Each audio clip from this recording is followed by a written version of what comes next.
everyone, Novels Wonderland here. Thank you all for the love and support you've shown me and the channel. Players descend. Good thing I have a traversal simulator. Chapter 101 to 160, Chapter 101, Unexpected Ambush. 12-19 words. Chapter 101, Unexpected Ambush. Just like the other charismatic villains, while Mad Clown's combat prowess probably wasn't as high as this template's, Zhou Ning could say with confidence that in terms of utility, this one still fell short. Having seen that previous simulation, Zhou Ning knew all too well, combat power wasn't everything. A lunatic who excelled at manipulating human nature, and had absolutely no bottom line, was truly terrifying. Zhou Ning sighed. If only Mad Clown had Killer Queen's stand ability. A Mad Clown with Killer Queen would absolutely be a trump card tier character. He might even stand a chance against Vampire Zhou Ning. I'll use this template to trace back again tonight, and test its strength. Who knows, maybe there'll be a surprise. There was still a small amount of ordinary skill points left unused. Most players typically spent those on life skills that couldn't be leveled with experience points. However, in Apocalypse game, ordinary skill points could only be used to level up skills below expert level. For anything expert and above, only golden skill points worked. After thinking it over, Zhou Ning decided to hold onto them for now. He was confident he could raise Puppet Alchemy to intermediate in the next day or two, and then use the points to reach advanced. That'd be more cost-effective. The next morning, Zhou Ning arrived at the school library in a great mood. His clan's motto, knowledge is power, required him to read at least 2 books a day, and the Hidden Quest literary life also called for reading. What a coincidence. Everything seemed almost tailor-made for him. Today, Zhou Ning's main goal was to look for historical texts from the Four Heroes era, as well as information on the ancient moderate people. After that simulation, he'd become very interested in that period. If only I could see myself praised in the history books. Zhou Ning loved that kind of content. Historical texts were on the 4th and 5th rows of shelves, a vast sea of tomes, making it extremely hard to locate specific ones. After thinking it over, Zhou Ning walked around to the front desk at the library entrance and looked toward the librarian. Do you have any historical texts about the Four Heroes period? Or information on the ancient moderate people? Any kind is fine. It was only then that Zhou Ning realized the librarian had changed at some point. Now, sitting at the desk was a girl with orange-red hair, wearing clothes full of patches. One glance at her figure, large chest, beautiful face confirmed it. This was none other than the player's beloved main wife, Cress Bradenreiser. One Rashana, sorry, force of habit. This one's free. But I'll have to look for it. Cress blushed and quickly turned around, walking over to a set of drawers behind her.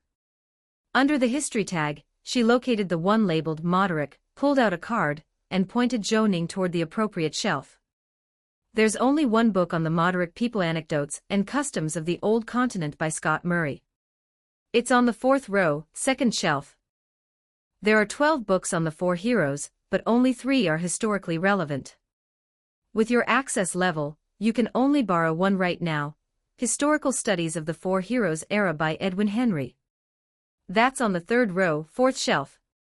Zhou Ning was slightly surprised. He hadn't expected documentation on the Four Heroes era to be so scarce.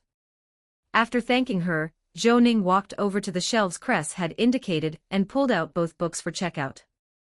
Back in his dorm, he couldn't wait to crack them open and start reading. Moments later, Zhou Ning furrowed his brows. Perhaps due to age, more than half the text had faded, making it hard to decipher. But just then, a system prompt popped up. You are self-learning archaeology. Due to your willpower, your proficiency has increased by 2 points, Extreme Com +0, 2, Divine Blessing +1. The Four Heroes era, an age shrouded in mystery yet filled with grandeur. It is said that during this time, the weather was still stable, and the world had 3 distinct seasons, the season of sprouting, the season of growth, and the season of harvest, each governed by a different goddess. In that era, the gods still watched over the world and supernatural powers were widespread. The Four Heroes stood at the pinnacle of those powers, said to be agents of the gods themselves. Based on surviving records, the steam engine we use today was invented by one of the four heroes. Historians generally credit this to Sir Archibald, the Flame of Justice.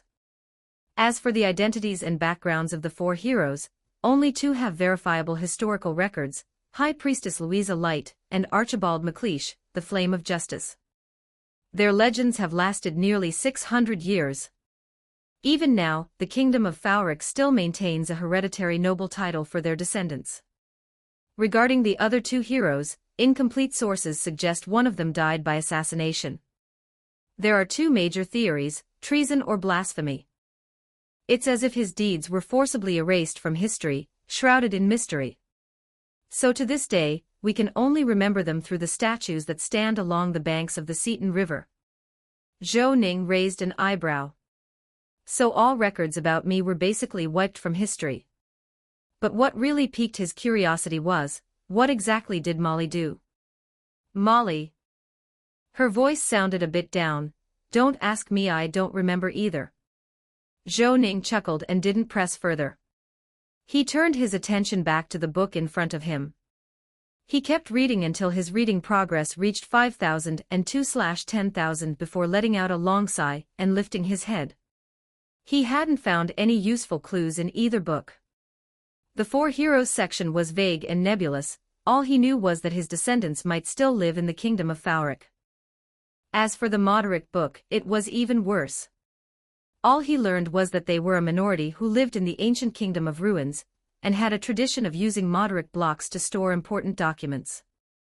Alchemy was rumored to have originated from them. Still, there was one silver lining. After finishing the two books, a notification appeared before his eyes. Your proficiency in archaeology has reached 100%. You have gained the life skill, Archaeology Beginner. You have obtained Historical Fragment ×2, can't have too many skills. Zhou Ning packed up the books and placed them on his desk to return tomorrow. Then, he put on his hat and left the dorm, heading for his alchemy lab. Today, he planned to push puppet alchemy all the way to advanced in one go. At the corner of the alley, just one more turn away from his lab, an overwhelming sense of danger suddenly surged through him. Almost on reflex, Zhou Ning bent his knees and rolled to the side. A bolt of lightning struck the exact spot he'd just been standing. If he'd hesitated even half a second, he'd probably be nothing more than a charred corpse by now. Support me and read ahead on Patreon, patreon.com/crackstranslations. 3 new chapters are released daily. Thank you for your support.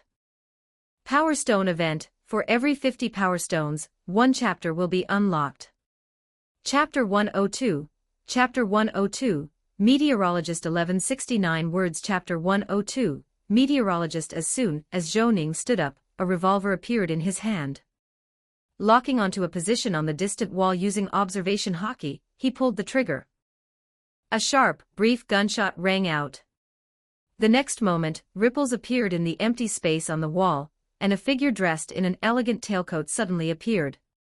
He agilely rolled to the side, scattering some powder into the air and snapping his fingers. Hurricane. Following the utterance of a short, obscure incantation in ancient Fauric, a visible hurricane surged forth. Zhou Ning's hat was instantly swept off his head and sent flying skyward.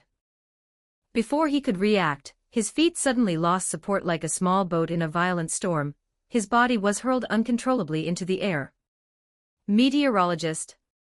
His hair whipped wildly in the sudden gale, eyes struggling to stay open. Although he'd lost the initiative, he didn't panic. He aimed at the ground and fired. Using the force displacement from the airborne shot, Zhou Ning momentarily escaped the hurricane's range and quickly adjusted his posture midair. The man in the tailcoat remained unfazed. At some point, he had already raised both arms, now holding a pitch-black scroll. Wind blades. As the ancient Fauric chant echoed and the scroll ignited, countless azure wind blades shot out, flying rapidly toward Zhou Ning. -32, -27, -31, -23. Zhou Ning didn't hesitate. A golden-red combat suit instantly covered his body, and wings unfurled from his back. gliding as he took 4 or 5 hits from the wind blades head-on, his health bar plummeted by more than half. Then the combat suit vanished again. With his coat fluttering, he endured the pain, took aim, and executed a mid-air shot. A fiery red bullet spiraled toward his opponent.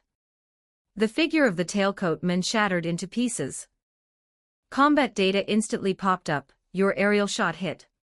You dealt 34 damage. 95 points were absorbed by substitution technique. Based on your level, you can access the following information: name. Total level, 44 class, meteorologist/assassin attributes, strength. Agility 72, stamina. Willpower. Spirit. Charisma 56, status. Healthy, remaining information unknown. Skills: weather transformation, expert, marksmanship mastery, expert, occultism, advanced, remaining unknown. Zhou Ning smirked bitterly. Another high-level professional in the 40s. What did he do to deserve this? His bullet had barely made a dent in the guy's HP. The enemy's figure reformed not far away, and he immediately began chanting again. Downpour. A yellowish powder scattered through the air, and as if summoned, torrential rain instantly poured down in Zhou Ning's field of vision, the storm laced with howling winds blasting in all directions. Zhou Ning shook the water from his hair and landed using his momentum, gritting his teeth, as he lunged forward. In his heart, he recited, "Knowledge is power." As the clan motto rang in his mind, Zhou Ning's black eyes turned profound, crackling with lightning. At that moment, a vivid image flashed in his mind. He saw the tailcoatman changing the weather again, summoning a lightning orb. And beside him, a rogue was hidden, waiting for the perfect moment to strike. If the enemy completed the weather combo, his situation would be dire. Boosted observation hockey was indeed reliable. Zhou Ning took a deep breath and accelerated. In his skill bar, the icon for swift pursuit lit up. His sudden burst of speed startled the tailcoatman. As Zhou Ning had predicted, moments later, the enemy pulled out another packet of powder and chanted once more in ancient Phauric, lightning. At the same time, a terrifying aura erupted from Zhou Ning, visible to the naked eye. A shockwave of colorless conqueror's hockey radiated from him as the center, scattering even the bean-sized raindrops in the air, creating a massive rainless vacuum. The nearly expert-level conqueror's hockey caused the tailcoatman to freeze momentarily. Seizing the moment, Zhou Ning unleashed his full firepower, aiming to deliver overwhelming, lethal damage. With his clan motto amplifying his strength, his hockey had begun to exhibit elemental infusion. What followed was a devastating triple strike ripple shot, fatal counter shot, and ricochet shot infused with both armament and conqueror's hockey. The sheer firepower drained over half of his focus gauge and drove the enemy's HP straight into the danger zone. Less than a second later, the tailcoatman snapped out of the daze, his face twisting from the pain. Feeling his life rapidly slipping away, he panicked and shouted, "Get out here. You want to just watch me die." At that moment, Zhou Ning had another vision, a dark iron dagger emerging from the void, aiming straight for the tailcoatman's back. Zhou Ning narrowed his eyes and aimed directly at the man's chest. Activating the evasive shot, he leapt back and fired 4 consecutive rounds, completely wiping out the enemy's remaining health. You have killed. You gained 22,000 EXP, you defeated an opponent 10 levels higher, bonus EXP plus 300%. Total, 66,000 EXP. Zhou Ning's final evasive shot had been perfectly timed. While dodging backward, it looked almost like a dance, just in time to evade the iron-black dagger silently emerging from the shadows. Only 1 bullet remained, and his focus gauge was nearly depleted. But Zhou Ning's eyes remained cold and steady. He fired that final round toward where the dagger had emerged. A burst of blood blossomed in the empty air, revealing a shadowy figure only for it to quickly vanish again, or fading into the distance. Zhou Ning gave a wry smile and shook his head. He glanced around. Someone had already called the police. Ian was leading several Sunwatcher patrolmen in his direction. Overhead, the storm raged on, still fueled by the meteorologist's powers. His hat was gone, just bought it. The sleeves of his 8 Vecta's coat were damaged, and the whole thing was now covered in dust. Annoying, but not the biggest problem. The biggest problem was the corpse on the ground. The tailcoat man's body lay there riddled with bullet wounds. There was no denying it, he'd been gunned down. Ian first noticed the body and the unusual weather, then turned to Zhou Ning. What happened here? You know my alchemy lab's just down that alley. I was on my way back when I was attacked by two people. He was one of them. The other, probably a rogue, escaped just now, Zhou Ning replied honestly. While the Sunwatcher patrol combed the scene and gathered evidence, Ian examined the body and pulled a face. Personally, I believe you. But you'll still need to come back with us to the station, make a statement, and wait for the autopsy results. Standard procedure. Zhou Ning nodded in resignation. He hadn't expected to end up in the station himself one day. Support me and read ahead on Patreon, patreon.com/crackstranslations. 3 new chapters are released daily. Thank you for your support. Power Stone event. For every 50 Power Stones, 1 chapter will be unlocked. Chapter 103, Chapter 103, St. Raymond Cathedral. 1288 words. Chapter 103, St. Raymond Cathedral, Old Vic Street, Darkland East District Police Station. Zhou Ning sat helplessly on a bench in the inspector's office. The chair across from him was empty. He'd been brought here nearly 40 minutes ago, and still, no one had come in. Zhou Ning felt like he was being subjected to silent treatment. About 20 minutes later, the office door finally opened. That familiar black hair, that familiar face, it was Li Tai. Sherlock came in and sat down across from Zhou Ning, his tone grave. Sorry, I tried my best. You've been convicted of murder. You're looking at 50 years in prison, minimum. Zhou Ning. What the hell? Is he out of his mind? How childish can you get?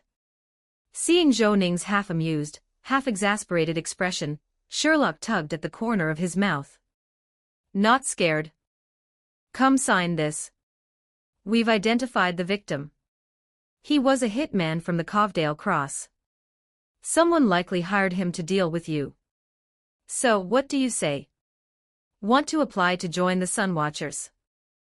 They probably wouldn't dare kill one of their own, and even if you die, it counts as dying in the line of duty, comes with compensation. No thanks. Zhou Ning sighed as he took the file from Sherlock.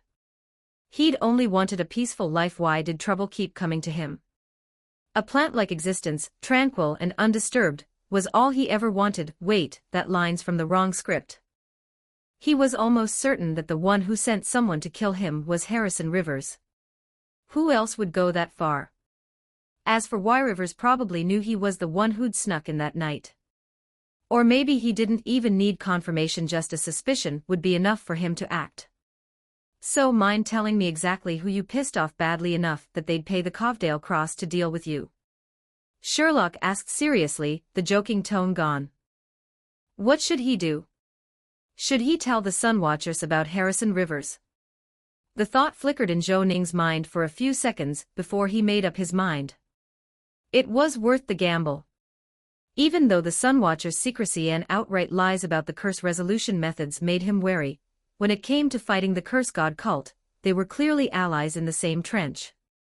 Zhou Ning glanced over the file, confirmed everything was in order, signed his name, and slid it back to Sherlock with a wry smile.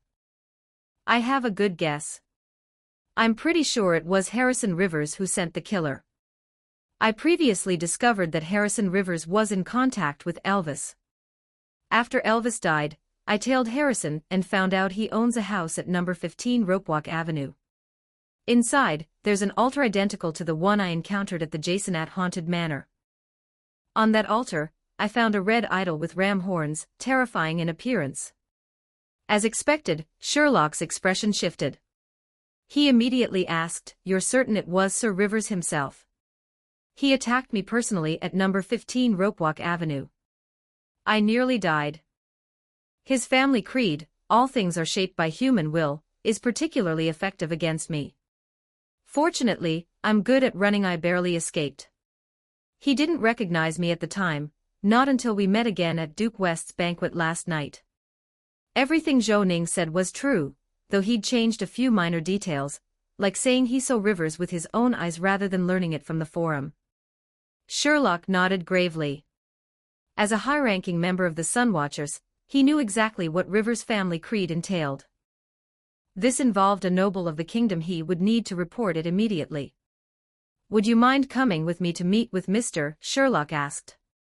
"No problem," Zhou Ning answered without hesitation. He followed Sherlock out of the station, and got into a Sunwatcher carriage heading toward the Withers Higher Cathedral Square.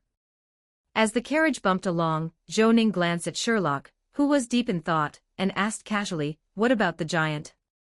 Any leads?" He'd visited Woodgate Park once during his free time in recent days, but found absolutely nothing. Still, the mission progress had steadily increased. It was now at 17%. It seemed like Sherlock was the one driving that. Zhou Ning was curious. "Not many clues," Sherlock replied, shaking his head. The giant appeared again after that, this time by the lake in Upton Park. 13 people witnessed the event. "We're still investigating the details." Upton Park was on the northern edge of Darkland, practically on the outskirts.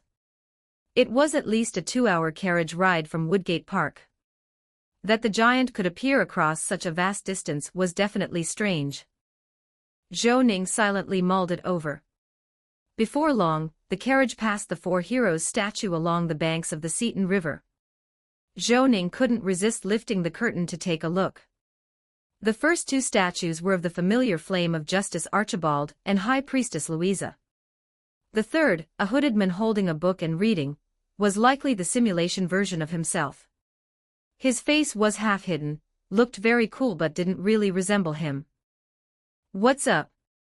Sherlock asked, curious, seeing Zhou Ning staring intently out the window. Zhou Ning shook his head and smiled, feeling conflicted. 10 minutes later, the carriage pulled to a stop near Withers Higher Cathedral Square. They would have to walk the rest of the way. Zhou Ning followed Sherlock into the square, where a white marble cathedral with pointed spires stood tall. St. Raymond Cathedral. Headquarters of the ascetic church. Construction of the cathedral had begun in 376, the dome completed in 507, and final completion came in 969. It had taken 5 centuries in total. Built in the Gothic style, it featured 6 massive square columns separating 5 bronze doors utterly majestic. Zhou Ning followed Sherlock through the passage beside the second-to-last door. The interior of the cathedral was unlit, illuminated only by stained glass side windows. The light was dim and mysterious. The central sun motif was inlaid with tens of thousands of pieces of mithril, adorning the image of the sun to symbolize the sun goddess's justice and compassion. Legend said that in the center of the holy solar emblem, a nail once used to impale the death god Aikil was embedded. No matter when you entered the cathedral, you could always see the sunlight gleaming like diamonds directly in front of the main entrance, utterly divine. Even without faith in this world's gods, Zhou Ning couldn't help lowering his head in this sacred space. It wasn't about belief, it was pure awe at the opulence. Just the mithril in that holy emblem must have cost over 1,000,000 vecta. The impoverished Zhou Ning couldn't help but shed a tear of poverty. Following Sherlock deeper into the cathedral, they turned left and pushed open a large door, revealing a staircase leading downward. "Stay close," Sherlock said gravely. The staircase was long, lit by gas lamps on both sides.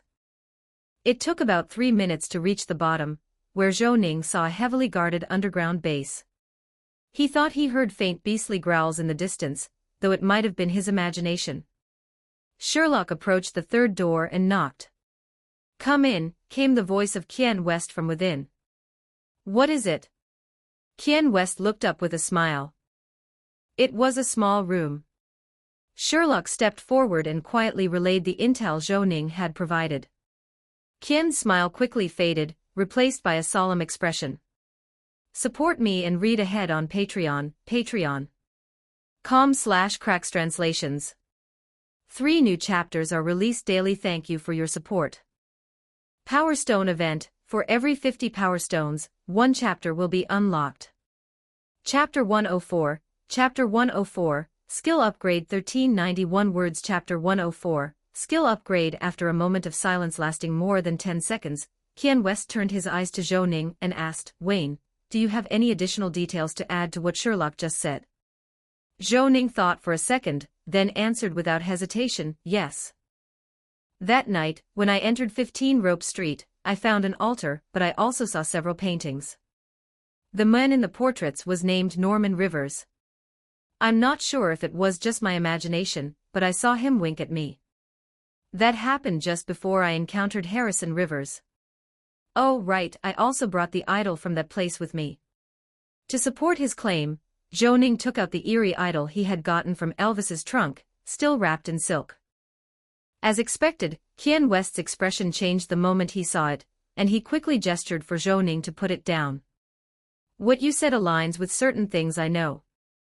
Norman Rivers was the 15th Viscount Rivers, demoted to Baron for political reasons. Harrison is the 19th. Qian West spoke in a calm, deliberate tone. Your statement is very credible. I'll officially open an investigation into Harrison Rivers. But he added before Zhou Ning could respond, Harrison Rivers is still a hereditary noble, and a high-ranking official of the Kingdom of Bryston. His status carries considerable weight. Unless we find conclusive evidence, we won't be taking any action against him. I understand, Zhou Ning said with a smile and a nod. Whatever the result, as long as the Sunwatchers started paying attention to Harrison, it was already a win for him. All he needed was for Harrison to be kept in check. That would be his chance to strike back.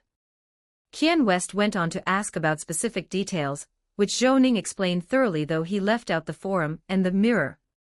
About half an hour later, Qian finally nodded in satisfaction and smiled.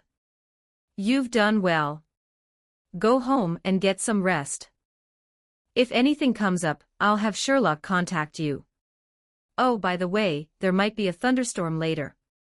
There are a few umbrellas behind the door. Take one with you. Zhou Ning tugged at the corner of his mouth.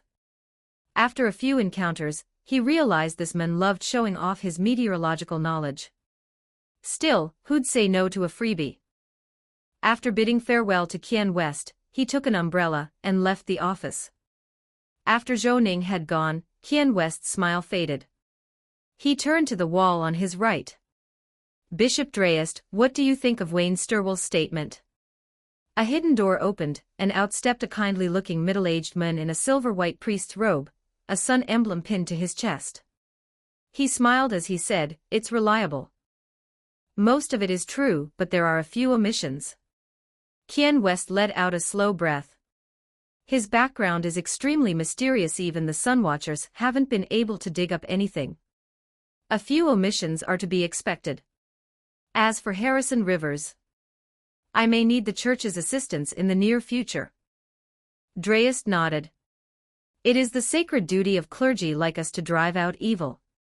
What do you plan to do? Wait and watch. Keep investigating.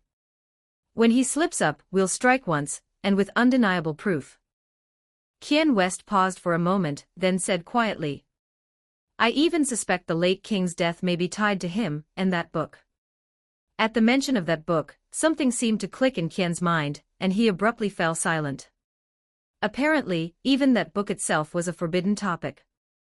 Zhou Ning followed Sherlock out of the cathedral along the same route. Just as they stepped onto the stairs, rain began pouring down. Qian's weather forecasts are always accurate. His prediction rate stays above 85%, even during chaotic meteorological tides. Oh, and be careful these next few days. We can't open a formal investigation into Harrison Rivers right away. There's still a process we have to follow. Sherlock opened his umbrella as he walked toward the carriage waiting beyond the plaza. You heading back to Vic University now? After I drop you off, I still need to follow up on the giant case. And now I've got Harrison Rivers on my plate, too. Thanks a lot. Back to my alchemy lab, Zhou Ning said, following Sherlock into the carriage. He hesitated for a moment, then asked curiously, I'm wondering how much do the Sunwatchers actually get paid. Apprentice members get 50 vectas a month, regular members get 80, senior members get 120, and captains make 300. Death benefits are 10 times the monthly salary. Why interested in joining? Sherlock replied without a second thought. 300 a month, that was equal to 5 years' worth of Zhou Ning's salary as a teaching assistant. No wonder Sherlock was so obsessed with the job. Not for now, Zhou Ning said with a dry smile. He was indeed interested in the Sunwatchers as a unique secondary profession, but he hadn't forgotten how during the Hallwig incident, Sherlock was still busy at 3 in the morning. By the time they returned to College Street, it was nearly 6 p.m. Zhou Ning bid Sherlock farewell, raised his umbrella, stepped down from the carriage, and walked toward his alchemy lab. He entered, lit a whale oil lamp, and took a deep breath. He felt exhausted. According to his original plan, his puppet alchemy was about to reach the advanced level, and he could finally grind the game content in peace. But now things had taken a different turn. Worst of all, neither Qian West nor Sherlock had thought to treat him to dinner. Stingy civil servants, the lot of them. Fortunately, he'd stashed some bread and milk in the lab just in case. After eating his fill, Zhou Ning took off his torn coat and hung it on the rack, ready to begin crafting a medium mechanical construct. But just as he was getting started, there was a knock at the door.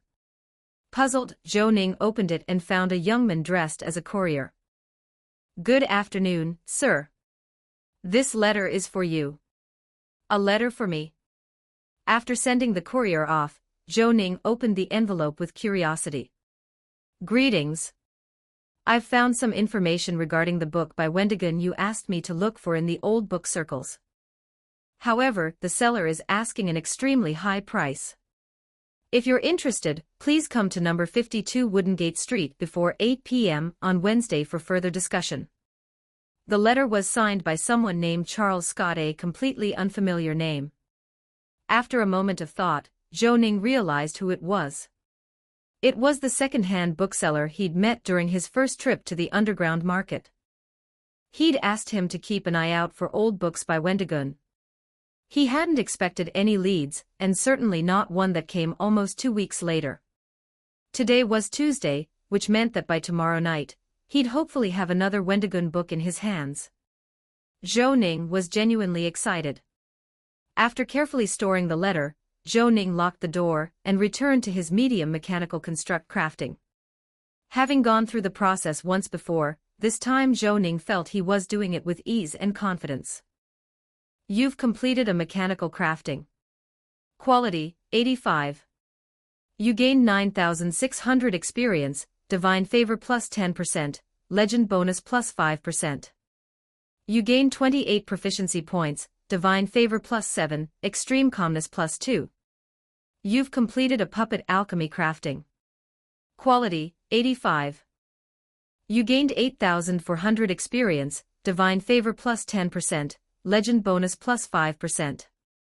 You gained 26 proficiency points, divine favor plus 6, extreme calmness plus 2. To Zhou Ning's surprise and delight, the divine favor trait increased his proficiency gain speed by a whopping 25%, and boosted experience by 10%.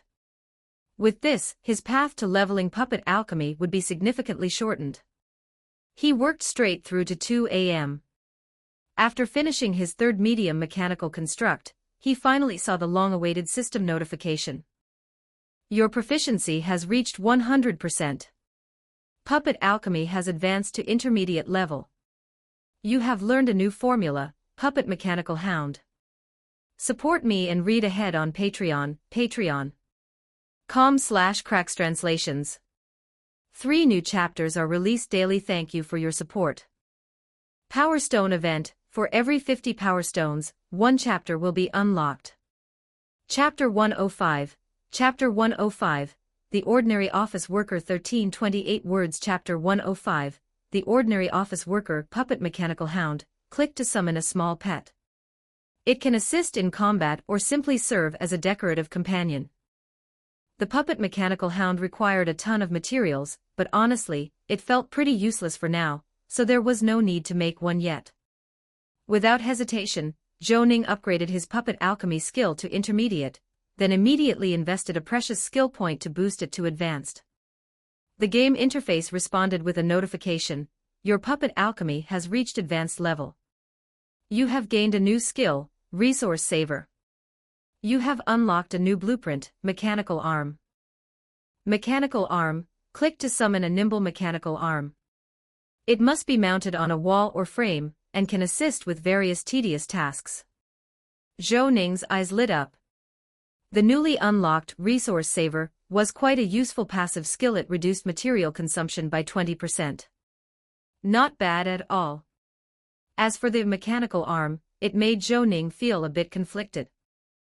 This thing was kind of like the robotic arm assistant that Tony Stark used in Iron Man. Not that it was bad per se, but the issue was, driven by a basic alchemy array, how smart could it really be? There was a good chance it would just be a glorified artificial idiot.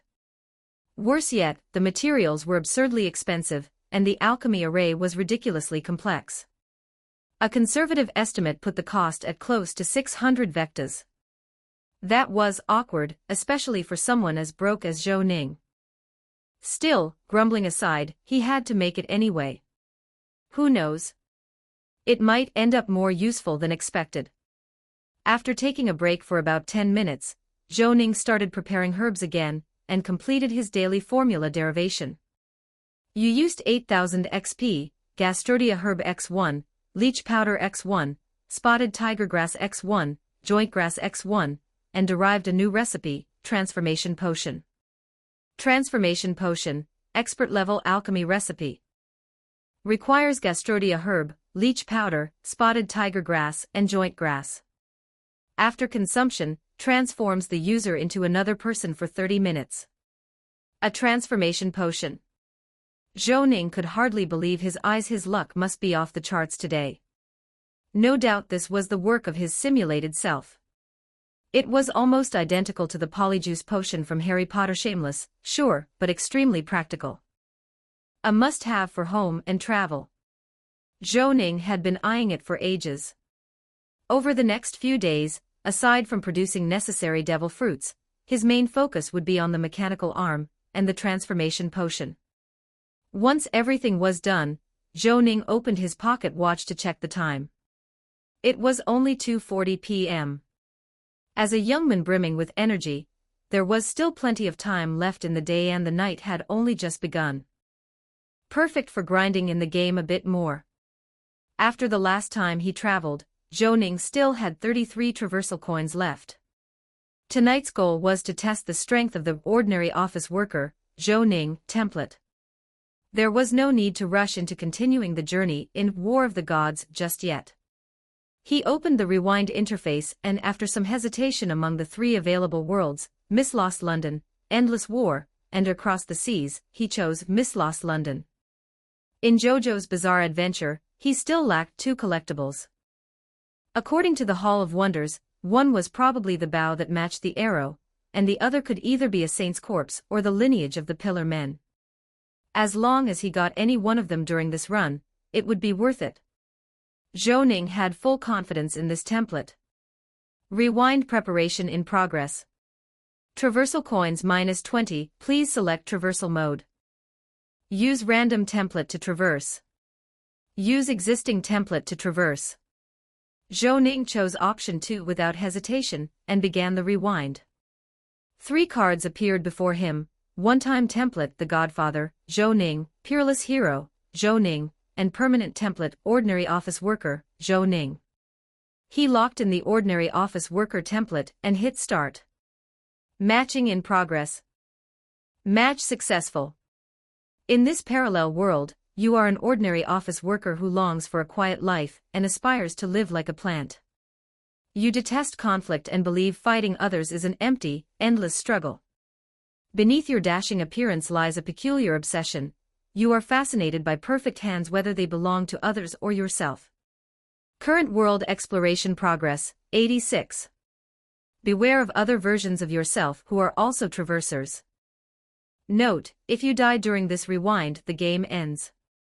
Note: using a template allows you to freely choose the time and location of your traversal. Note: In rewind mode, template characters possess strong agency. Ordinary office worker, Zhou Ning, belongs to the true neutral faction. You have zero control over his actions. You are currently selecting the time and place of your traversal. You selected Rome, Italy, in the year 1938. You have traversed to Rome, Italy, in 1938.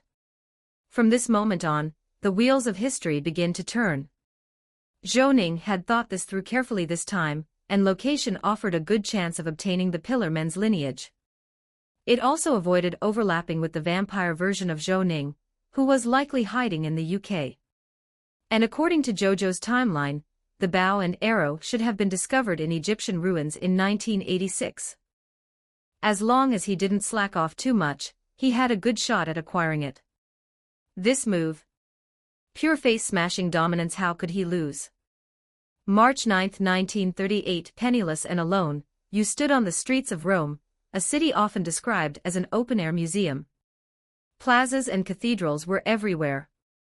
The Great Depression and the Ethiopian War had stifled the city's growth, but in turn, the fusion of classical and modern culture brought you an unexpected sense of peace. Straightening your blue suit, you thought, maybe living here wouldn't be so bad. As for starting some great endeavor like other traversers fighting pillar men, or exploring Egyptian ruins. No thanks. All you wanted was an unremarkable, quiet life. March 10, 1938, despite only speaking English, you managed to find a decent temporary job as a food runner at a Chinese restaurant. 9 to 5, 100 lire per day. The only downside? The middle-aged boss lady didn't have particularly nice-looking hands, which didn't suit your aesthetic. March 11 to April 20, 1938, life was just as quiet as you'd hoped. The job was ordinary. The pay was average. Life was. But one thing stood out. You read in the papers about Zhou Ning, hailed as the century's greatest scientist. He'd won the Nobel Prize 3 times and invented over 260 things, including airplanes, wireless telegraphs, and optical interferometers. Oh, and Dio Brando, thanks to the butterfly effect, he never became a vampire. Instead, he was now a renowned athlete and physicist.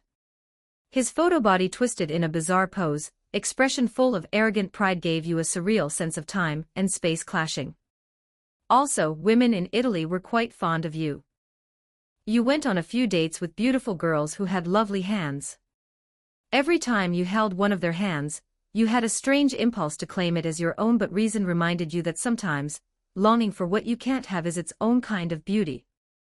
April 21, 1938, today was a Roman holiday, celebrating the city's founding in 753 BCE. All archaeological sites and museums were free to enter. On your rare day off, you spotted a historic site guarded by German soldiers. You wondered if this was where the Pillar Men were sleeping, but really, what did that matter to you? Without a second glance, you turned and walked away. Support me and read ahead on Patreon, patreon.com/crackstranslations. 3 new chapters are released daily. Thank you for your support. Power Stone event, for every 50 Power Stones, 1 chapter will be unlocked. Chapter 106, Chapter 106, Couch Potato. 1335 words. Chapter 106, Couch Potato. Zhou Ning couldn't help but get a bad feeling as he read this. Don't tell him this damn guy was seriously just going to slack off the whole time. And sure enough, what happened next made Zhou Ning's blood pressure spike. He felt like he'd put his trust in the wrong person. The simulation continued. May 1938. You got your first official girlfriend, Lisa. Her hands were exactly your favorite type, slender, fair, and delicate. You couldn't stop holding them. Late May. After 3 months in Rome, your Italian finally reached a barely conversational level. You spent 2,000 lire in Vittorio Square, the Chinatown of Rome, to buy an ID card. There was a little incident along the way. Some mafia thugs in fedoras and trench coats mugged you at gunpoint and even tried to kill you. 1 minute later, with your right hand in your pocket, you turned around. Behind you came an explosion and a towering fireball. If a stand user had been watching, they would have seen the shadow of a toy car with a tiny skull on it rolling by. June-July 1938. That small incident didn't disrupt your peaceful life. You kept going to work and coming home on schedule, sleeping precisely at 11 p.m. to ensure 8 hours of rest every day, living like a robot. You went on dates with your girlfriend occasionally. Though you never made a point to learn, constant exposure in restaurants improved your cooking skills. You gained the skill, cooking, intermediate. You also developed a new interest in Italy, watching football. Maybe due to the influence of your other self, this world's football culture was far more developed than in your past life. At the end of June 1938, you watched the entire World Cup hosted in Italy. Because Mussolini had given the order that failure to win meant collective execution, the Italian team played ferociously, with players vomiting from exhaustion in every match. Unsurprisingly, they won the championship. You couldn't help but wonder, what would happen if China's national team was under that kind of pressure? At the award ceremony, you unexpectedly saw your other self for the first time. He looked very young. He also sensed your gaze, and when your eyes met, it felt like looking in a mirror. There was none of the expected tension. After the match, the two of you gathered to chat. Upon hearing a familiar hometown accent, you both felt okay about each other's existence. For some reason, even though you don't like making friends, you still became friends with him after seeing that Nike-like smile of his. August 1938. Starting in July, your other self began staying in Italy. He told you he was there to attend the funeral of his dear friend, Will A. Zeppeli, and at the request of Zeppeli's son, Mario, to help contain the Pillar Men. You weren't interested, but you watched everything from the sidelines. Before the Pillar Men even awakened, that cheat of a man had already moved their stone statues into direct sunlight, and then smashed them to dust with a hammer. Truly a hardcore badass. With his permission, you kept a small fragment of a Pillar Man's body. It showed no signs of life, but having read the manga, you knew better than to take it lightly. You made sure to sun it daily. September 1938. Your other self said goodbye and returned to Britain. Before he left, he asked if you wanted to go with him to London. You rejected him without hesitation, but the two of you kept in touch by letter afterward. April 1939. After over a year in Italy, your Italian reached full fluency. You could read, write, and speak with native-level proficiency. You gained the skill, professional Italian proficiency. September 1939 to April 1942. Germany invaded Poland and war engulfed Europe. But your life remained ideal. Over the next few years, you dated 13 girlfriends. Not because you were unfaithful, you've always been a one-woman type. It's just that you've always had a thing for girls with pretty hands. You earned the achievement, Don Juan. June 1941. Through your other self's letters, you learned he had joined the Allied forces, determined to end World War II with his own efforts. As someone in an Axis country, you couldn't help but chuckle. May 1942. Though you kept a low profile, you were promoted to head chef. Your cooking skill leveled up again. You gained the skill, cooking, advanced. May 1942 to April 1943. Life was good. In late September 1942, the restaurant owner decided to immigrate to the U.S. Not wanting your life to change, you chose to take over the business and became the restaurant's owner, continuing your monotonous, plant-like routine. July 25 to September 8, 1943. Just as in history, a coup took place in Italy. Dictator Mussolini was ousted, and Marshal Badoglio formed a new government. On September 8, Italy surrendered. But you were just a bystander of history, you didn't care. May 8, 1945. Germany surrendered. On August 6 and 9, the atomic bombings of Hiroshima and Nagasaki forced Japan's unconditional surrender. World War II ended. Not long after, your other self wrote to say his mission was complete, but his wife, Alina, had died in 1944. You deeply understood how he felt, especially as a transmigrator. 1945 to 1948, contact with your other self gradually decreased. He seemed to be diving into mysticism, believing that the end of science was theology. August 9, 1948. It was your birthday. You were 33. In the 10 years since you crossed over, you'd changed a lot. You learned to get along with others, hardly killed anymore, and always longed for a peaceful life, avoiding conflict. You married your new girlfriend Andrea, a beautiful radio host. Sadly, your other self didn't attend the wedding. You had your first daughter. You began to feel a true connection to this world. Happiness +2. You had twins. That year you met your other self again. He became your younger son's godfather. Happiness +2, 1954 to 1967, you met your other self occasionally. Inevitably, he aged. In 1968, at age 53, you read in the newspaper that the famous scientist, writer, sports star, and three-time Nobel Prize winner Zhou Ning had died. You felt a bit lonely. Though you didn't meet often, the two of you were actually the same person. He had been your only connection to your old world. Happiness -1, your youngest son became a football player with tremendous talent. Your children got married one after another. You welcomed your first granddaughter and first grandson. Happiness +1, at the age of 68, you unexpectedly died of dengue fever. You are dead. Simulation complete. Summary: congratulations. You lived a long life this time. But one thing must be said, you were way too much of a couch potato. What did you even do? The world wouldn't have changed one bit whether you existed or not. Maybe, just as you wished, you really did live a quiet, unremarkable life.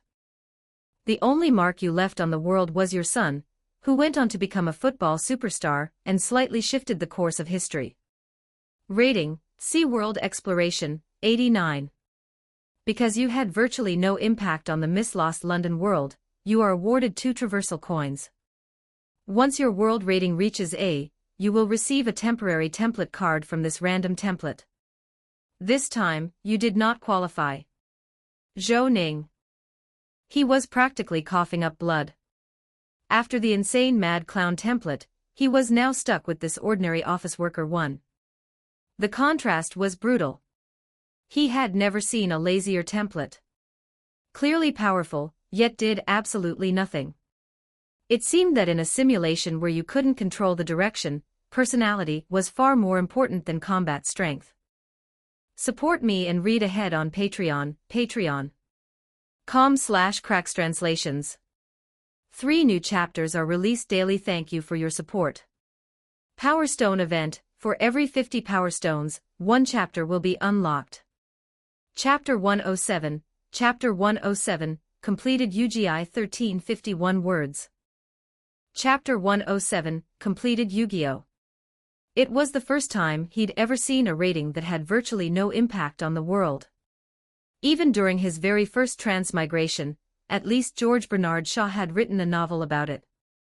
For this one, Zhou Ning could only sum up the ordinary office worker template with 3 words: vegetative state. Next came the reward collection. After brushing aside his melancholy, Zhou Ning tapped the Claim Reward button under the Rewind section. A prompt instantly popped up on the panel: you have chosen to claim your reward. You have obtained a rare item, fragment of the Pillar Man's body. You have obtained a life skill, Cooking Advanced. You have obtained a skill, Italian Proficiency, Expert Level. He had invested 20 Traversal coins and lost 18 of them. He finally managed to bring something back, and it wasn't even an epic tier item. Zhou Ning only felt more dejected. Review of acquired items: rare item, fragment of the Pillar Man's body, the shard of the Pillarman Karsa's palm, still retaining faint cellular vitality. It craves life energy and fears sunlight. Cooking Advanced, the art of the chef, allowing you to skillfully and efficiently prepare meals using ingredients. Due to your mastery of a new professional language, your linguist level has increased. Current level, 5, you've obtained a new life skill, Rough Translation, Beginner. Leveling up as a linguist granted him another point of spirit, and a free attribute point, along with a new life skill. It was small comfort but comfort nonetheless. Rough Translation, Beginner, a basic skill of linguists, allowing you to interpret unfamiliar scripts based on textual form, structure, and sequence. Accuracy is not high. Not bad at all, a very practical skill. In the game, the linguist subclass couldn't be leveled up with experience points. It could only be improved by learning new languages. As a result, players with this skill were exceedingly rare. There was still one last reward left: to examine the fragment of the Pillar Man's body. That was what Zhou Ning had been most interested in from this transmigration. He had a stone mask and 1/3 of the Aya red stone. If he could figure this thing out, maybe he could extract the Pillarman bloodline. The item icon in his inventory looked like a small, gray shard. Zhou Ning carefully took it out. It felt faintly warm to the touch. Under the whale oil lamp, it appeared to be nothing more than a regular rock fragment, with a few sinister-looking patterns etched on the surface. Suddenly, the shard twitched without warning. It turned flesh-colored, leapt up, and lunged toward Zhou Ning's body.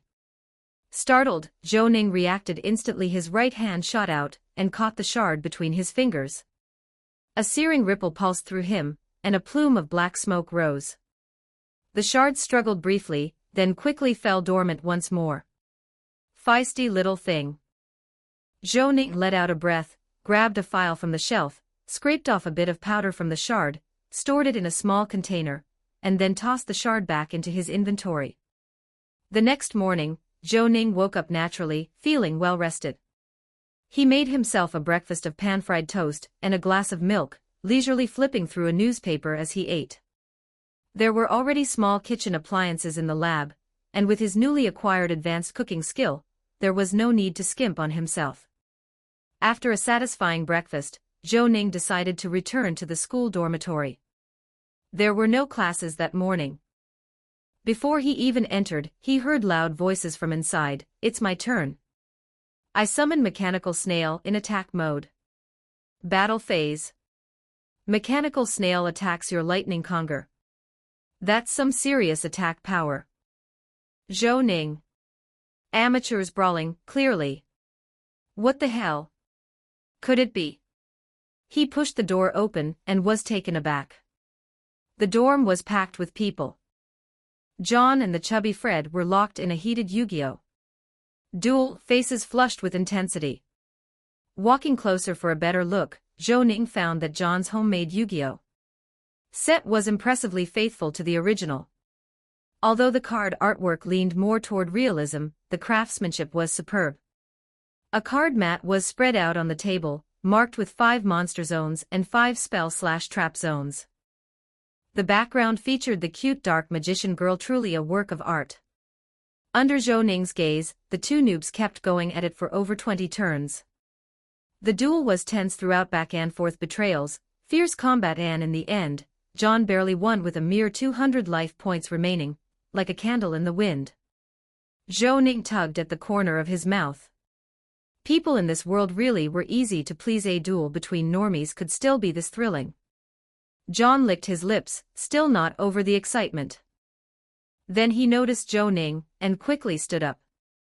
"Wayne, this is the final product. What do you think?" "Pretty impressive." "Better than I expected," Zhou Ning replied honestly.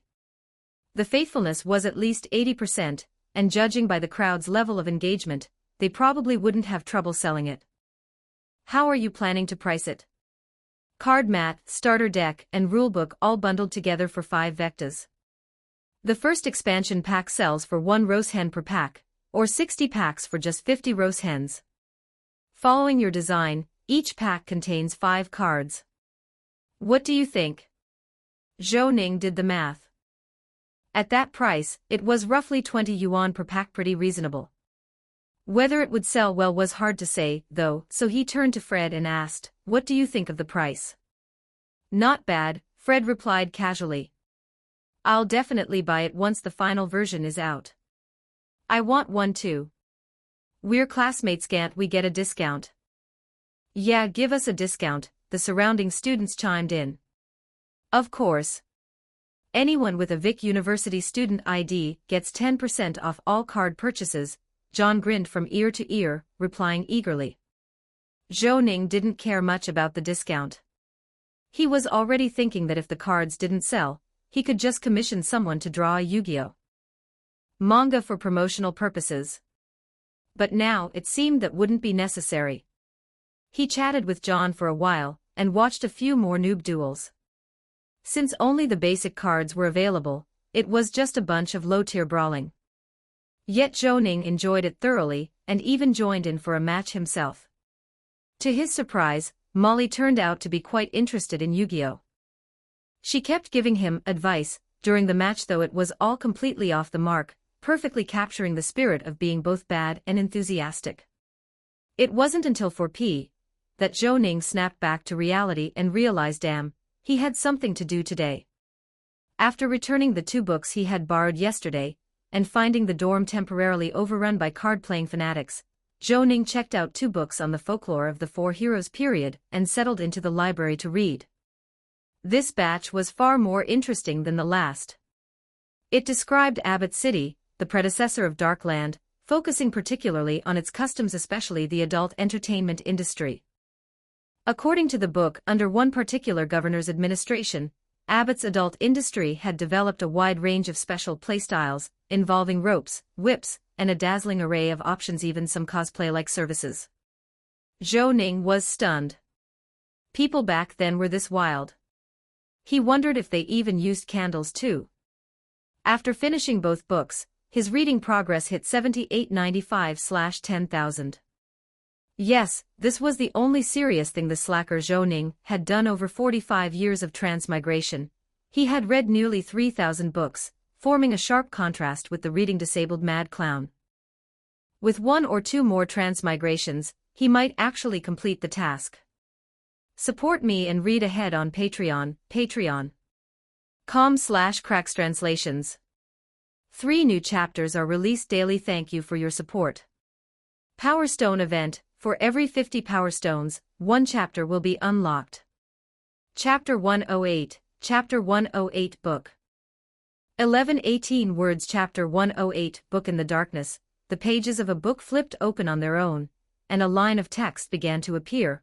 Opera ending. The true god Nyastora is successfully unsealed. Necessary conditions. Charles VI must die, Charles VII must ascend to the throne, relevant legislation must be enacted, the Life Alchemy Society must gather sufficient life force. Several steps omitted.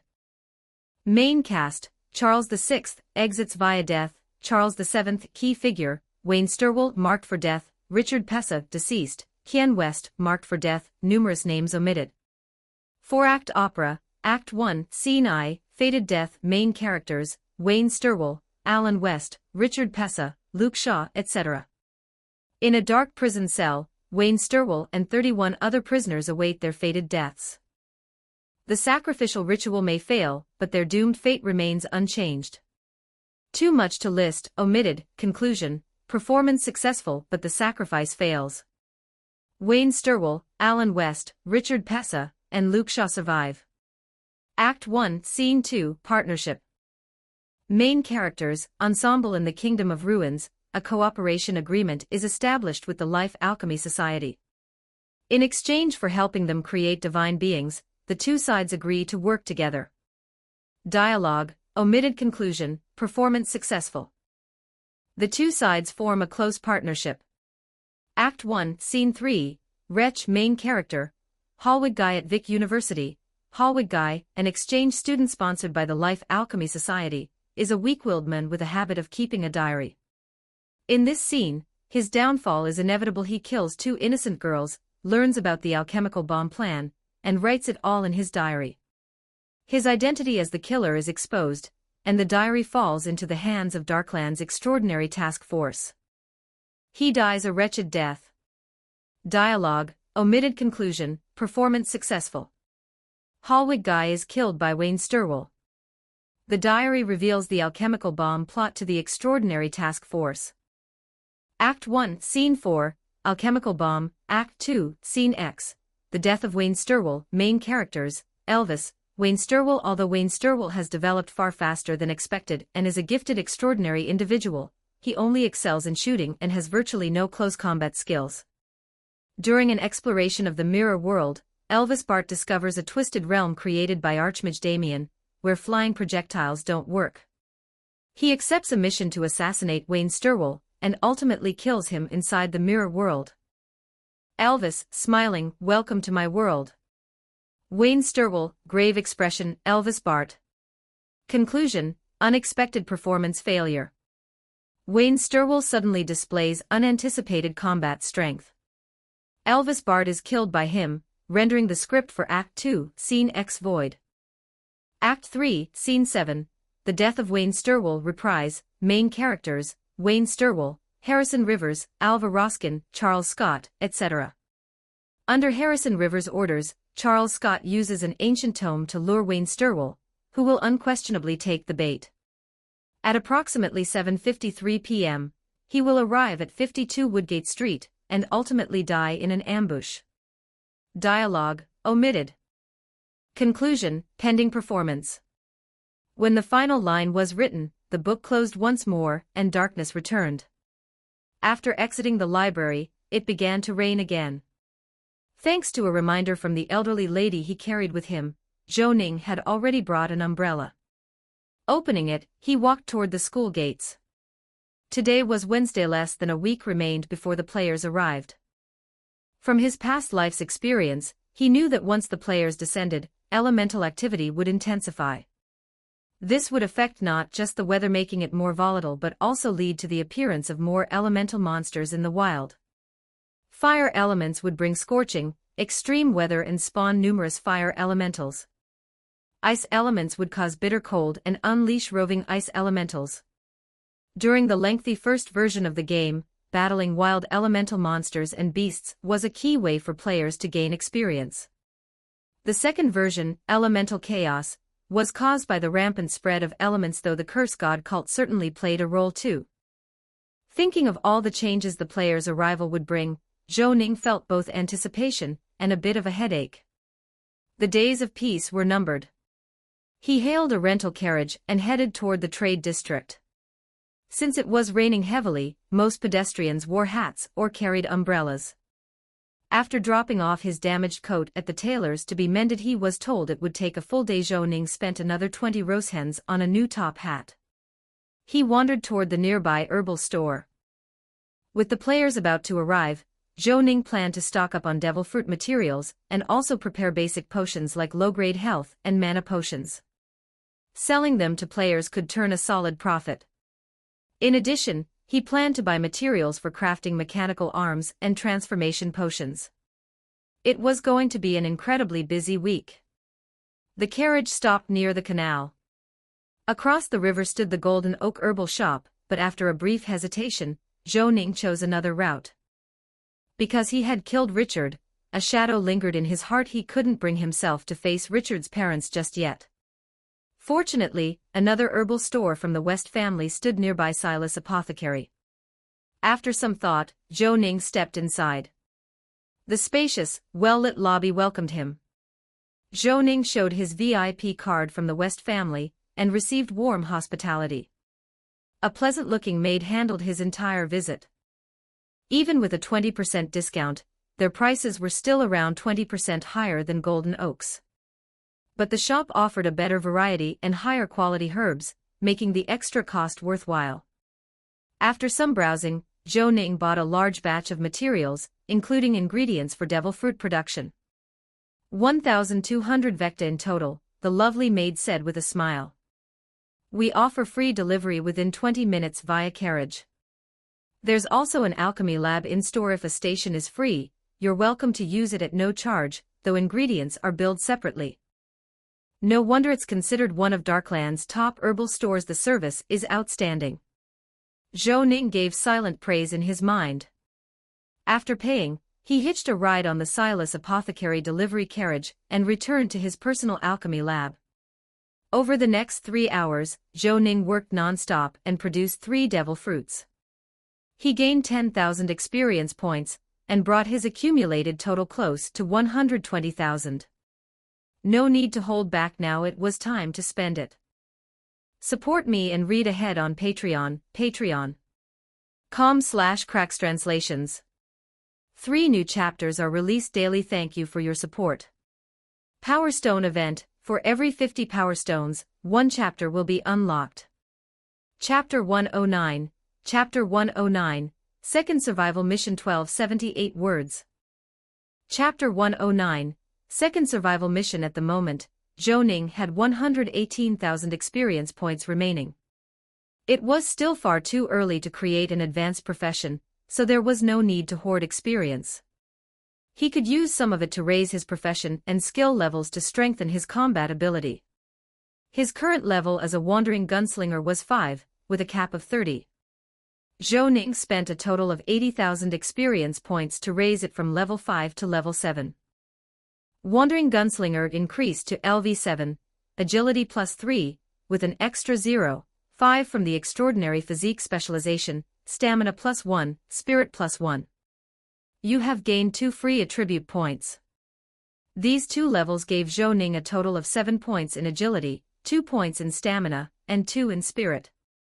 With just over 30,000 experience points left, Zhou Ning looked over his skill list and decided to invest in Ripple Shot and Observation Hockey. Since these 2 skills couldn't be fused, they offered excellent value. The 30,000 plus experience points were just enough to raise both to the intermediate level. The intermediate level Observation Hockey made his senses even more acute. The effects were immediate and obvious. He could feel a moist breeze drifting in from afar, and could vaguely sense birds gliding past the window. All of his sensory input had been significantly amplified. He still had 9 free attribute points remaining. He threw 5 into Agility, and the remaining 4 into Stamina. After all this, Zhou Ning's total level reached 20. His personal combat power had risen another notch. Without even donning the Phoenix battle suit, his power level had climbed to 3192, comparable to King Piccolo before the Namek saga. Just kidding. His rapid strength growth left Zhou Ning very satisfied. His agility had now skyrocketed to 70 points, and his lethality was off the charts. At this rate, by the time players entered the game, what they would encounter was a version of Wayne Sturwell whose power would be nearly at boss level, truly worthy of being called the child of the plane. After tidying up his desk, Zhou Ning took a few minutes to rest. Then he glanced out the window. The sky had already darkened as if it were nighttime, and a light drizzle fell outside. This damn rain still hasn't let up, Zhou Ning grumbled. By evening, Zhou Ning was ready to head out again, this time to number 52 Wooden Gate Street. Wearing the newly purchased black hat, he left 135 Academy Street, picked up some clothes from the Trade District, then walked to number 52 Wooden Gate Street in the East District. It was a large house with a lawn and garden, quite spacious. Given the East District's proximity to Vic University, a house like this probably cost at least 3,500 vectas. Outside the house, Zhou Ning spotted Charles Scott already waiting for him. With graying hair, a thick beard, and deep nasolabial folds, he was indeed the old book vendor Zhou Ning had met in the underground market last time. "Good evening, Mr. Sturwell," Charles Scott greeted him as he approached. "The seller has been waiting quite a while. He has 3 tomes from Wendigon. I hope you've brought enough money." Zhou Ning nodded. He was fully prepared to pay a steep price if someone well off was willing to stand in the rain waiting for a deal. It definitely wasn't going to come cheap. He followed Charles Scott into the house. It had 2 stories and was lavishly decorated. Scott's wealth was clearly greater than Zhou Ning had expected. The carved furniture in the hall was the same kind found in ducal estates, at the very least worth 200 vectas. Why would someone like this need to sell old books in the underground market? Zhou Ning quickly evaluated the situation, but didn't pause, continuing to follow Charles through the elegantly adorned front hall. But when they entered a portrait-filled drawing room, Zhou Ning suddenly halted. A surge of danger washed over him, raising goosebumps across his skin. "You have triggered the survival mission, Deadlock. Mission hint: A force from the darkness has targeted you. You've walked into a death trap. Stay on guard. Mission objective, stay alive. Reward, unknown. Another damn survival mission. Zhou Ning immediately recalled the incident with Elvis. His expression turned grim as he raised his eyes to the hall. On a couch sat a black-haired, gaunt young man who stood up the moment he saw Zhou Ning, his gaze brimming with malice. At that moment, footsteps echoed behind him. When Zhou Ning turned around, he saw the familiar figure of Harrison Rivers already standing at the doorway. Zhou Ning. With his observation hockey, he should have sensed danger before even entering the house. Someone must have used a supernatural method to cloak the threat, making him the prey walking into a trap. Utterly absurd. As soon as his eyes locked with Harrison Rivers, Zhou Ning's phoenix battle suit enveloped his body. He stomped his left foot down and leapt backward. A crimson bullet tore through the air, traveling less than 10 meters toward Harrison Rivers. But just as it was about to hit, Harrison's icy blue eyes dimmed. Mental lash.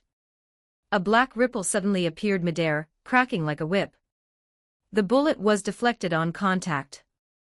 Even though Zhou Ning had already leapt back, the mental lash still hit him squarely.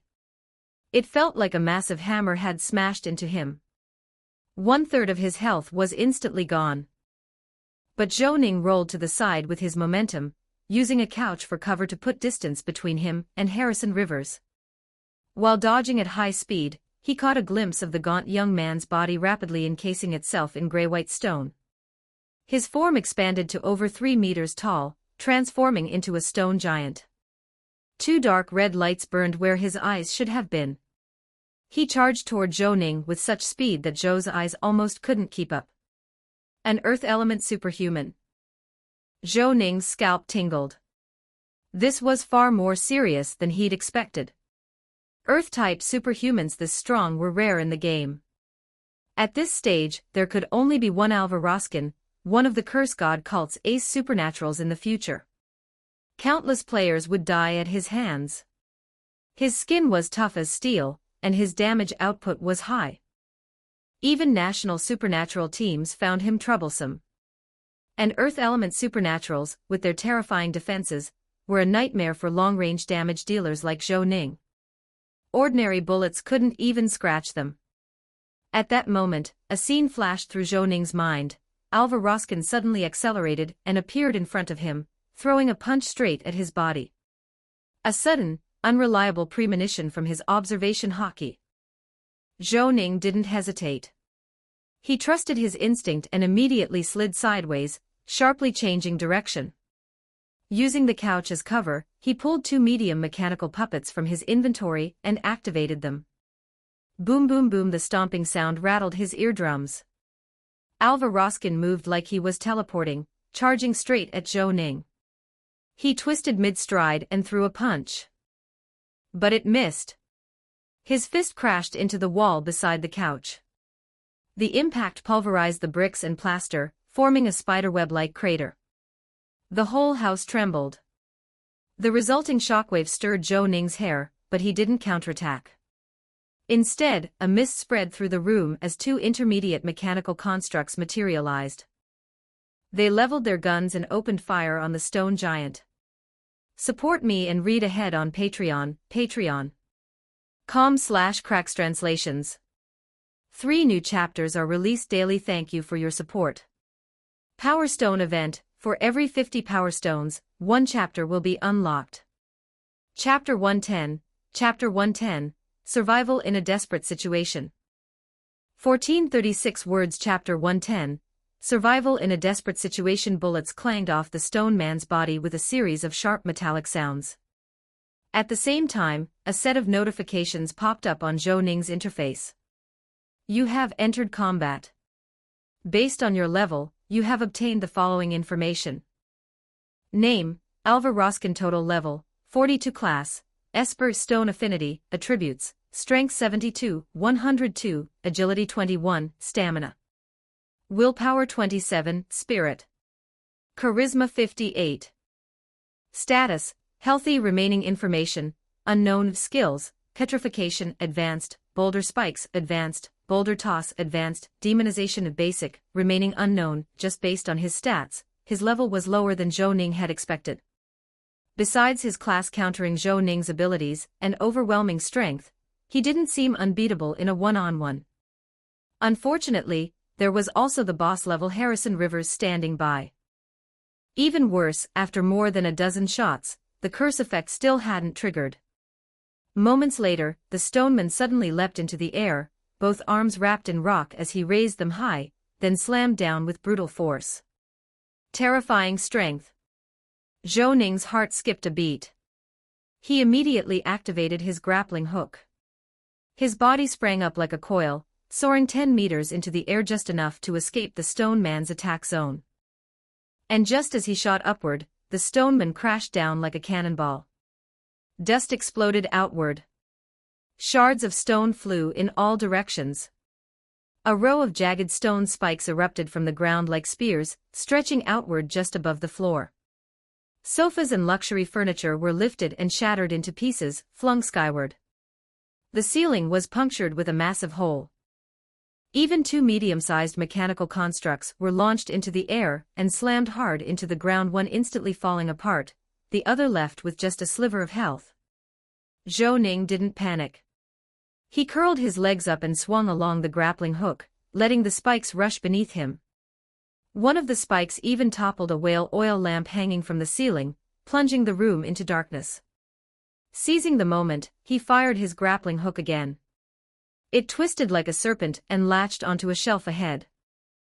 With his incredible agility, Zhou Ning crossed nearly 15 meters in a matter of seconds.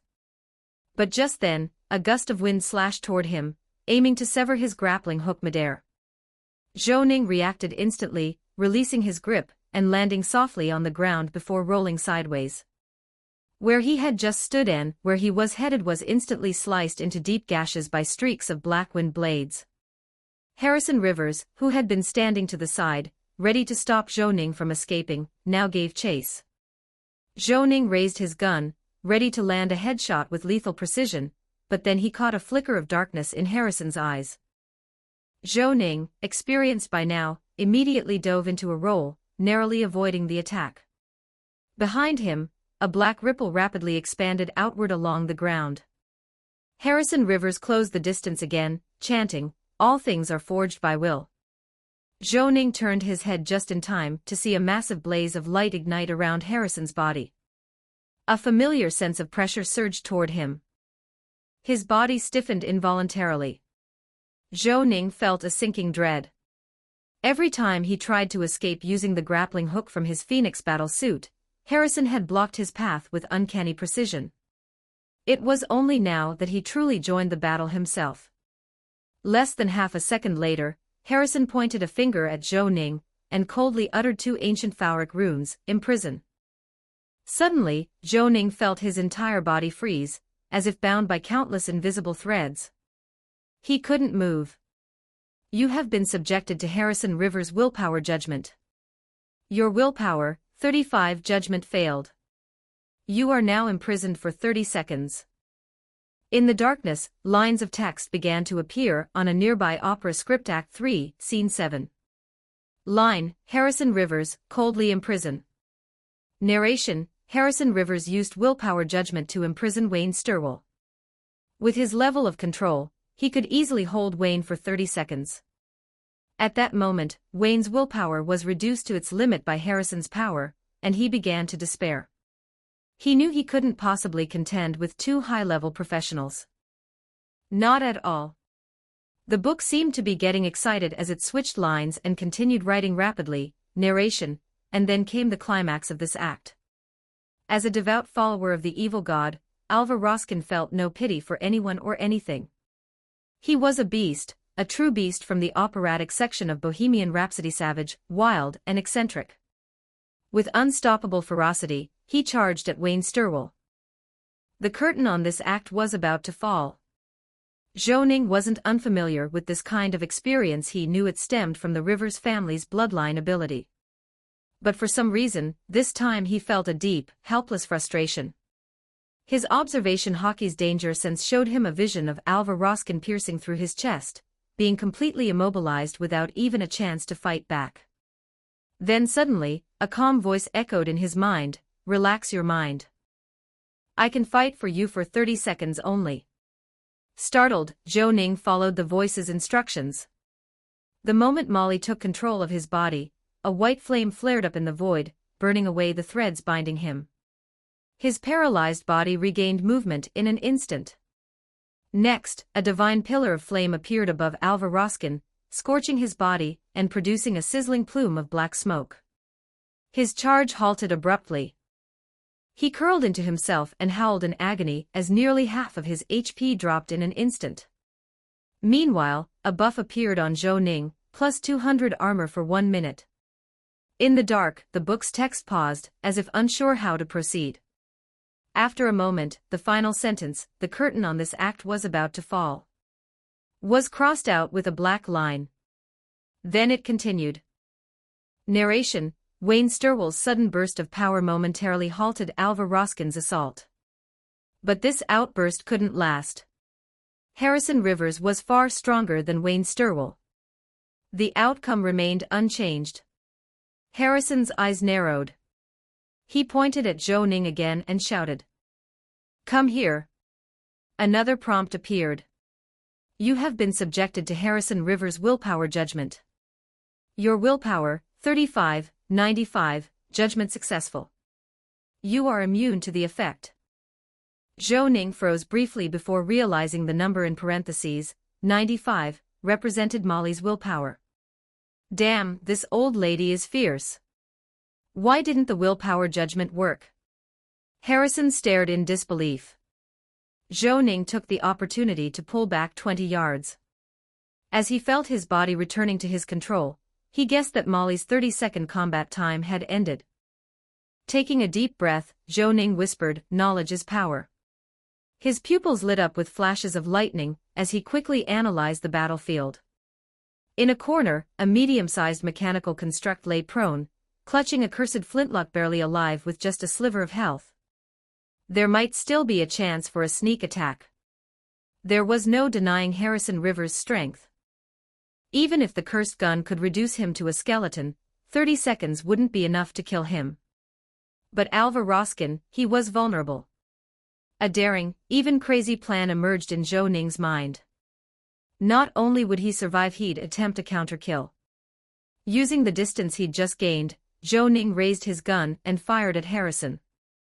A bullet infused with both Conquerors and armament hockey pierced into Harrison's torso. Using the recoil, Zhou Ning sprinted to the left, rolled into a tight ball, and hurled himself toward Alva Roskin. Now over 3 meters tall in his stone giant form, Alva had just recovered from the burning pain, and saw Zhou Ning rolling toward him. He raised his massive arm and brought it crashing down. But Zhou Ning's training had enhanced his observation hockey to the point of near-future sight. In his mind, he clearly saw a vision: field of stone spikes erupting from the floor. He didn't hesitate. Zhou Ning fired at the ground beneath him. Just as Alva slammed the ground and a forest of deadly spikes shot upward, Zhou Ning soared with his aerial shot skill, rising just above the spike field. In midair, he stepped on one of the rising spikes to launch himself again, then aimed his gun straight at Alva's head and pulled the trigger. Support me and read ahead on Patreon, patreon.com/crackstranslations. 3 new chapters are released daily. Thank you for your support. Power Stone event: for every 50 Power Stones, 1 chapter will be unlocked. Chapter 111, Chapter 111, Mission complete 1316 words. Chapter 111, Mission complete. 2 bullets, each wreathed in armament hockey and Conqueror's hockey, struck Alva Roskin square in the forehead, cracking it slightly. Just as Zhou Ning was about to fire a third shot, the familiar sensation hit him again: a sudden dizziness in his head, as if his body's momentum and inertia had been tampered with. He plummeted to the ground and landed hard. Zhou Ning's heart tightened. He forcibly suppressed the rising anxiety within him. Alva Roskin was already charging forward with heavy strides. Letting out a furious roar, his stomp on the ground produced a deafening boom. His fist, raging with power, came crashing down at Zhou Ning. The punch was lightning fast. There was no time to dodge. Zhou Ning's mind raced as he quickly raised his forearm, cloaked in jet-black armament hockey, to block the blow. At the same time, all sorts of gadgets, wrist-mounted darts, and throwing knives launched chaotically from the arm of his Phoenix battle suit toward Alva Roskin. Alva Roskin didn't even blink. The darts hit his body but didn't leave a single mark, just the faintest, barely perceptible dip in his health bar. As shockwaves rippled outward, a torrent of brute force hit like a bursting dam. With 102 strength, Alva's blow crushed through, but the tremendous defense provided by Zhou Ning's armament hockey, combined with the enhanced defense and strength buff from the upgraded Phoenix battle suit, mitigated the worst. Still, the number -89 floated above his head. He staggered back a step, the taste of blood thick in his breath. You were attacked by Alva Roskin, LV. You lost 89 HP. If it weren't for the Phoenix battle suit, my HP would have hit rock bottom. Zhou Ning's expression was grave. He still had about 120 HP left, enough to survive just one more blow. Time to go all in. Moments later, Alva Roskin once again came chasing after Zhou Ning like a shadow. Zhou Ning didn't hesitate. He rolled and tumbled toward a bookshelf to the side. His observation hockey alerted him that Harrison Rivers was circling around from the other side. As a master of explosions, it was time to blow something up. Using the cover from his earlier roll, Zhou Ning had quietly planted a bomb at the intersection. Half-crouched, a grin curled on his lips as he raised his hand and snapped his fingers. A crimson flame erupted beneath Harrison Rivers' feet. Fire and falling rubble engulfed him in an instant. Your bomb dealt 172 damage to Harrison Rivers. Your bomb dealt 235 damage to Harrison Rivers. The damage was minimal, but Zhou Ning had never expected it to kill Harrison. All he needed was to stall him for a few seconds to secure a brief one-on-one with Alva Roskin. Taking advantage of Alva's momentary distraction from the explosion, the medium-sized mechanical unit that had been lying dormant in the corner suddenly rose and fired at him again. Bullet after bullet struck Alva's back. The flintlock's firepower was weak, barely scratching him yet. In the blink of an eye, Alva had already teleported to Zhou Ning's side. Zhou Ning suspected he'd used some sort of supernatural item that allowed short-range teleportation, but not repeatedly. His speed stirred the fallen rubble into a whirling storm, shattering rocks into powder that danced like desert sand in the air. Bracing against the wind, Zhou Ning squinted. In his mind's eye, a vision appeared once more. In approximately 2 seconds, Alva Roskin will be transformed into a skeleton by the curse. At the same time, from the rubble, Harrison Rivers burst free, now towering over 2 meters tall, exuding a vile presence. A strong sulfurous odor filled the air. He had transformed into a demon. No hesitation. Zhou Ning quickly regained composure, his black eyes turning razor-sharp. Then, a wave of invisible force surged from him in all directions. Alva Roskin was immediately overwhelmed with fear, stunned for a brief moment. Harrison Rivers, too, reeled as if struck by lightning, freezing in place. As predicted by Zhou Ning's observation hockey, the 7th bullet from the medium mechanical unit finally triggered Pirate General Victor's curse effect. A pale moonbeam shone from the void. Under its glow, Alva Roskin's 3-meter-tall stone body rapidly shrank, transforming into a skeleton less than 1.8 meters tall. Pirate General Victor's curse transforms the target into a walking skeleton. Defense reduced to 0. Weak to sunlight. Loses sense of fear and pain. Duration, 8 seconds. Though the curse's duration dropped from 30 seconds to 8 for Alva Roskin, it was enough. Zhou Ning had already raised his revolver and aimed. Ripple shot. Intense ripple energy swirled around the bullet, which struck Alva's skeletal head with a crisp crack, releasing a plume of black smoke. Your ripple shot dealt 479 damage to Alva Roskin, 50% damage amplification. Alva Roskin is now under ripple burn, loses 2% HP per second for 10 seconds. Alva Roskin, now fully skeletal, let out a brief, high-pitched scream. His body froze mid-motion as golden flames erupted from his bones, trailing black smoke. Zhou Ning didn't stop. He leveled the revolver at Alva's skull again, and fired continuously.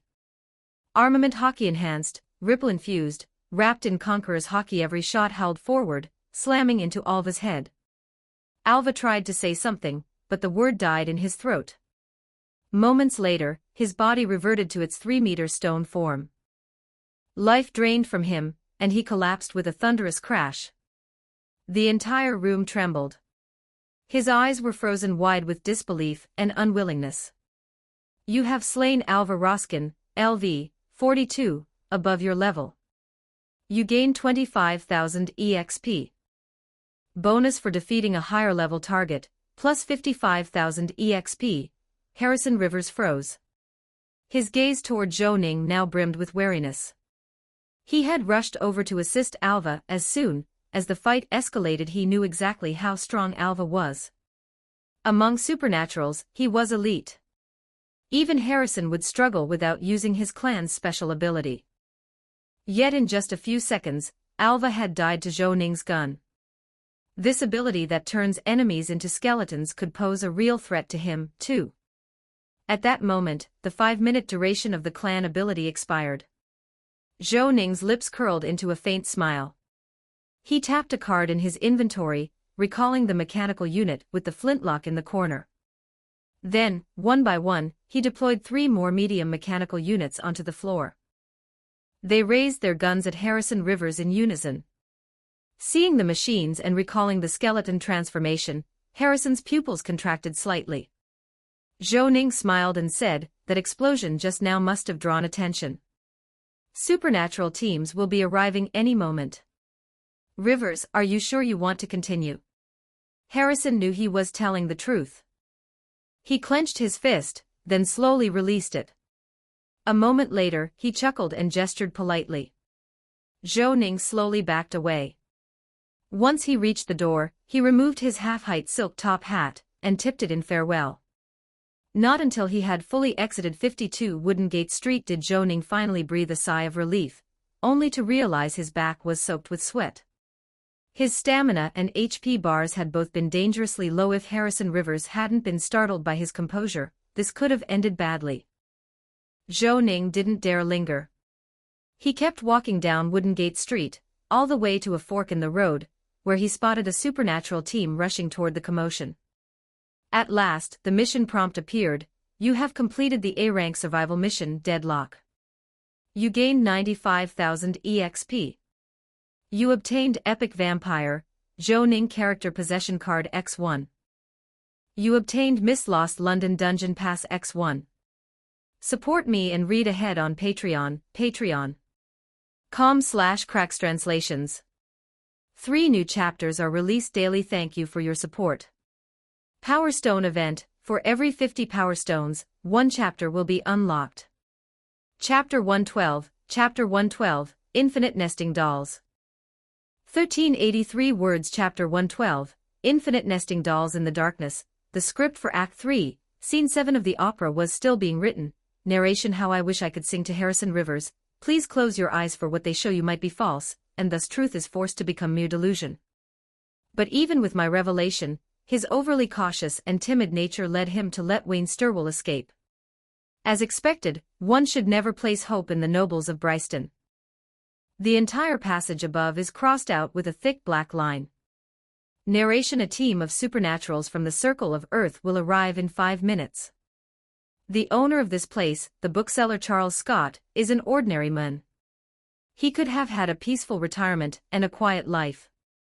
Unfortunately, due to the price that must be paid for a failed performance, as he entered the house, the unstable, collapsing ceiling fell right on top of him.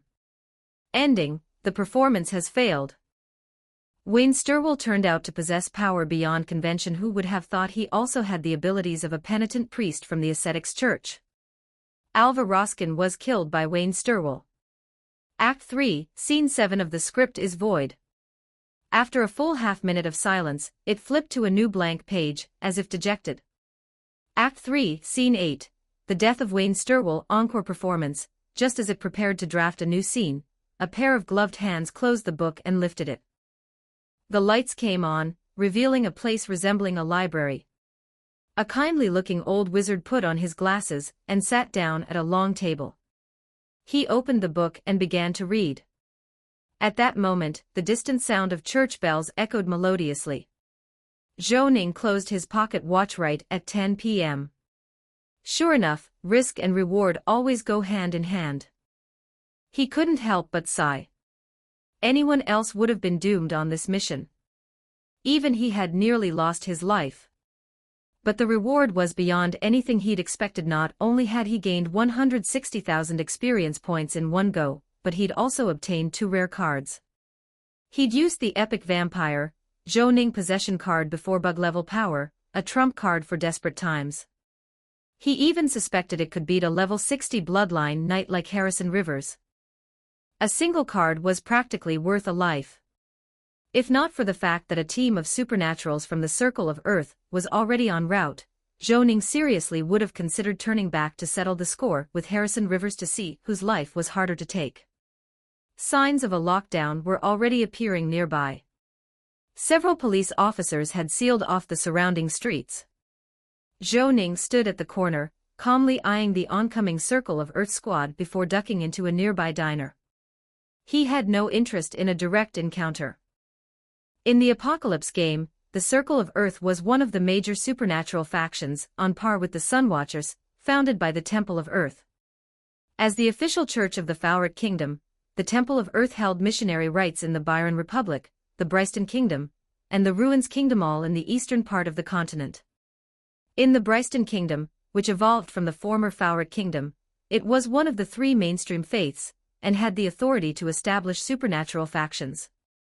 Compared to the Sunwatchers, whose ties to religion were looser, and whose backing came from Bryston's royal court, the Circle of Earth had a much stronger religious foundation. They were far more inclined toward divine arts and supernatural powers, and their methods were significantly more aggressive. Almost all their members were devout followers of the Earth God, and they were extremely xenophobic. Zhou Ning had suffered many defeats at the hands of the Circle of Earth in his previous life as a player. If he could avoid them, he definitely would. This small diner was near the southeastern docks, and at 10 p.m. it was doing good business. Many nearby sailors and seamen were eating inside. After taking a seat by the window, Zhou Ning acted like any regular diner. He took off his hat and set it beside him, then ordered baked beef and a salad. While waiting for his food, he tapped his fingers lightly on the table, watching through the window as the heavily armed Circle of Earth squad, some even dressed like knights, passed by. One of those 2 earlier was pretty strong. Even in my era, he'd count as a top-tier fighter. I won't be able to take action again for a while. You need to start leveling up fast. Molly seemed to have just recovered, her voice still tinged with fatigue. Zhou Ning smiled and responded in his mind, "Thanks for your help back there. Are you okay?" "I'm fine. Just a bit drained," Molly replied bluntly. "Here's a tip: next time, prepare some talismans. Ones made with occult techniques work too. They'll really help in combat. I still remember how to make some. I can teach you." Zhou Ning nodded thoughtfully. He understood. Molly had brought this up more than once. In his previous life, there were NPCs in the game who sold small talismans with special effects like haste, fire damage, or frost damage. His current occultism skill did include some talisman crafting knowledge, but only for illumination and calm, neither very helpful in combat. With Molly's recipes, things would improve greatly. Now that their bond had deepened, Zhou Ning was finally feeling the warmth of having a personal granny companion. After a leisurely half-hour meal, Zhou Ning paid the bill, put on his hat, and left the diner, taking a horse-drawn cab back to Vic University. By then, the nearby lockdowns had eased up. As the carriage passed No. 52 Wooden Gate Street, Zhou Ning glimpsed through the curtain and saw that the house had mostly collapsed. Several Circle of Earth members were working on site, and a body covered with a white sheet lay on the ground. Zhou Ning let out a breath and drew the curtain shut. It was almost 11 p.m. when he took out his key, and opened the door to his dormitory only to be surprised to find Fred still locked in an intense duel with another tall, skinny youth. John was sitting off to the side, watching the match. He vaguely recalled the last time he played cards this long. Was the last time he played. The spectators in the room had changed, but the plates and snacks piled on the table spoke volumes about how fierce the match had been. If I were this dedicated back in school, I might not have been top of the class, but I'd at least be someone's model student, Zhou Ning thought. Wayne, I want to play a round. As Zhou Ning greeted the others and was about to head to his room, Molly's cool voice echoed in his mind. Zhou Ning. As a spirit companion granny, shouldn't you be focused on restoring your strength instead of getting addicted to card games? Still, since she rarely asked for anything, Zhou Ning didn't have the heart to refuse. He braced himself and joined the game.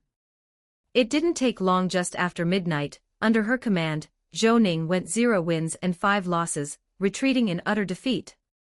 Back in his own room, Zhou Ning washed up quickly and collapsed into bed. Although the battle earlier hadn't lasted long, it was the most intense one he'd ever experienced. His body was utterly exhausted, and mentally, he was also badly shaken. It made him realize his biggest shortcoming: his mental resistance was far too weak. During the fight, he'd been struck by Harrison's mental lash. The skill affected both body and mind, and just that one move had cost him 12 willpower points. On top of that, even Molly's assistance in battle had apparently drawn from his willpower as well, leaving him with a pounding headache and overwhelming drowsiness. Zhou Ning yawned, and before long, he drifted off into dreamland. Support me and read ahead on Patreon, patreon.com/crackstranslations. 3 new chapters are released daily. Thank you for your support.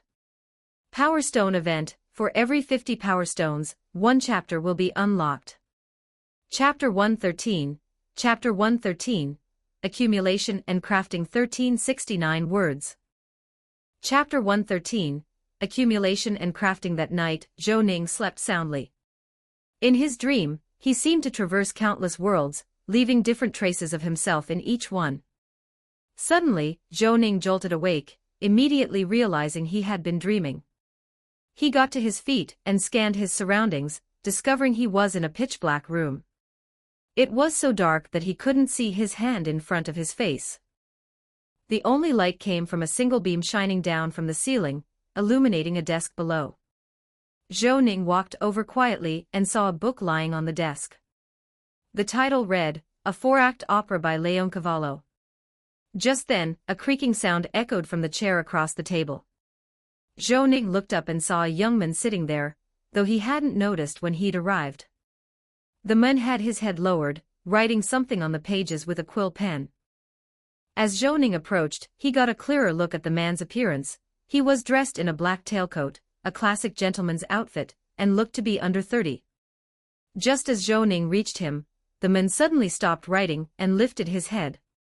His face was young and handsome, but his eyes held a trace of coldness and madness. Startled, Zhou Ning woke up with a jolt and found that it was already broad daylight. Zhou Ning. He sat there dazed for quite a while before finally getting out of bed. Damn, that felt like a horror movie. Who wouldn't be freaked out? He checked the control panel and found no indications of any influence from an evil god. On the contrary, his previously depleted willpower was nearly fully restored. Could it have just been a regular nightmare? He told Molly about the dream. After pondering for a moment, she said, maybe you were influenced by some kind of supernatural item. A book-type supernatural item. Zhou Ning immediately thought of that book from the show, the one that had his name written in it, but he couldn't remember more details. He picked up his pocket watch and opened it for a glance. It was still early, but he no longer felt sleepy, so he got out of bed, washed up quickly, and sat down at his desk to examine last night's gains. First was the Epic Vampire Zhou Ning possession card. It was identical to the previous one. It granted him all the power of Epic Vampire Zhou Ning for 15 minutes. What he was more interested in was the second reward, a dungeon pass for Miss Lost London. He opened his inventory and clicked to view it. A prompt immediately popped up, Miss Lost London Dungeon Pass. You may pay to enter a randomized dungeon themed on Miss Lost London. You'll enter in person, and death means the end. There was a detailed explanation below. Zhou Ning read it carefully and finally understood it was another money-making trick from the simulator. This feature was somewhat like a rewind, but you entered in first person, and had to complete the story to pass. If he had to describe it, it was a bit like the settings in infinite loop novels. The time, setting, opponents, and plot were all randomized. The world might be the original comics, or one already altered by your previous crossing. Take Miss Lost London, for instance. You might be sent to the 1890s to kill Dio Brando, who becomes the boss in Part 1, or you might be sent to 1970 to kill your past self who has just turned into a vampire. The good part was that it allowed precise control over your actions in the instance, maybe even letting you grab everything you wanted in one go and fulfill all your goals at once. The downside? You could only use it once, and the cost of entry was brutal, 100 traversal coins. Absolutely extortionate. Zhou Ning decided to save it for later, once he was stronger. It wasn't something to waste. Lately, he hadn't been attending classes much, and the promised academic exchange still hadn't materialized. So, the upcoming period would likely be both relaxing and hectic. The next day, throughout Thursday, aside from borrowing more books from the university library, Zhou Ning busied himself in his alchemy lab, working on various crafts. The mechanical arm required a large amount of silver moonstone, silver ingots, and steel ingots. The total cost was nearly 300 vectas. It took him about 12 hours to successfully create one, and the result was better than he'd expected. Thanks to the alchemy circle engravings, it could not only assist with his work, but even independently produce simple low-level potions. Since the mechanical puppets was his own construct, whenever it successfully crafted a potion, he also earned experience from it. Right now, it could provide about 7,000 experience points per day, and churn out large quantities of basic healing potions. Zhou Ning couldn't help but marvel at how unscientific this world's alchemy was. In the evening, Zhou Ning made another trip to the Silas apothecary run by the West family. He spent another 1,000 vectas to buy all the herbs he'd need for the next few days in one go. The 3,000 vectas he'd painstakingly saved up had suddenly dwindled to under 700. But Zhou Ning wasn't about to stop spending. Can you help me find an alchemy shop for rent? Preferably near Vic University. He made the request to Ian while they were handing over the devil fruits. The Sunwatchers valued him highly, so after paying an annual rent of 500 vectas, Zhou Ning was granted use of a fully equipped alchemy shop located near his current lab. It even included a private warehouse. Zhou Ning was very satisfied with it.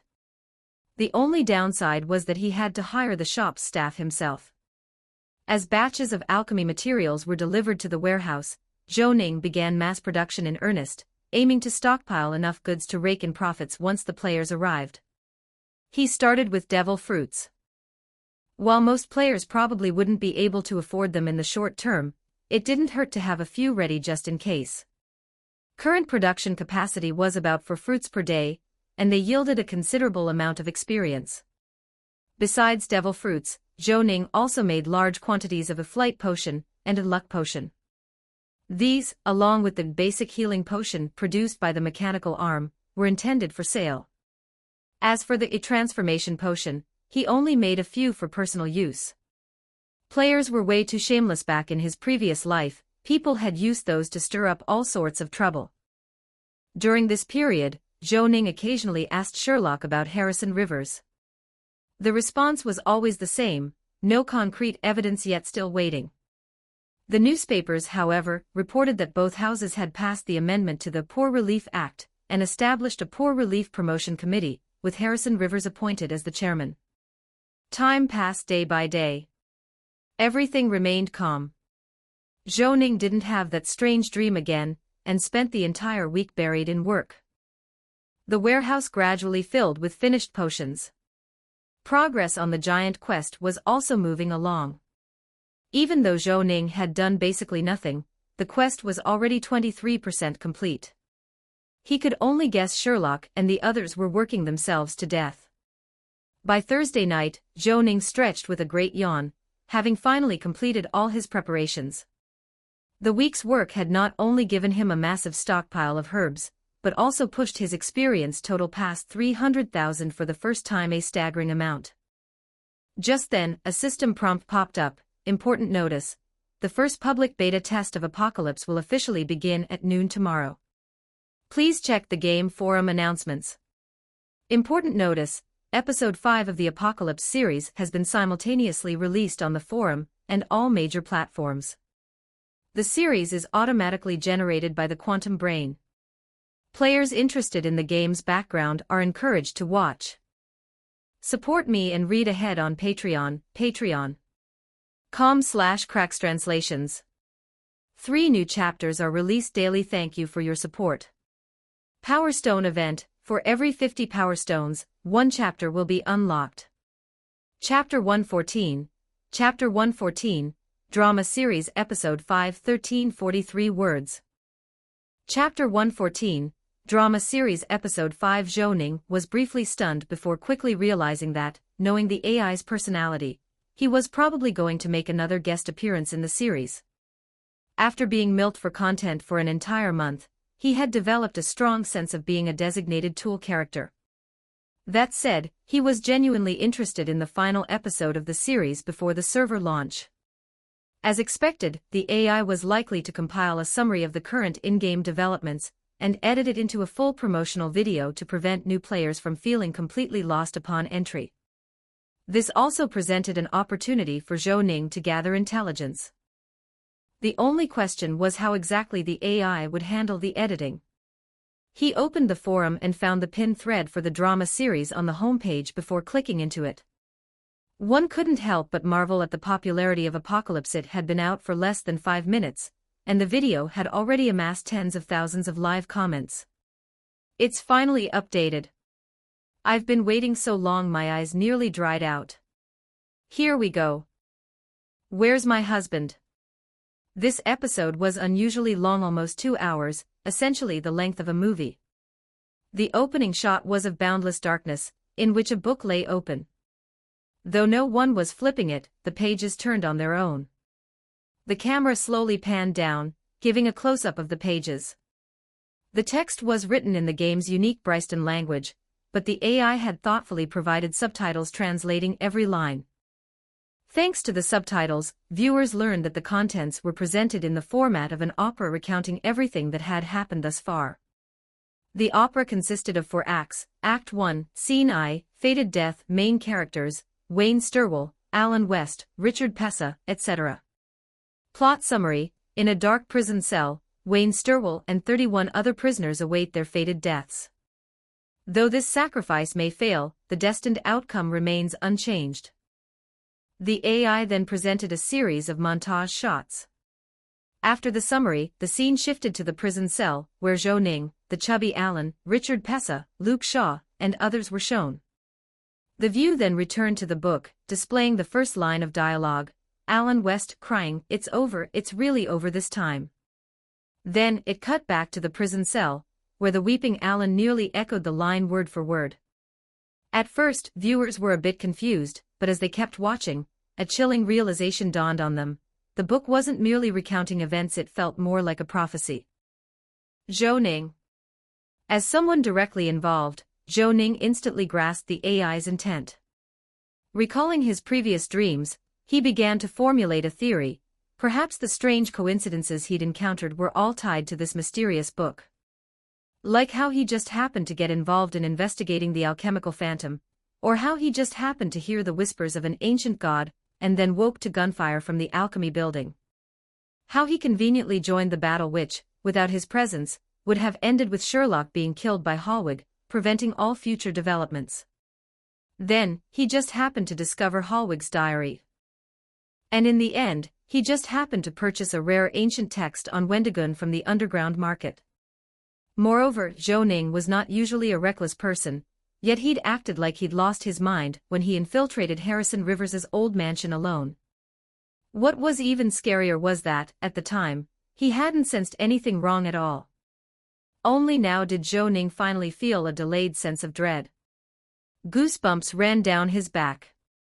In other words, this book likely possessed some peculiar power. Anyone whose name appeared in it would become a character in its opera, unconsciously following the script. The video continued using the same filming method, with the events in the opera gradually being confirmed.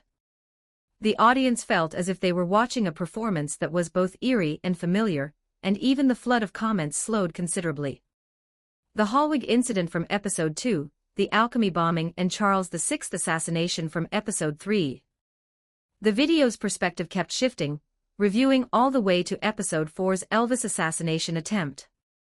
The book described the scene as a failed performance, which finally gave viewers a sense of relief. LMAO, Elvis is still the GOAT. Come on, if the protagonist could be manipulated that easily, he wouldn't be the protagonist anymore. Even the book probably didn't expect Wayne Stirwell's close-quarters combat ability to be this strong. It actually used the phrase, unexpected result, in the failure description. Amid the jokes and laughter, the plot continued. The camera returned to the book in the darkness. This act was titled, Fated Death. From the new opera summary, viewers learned that of the two survivors, Luke Shaw would begin hearing the whispers of an evil god and go in search of the Sunwatcher for help. Upon meeting the Sunwatcher, he would suddenly go mad and transform into a monster, only to be killed on the spot. The other survivor, Richard, would lose control and his sanity, becoming a monster who killed 9 people. Then, lured by some unknown summoning, he would seek out Wayne Stirwell and ultimately die by his gun. The video resumed switching perspectives. Just as written in the book, Luke Shaw went mad after finding the Sunwatcher and died a tragic death. Meanwhile, Richard Pessa, as written in the opera, killed 9 people before coming to Zhou Ning for help, and just like in the script, ended up dying at Zhou Ning's hands, leaving viewers feeling incredibly stifled. One had to admire the AI's editing skills. What were originally 4 scattered episodes had been masterfully tied together using this book as a narrative thread. Viewers unconsciously became immersed in the story. It could easily be seen as a brand new film, leaving them filled with anticipation for what would happen next. Moments later, the view returned once again to the book in the darkness. This time, the opera's title was especially chilling, The Death of Wayne Stirwell. The following shot featured Harrison Rivers, with text above his head reading, Bryston Kingdom Noble Family Code / Legislative Committee Chairman / High Priest of the Curse God Cult. Harrison Rivers soon, through his conversation with several others, players learned that Harrison Rivers had orchestrated a plot to ambush Wayne Stirwell.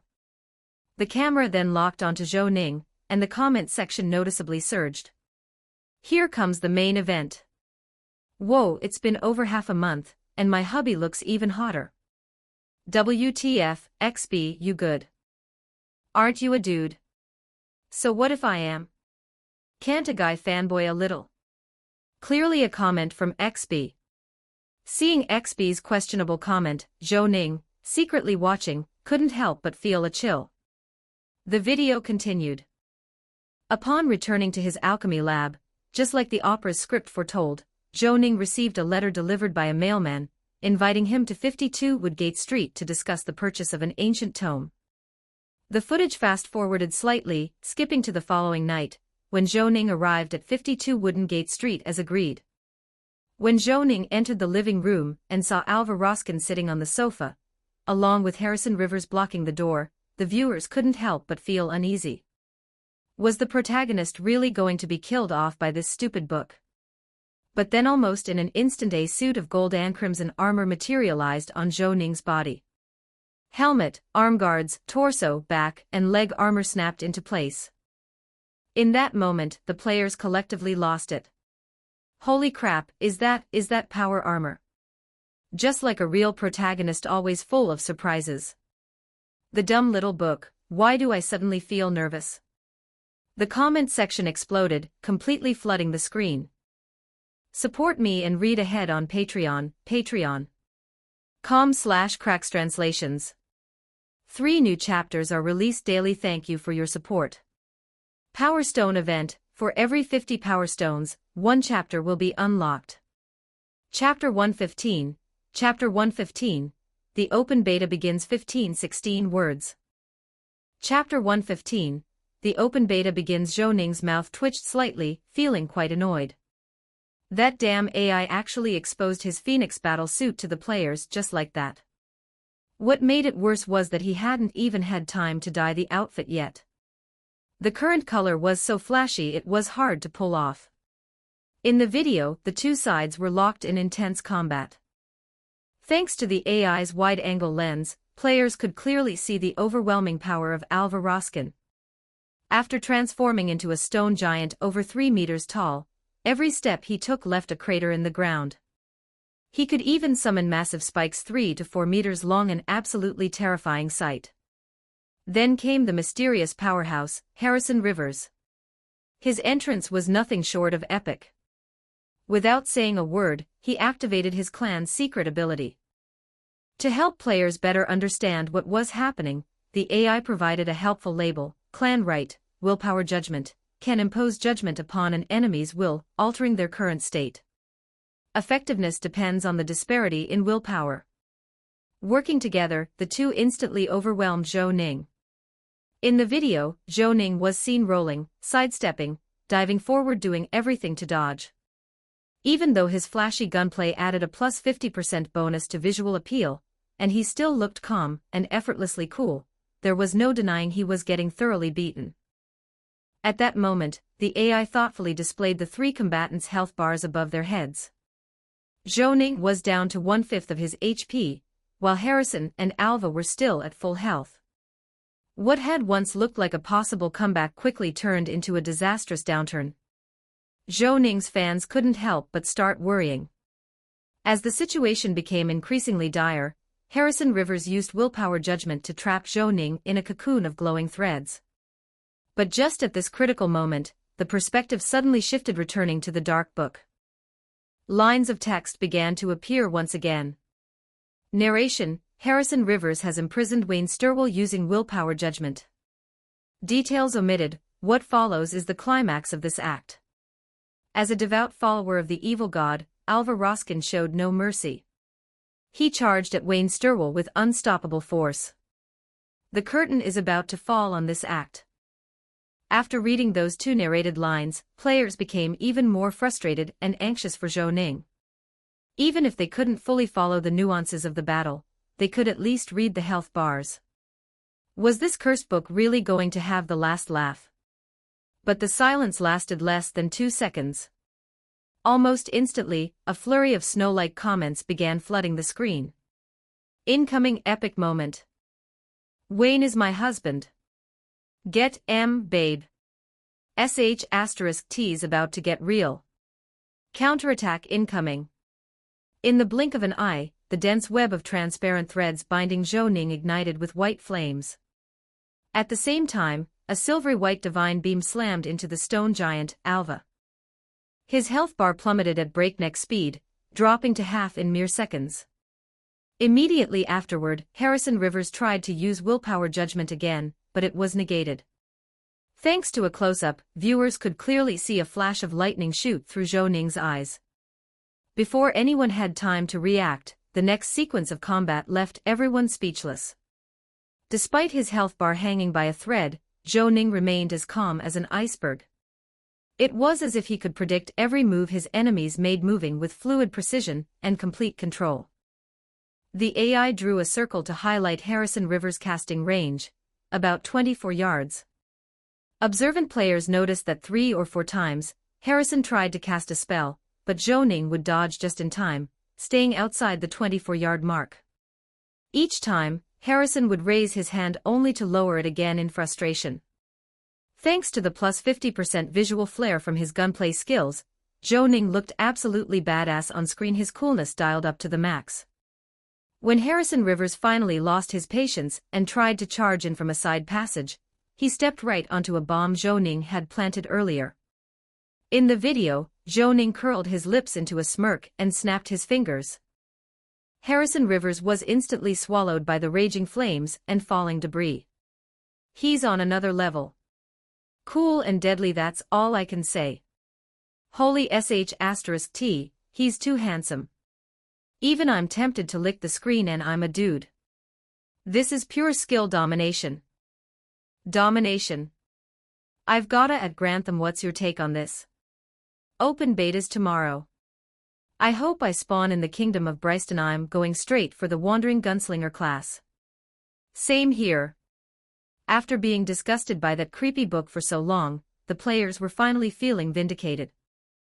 Even Zhou Ning was quite satisfied watching it. This was his first public appearance after acquiring the stylish gunplay skill, and to be honest, even he thought he looked pretty cool. The video continued. Now fully in control of the battle, Zhou Ning dominated the field. The number of live comments surged to 4 or 5 times what they'd been earlier, as players poured out their excitement. A few seconds later, the view shifted again. Harrison Rivers emerged from the rubble, transforming into a towering demon over 2 meters tall. Just as he raised his hand to cast another spell, Zhou Ning, as if anticipating it all along, unleashed an overwhelming aura that burst outward from him. Harrison Rivers froze on the spot, stunned. Here it is, Conqueror's hockey. Deadpan tone, holy hell, that was cool. Harrison got completely shut down. Shouldn't we be praising the main character instead? And then came the moment that left players utterly stunned. Under a barrage from the mechanical puppet, a beam of moonlight descended, stunning Alva Roskin. In an instant, his massive form turned into a pale skeleton. Then, Zhou Ning calmly aimed at the skull and pulled the trigger. Since the video still displayed the health bars, viewers could clearly see what happened next. 3 bullets, 1 black, 1 silver, and 1 fiery red, each glowing with flames, ripples, and ore hit the skeleton. Alva Roskin's long health bar vanished in an instant. Holy sh*t. I'm just numb. That's it. I'm going Wandering Gunslinger. If anyone tries to talk me into another class, I'm throwing hands. Zhou Ning. Once again, credit where credit's due. The AI's editing skills were top-notch. What had originally been a 5-point fight was polished and cut into a perfect 10 with its sharp angles and dynamic perspective shifts. Of course, this worked out in Zhou Ning's favor. After this explosive episode, player interest in the Wandering Gunslinger class skyrocketed. At least 20 to 30% of new players would likely pick it. As the only skill mentor, Zhou Ning could already foresee the profits rolling in. The video neared its end. After Zhou Ning scared off Harrison Rivers with his unshakable calm, and left Wooden Gate Street, his arc came to a temporary close.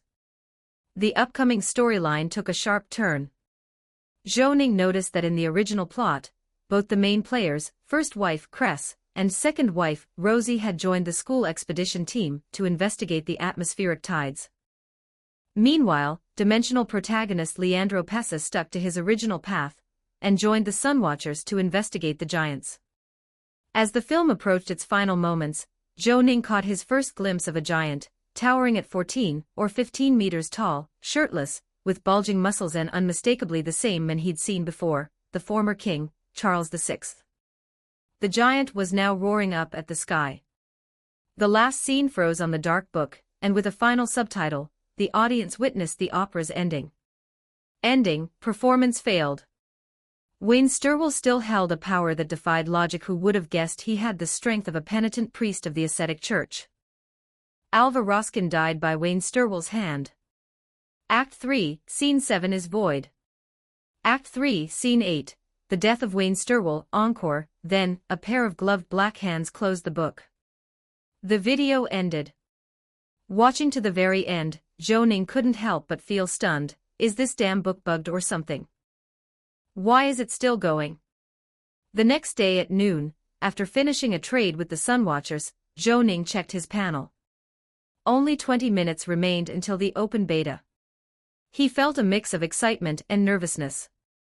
With arms crossed, he sat quietly in his alchemy shop, waiting. His personal store was fully stocked with guns, skills, and potions he'd prepared in advance, everything he'd worked on over the past week. 5 minutes left until the beta began. The game interface started its countdown, 10, 9, 8, 3, 2, 1. Open beta now live. Connecting to data.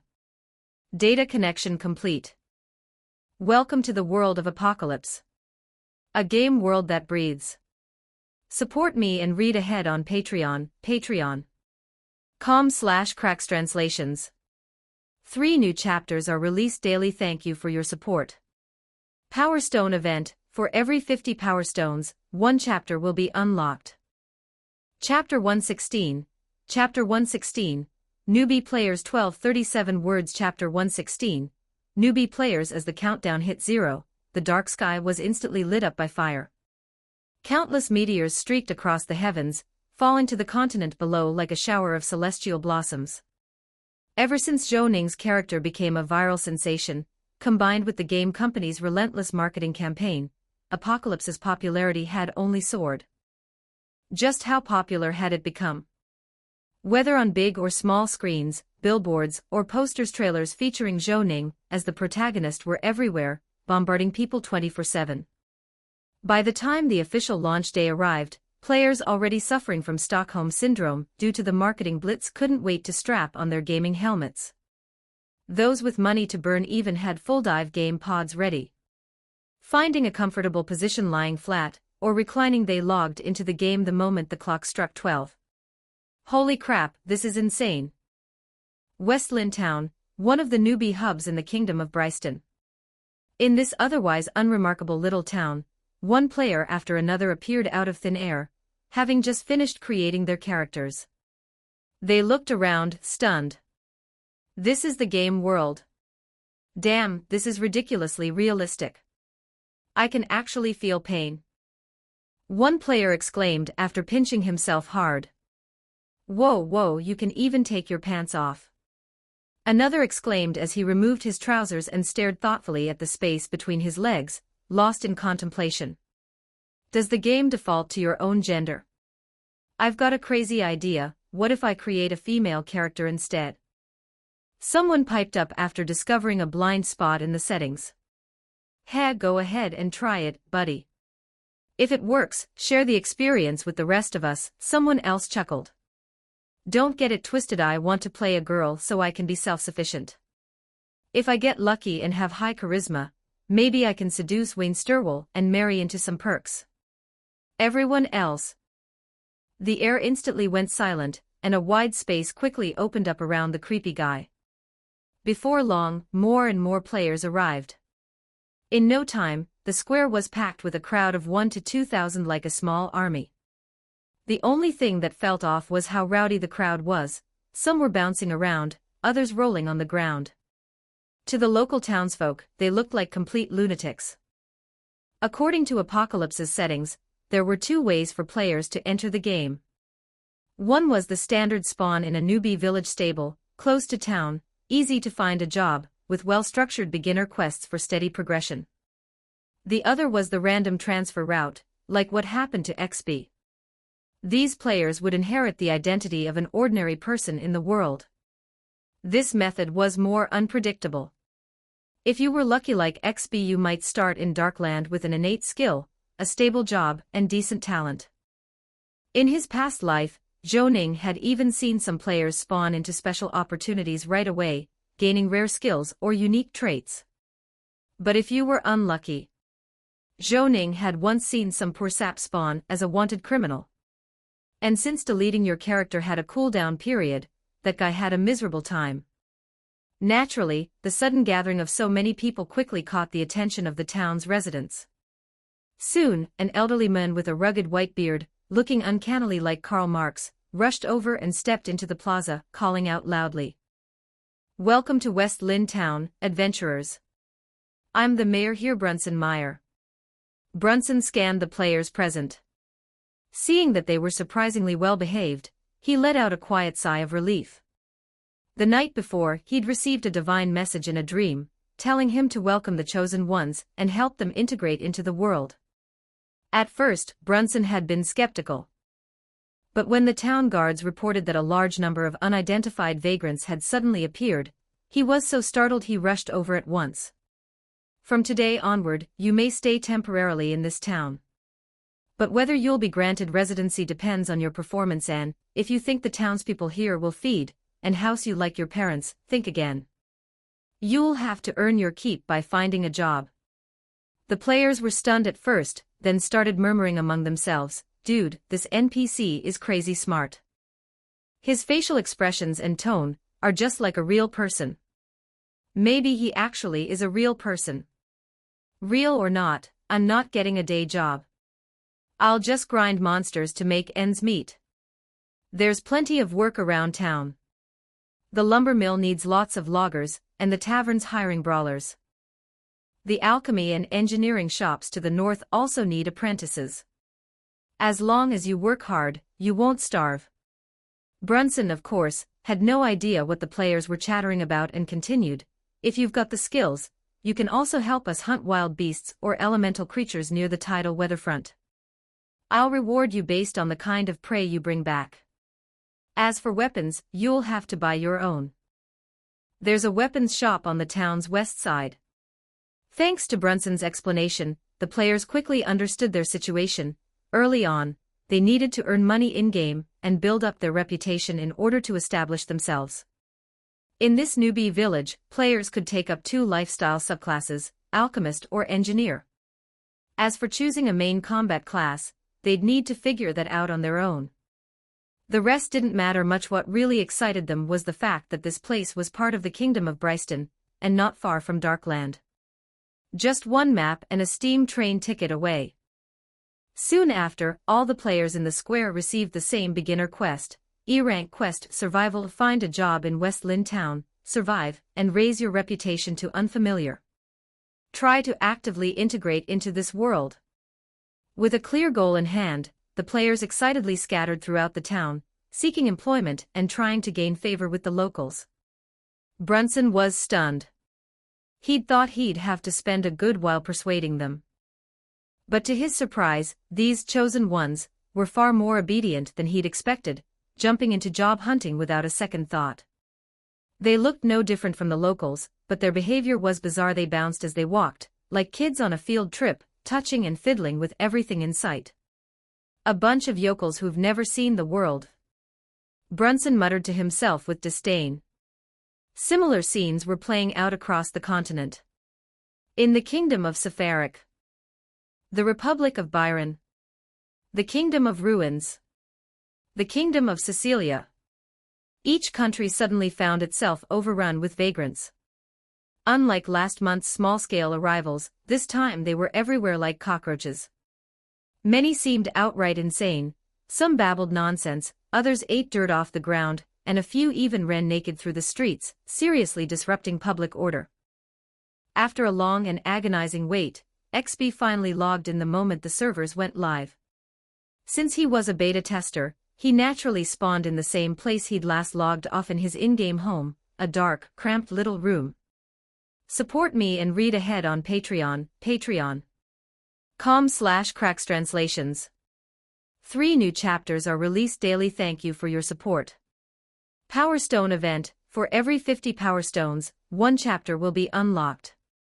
Chapter 117, Chapter 117, Planning 1290 words. Chapter 117, Planning. The open beta has finally started. XP clenched his fists, brimming with confidence. Before the game even launched, he had already made up his mind.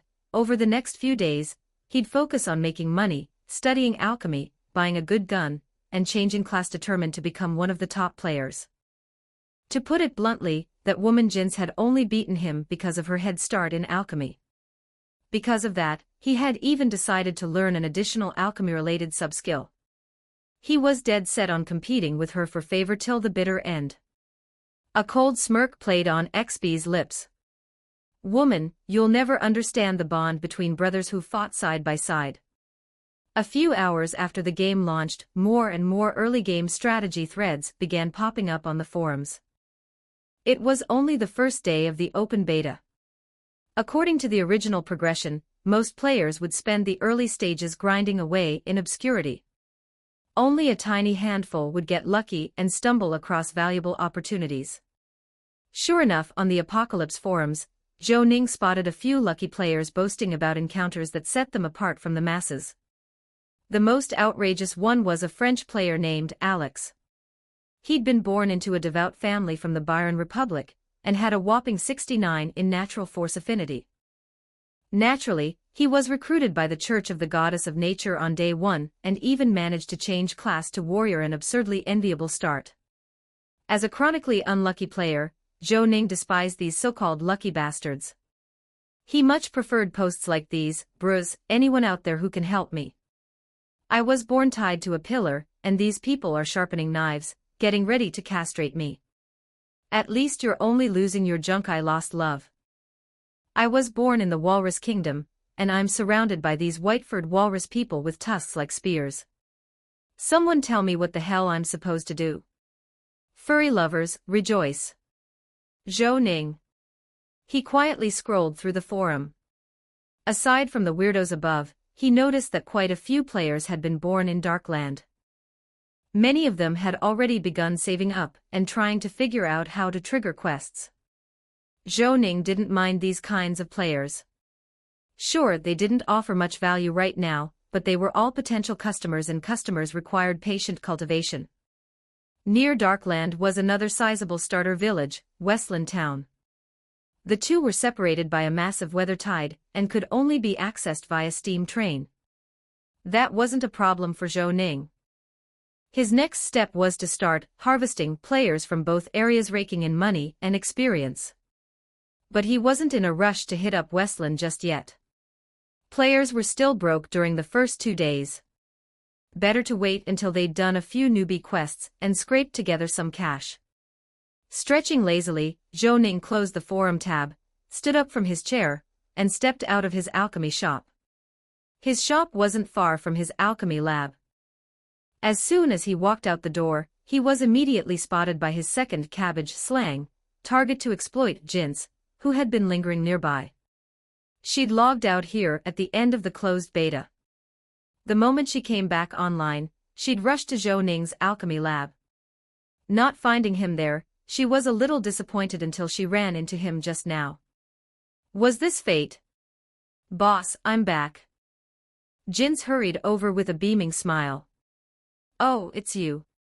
Ready to get back to work?" Zhou Ning smiled and greeted her casually, simultaneously issuing her a task.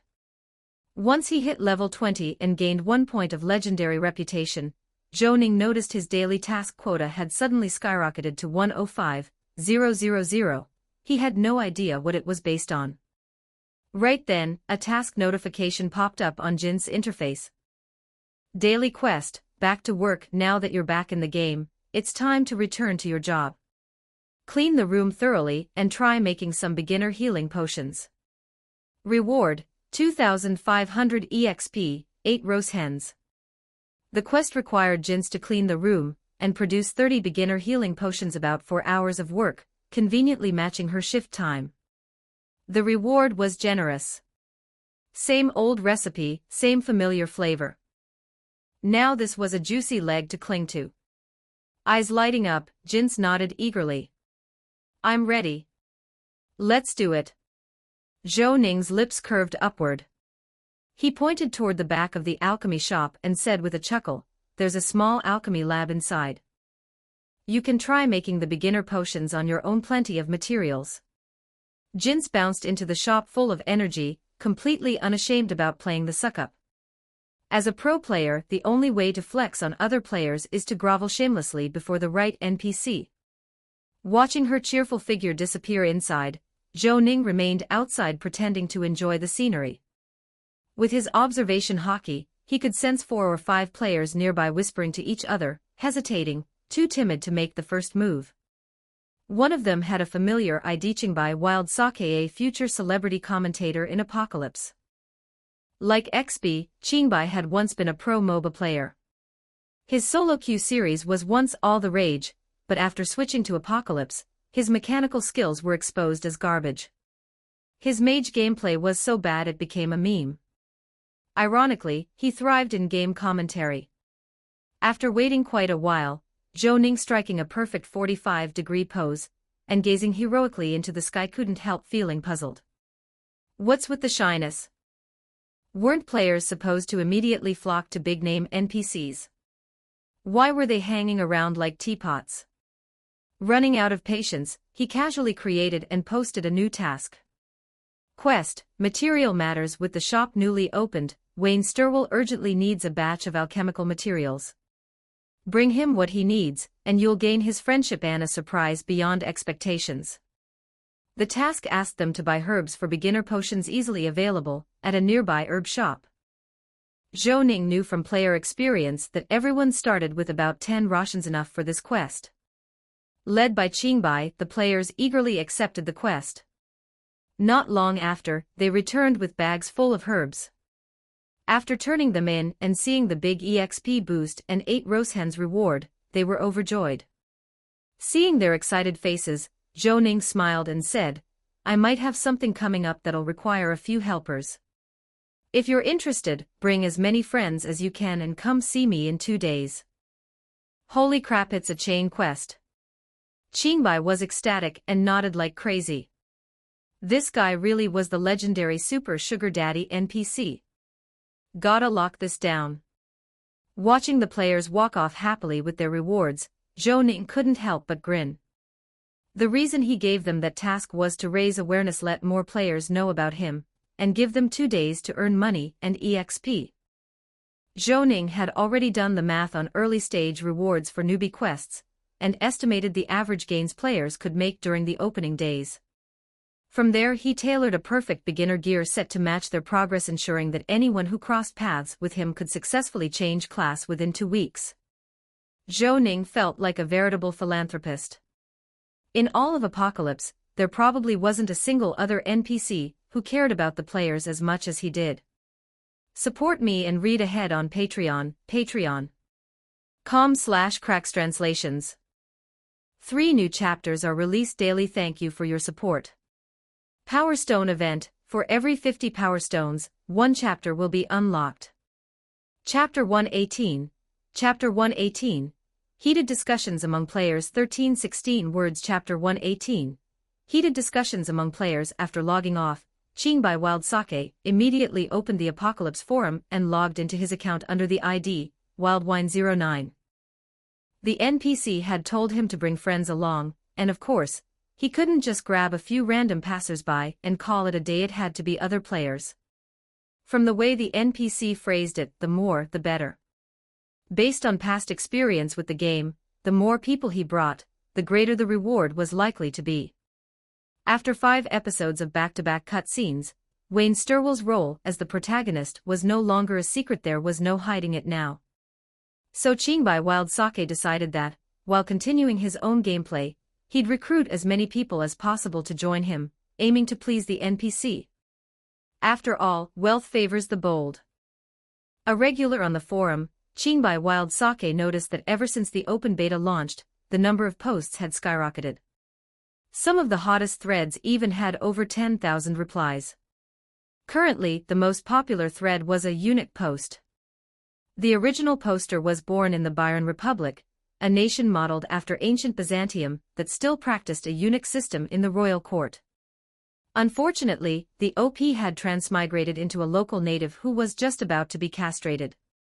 No updates in hours. It was safe to assume the deed had already been done. The attached images showed razors, cords, and hot oil.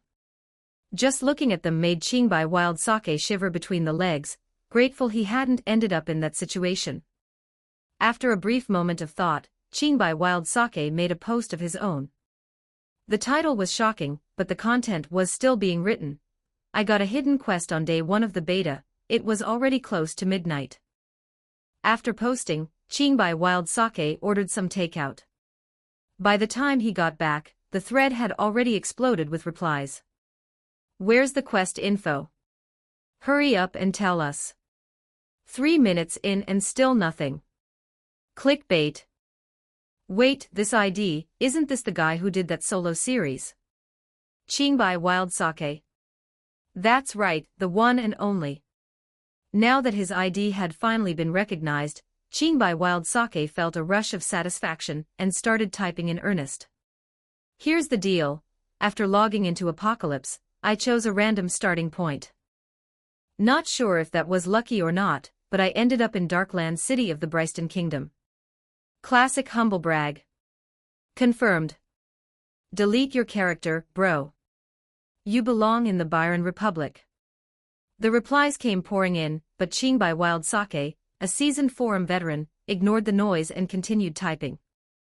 So for those of you who haven't started the game yet, I highly recommend choosing the random start. Think of all those transmigration novels, we all know the drill. Random start is basically soul hopping into a new life. Every player begins as an orphan, your classic protagonist set up perfect for early game development. Of course, some unlucky folks might lose their family jewels, but according to the official site, eunuchs in the Byron Republic are equivalent to civil servants. Their starting point isn't worse than anyone else's. Most players, like me, will spawn in a capital city, giving you a solid starting template and a ticket straight to the top. Top of what? Bro, I hope you lose your family jewels too. Just tell us about the hidden quest. Stop rambling. Alright, I'm typing. Ching by Wild Sake continued, my spawn point was in the western district of Darkland City. I ran into a few other players along the way, and while passing near Vic University, I just happened to run into the main character Wayne Sturwell. To prove he wasn't bluffing, Ching by Wild Sake promptly uploaded an in-game screenshot. Updated image. Holy crap, you actually ran into the protagonist. No wonder you got a hidden quest. I'm jealous. That's insane RNG. Seeing the post's popularity soar, Ching by Wild Sake got even more hyped and continued, back to the point after talking with Wayne Sturwell, I received a quest from him. He said he needed help with something and told me to bring people back to see him in 2 days. As you all know from the 5 promotional episodes, Wayne Sturwell was always front and center. He may look like a student, but he's crazy powerful. We still don't know which faction is backing him, but one thing's for sure, he's loaded with main story content and quests. So here's my theory, this quest is probably the beginning of a major main storyline. There's no way I can complete it alone. That's why I've made a tough decision to share this opportunity with all players in or near Darkland City. If you're interested, DM me in-game. My ID is Ching by Wild Sake. I also stream. My channel number is XXX. Also, I'm buying in-game currency in bulk in the Darkland region. Unlimited buying at 125. The moment the full post went up, it blew up across the forum. Now, not only casual players but also major guilds and professional clubs were paying close attention to the thread. Bro, you're a saint. I spawned near Darkland too. Count me in. So jealous I'm in another country. No way I can get there. Anyone near Darkland is a European sleeper agent, I swear. It wasn't long before Ching by Wild Sake began receiving loads of DMs, and the follower count on his stream skyrocketed. XB was one of the people who messaged him. He was feeling a bit bitter after logging in, he'd focused on grinding quests, and saving up money rather than heading to Vic University. As a result, he had perfectly missed the entire encounter. He was blue. Deeply blue. I was here first, damn it. Zhou Ning also saw the thread. Everything was going exactly according to his plan. What he hadn't expected, however, was how slick Ching by Wild Sake would be actually trying to rally the entire Darkland player base, effectively earning a favor from each of them. This guy was operating on a completely different level from the naive XB. Ching by Wild Sake was proving himself to be a great asset. Naturally, Zhou Ning wasn't about to let him down, he was preparing to offer the players some small rewards. As a player himself, Zhou Ning understood the nature of this crowd. Never overestimate a player's morals.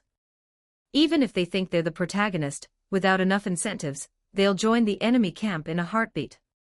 And when that happens, he's the one in danger. To prepare for that, Zhou Ning had struck a deal with Sherlock, using reputation points to trade with the Sunwatchers for a batch of decommissioned firearms. It was an incredible bargain. The next morning, Saturday, John had gone out early. He said he was heading to the Darkland Patent Office to file a patent for the UGIO-style cards. If all went well, he'd open a card shop near Vic University by the end of the month. Zhou Ning was quite looking forward to that. Next, as usual, he spent some time reading in the library before heading to the alchemy shop to instruct Jin's to spend 4 hours brewing basic healing potions. By the time evening came, he'd sent Jin's off, finished his last sip of coffee, donned his half-height silk top hat, stepped out of the university gates, and caught a public carriage to the old district. At 8 p.m., the latest supernatural gathering would begin in the underground market. It would be the first one since the players' arrival, likely filled with treasures. Also, Zhou Ning's wallet was running dangerously low. Support me and read ahead on Patreon, patreon.com/crackstranslations. 3 new chapters are released daily. Thank you for your support. Power Stone event, for every 50 Power Stones, 1 chapter will be unlocked. Chapter 119, Chapter 119, Extraordinary Bullet 1399 words. Chapter 119, Extraordinary Bullet. After getting off the carriage, Zhou Ning followed the memory from his last visit and found old Tyler, the underground market's administrator. Donning the same white hard-shell mask as before, Zhou Ning silently followed him, and once again arrived at that darkened room. By the time Zhou Ning entered, many of the gathering's members were already present. Just like last time, the ominous scales of misfortune sat at the center of the table. With his prior experience, Zhou Ning didn't sit near the far end between the 9 and 10 o'clock positions like before. Instead, he confidently took a seat on the sofa at the 6 o'clock position. Thanks to his now intermediate-level observation hockey, Zhou Ning sharply noticed that most of the participants were the same as the last time. The young man who sold him the devil fruit was here too, right beside him and easy to recognize. He had disguised himself as a devil fruit again, sporting a deer head, and not even bothering with a mask this time. So it's you. The deer-headed man immediately recognized Zhou Ning, and greeted him in a friendly tone. He seemed quite satisfied with their previous transaction. Meeting the round, deer-like eyes of the man, Zhou Ning forced a smile. This felt so damn weird. As a subdued silence filled the air, time ticked by. Before long, the same silver-masked middle-aged man stepped into the center and began to speak. Time's up. No need to wait for latecomers. As usual, we'll begin trading from the 12 o'clock position. As soon as he finished, someone at 12 o'clock spoke eagerly. It was a man with a hood pulled low over his face. I need a large amount of standard superpower potions. The more the better. I'll trade with Vecta. Standard superpower potions. Zhou Ning was slightly taken aback. In the Apocalypse game, there were 4 types of supernatural or superpower potions: low grade, standard, limit, and the never-before-seen divine grade variety. The difference between standard and limit wasn't that great limit potions had a higher chance of awakening better powers and a greater success rate, with virtually 0 risk of death on failure. Standard potions, on the other hand, carried about an 8% death rate upon failure. As a result, not many people chose them, and they were rarely seen on the market. Especially after Zhou Ning had bought up a massive stock of starlight reagent materials, most of it had been used to make limit potions, making standard potions even scarcer. After a brief silence, a short man at the 8 o'clock position responded in a deliberately lowered voice. I might be able to provide a batch of standard superpower potions, but they're a bit risky. Are you sure it won't be a problem? The hooded man gave a deep chuckle. It won't be a problem. The ones taking these potions aren't afraid of death. His voice abruptly cut off, as if he regretted leaking something important. Not afraid of death? Could it be this hooded man was buying the potions for players? A possibility flickered in Zhou Ning's mind. If true, that was quite alarming. To figure out player secrets this quickly, this was some serious efficiency. In the Bryston Kingdom, only the official forces or a few top extraordinary factions could move that fast. But for now, it was only a guess. Zhou Ning watched the deal unfold without showing any emotion. In the end, the two agreed on a price of 65 vectas per potion, with the exchange set for after the gathering. Next up was the deer-headed man. This time, he was looking to buy a sword-type weapon with extraordinary properties, offering up to 800 vectas. Unfortunately, no one could meet his request. Weapons with extraordinary abilities were rare to begin with, and sword-specific ones even rarer. Sighing in disappointment, the deer-headed man sat back down. A few more trades took place, some successful, others not. A supernatural item called the voodoo wooden spear, which caused plague on contact, sold for 400 vectas. Another item, the ever-burning lantern, priced at 1,200 vectas, once again failed to attract any interest. Then it was Zhou Ning's turn. He walked up to the balance and smiled. Today, I'm offering a rare item called the devil fruit. I believe some of you have heard of its effects. Eating it grants the user powerful, unique abilities, 800 vectas, or an equivalent value in supernatural firearms or rare alchemy recipes. As mentioned earlier, most of the participants were the same as last time, so no one asked many questions. Bids started coming in immediately. 800 vectas, 900 vectas, a man in a blue mask offered. 1,000 vectas, came another offer. The bidding escalated quickly.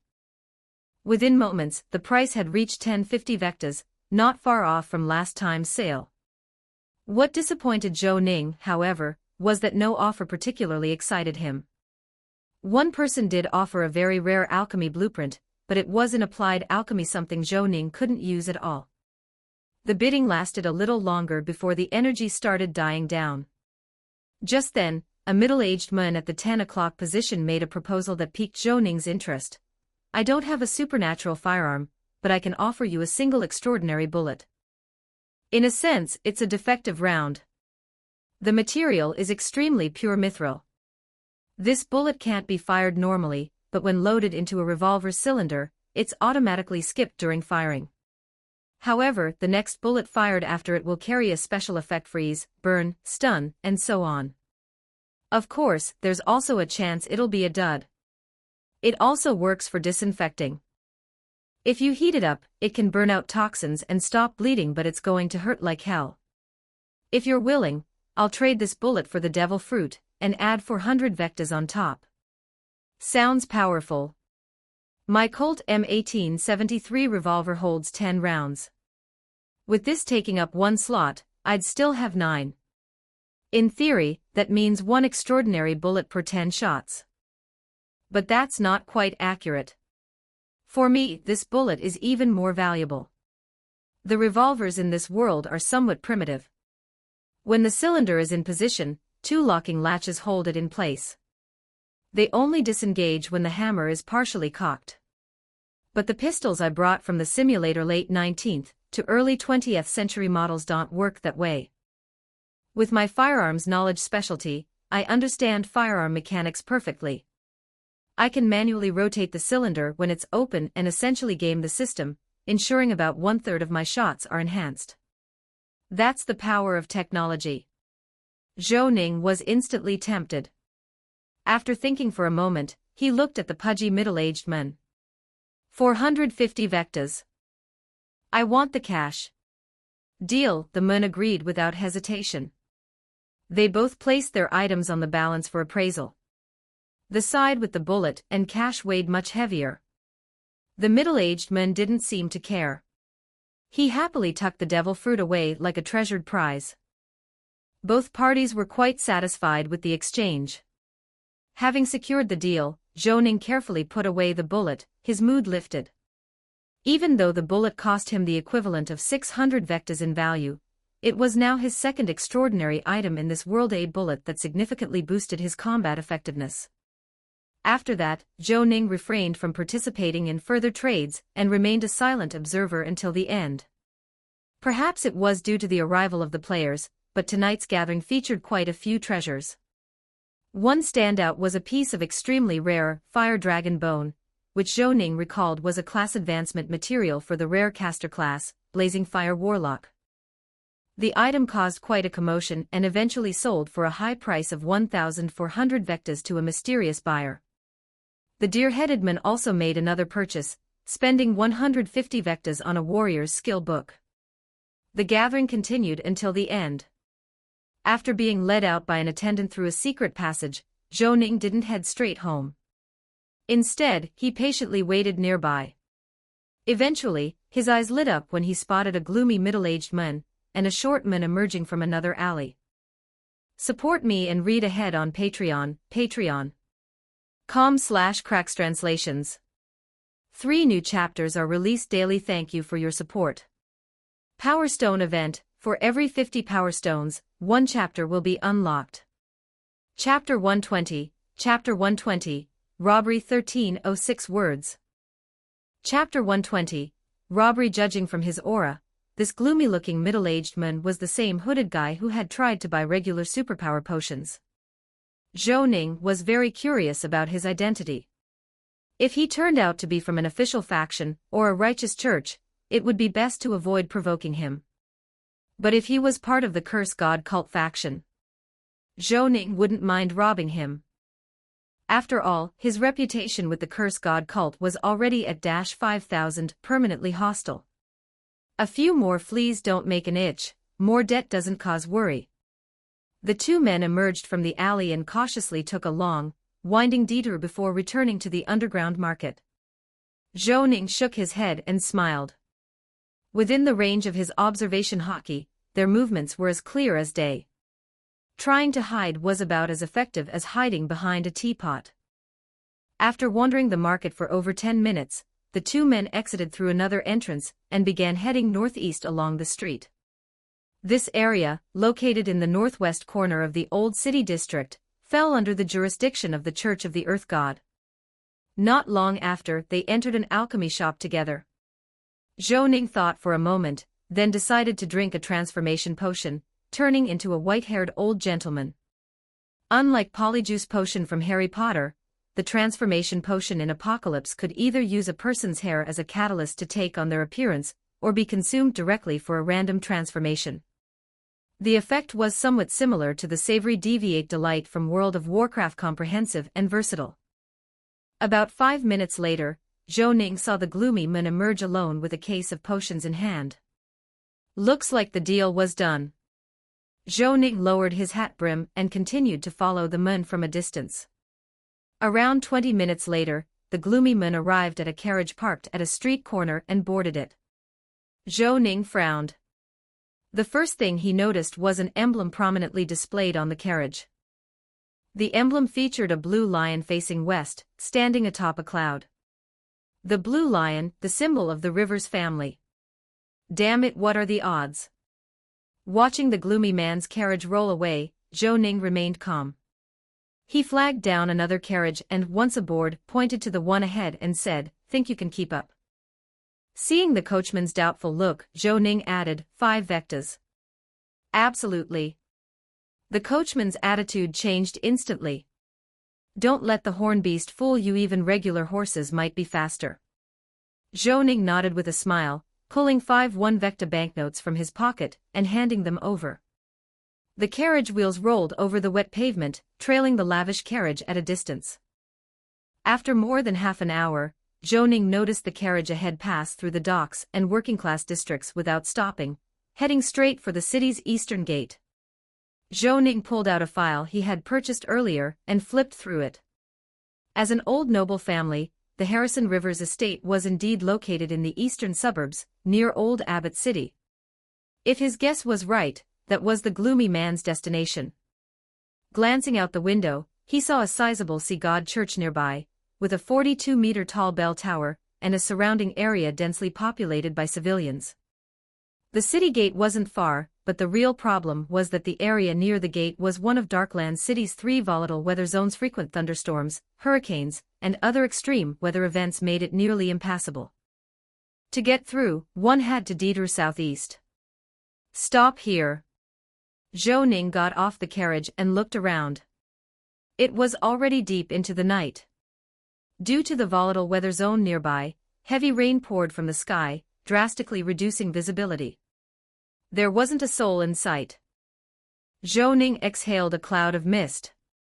He didn't use an umbrella, letting the bean-sized raindrops pelt his body as he broke into a sprint. A golden-red combat suit quickly formed around him. Then, a grappling hook shot out from his hand, wrapping around the bell tower railing and pulling him up. Moments later, he was on top of the bell tower. After a brief run-up, he leapt forward, his cloak unfurling into wings as he glided ahead. Roughly 400 meters later, Zhou Ning landed silently. Not far ahead was the city gate. His golden-red armor shattered away once more. With a sharp snap, he popped open his umbrella and strode beyond the gate. The gloomy middle-aged man drove his carriage along the road. Before long, it had passed through the gate and onto a slightly muddy path. Suddenly, his pupils shrank and a fierce gleam flashed in his eyes. In the middle of the muddy road stood a strikingly handsome young man, quietly holding an umbrella. "You're Wayne Sturwell," the man blurted out, eyes widening. Zhou Ning didn't speak. He slowly closed the umbrella, stabbed the tip into the muddy ground beside him, and glided forward through the rain. At some point, a revolver had appeared in his hand. With a loud bang, the bullet shot straight at the horn beast pulling the carriage. A sharp whinny pierced the air. Blood spattered instantly as the horn beast cried out in pain, all four hooves flying up as it crashed to the side, bringing the entire carriage rolling over. The gloomy man reacted swiftly, launching himself off the horn beast's back and skidding a long distance through the mud. He wiped his face and growled, "I'm right, Captain of the 7th Guard of the Bryston Kingdom. Wayne Sturwell, are you attempting to assassinate an official?" But before he could finish, he hurled a talisman at Zhou Ning. Instantly, a tangle of thorny vines erupted and surged toward Zhou Ning. But Zhou Ning shot backward like a compressed spring, dodging the spell entirely before launching forward again. As he charged, the gloomy man's heart clenched. His eyes froze with fear as he quickly drew a great sword from his back, a flash of blade light slashing toward Zhou Ning. But Zhou Ning didn't even flinch. Not a single change in expression. A crushing wave of conqueror's hockey surged forth, engulfing the gloomy man. The man stiffened instantly, paralyzed on the spot. Zhou Ning's form blurred as he ghosted in close and activated rapid pursuit. He pulled the trigger. The cylinder rotated. On the third shot, the cylinder triggered the effect of an enchanted bullet, one glowing with dark golden light. Boom, boom, boom. 3 bullets fired in rapid succession, striking the frozen man. Blood exploded from the wounds, grotesquely tearing into his body as red flames and blue frost erupted in all directions. Within 10 seconds, the man stood stiff, his health bar vanishing completely. With a thud, he collapsed to the ground. A clean kill. A prompt popped up on the panel. "You have slain Wright Phillips, LV. You have gained 12,000 experience points." Zhou Ning let out a breath and stood up, pulling the umbrella from the mud and snapping it open. He rummaged through the overturned carriage, and 2 minutes later, found a blue potion case inside. Opening it revealed 5 rows, almost 120 regular superpower potions. Damn, that's a lot of cash. At 65 vectas apiece, this stash was worth nearly 8,000 vectas, a hefty haul. Closing the case, he tossed it into his inventory. After thinking for a moment, Zhou Ning plucked a few strands of Wright's hair, then turned toward a nearby rock and said calmly, "How much longer do you all plan on hiding? Support me and read ahead on Patreon, patreon.com/crackstranslations. 3 new chapters are released daily. Thank you for your support. Power Stone event, for every 50 Power Stones, 1 chapter will be unlocked. Chapter 121, Chapter 121, Awin 1303 words. Chapter 121, a win-win situation. Just as he had been about to make a move earlier, Zhou Ning had already sensed the presence of 2 people hiding behind a nearby rock. They'd probably just logged in, because even Zhou Ning had been briefly startled at first, thinking he'd encountered 2 elusive superpowered individuals. Then came a deliberately hushed gasp from behind the rock, followed by the line, "Dear viewers, look who we've run into, it's the legendary Golden Thigh." That's when Zhou Ning narrowed his eyes and realized that the ones hiding were player streamers, even. Still, Zhou Ning didn't bother to drag them out. He simply let them observe the entire encounter. In the early stages of a game, popularity was crucial. Having streamers secretly record his whole battle from a voyeuristic perspective would create an unparalleled sense of immersion for their viewers, and that would do wonders for his own popularity. So Zhou Ning deliberately refrained from exchanging a single word with the gloomy man, and made sure to take him down in the most overwhelming fashion possible, aiming to display his dominance in front of the players. That right there was what you call a win-win. As soon as Zhou Ning finished speaking, rustling noises came from behind the rock, and out walked a male and female player. The male player's ID read Shifeng, while the female player's read Axia. Both were clad in the standard starter gear set. Zhou Ning. Don't think I don't get it. Flirting, huh? He was caught completely off guard. Who would have thought even NPCs could be force-fed dog food, public displays of affection these days? Shifeng walked over with a big grin.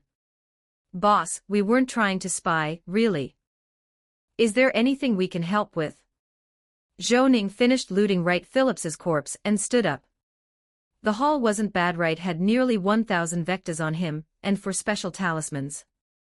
According to Molly, the craftsmanship was decent, and each one was worth about 300 to 400 vectas. They were labeled Thorn, Imprisonment, Wave, and Flame. To activate them, one simply had to recite the corresponding phrase in ancient Phalric and channel spiritual energy into them. In addition, Zhou Ning found a manor access pass, and what looked like an ID tag. The address was number 49, Lavia Street, a standard rich neighborhood. Including the superpower potion, this little robbery had netted over 10,000 vectas. This Wright Phillips guy really was a godsend. Zhou Ning was feeling pretty damn good. So much so that he had a smile on his face even when looking at the two goofy players.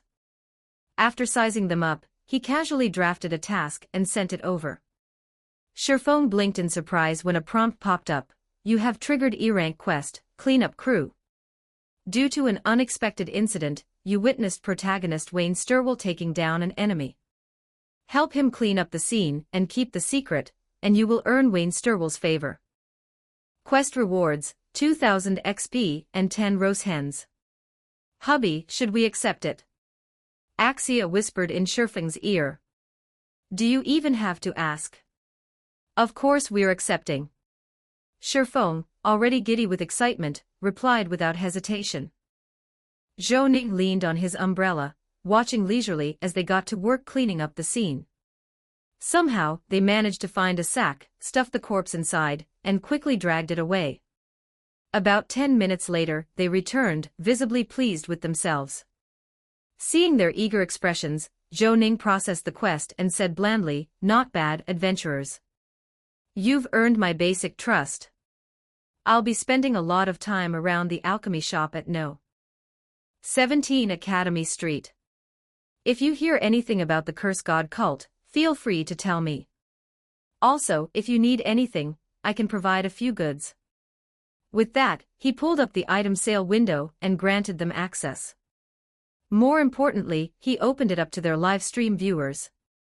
Compared to over a month ago when he gave access to XP, Zhou Ning had added a lot more this time: alchemical potions, basic superpower potions, the gunslinger job change scroll, most of the class's skills, various standard firearms exchanged for reputation from the Sunwatcher, and plenty of ammunition. He even displayed a finished devil fruit, pricing it at 800 vectas. Unlike last time, where it was just a teaser, Zhou Ning was now ready to sell them in bulk but not at a loss. At this moment, Shifeng's live stream chat had gone completely wild. XP may have streamed Zhou Ning's shop before, but the newly added goods were making the audience lose their minds. Holy crap. Damn, so many cheap guns. The cheapest pistol is under 3 vectas. Is this charity? The stone mask's usage price is lower now to only 50 vectas per use. If vecta are going for 400 renminbi each on the trading platform, I just need to spend 20k to become a vampire. It's like instant ascension. Buddy above, are you serious? You dare buy currency off the platform? Most of the sellers are scattered across the continent, hardly any near Darkland. You flying out to trade in person? Out of the way, I've got yellow urine. I'll sober him up. Wait. Stop talking. LOL, that was too much. You guys have no idea how powerful money really is. Word is, it's only day 2 of open beta, and already at least 10 players have over 50 vectas saved up. Wait, am I the only one who noticed the job change price drop too? Switching to Wandering Gunslinger now only costs 12 vectas. Holy crap, let's go. I'm all in. After some whispered discussion, Shifeng and Axia pooled their funds. Shifeng ended up buying a cheap revolver and selected a skill to learn. Your Sunwatcher standard issue revolver has been sold. You earn 3 vectas and 7 rose hens. Your universal skill, Marksmanship Mastery, has been learned. You earn 2000 XP and 10 rose hens. Your universal skill, Dodge, has been learned. You earn 3000 XP and 15 rose hens.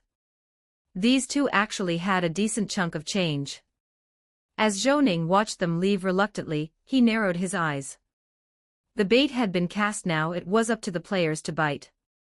And tomorrow would be the moment of truth. Zhou Ning let out a breath, feeling invigorated. He understood players all too well. Being an NPC was a lot like being in a relationship. The more one side invests, the more obsessed they become.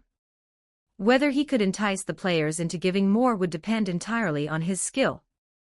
Zhou Ning walked through the heavy, muddy terrain under his umbrella. With his left hand, he took out his pocket watch, flipped it open, and checked the time. It wasn't even 10 p.m. yet. According to intel, the Rivers family had an estate nearby. He'd go take a look. The Rivers estate wasn't far. He arrived in under 20 minutes. It was a sprawling property, complete with vast lawns, rolling hills, a pond, and an impressively large garden. Through the iron gate, Zhou Ning saw numerous guards patrolling back and forth. The place was on high alert. Standing in the shadows, Zhou Ning considered for a moment. Then he mixed a strand of Wright's hair into a transformation potion and downed it. The result was impressive. In a blink, he became the spitting image of that gloomy man. Clothes, facial lines, everything. It was almost too perfect to be natural. The transformation would last for 1 hour before wearing off automatically. Putting away his umbrella, Zhou Ning stepped forward with a calm expression and walked toward the estate. Support me and read ahead on Patreon, patreon.com/cracks translations. 3 new chapters are released daily. Thank you for your support. Power Stone event. For every 50 Power Stones, 1 chapter will be unlocked. Chapter 122. Chapter 122, The Giant, a new specialization. 1408 words. Chapter 122, The Giant, a new specialization. Through observation hockey, Zhou Ning could clearly sense the danger lurking inside. Normally, he would never take such a risk, but the opportunity was too rare, and with the Vampire Zhou Ning template card in his possession, his safety was practically guaranteed. There had to be a reason Harrison was stockpiling such large quantities of ordinary superpower potions. He needed to investigate this as soon as possible, and find out what exactly the Church of the Cursed was up to. If he still held back even now, what kind of transmigrator would that make him?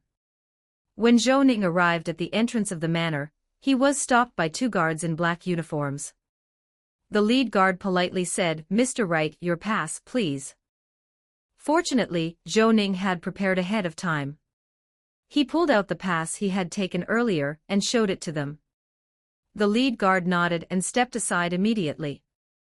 After passing through another layer of inspection, he was greeted by a grand-looking main house. The danger Zhou Ning had sensed earlier was centered around the main house and its immediate surroundings. Perhaps due to some kind of supernatural interference, the moment he stepped into the area, his observation hockey went completely dark. It was like dropping a stone into the ocean. All he could sense was a looming threat. Zhou Ning took a deep breath and pushed open the main house doors.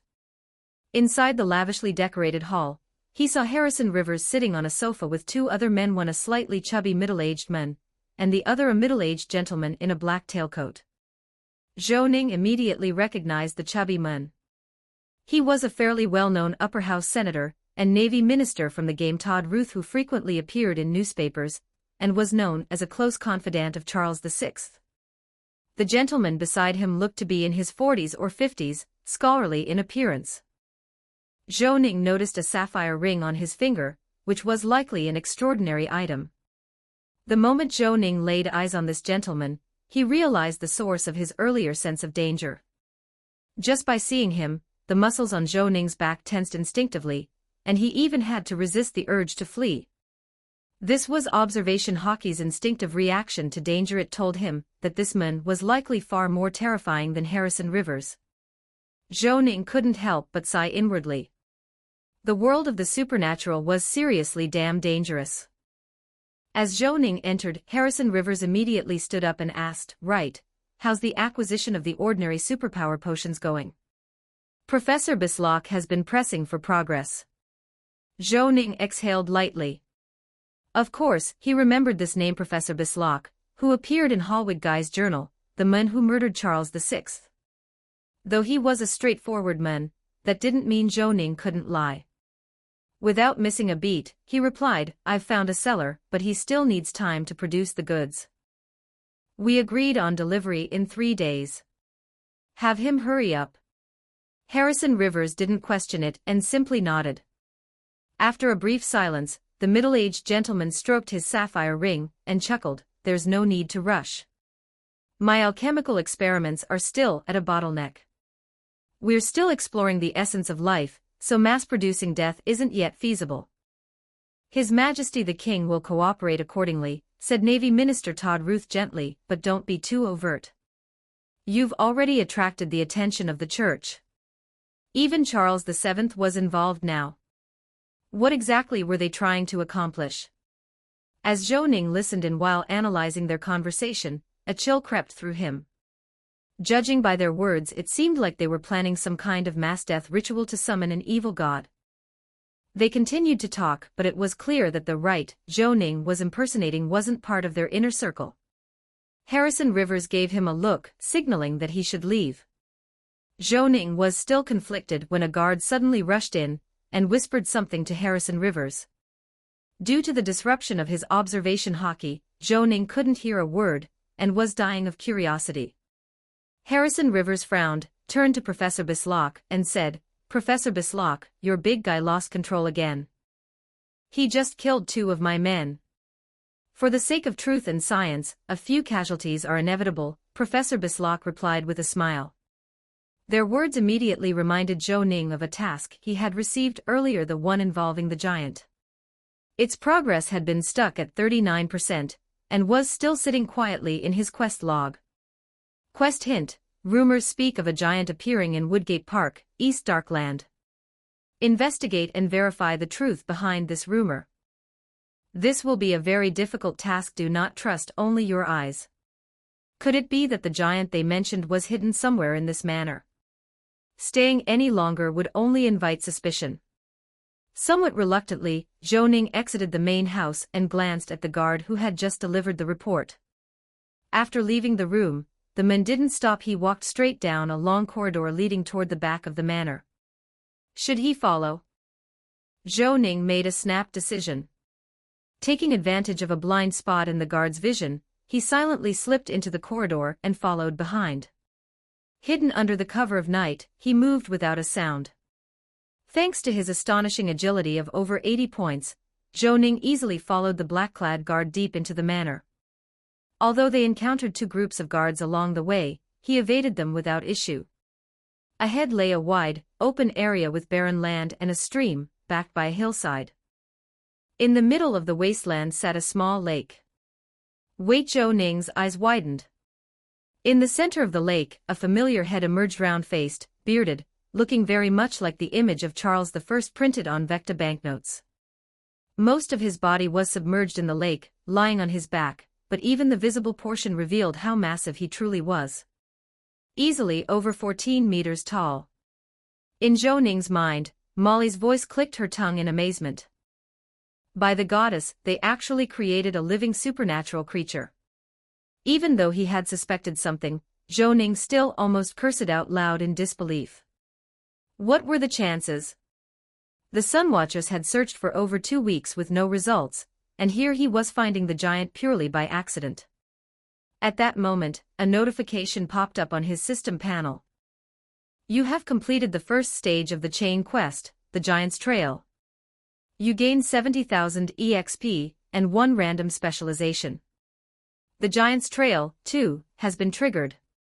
Quest requirement: 1. Immediately report the Giant's location to the Sunwatchers. As expected, the second part of the quest offered double the reward, 150,000 EXP, clearly an A-rank mission. But the difficulty was equally insane. Just the info he'd learned tonight was already enough to make his scalp tingle. In short, he felt a mix of caution and curiosity. With about 10 minutes left before the shape-shifting potion wore off, Zhou Ning didn't linger. He chose to leave the manor immediately. By the time he returned to the academy, it was already 2 a.m. Zhou Ning placed his umbrella back in the stand and returned to his room, lit the gas stove, and began to examine the night's spoils. Before he left, he had only about 600 vectas to his name, completely broke. But by the time he came back, he had gained a supernatural bullet, 4 talismans, superpower potions worth 8,000 vectas, and 1,600 vectas in cash. Zhou Ning couldn't help but sigh. Robbery really was the way to go. There was also the random specialization reward. When Zhou Ning selected to claim it, the panel displayed, randomly drawing specialization. Draw complete. Please choose one of the following 3 abilities as your reward. Reader, advanced. Your reading speed increases by 40%, and your studies will be significantly more effective. Ascetic Church Acolyte, advanced, plus 30% resistance to abnormal mental states. Deception, advanced. You're skilled at hiding the truth. Your chances of successfully lying or bluffing increase by 30%. Support me and read ahead on Patreon, patreon.com/crackstranslations. 3 new chapters are released daily. Thank you for your support. Power Stone event: for every 50 Power Stones, 1 chapter will be unlocked. Chapter 123, Chapter 123, Establishing a Faction. 1423 words. Chapter 123, Establishing a Faction. Not drawing an elite specialty left Zhou Ning somewhat disappointed, but fortunately, the specializations he did get were still fairly decent. At this moment, Zhou Ning really wanted to mimic Aobai and say, "I want them all." The Ascetic Church Acolyte specialization could enhance his mental resistance, helping to compensate for his greatest current weakness, insufficient willpower. Reader was an exceptionally rare learning type specialization that could improve his reading efficiency and complemented his clan teachings. Deception, although relatively weaker, was actually the one Zhou Ning wanted the most. As the saying goes, make up for what you lack. Honest Zhou Ning's one flaw was his inability to lie. After a bit of consideration, Zhou Ning decided to follow his instincts and chose deception to increase his harvesting efficiency.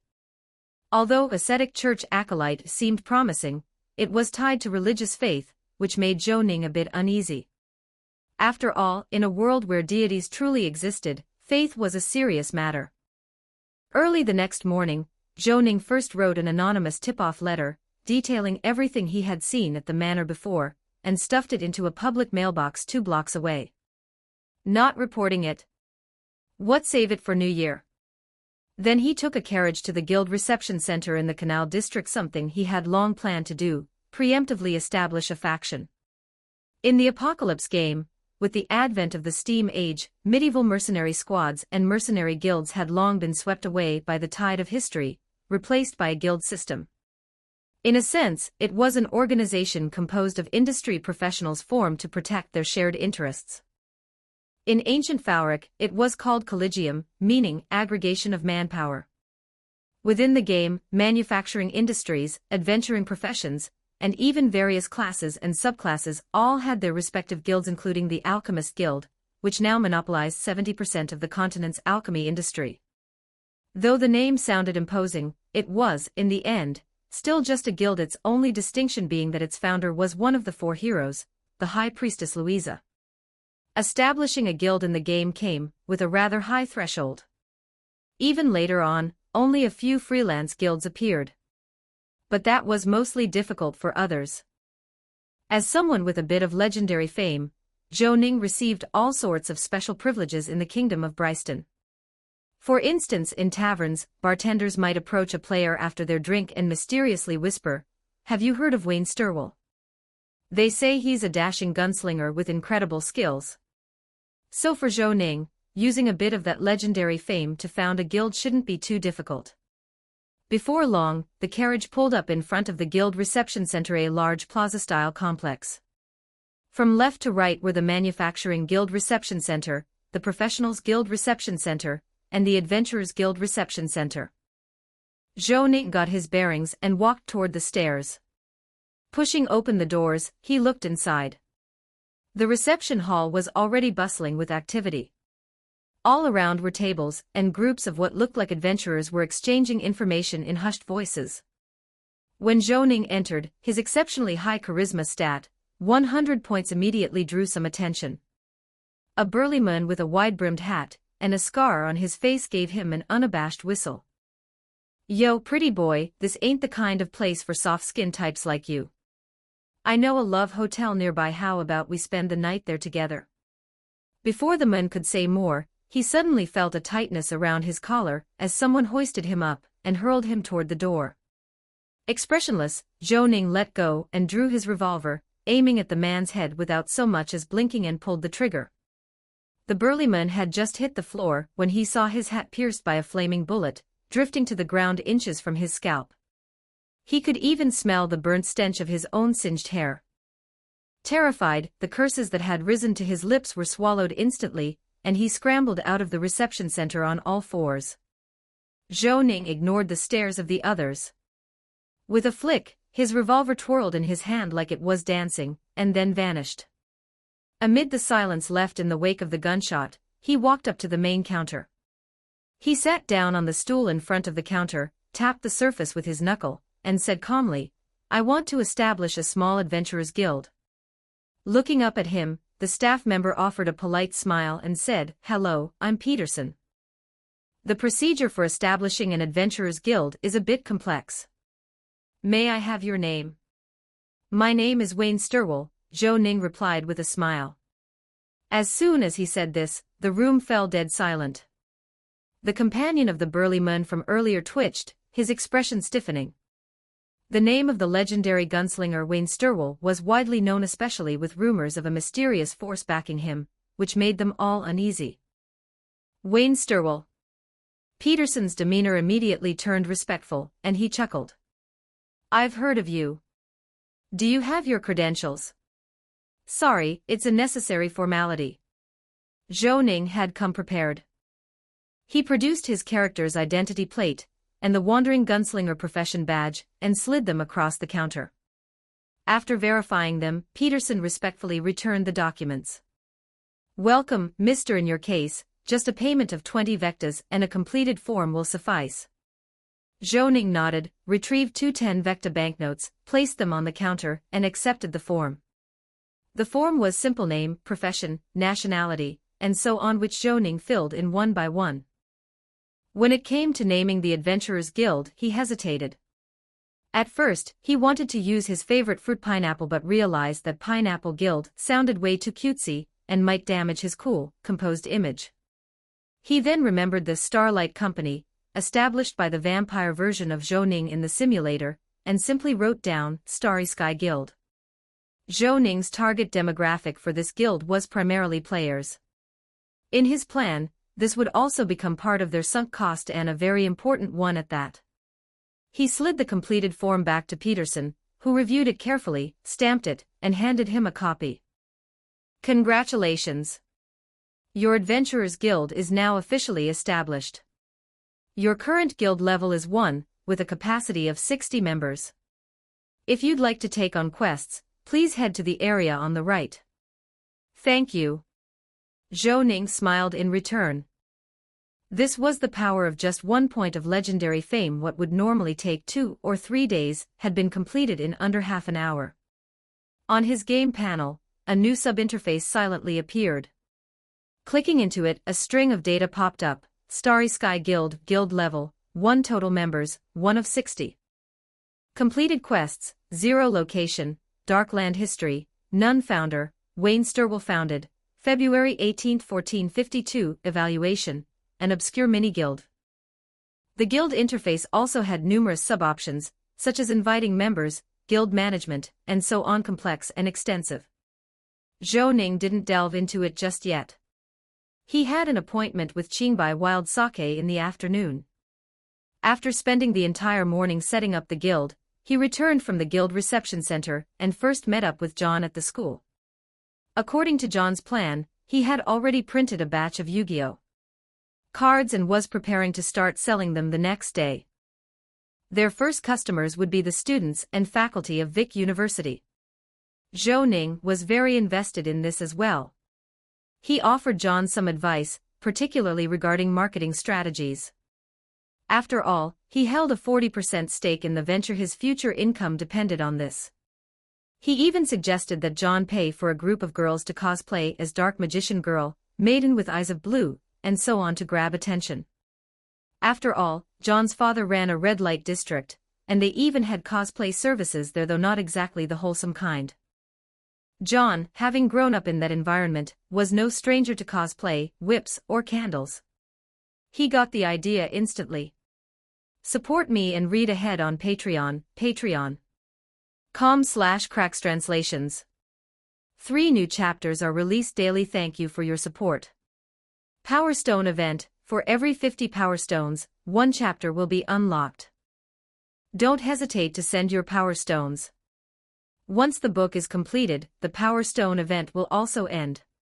Chapter 124, Chapter 124, by it all 1279 words. Chapter 124, by it all around 2p. After freshening up, Zhou Ning changed into a brand new formal suit worth several dozen vectas. Once he had meticulously dressed himself and topped it off with a silk dress hat, he leisurely left his dorm. Truth be told, he still cared quite a bit about maintaining his idol image, especially in front of the players. But he had clearly underestimated the effect of his polished appearance. Before even reaching the campus gate, he was swarmed by countless junior girls trying to chat him up. Good afternoon, Senior Wayne. Senior Wayne, going on a date today. Senior Wayne, my gas stove is broken. Can you come help me fix it? Zhou Ning suddenly felt like a lamb among wolves, and had no choice but to greet people all the way to the school gates. 3 days had passed since the official launch, and the forum's traffic had reached an all-time high. He had secretly lurked on the forum for a couple of hours during lunch, and several threads related to him were especially popular. Unexpectedly, the threads by Degenerate Couple Team and Pure Booze had formed a sort of synergistic effect. After reading the Degenerate Couple's post, many players, drawn in by the cheap firearms and skills, declared they were ready to spend big. Though the outlook was promising, there was one thing that greatly annoyed him. In a pinned thread, Zhou Ning saw a trailer for a film or series where he was the main character. The young actor cast to play him looked incredibly stiff and greasy, and his shooting movements resembled someone dancing a ridiculous strappy basketball dance. It made Zhou Ning's skin crawl. With a complicated mix of feelings, Zhou Ning arrived at the agreed-upon location, a deserted lot in the Eastern Docks district. At a glance, he saw a massive crowd of nearly 600 people. Pure Booze stood at the front, beside him was the long-unseen Brother XB.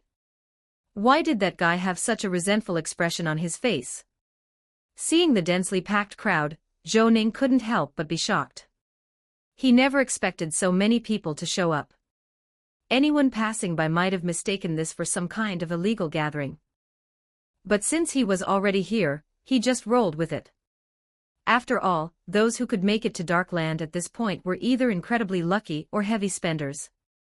Besides, only people eat leeks. When has a leek ever eaten a person?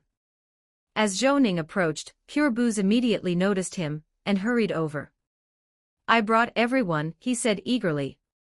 Zhou Ning scanned the crowd and smiled. Well done.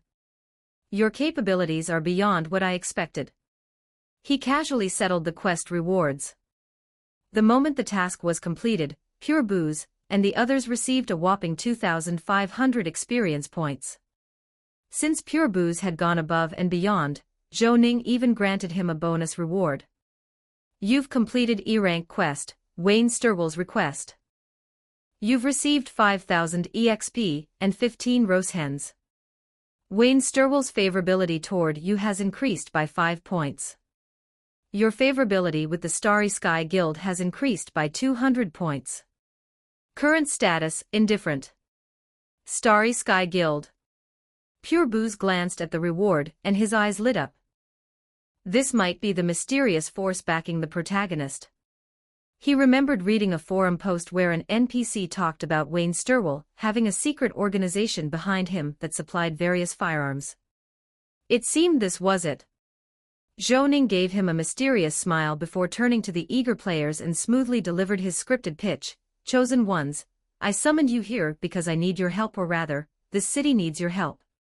Unfortunately, your current strength is still lacking. With that opening line, Zhou Ning released the task he had already set up. Players on site received the quest one after another. You've triggered D-rank quest, increase your strength. Quest hint, to combat the approaching evil, Wayne Sturwell needs your help. Please complete your class transfer and reach level 20. Return to Wayne Sturwell for an unexpected surprise. Quest level, D. Quest requirements, reach level 20, 0/1, speak to Wayne Sturwell, 0/1, reward, 2,000 EXP, favorability with Wayne Sturwell and the Starry Sky Guild. That reward seems kind of low. A beginner quest already gives 4,500 EXP. How many quests would it take to reach level 20? Doesn't seem worth it to me. Don't pretend you know everything. Does doing this quest prevent you from doing others? You're going to level anyway, why not stack this on top? And from what the closed beta players said, reputation is the real key in this game. Plus 10,086, totally agree. Based on my decades of MMO experience, this quest definitely has a follow-up. Hey, did you guys see it? Starry Sky Guild. That has to be the protagonist's faction, right? Once all the players accepted the quest, Zhou Ning paused and then smiled. Of course, to help you grow faster, I'll provide some necessary items, weapons and skills. Naturally, I'm a ranger, so I'll only be teaching you the skills I know. With that, he opened his personal shop and made it publicly accessible to all players. All his previous efforts had led up to this moment. You could say he'd worried himself sick for the sake of the players. Here he is. The players rushed forward, swarming Zhou Ning to check out his shop, surrounding him so tightly that not even a drop of water could slip through. Holy crap, look. The pistol prices dropped again, I'm buying it out. Damn, who clicked so fast? The gun I wanted is already gone. Clearly, this group of players wasn't just mediocre at gaming, their vocabulary seemed pretty limited too. All they could shout was, holy crap, over and over. Quality education was urgently needed. The batch of pistols Zhou Ning put up for sale had been exchanged from the Sunwatchers using reputation second-hand revolvers that cost virtually nothing. At 3 vectas apiece, they were barely profitable, but the pricing was so generous that even new players could afford them. In just moments, stock began vanishing rapidly. Whether or not they intended to become gunslingers, nearly every player bought one. Even those who were broke scrounged together enough to get one. The elemental creatures and wild beasts in the wilderness were insanely strong. Having a gun made things much easier. At the same time, knowledge books for the gunslinger class transfer also started selling steadily in Zhou Ning's skill shop. Player XXX bought your class transfer book. You received 10 vectas. Your skill, marksmanship mastery, has been learned. You received 2,000 EXP and 10 rose hens. Your skill, Mozambique drill, has been learned. You received 12,000 EXP and 40 rose hens. Your skill, dodge, has been learned. You received 3,000 EXP and 10 rose hens. All the groundwork he'd laid, every promo video, every interaction with players was finally paying off. The players were riding high on enthusiasm, spending like crazy.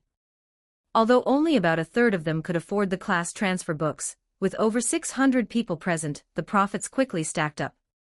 In just a few minutes, Over 100 players had bought the Gunslinger class transfer knowledge book.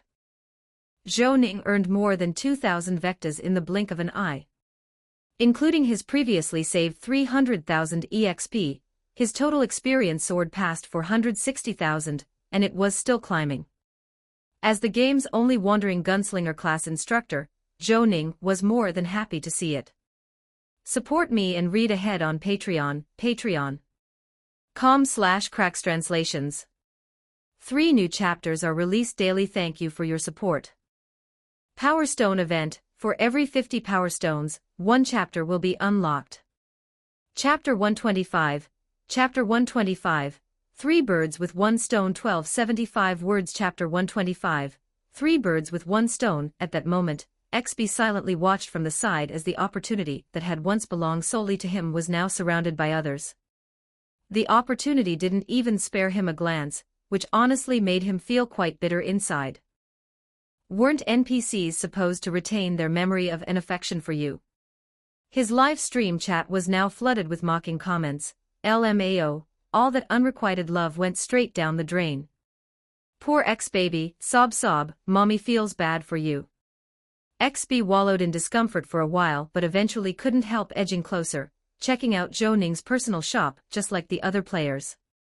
He quickly realized that the item list was a bit different from the first time he encountered it. Most notably, there was now something called an arrow available, priced the same as a devil fruit, 800 vectas but requiring 40 affection points. Its effect was a gamble. It could grant a special ability called stand or lead to instant death. XB was intrigued. He decided to save up to buy one. After checking every item top to bottom, he eventually chose to purchase a revolver and a job change book. He was still debating which skill to learn next when Zhou Ning suddenly said, "It's been almost a month, XB. You're back." All the players nearby immediately turned to look at XB. Caught off guard by Zhou Ning's sudden greeting, XB's mind went blank for a second. Then, overwhelmed with emotion, he nearly teared up on the spot. Holy crap, the game wasn't lying. The protagonist really remembered him. XB frantically nodded. "Yeah, I went back to my hometown for a bit. I'm back now. It was thanks to your help that we were able to save Darkland," Zhou Ning said with a smile. "Tell you what, as a token of appreciation, I have a clerk position open. Interested? 2 hours of work per day. Employee discount. Everything here is 10% off for you." XB was dumbfounded. What? A discount? This kind of deal exists. He hurriedly agreed. "Yes, I'd love to." The surrounding players now recognized who XB was, the unlucky player from episode 3 of the series. Their gazes toward him were tinged with jealousy. Even that dork who looks like a washed-up actor got the protagonist's favor. Seriously? Thanks to XB's example, the others looked at Zhou Ning with even more eagerness. Several players rushed forward, volunteering to become clerks, but Zhou Ning politely declined them all. XB now felt completely vindicated, as though he'd just turned the tables. The gloom in his heart vanished, and his determination only grew stronger. He had to cling tightly to the protagonist's leg. Without giving it too much thought, XB used the Wandering Gunslinger job change book. His stats skyrocketed, and he gained 2 new specialties, Quick Draw and Stylish Gunplay. Strong, seriously strong. After reading the effects of the 2 specialties, XB beamed with joy. He then spent 12,000 EXP to learn Mozambique firing style, a prerequisite for rapid pursuit, greatly boosting his strength. He used the rest of his money to buy a stack of low-grade healing potions. His hard-earned savings and EXP were once again completely drained. Encouraged by viewers in the live stream, XB eagerly headed into the wild and found a lone wolf to test out his new skills. The result? With Mozambique firing style and C firing style active, XB was not only powerful but stylish as hell. The 50% visual appeal boost from stylish gunplay made even his clumsy retreat and frantic potion chugging look unbelievably cool. Though he only narrowly won and nearly got killed by the wolf, both XB and his viewers were ecstatic. As far as they were concerned, being cool was all that mattered. Over the next half hour, more players arrived. It wasn't just firearms, they even cleared out all the low-grade health and mana potions. With money and EXP pouring in, Zhou Ning saw no reason to leave just yet. Smiling, he continued to run his shop while casually browsing the forums. At this point, players who had switched to Wandering Gunslinger were already flaunting it online. In Zhou Ning's opinion, aside from the lack of advanced classes for now, Wandering Gunslinger was genuinely strong, especially in terms of DPS. With access to firearms, it ranked solidly near the top of all professions. And when it came to style, it absolutely crushed the competition. Many players even posted short combat clips. The common thread: style over substance. In one post, a female player was getting mauled by a wolf but still managed to strike the signature C firing style pose as she died, capturing screenshots, taking selfies, and posting to forums and social media in one smooth sequence. Utterly ridiculous. Seeing the flood of bragging posts, even players who hadn't cared much before now felt a pang of envy. Damn, that's slick. Kinda got that Wayne Sturwell vibe. How much is a ticket to Darkland? I'll crawl there if I have to. Crap, I'm a walrus person. What do I do? As far as Zhou Ning was concerned, the more brainless flaunting, the better. Sure, the class had a higher skill ceiling, but players wouldn't regret it in the early stages. As for the late game, even Zhou Ning wasn't too sure. Compared to item sales, teaching skills was pure profit for Zhou Ning, and far more lucrative. Around Darkland, including the newbie village, there were likely thousands of players. Even if he could only convince a third of them to switch to Wandering Gunslinger, he could easily rack up over 1 million EXP.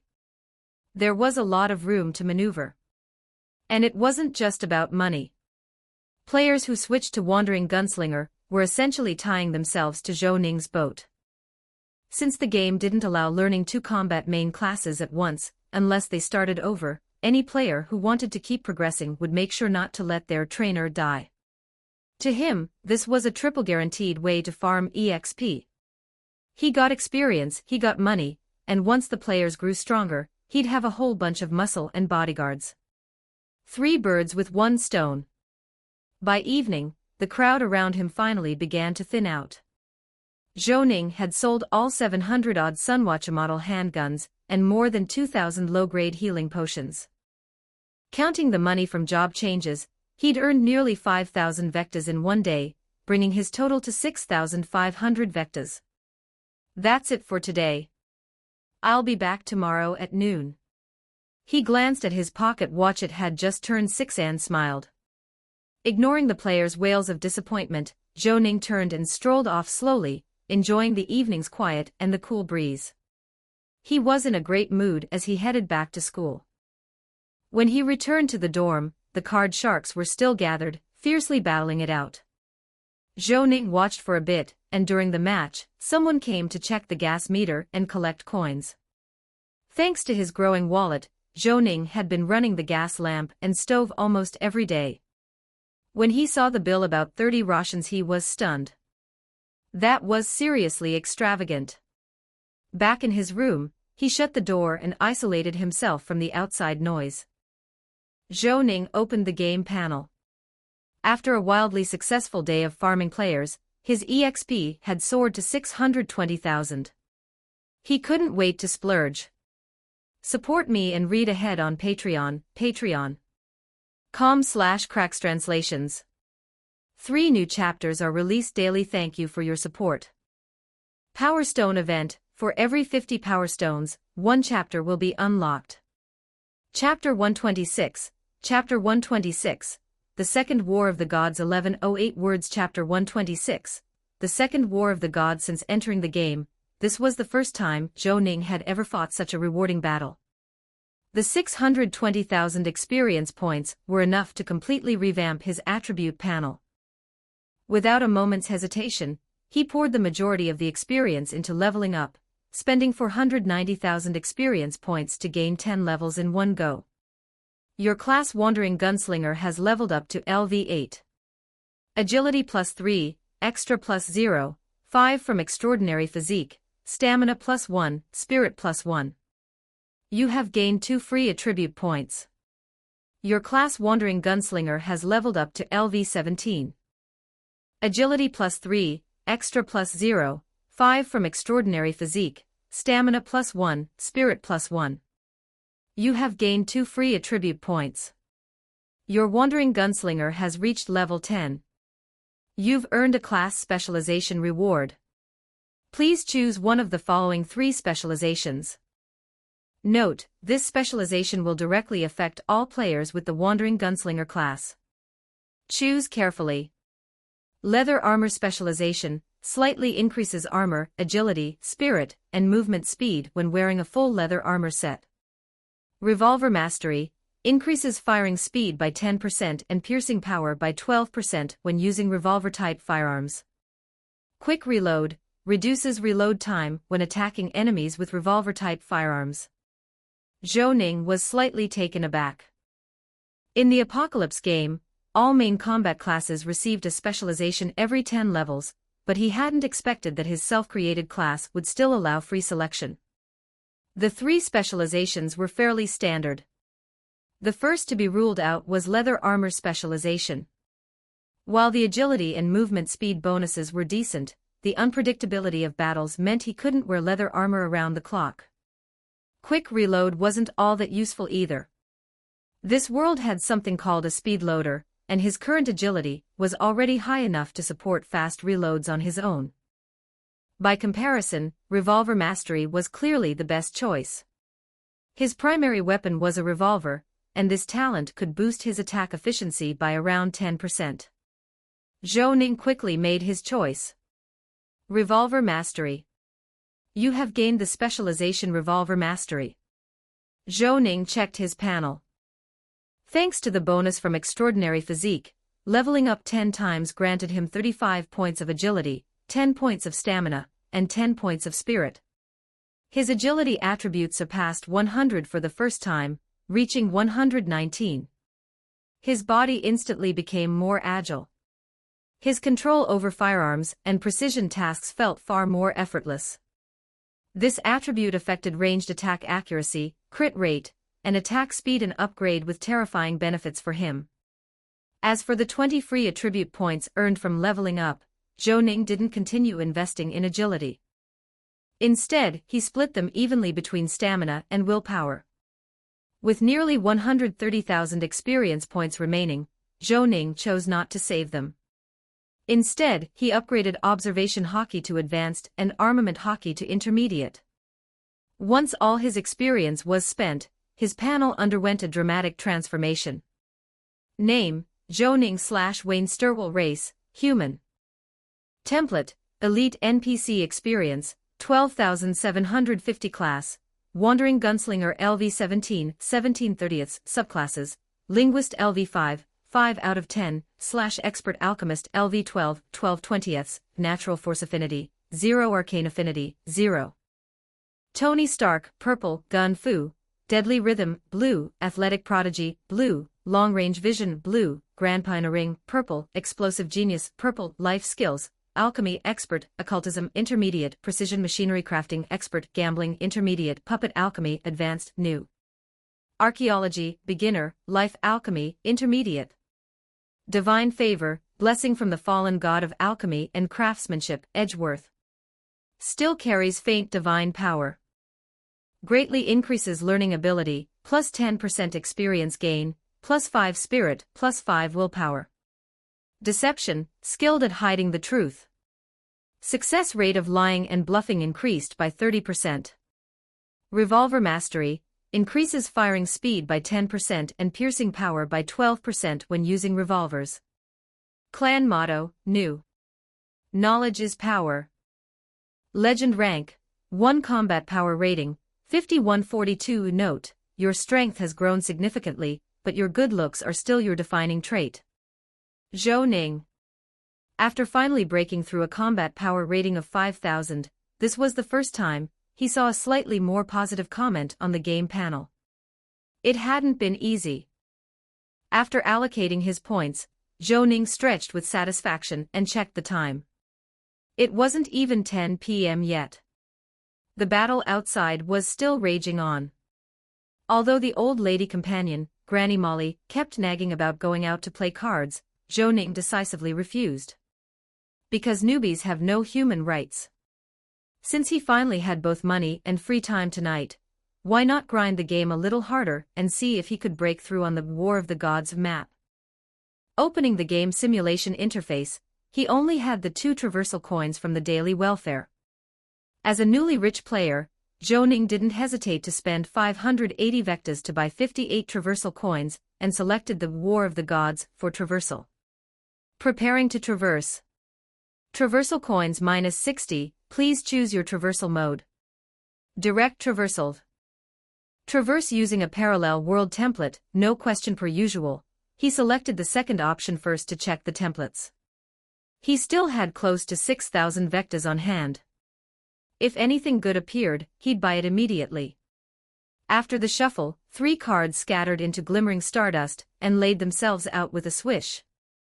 This time, all 3 templates were unfamiliar.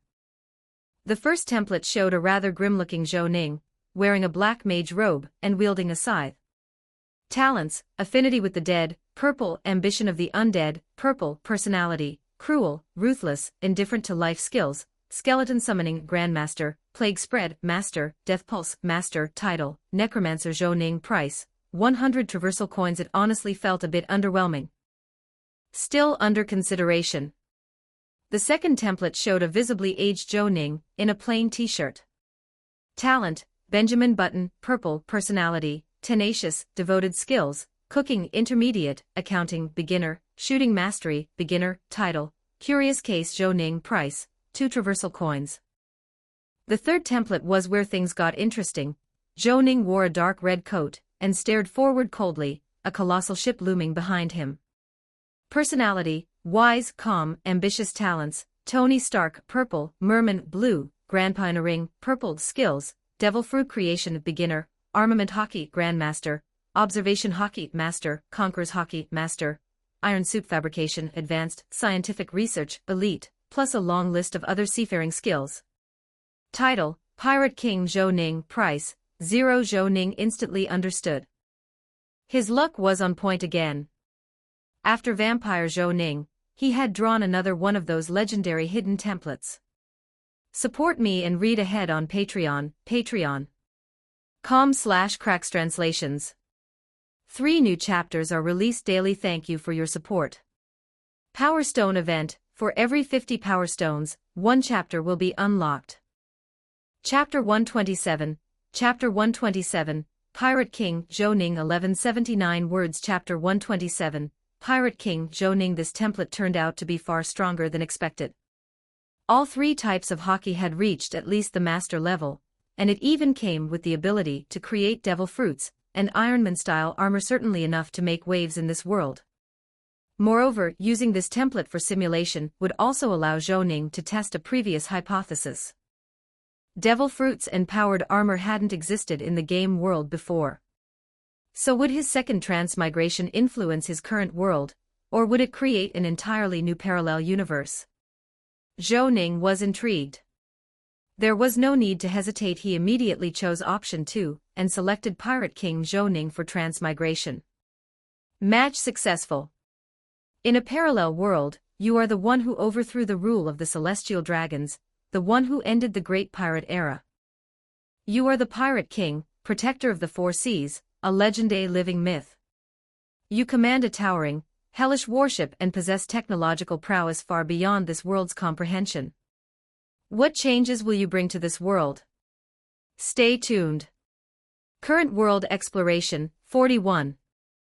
When exploration reaches 66.7%, you will unlock access to the next map. If you die during the simulation, the game ends.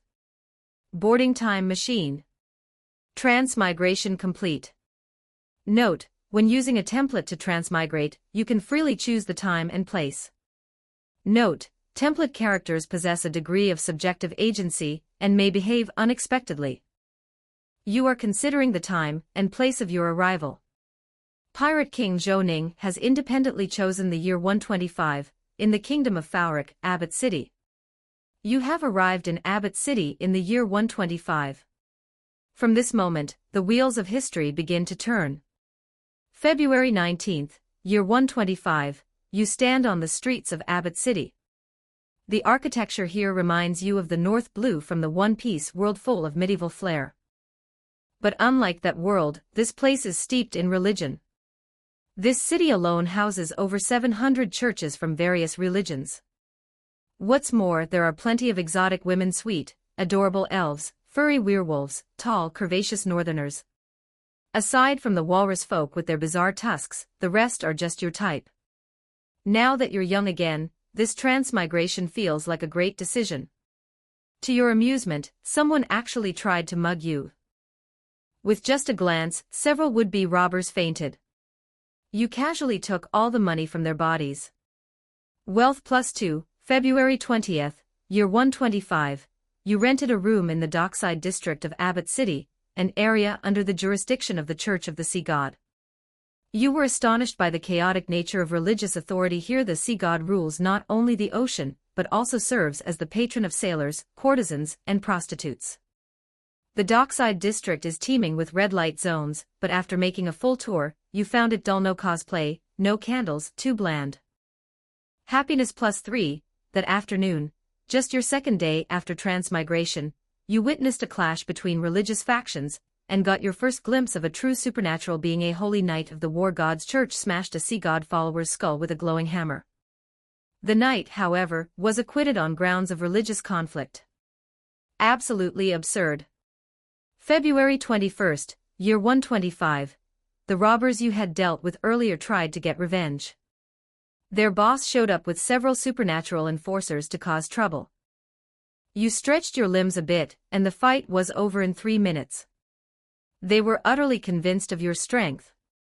With your charisma, it was easy to become their new leader. You learned that this group were all followers of the Sea God. Their leader, a timid man named Brynd Morton, managed a street called Fallen Street. Judging by the name alone, you could guess what kind of business it housed. February 22nd, year 125, even a pirate king needs to earn a living. Though you didn't get directly involved in management, you took a 60% stake and offered some helpful advice, like implementing your long-coveted cosplay theme and candlelight service. When you saw an elf girl dressed as Pikachu under your direction, your eyes welled with emotion. Happiness +2, February-March, year 125, business on Fallen Street boomed unexpectedly. People here were surprisingly into cosplay. In the presence of attractive women, their religious faith became paper-thin. The most popular outfit: a priestess costume. You remarked that if you were a god, you'd hurl down a bolt of lightning on them yourself. Wealth +4, March 24th, year 125. The old man inside your ring finally spoke, not Roger, but someone named Goodwin, a long-dead grand alchemist. From him, you learned a technique called life alchemy, which seemed potentially compatible with devil fruit creation. April 25th, year 125. After saving up some money, you decided it was time to start changing the world. Creating Iron Man-style armor like Tony Stark's was a fantasy. This world was at least a millennium behind in technology. What you could do, though, was climb the tech tree. And the first step: the steam engine. For a scientific genius like you, it was as easy as breathing. April 25th, year 125, you completed the first steam engine in this world. But promoting it was the challenge. With an introduction from your subordinate, Brynd Morton, you met the Sea God Church's Cardinal of Fauric, Eden. After a deep discussion, you keenly realized that they might actually be useful. After all, the southern coast of Fauric bordered the ocean, and the entire naval military, including the Minister of the Navy, were Sea God followers. After some thought, you chose to cooperate with the Sea God Church. When you demonstrated the steam engine and explained its potential applications, they were quickly enthralled. You were smoothly integrated into their organization. April-June, year 125, with the support of the Sea God Church, steam engines were swiftly adopted for use on sailing ships. As steam engines propelled vessels across the seas, everyone knew a new era of ocean exploration had begun. During this time, you found the world's oceans quite fascinating. South of the Fauric Kingdom lies the Diller-Eno Sea. The coastal waters were normal, but further south, the sea was blanketed in fog. Myths spoke of dragon kingdoms, lands of giants, and the sea god's own realm hidden within. Honestly, having conquered Laugh Tale before, this kind of mystery piqued your interest. August, year 125. War broke out between Fauric and the northern kingdom of the Northlands, a pirate haven. Fauric's merchant ships were repeatedly plundered by Northlanders. You saw an opportunity. September, year 125. As in original history, nothing could stop the momentum of steam engine development. Under your guidance, steam-powered textile machines, lathes, and mining rigs were invented one after another. King Augustine IV personally summoned you. With backing from the Sea God Church, you finally secured an official naval officer position. Support me and read ahead on Patreon, patreon.com/crackstranslations. 3 new chapters are released daily. Thank you for your support. Power Stone event. For every 50 Power Stones, 1 chapter will be unlocked. Chapter 128. Chapter 128. The Northern War 1350 words. Chapter 128. The Northern War. October, year 125. The Fauric Kingdom wasn't faring well in the war. Though the Northerners lacked technological prowess and were considered quite barbaric, they were extremely brave and fierce in battle. Some among them could even use powder-based magic to control the weather. The outdated matchlock firearms of this era had less than a 30% firing rate after rain, rendering them little better than kindling sticks. This made it difficult for Fauric's proud musketeers to function effectively, forcing them to fall back on shields and greatswords. You could technically build more advanced firearms with the available materials, but now wasn't the time. At sea, the Northerners were formidable as well. According to your fellow soldiers, they could command a supernatural creature over 70 meters long in naval combat, a monstrous 3-headed sea serpent they called Lavides. Compared to them, your side's greatest advantage lay in the steam-powered sailing ships, which completely outclassed the Northerners in maneuverability. On October 17, year 125, you were assigned to the 7th Fleet and entered the war against the Northerners. You weren't alone. Brynd Morton, the timid subordinate you took in right after you first crossed over, had followed you into battle. Though surprised, you were also gratified. Perhaps this was the first truly loyal follower you'd gained in this world.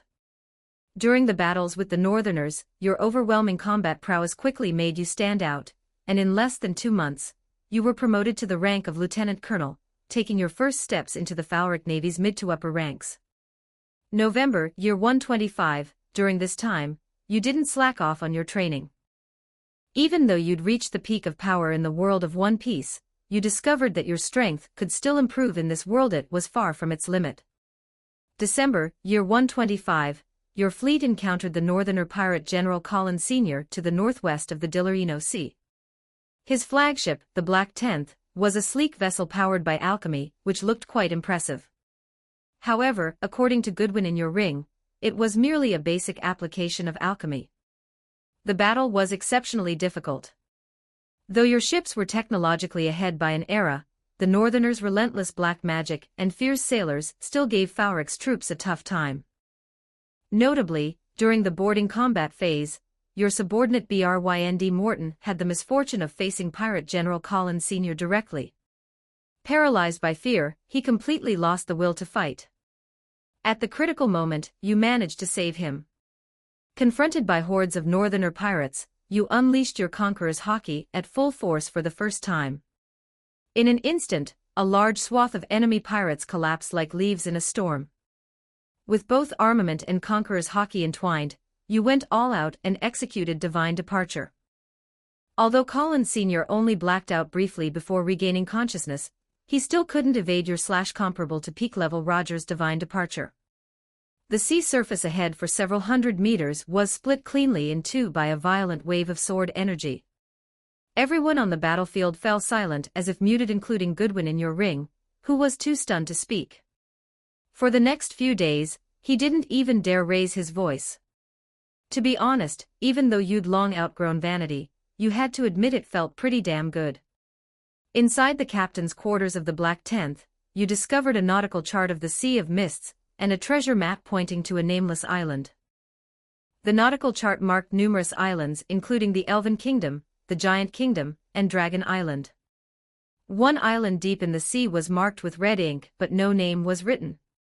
As for the treasure map, the writing on it was unrecognizable to you, but based on Goodwin's translation, it described a treasure from the ancient Elven Kingdom Temple Kingdom. You obtained an epic grade item, Sea of Mists nautical chart, and a rare item, Ancient Elven Kingdom treasure map. Needless to say, that treasure was as good as yours. In this world, no one is better at treasure hunting than you. That night, you deliberately sought out Brynd Morton.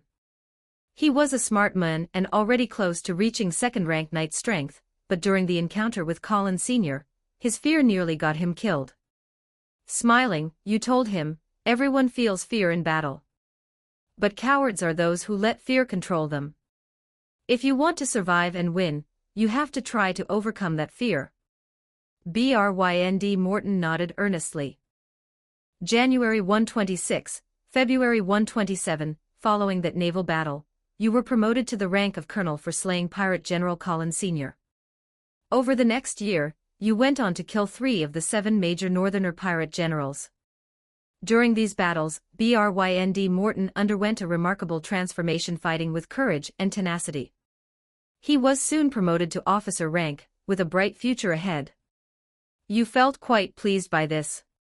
At this point, Zhou Ning couldn't help but be taken aback as a name popped into his mind. The Morton family ranked first in the Bryston Kingdom for their family creed. The family that champions courage as their core value. This Fauric Kingdom must be the predecessor of the Bryston Kingdom. There was a high possibility they were the same person. If his guess was correct, the coincidence was too striking. Continue simulation. Late February, year 127, as expected, you were promoted again. Now a rear admiral, you also took command of the 7th Fleet, an important step toward realizing your ambitions. March, year 127, during correspondence with the Church of the Sea God, you proposed the concept of flintlock firearms for the first time, and subtly hinted that you might need their support. You believed they'd understand your implication. Less than 10 minutes later, they responded urgently, even using divine magic. The message came from Schmidt IV, the Pope of the Sea God Church himself, who told you the Church was very interested. As expected, profit is the true engine of human action. June, year 127, with your schematics, the Church successfully developed the flintlock, and they began equipping forces on the northern front. Although not fully waterproof, the firing rate had improved from 30% to nearly 70%. June-September, year 127, under your command, the 7th Fleet won several battles against the Northern Fleet. By the end of September, you finally encountered Lavides and its offspring at sea. The results were devastating for the Northerners. Though it took some effort, you defeated Lavides with ease, dealing a crushing blow to the Northerners. Not long after, another victory on the land front forced the Northerners to face reality and completely surrender. Northern territory was annexed into the Fauric Kingdom. A large portion of Northerners left their homeland and moved into Abbot City, Litbally City, and other major cities of various kingdoms. Some became blacksmiths, some became porters, but most turned to piracy, roaming the seas of various nations. October, year 127, when you returned to Abbot City, you were welcomed like a war hero. You were successfully granted nobility, and officially entered the upper echelons of the Fauric Kingdom. November, year 127, this was the month of celebration for the Church of the Sea God. As the patron deity of sailors, prostitutes, and courtesans, Abbot City would be vibrant all month long. After partaking in some of the festivities, you found yourself thinking, if you were king of Fauric, you'd definitely reform the red light district using the standards of the Fallen Street. And so, you spent the entire month indulging in Fallen Street, taking a well-earned rest. January, year 128, after the new year, you received a message from the Church of the Sea God. Having tasted the fruits of war, King Augustine for now sought to launch a new war against the neighboring Ruins Kingdom. Support me and read ahead on Patreon, patreon.com/crackstranslations. 3 new chapters are released daily. Thank you for your support. Power Stone event, for every 50 Power Stones, 1 chapter will be unlocked. Chapter 129, Chapter 129, Rebellion. 1291 words. Chapter 129, Rebellion. January 4th, year 128, as a newly promoted Vice Admiral, you also participated in the military meeting of the Kingdom of Fauric. After much discussion, they decided to launch a surprise attack on the Kingdom of Ruins 6 months later. Since Ruins is a classic inland plateau nation, you didn't take part in the war. January-March, year 128, you didn't stay idle during this period. Under the support of the Church of the Sea God, you were given the title Child of the Ocean and Steam. To be honest, having once been the Pirate King, you weren't particularly impressed by the title, but it did bring you a fair amount of fame. At the very least, your name became a household one in Abbott City. In your spare time, besides occasionally learning alchemy from Goodwin, you also began experimenting with replicating devil fruits. After you explained the effects of devil fruits to Goodwin, he became highly interested as well. April, year 128, after a period of focused study and research, your mastery of alchemy and bioalchemy reached a new level. With Goodwin's help, you discovered a way to create devil fruits by developing a catalyst that could simulate devil factors. After several tests, you successfully produced your first devil fruit. Since this world doesn't contain the pyrobloin element that suppresses devil fruits, sea stone, theoretically, devil fruits should have no natural weaknesses. You gave this synthetic devil fruit to one of your subordinates, and left it up to him whether to eat it. The result was a success. A small-time thug named Ivan Rivers transformed into a lionman. That's right, the experiment worked. The subsequent trials also went smoothly. Ivan Rivers could swim freely in the sea, proving your hypothesis correct. You began producing more devil fruits. Brynd Morton ate a bird fruit, giving him the ability to fly freely, and massively boosting his combat strength. Your next goal, just like in the world of One Piece, build an army of Zoan-type devil fruit users. Late April, year 128, during a routine social gathering, you met a female elf named Louisa. She looked remarkably like Anne Hathaway at the height of her beauty. Under your pursuit, she quickly surrendered and moved in with you. During this time, you also read many books and learn some basic facts about this world.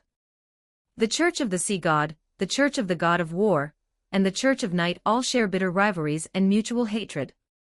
You saw signs of this animosity as early as your second day after transmigrating, during a street brawl. This was something you might be able to use. June, year 128, the Kingdom of Fauric finally launched its war against the Kingdom of Ruins. On June 7, Pope Schmidt IV of the Church of the Sea God came to you seeking help. You had no idea what you could possibly do for a pope. June 9, year 128, you met Schmidt IV for the first time in a modest Church of the Sea God. He told you that he had received an oracle from the Sea God, and was determined to move the church's headquarters from the island of Lavendel in the southwest to Abbott City in order to compete with other faiths. Your role was simple: just continue inventing new things and expanding the church's influence. In return, you would receive the church's full support. After some brief consideration, you agreed. For you, it was a small investment with a massive return, enough to make any capitalist willingly sell the rope for their own hanging. But you didn't place all your bets on the Church of the Sea God. Thanks to your relationship with Louisa, you also had ties to the alchemy and artisan church, playing both sides. July, year 128, the early stages of Fauric's war went exceedingly well. They easily broke through the border and entered the heart of the Kingdom of Ruins. But resistance soon emerged. Alchemists used massive quantities of gunpowder and alchemical bombs to inflict heavy casualties on Fauric's army, bringing the war to a stalemate. Meanwhile, you entered a phase of rapid innovation. You improved the steam-powered textile machine, built a steam locomotive, invented the bicycle and flatbed printing press, and created and refined the screw-cutting lathe. If it weren't for the lack of rubber and silicon or viable substitutes, you might have led the world straight into the electrical age. Achievement unlocked, modern era. August, year 128, the war front in ruins showed slight improvement. Falrick's advantage in flintlock rifle range allowed them to defeat Ruin's forces and occupy the southeastern Puyun Plateau. However, due to Ruins seeking aid, the Kingdom of Byron united with Ruins in worship of the goddess of Earth Mother/Nature joined the war. Fierce battles erupted along the Odes River, but ultimately, Falrick secured a narrow victory. September-December, year 128, after half a year of war, both Falrick and Byron had their wins and losses, with no side making decisive gains. During this time, you made two new acquaintances through Louisa, Archibald from the Church of the Earth God, and Molly Cronin, a believer of the Sun Goddess. The latter was quite attractive, but unfortunately only 17, completely off-limits for you. You began to sense signs of domestic unrest. Your invention of the steam engine caused widespread unemployment among manual laborers. Combined with the ongoing war which had dragged on for more than 3 years, the national economy was weakening, and the treasury was nearly empty. If you were king, you'd probably have ended the war by now. January, year 129 to April, year 131, clearly, Augustine IV wasn't as wise as you. The war dragged on for a full 5 years with no end in sight. During this period, you received full support from the Church of the Sea God, and maintained good relations with the alchemy and artisan church. You began to sense intensifying contradictions within the country. Augustine IV had poured too much money into the military, and the aging, inefficient financial system couldn't handle the national debt. An irrational tax system only made things worse. Most importantly, you noticed a hidden force in the shadows stirring up rebellion. Your strategy: sit back and wait. May, year 131, you received orders from Augustine IV to lead a fleet and attack the Kingdom of Byron from the sea, ending the war once and for all. You sensed an opportunity, one that could elevate you to power. You gladly accepted and set sail along the southern coast of the Dillerino Sea toward Byron. June, year 131, just as you predicted, shortly after your departure from Abbott City, a massive rebellion broke out. Stirred by the shadowy faction, merchants and commoners formed a rebel army. You had anticipated this well in advance, and had already planted Brynd Morton and Ivan Rivers among the populace. They led the charge into the royal palace. Augustine IV fled in panic, but his queen and children were lynched by an enraged mob in the city square. July, year 131, you reached a full understanding with the Church of the Sea God and the alchemy and artisan church. Returning as a savior, you led your fleet back home. At Temple Harbor, the largest port in the Kingdom of Falrick, you took a brief rest and in full view of the public, summoned the Pluton, your flagship from the world of One Piece. When this majestic steel behemoth appeared on the sea, everyone who saw it looked at you with awe. Support me and read ahead on Patreon, patreon.com/crackstranslations. 3 new chapters are released daily. Thank you for your support. Power Stone event: for every 50 Power Stones, 1 chapter will be unlocked. Chapter 130, Chapter 130, Coup Successful 1279 words. Chapter 130, Coup Successful. August, year 131, aboard the Pluton, you led your naval fleet straight toward Abbott City. As this colossal, pitch-black warship appeared in the harbor, the entire city seemed to tremble under its gun barrels. What followed proved a simple truth: there are only 2 levers in this world that drive people to act: profit and fear. Upon returning to Abbott City, you met with your subordinates, Brynd Morton and Ivan Rivers, and shortly after, your friends Archibald, Louisa, and Molly. From their reports, you discovered that the destructive capabilities of the rebels far exceeded your expectations. In less than half a month, they had completely dismantled the existing social order. Countless confused soldiers had joined their ranks, and in their collective chaos, over 1,200 nobles and clergy were sent to the guillotine. Whether out of concealment or sheer incompetence, most religious sects had also been driven out of Abbott City. You returned as a protector, and like drowning men clinging to a lifeline, the surviving nobles threw in their lot with you without hesitation. Despite a handful of supernatural individuals among the rebels, they posed no threat to you or your professional army. Wherever you went, rebel soldiers surrendered en masse. Within less than 24 hours, you crushed the rebellion with overwhelming force. Blood flowed through the streets like rivers.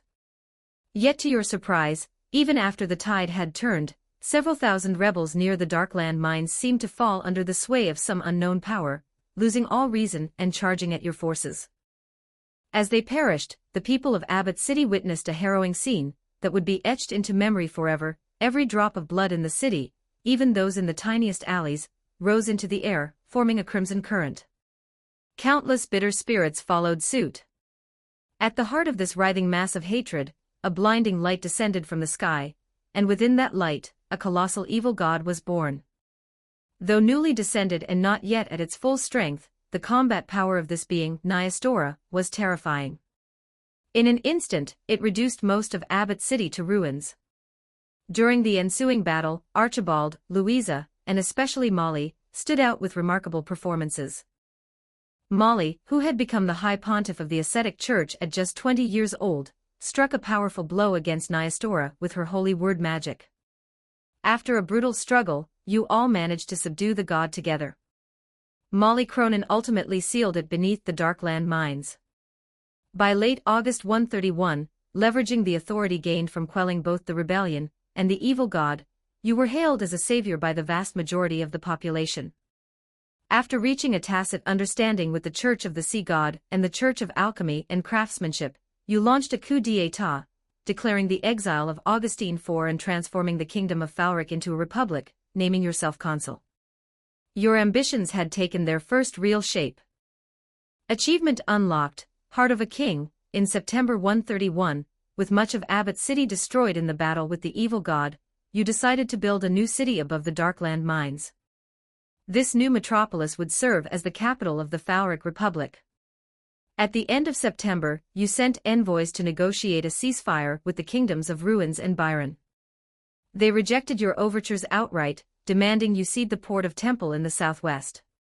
You couldn't help but laugh, really. Did they think you were weaker than Augustine IV?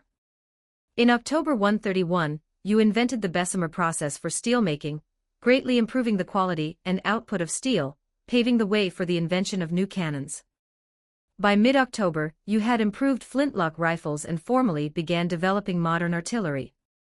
In just half a month, the new cannons were completed.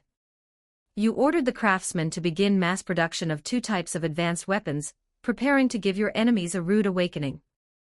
In November 131, you rolled out a series of reforms, abolishing serfdom, vigorously promoting industry and commerce, expanding overseas trade, and encouraging shipbuilding.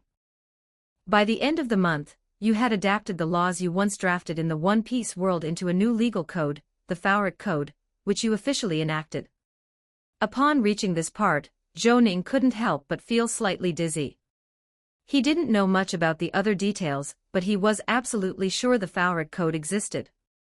In the game world, the laws in place in the Kingdom of Bryston, and indeed most other nations, including the Corn Act, which protected farmers' interests, and the Poor Relief Act, which secured basic welfare for the underprivileged, could all be traced back to this very Falric Code. It was basically confirmed now, the world being simulated here was the same dimension as the one in his current game world. At this point, regardless of how the simulation played out, it was clear that the overarching framework wouldn't change. Compared to his first time travel, even though he had drastically altered the course of history, last time, Falric hadn't even gone to war, whereas this time it was fighting bitterly and the war had yet to end, he still ended up inventing the steam engine, becoming one of the 4 heroes, subduing an evil god, and building Darkland City. It was as if something was forcibly correcting the flow of history. Continue the simulation. October-December 131, with your tacit approval, the Sea God Church and the Church of Alchemy and Craftsmanship, both of which supported you during the coup, gradually overshadowed the Church of Earth and the ascetic church, becoming the mainstream religions in the Falric Republic. During this period, you also invented a series of new machines to spur industrial development, and issued a new policy, the Clothing Ordinance. It mandated that commoners wear locally produced woolen coats, and on holidays, woolen hats. The aim was to stimulate the domestic textile industry. Due to the high cost of dyes, which had to be imported, the ordinance also stipulated that non-nobles could only wear black and white clothing. January-August 132, 1 year into your rule as consul, even though the war continued, technological advancement and industrial development had brought about significant economic recovery.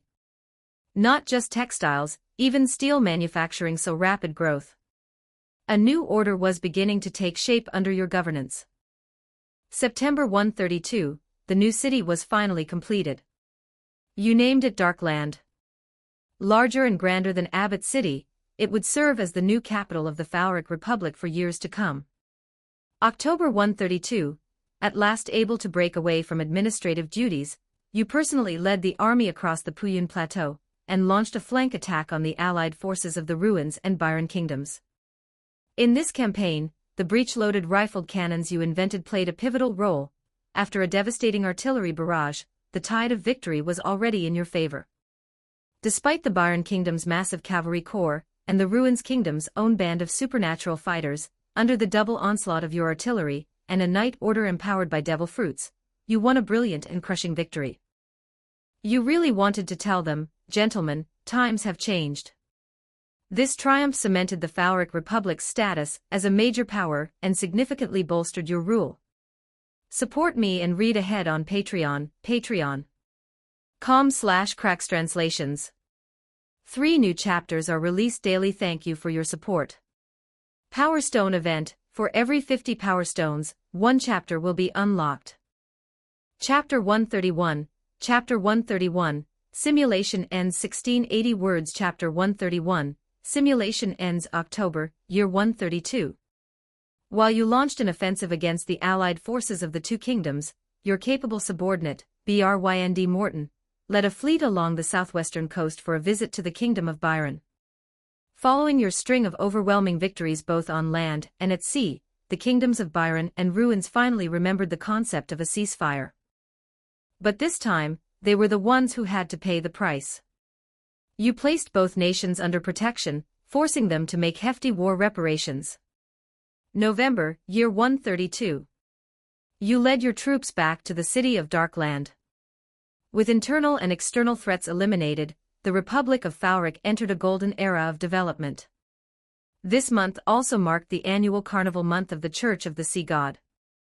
You still remember 5 years ago, when you first experienced this festival, you once thought to yourself, if I were the king of Phalric, I'd reform the red light district based on the standards of Fallen Street.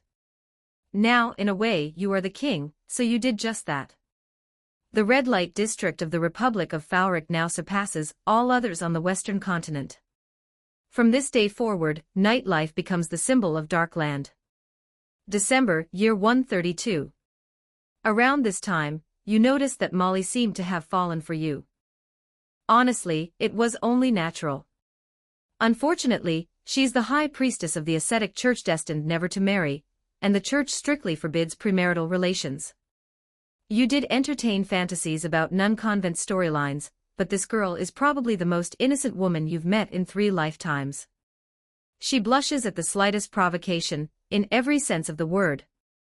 You couldn't bring yourself to make a move on her, so you let it go. Zhou Ning. He never imagined that the old lady tagging along in his soul would turn out to be this kind of woman. January 133, March 134. Under your governance, the Republic of Phalric saw a significant rise in national strength. You invented the telegraph and the newspaper, established state-owned maritime trade and railway companies, and encouraged the public and nobility to invest in them, what you called stocks. During this period, you also began organizing fleets to explore the Sea of Mist. According to the nautical map, the Sea of Mist holds the Elven Kingdom, the Giant Kingdom, Dragon Island, and even a vast eastern continent. You suspect that land might hold key resources, rubber and silicon, that could usher the world into an electrical age. July, year 134. To your disappointment, the fleet never returned. Holding the nautical map and treasure map in your hands, an irresistible urge took root. You wanted to explore the Sea of Mist yourself. This would be your final sea expedition. August, year 134. As a man of action, you wasted no time. You assembled a fleet, brought several loyal subordinates, and with the Pluton as your flagship, set sail into the Sea of Mist. September 9, year 134. Using your map, you discovered several island nations within the Sea of Mist. A month later, you reached your first destination, the Elven Kingdom. To your dismay, it was nothing more than ruins. For unknown reasons, the elves had long since abandoned their homeland, scattering along the sea routes. Incidentally, your first lover in this world, Louisa, was an elf. October-December, year 134. You reached the legendary Giant Kingdom and Dragon Island in succession.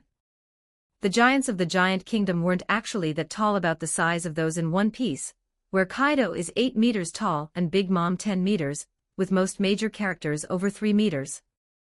The Giant Kingdom was littered with wrecked ships and half-eaten human remains. You were attacked by giants and showed no mercy. From that day forward, the Giant Kingdom became history. You reached Dragon Island in late December. As you approached, you saw dragons for the first time, though they were more like giant winged lizards. Judging by your observation hockey, they weren't even a real threat. February, year 135. You encountered a violent storm during your voyage. After it passed, you found yourself on a mysterious island far off course. To your surprise, this was the legendary treasure site of the Temple Kingdom. The island was inhabited by numerous powerful supernatural beings and filled with bizarre and monumental structures, along with unimaginable danger. After losing 3 men and having another go mad, you discovered a great fortune there, including a miraculous item from the Elven Kingdom. It granted 12 hours of good luck, but was followed by 3 hours of extreme misfortune. You had Brynd Morton test it. While fishing, he caught a mermaid who promptly fell in love with him. But 12 hours later, he discovered the mermaid was male. You obtained an unknown artifact, Lucky Clover. To avoid further risk, you chose not to explore the island further. You left part of your newly acquired treasure there and named the location the Great Treasure. You hoped that one day people would race to sea in pursuit of it, just a bit of your personal mischief. At Brynd's strong insistence, you left the Lucky Clover behind. As for the mermaid, you set him free. His eyes looked at Brynd with the deep emotion of the Sea King's daughter, and it moved you. April, year 135. Your next destination was the island marked in red on the map, rumored to be a divine kingdom. But the deeper you went into the Sea of Mist, the more things failed, telegraphs and compasses alike. Even with your superb navigation skills, the chaotic currents made it impossible to find the way. Your only regret from the voyage. July, year 135. You returned to the Fauric Kingdom and, based on memory, drew a relatively complete nautical map. You resolved to continue sending fleets to explore the Sea of Mist. August, year 135, September, year 143. During this period, you married a beautiful noblewoman and had 2 sons and a daughter. The national power of the Republic of Fauric skyrocketed. It became the strongest nation on the Western continent. Over these 8 years, you built a comprehensive education, industrial, agricultural, and trade system. Fauric wasn't just the top military power but also the largest trading nation. A trading company under your control even monopolized all trade with the island nation of Lavendel. In those years, you led campaigns east and west, making the Kingdom of Ruins, Kingdom of Edi, and Duchy of Poil your vassals, and even made the Kingdom of Byron bow its head. The Church of the Sea God became the largest church in the Fauric Republic without rival. Your mastery of alchemy of life also reached a pinnacle. As the most advanced researcher in this world, you attempted to combine life alchemy with devil fruits. The result was a resounding success. Using alchemy circles, you achieved a qualitative mutation of the devil gene capable of creating paramecia-type fruits. You weren't sure if logia types were possible. You hadn't tried yet. You obtained the life skill, life alchemy, master level, and life skill, devil fruit crafting, intermediate level. True to your word, after mastering life alchemy, you fulfilled your promise to Goodwin. Under his guidance, you helped him craft a new body, a homunculus-like infant. Though it couldn't move, it was alive. You obtained achievement, Frankenstein. But whether due to technical error or some other factor, after Goodwin's resurrection, the baby did begin to move but without any memories. You had no choice but to adopt him. Given that Goodwin was a jerk with many powerful enemies, you gave the boy a new name, Wendigon, the reverse of Goodwin in Fowric script. Wendigon's growth was slow. 4 years later, he still looked like a 1 or 2-year-old. But his talent in alchemy was astounding. He easily grasped the concepts you retaught him. Perhaps this was exactly what Goodwin had wished for, a new life, a fresh start, and a renewed pursuit of his beloved alchemy. October, year 142. Confident that everything was in place, you transformed the Republic into an empire, and became the first emperor of the Fowric Empire, the first emperor of the world of Apocalypse. The word emperor was your own invention, an imported term. February, year 143, September, year 145. With domestic affairs stable, you set your sights higher, to make the Fowric Empire the hegemon of the Western continent. After all, a leader is just a merchant selling hope, and that's exactly what you did. In September, year 145, you fully conquered the kingdom of Byron and annexed it into the empire. Though your eldest son was only 6, he became the viceroy of Byron. Late September, year 145. As you returned triumphantly to Darkland for your victory parade, you were assassinated, killed in a meticulously planned plot. Simulation end. Summary: a truly glorious life. You changed the world through science, became a king, and left an indelible mark on this world. But your death was the result of divine conflict, a casualty of the struggle between divine and secular power. The ones who assassinated you were the last people you would have suspected, Archibald and Louisa. Of all your friends, only Molly stood by your side. After your death, the 70-year-old Augustine IV successfully staged a restoration and reclaimed the throne. As a price, your son was spared, and his bloodline lives on to this day. 1,000 years have passed, and though your name has been deliberately erased from history, your impact remains deeply felt.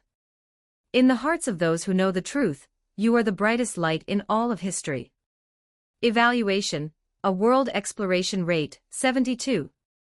You've achieved a non-perfect clear of this map due to your exploration rate exceeding 66%. Keep up the good work. Support me and read ahead on Patreon, patreon.com/crackstranslations. 3 new chapters are released daily. Thank you for your support.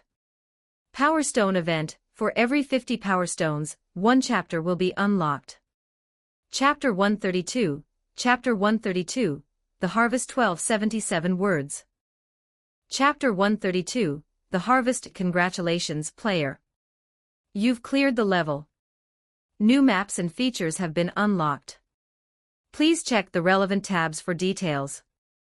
Host: please make your choice as soon as possible. Option 1, randomly obtain 3 skills or specialties acquired during your traversal. Option 2, randomly draw 3 items obtained during your traversal. Zhou Ning. That final strike, so powerful it shattered the void, had to be connected to some godlike being. This world was far deeper and more complex than he'd imagined. To be honest, the Pirate King Zhou Ning template was exceptionally powerful. Not only was his combat prowess off the charts, but his political acumen was also absurdly strong. As expected of someone who once led the Pirate King world. On top of that, he had outstanding scientific research capabilities. In any world, he would be a main character of his era. Even just going by the text alone, the simulation painted a vivid picture of epic struggles and grand undertakings. Unfortunately, the process was glorious, but the ending was abrupt and sloppy, so much so that it left one feeling blindsided, almost coughing up blood in frustration. Compared to the last simulation, this traversal felt far more grounded in reality, practically indistinguishable from it. The information overload was intense. Zhou Ning suspected that the gods chosen he simulated during his first traversal was from a similar but separate timeline, whereas this time, they were truly on the same timeline as him. In this world, he invented the steam engine and steam train, kick-started the Industrial Revolution, published the Fowric Code, invented stocks, and drafted the dress ordinance. The originator of the rule that commoners could only wear black and white was. Everything had a one-to-one correspondence with the real world. But the most shocking revelation was about Goodwin. He never would have guessed that the Goodwin mentioned only in ancient historical records was the same person as Wendigon, who was active during the Four Heroes era, founder of puppet alchemy, and the one who advanced life alchemy by creating alchemical dragons. And he was someone Zhou Ning had personally refined. A person trying to study artificial life, was himself a product of artificial life. Could there be a crueler joke? Zhou Ning tugged at the corner of his mouth. He wanted to laugh but couldn't. As for the rewards, Zhou Ning had never felt so conflicted. Option 2 could net him a mysterious artifact, and an epic item, the Sea of Mist's nautical chart with the possibility of drawing the Pluton as well. Option 1 offered master-level life alchemy, and the intermediate devil fruit crafting he'd advanced under special circumstances.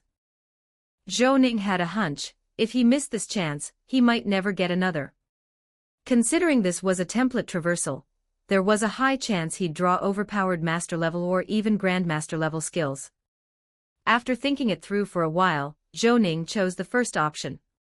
You selected option 1. You've obtained the life skill, Devil Fruit Crafting, Intermediate. You've obtained the talent, Mermaid, Blue. You've obtained the life skill, Scientific Research Ability, Grandmaster Level. In an instant, a massive influx of knowledge flooded his mind. Devil Fruit Crafting, Intermediate, a technique for artificially creating devil fruits. By using starlight reagents, herbs, and alchemical arrays, you can create ability fruits of random types. 70% are Zoan type, 27% Paramecia, and 3% Logia. Mermaid, Blue, you have exceptional swimming talent. Whenever you swim freely in water, you feel like a mermaid. Scientific Research Ability, Grandmaster Level, you possess a one-of-a-kind mastery in the field of scientific research. Can stack with other research-related talents or specialties. Not bad at all. Zhou Ning clenched his fist. Even though he drew a mostly useless talent, just getting devil fruit crafting made it worthwhile. As for the scientific research skill, while it didn't sound flashy, no grandmaster level skill could ever be weak. For instance, just looking at the gas lamp on the table, Zhou Ning could already think of 3 or 4 ways to improve it within minutes. Although he didn't achieve a perfect clear, Zhou Ning still felt pretty satisfied. Additionally, he noticed that a new feature template gallery had been added to the character screen. This must be one of the new elements mentioned earlier. Opening it revealed something resembling the Hall of Curiosities standard fare for gacha-style mobile games. Currently, he had only one permanent template, Zhou Ning, the ordinary office worker. It was classified under the villain boss type in the gallery. According to the description, collecting 2/4/5/6/8 templates of the same type would unlock substantial rewards. Zhou Ning pulled a wry smile. A gacha game? Makes sense.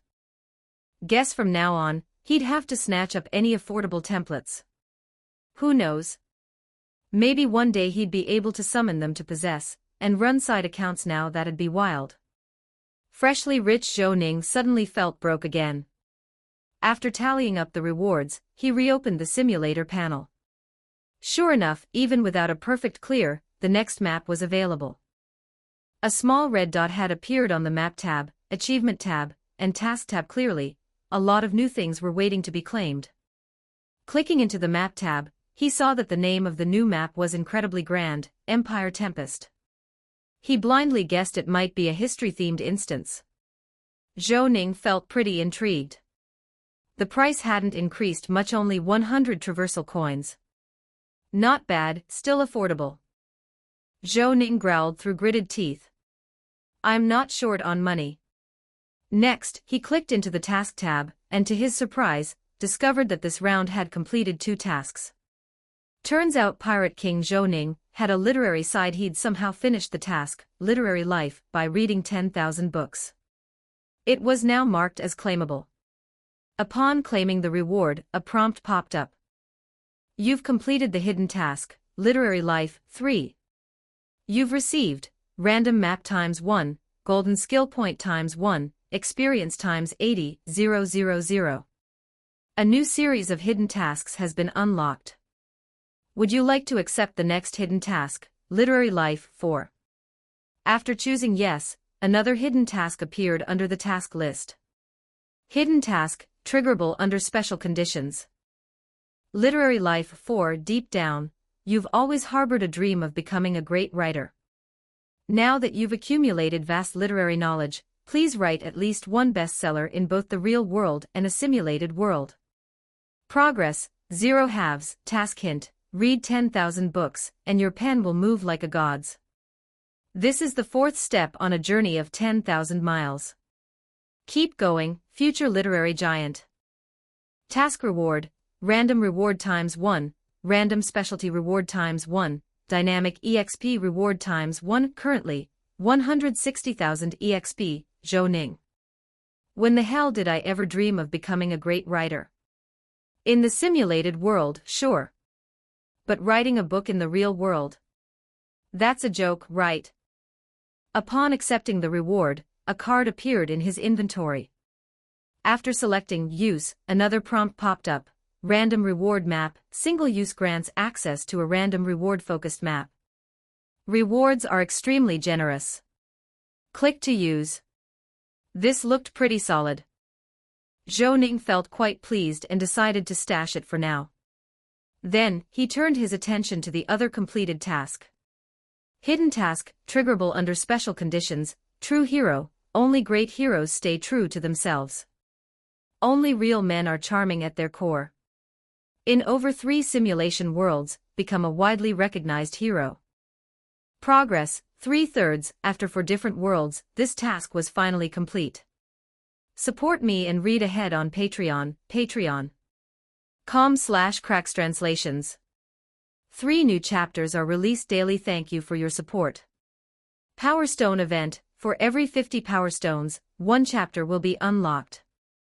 Chapter 133, Chapter 133, Dark Knight 1389 words. Chapter 133, Dark Knight. In the previous world, his name should have been erased from history, and yet it still counted toward his mission progress. It could be called the most conscientious task Zhou Ning had ever done. He clicked to claim the reward, and a prompt appeared on the panel. You have received a one-time template card, Superhero, X1. You have gained 120,000 experience. You've unlocked a new hidden mission. Would you like to redeem it? The rewards were pretty average. Stingily, it only gave him a single-use template card. But since the task itself was simple and had a follow-up, Zhou Ning didn't hesitate to redeem it. Heroic essence, only the greatest heroes stay true to themselves. True nobility lies in natural elegance. In over 9 simulated worlds, become a hero recognized by the people. Mission progress, March 9th, mission tip, as long as you stay true to yourself, this task isn't difficult. The hard part is sticking with it. You've got this, great hero. Mission reward, unknown. Fair enough, pretty much what he expected. Unlike the writing missions, which to Zhou Ning felt like torture, this one was hands-free. As long as he kept going, the rewards would come on their own. He opened the reward from his inventory and selected Use. A burst of black light exploded, revealing Zhou Ning clad in a black bat-themed battle suit and a jagged black cape. In the darkness, he crouched in a half-squat atop a skyscraper. In the upper left corner of the card, a line of silver lightning spelled out the name, Dark Knight Zhou Ning. Name, Dark Knight Zhou Ning. Personality, calm, rational, disciplined, emotionally intelligent, obsessive-compulsive. Innate abilities, Gun Master, purple, insomnia, gray, learning aptitude, gold, nemesis bane, gold, money power, purple, skills, disguise, intermediate, firearms mastery, master level, swordsmanship, expert level, combat techniques, grandmaster level, scientific research, master level, too many to list. Note, this template includes a full set of Batman gear, including the Batmobile, Batsuit, and more. Zhou Ning sucked in a sharp breath. Was this a jackpot? With 2 gold-grade innate abilities and a skill list too long to fit on one screen, This was easily one of the strongest templates Zhou Ning had ever seen. Compared to the previous Mad Clown template, it made him respect just how survivable that guy had been. The only downside was that Dark Knight, Zhou Ning, was just a one-time use template. Zhou Ning planned to use it during a rewind. Regardless of whether he cleared the world or not, if he could draw Batman's gear, or inherit some of his talents and skills, it would be a huge boost. Once he finished taking inventory of his rewards, Zhou Ning glanced over at his achievements panel. At some point, a new row of achievements had been quietly completed. Achievements: Dawn Wand no attribute bonus, Silence is Golden, no attribute bonus, Heart of a King, no attribute bonus, Modern Era, no attribute bonus, Achievement Series, Classic Film Tetralogy, Part 1, completed. You have gained 40,000 experience. A new hidden mission has been unlocked. Hidden mission, triggerable under special conditions. History enthusiast, as a lover of history, you are fascinated by forgotten tales of the past. Try to collect 5 or more extraordinary items that are over 100 years old, whether in reality or in simulated worlds. Mission tip: make smart use of your money power and choose the right worlds to travel to. This task isn't that difficult. Good luck, history enthusiast. Mission reward: random. As the mission tip said, this was another task that could be solved with money. Zhou Ning couldn't help but lose faith once again in the thickness of his own wallet. As the saying goes, there's never enough money, and never enough sleep. Zhou Ning took a hot shower and came out feeling refreshed. Though he still had a lot to do the next day, after the last simulation, he decided that the granny who tagged along with him was actually someone he could get along with. She really showed up when it mattered. He figured he should treat her better, maybe let her indulge her card-playing addiction a little. It's not that Zhou Ning didn't want to play. It's just that after several rounds, where he'd been playing entirely on Molly's behalf, his standing in the card-playing world had plummeted. Now even total newbies could beat him. It was honestly a bit demoralizing. Under Molly's brilliant guidance, and with a 1-8 win-loss record, Zhou Ning finally donned his sleep cap to protect his hairstyle, and collapsed into sleep, utterly exhausted. His dreams were full of scattered fragments, getting beaten again and again. Early the next morning, Zhou Ning was woken up by the noise outside. He could hear John and Fred chattering away, excitedly discussing the contents of the booster packs. Zhou Ning blinked, only just remembering that today was the official launch of Yu-Gi-Oh! He also recalled his own suggestion that John would hire a bunch of girls to cosplay and realized those girls must have cost him a fortune. Over the past couple of days, John had run tons of ads in the Bryston Observer, a paper targeted at upper-class citizens and intellectuals. Thanks to that, lots of people had learned about this novel new game. Apparently, it had worked. John said people were already inquiring about the cards. Zhou Ning dragged himself out of bed with great effort, got dressed in a shirt, vest, and tie, then threw on a black coat. When he stepped outside, he saw John all dressed up as well, fiddling with a set of cards. Morning, Zhou Ning greeted casually, grabbing a piece of bread from the table. He nibbled at it while reading the morning paper. The front page headline reported tensions between the neighboring Byron Republic and the island nation of Lavendel to the southwest. Zhou Ning didn't particularly care. After a few idle exchanges, John checked his pocket watch and stood up, brimming with excitement. It's almost time. Want to come have a look? Zhou Ning nodded nonchalantly. Sure, but I won't be staying long. Got other stuff to do today. Just being there is enough. A king from the Four Heroes era once said, "Life needs a sense of ceremony," John said offhandedly. Zhou Ning. He almost lost control of his expression. That was definitely something he himself had said at some point. The store John rented was close to Zhou Ning's alchemy shop, barely a 10-minute walk. When the two arrived at the street corner, they saw a whole crowd of cosplayers already gathered. The girls were dressed in a variety of professional-looking cosplay outfits. The Harpy girls alone had wings that looked exactly like the real thing, which left Zhou Ning quietly amazed. What do you think? Not bad, right? I spent a fortune based on your suggestion, John said, nudging Zhou Ning with his elbow and grinning. They're great, Zhou Ning replied, squinting as he surveyed the crowd. All of them were stunning and well endowed. He asked without thinking, how much did you spend? I hired 70 people to perform in the Dock District, Canal District, and Trade District 3 high-traffic areas. It'll last a whole month. Total cost, just under 1,000 vectas, John said breezily. 1,000 vectas. Is his money blowing in from the wind or something? Zhou Ning once again marveled at the disparity of the world. That said, the ad campaign clearly worked. First, the card enthusiasts led by the chubby Fred swarmed into the store, buying booster packs like they were free. Then, curious passers-by were lured in by the wave of beautiful women and streamed into the shop. John's pricing strategy had followed Zhou Ning's advice precisely. It hit the sweet spot, affordable for the middle class. 1 pack for 2 roast hens. Inside, bursts of excited shouting could be heard now and then. The store had opened around 8 and by 10, they had already racked up about 100 vectas in revenue even with the 20% grand opening discount. Zhou Ning finally let out a sigh of relief. Barring any accidents, this wave was a guaranteed success. Support me and read ahead on Patreon, patreon.com/crackstranslations.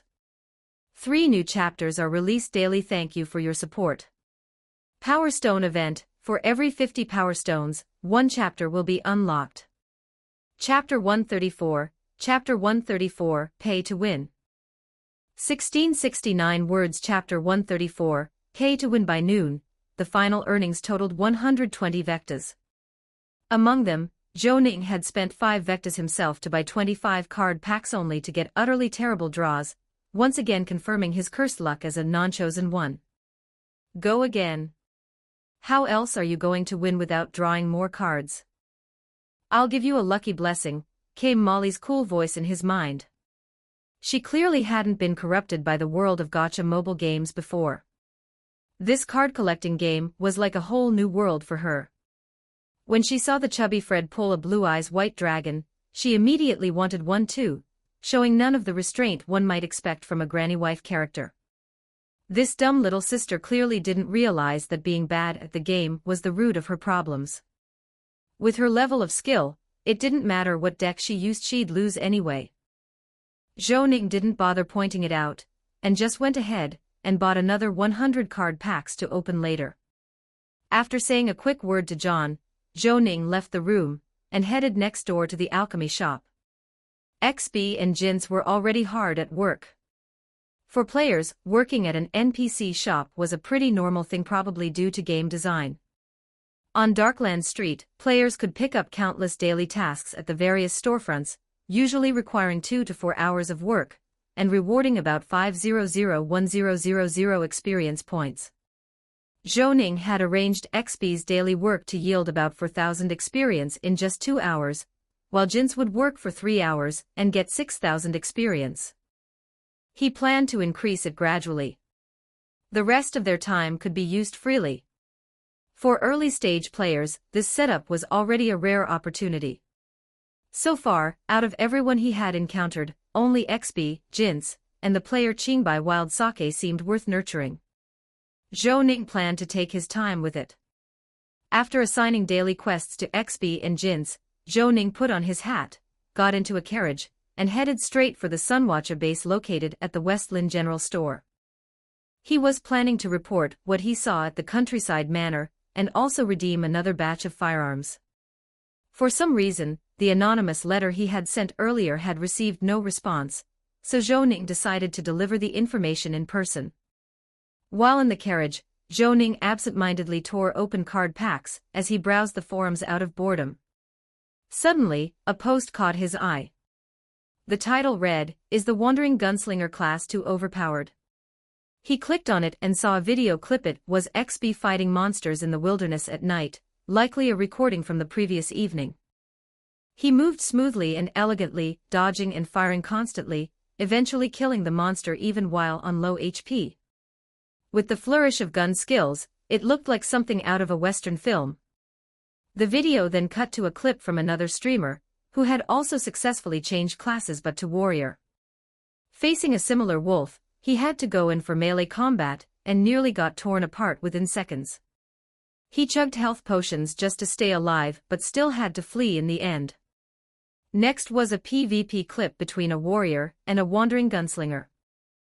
At this stage, anyone who had successfully changed classes had to be either a closed beta player or a top-tier gamer.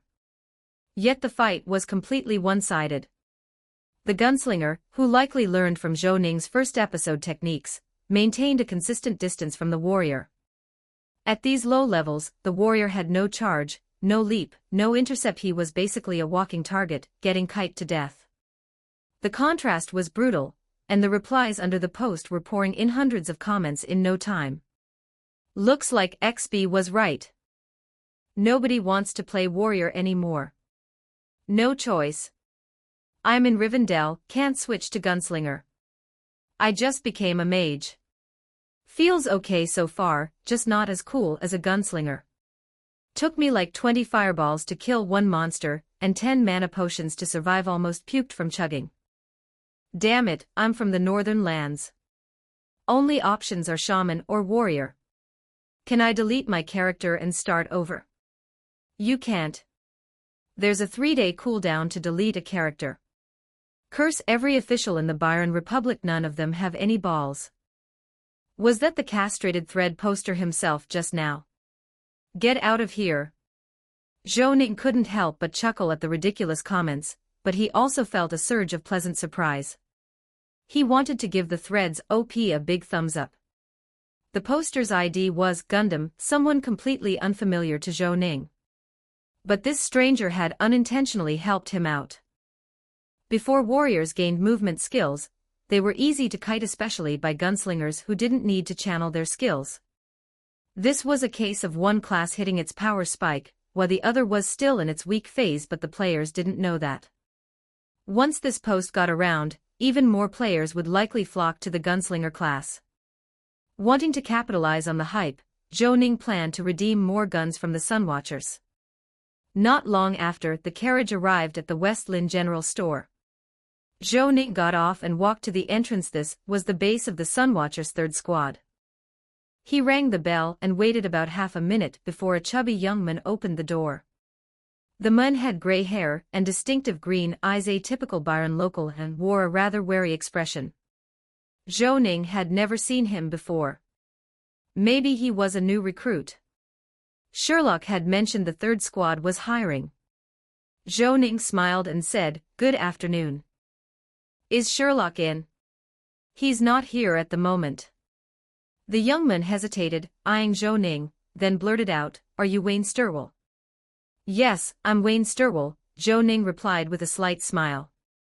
The chubby man immediately stepped aside and said, "Captain told us to treat you well if you ever came by. Would you like me to call him over?" "Thanks, that would be great. I've got something important to tell him," Zhou Ning said, taking off his hat as he stepped inside. Sitting in the foyer was someone he had seen a few times before, Polly, holding a few playing cards. Clearly, the two had been playing weather cards before Zhou Ning arrived. Looking at them, one tall and skinny, one short and round, Zhou Ning couldn't help but think they looked like the number 10. "What were you guys playing for?" he asked casually, taking the chubby man's seat and glancing at the cards. "Small blind is 5 rose hens, big blind is 1 vecta," Polly said, glancing up. "Interested in a round?" "Sure," Zhou Ning said with a smile. A few minutes later, the door creaked open and Sherlock came rushing in, covered in dust. What greeted him was Polly's dazed expression and a thick stack of paper bills in front of Zhou Ning, easily over 100 vectas. "What happened here?" Sherlock asked in confusion. "Nothing much, just a few rounds of cards," Zhou Ning said, casually pushing the bills back toward Polly as he looked up. "I came to tell you something about the giants. I've found their trail," Sherlock exclaimed, immediately pulling Zhou Ning into the next room. "What did you find?" Zhou Ning blinked. So they really hadn't seen the anonymous letter.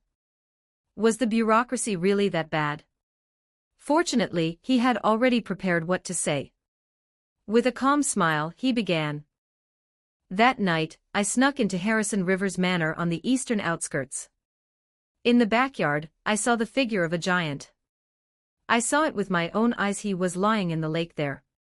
Oh, and I also saw a middle-aged man with ruin's features. Harrison Rivers called him Mr. Bislock.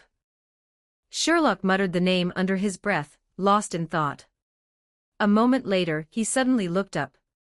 Your intel is very helpful. I'll take a team to infiltrate the manor and confirm it myself. A notification popped up on Zhou Ning's interface. Sunwatchers favorability, with you plus 1,200. Sunwatchers, friendly, 1400/1500, the quest progress for the Giant's Trail, 2, also quietly ticked up to 16%. Zhou Ning knew this meant the Sunwatchers were about to take action against Harrison Rivers. You didn't come all this way just to tell me that, did you?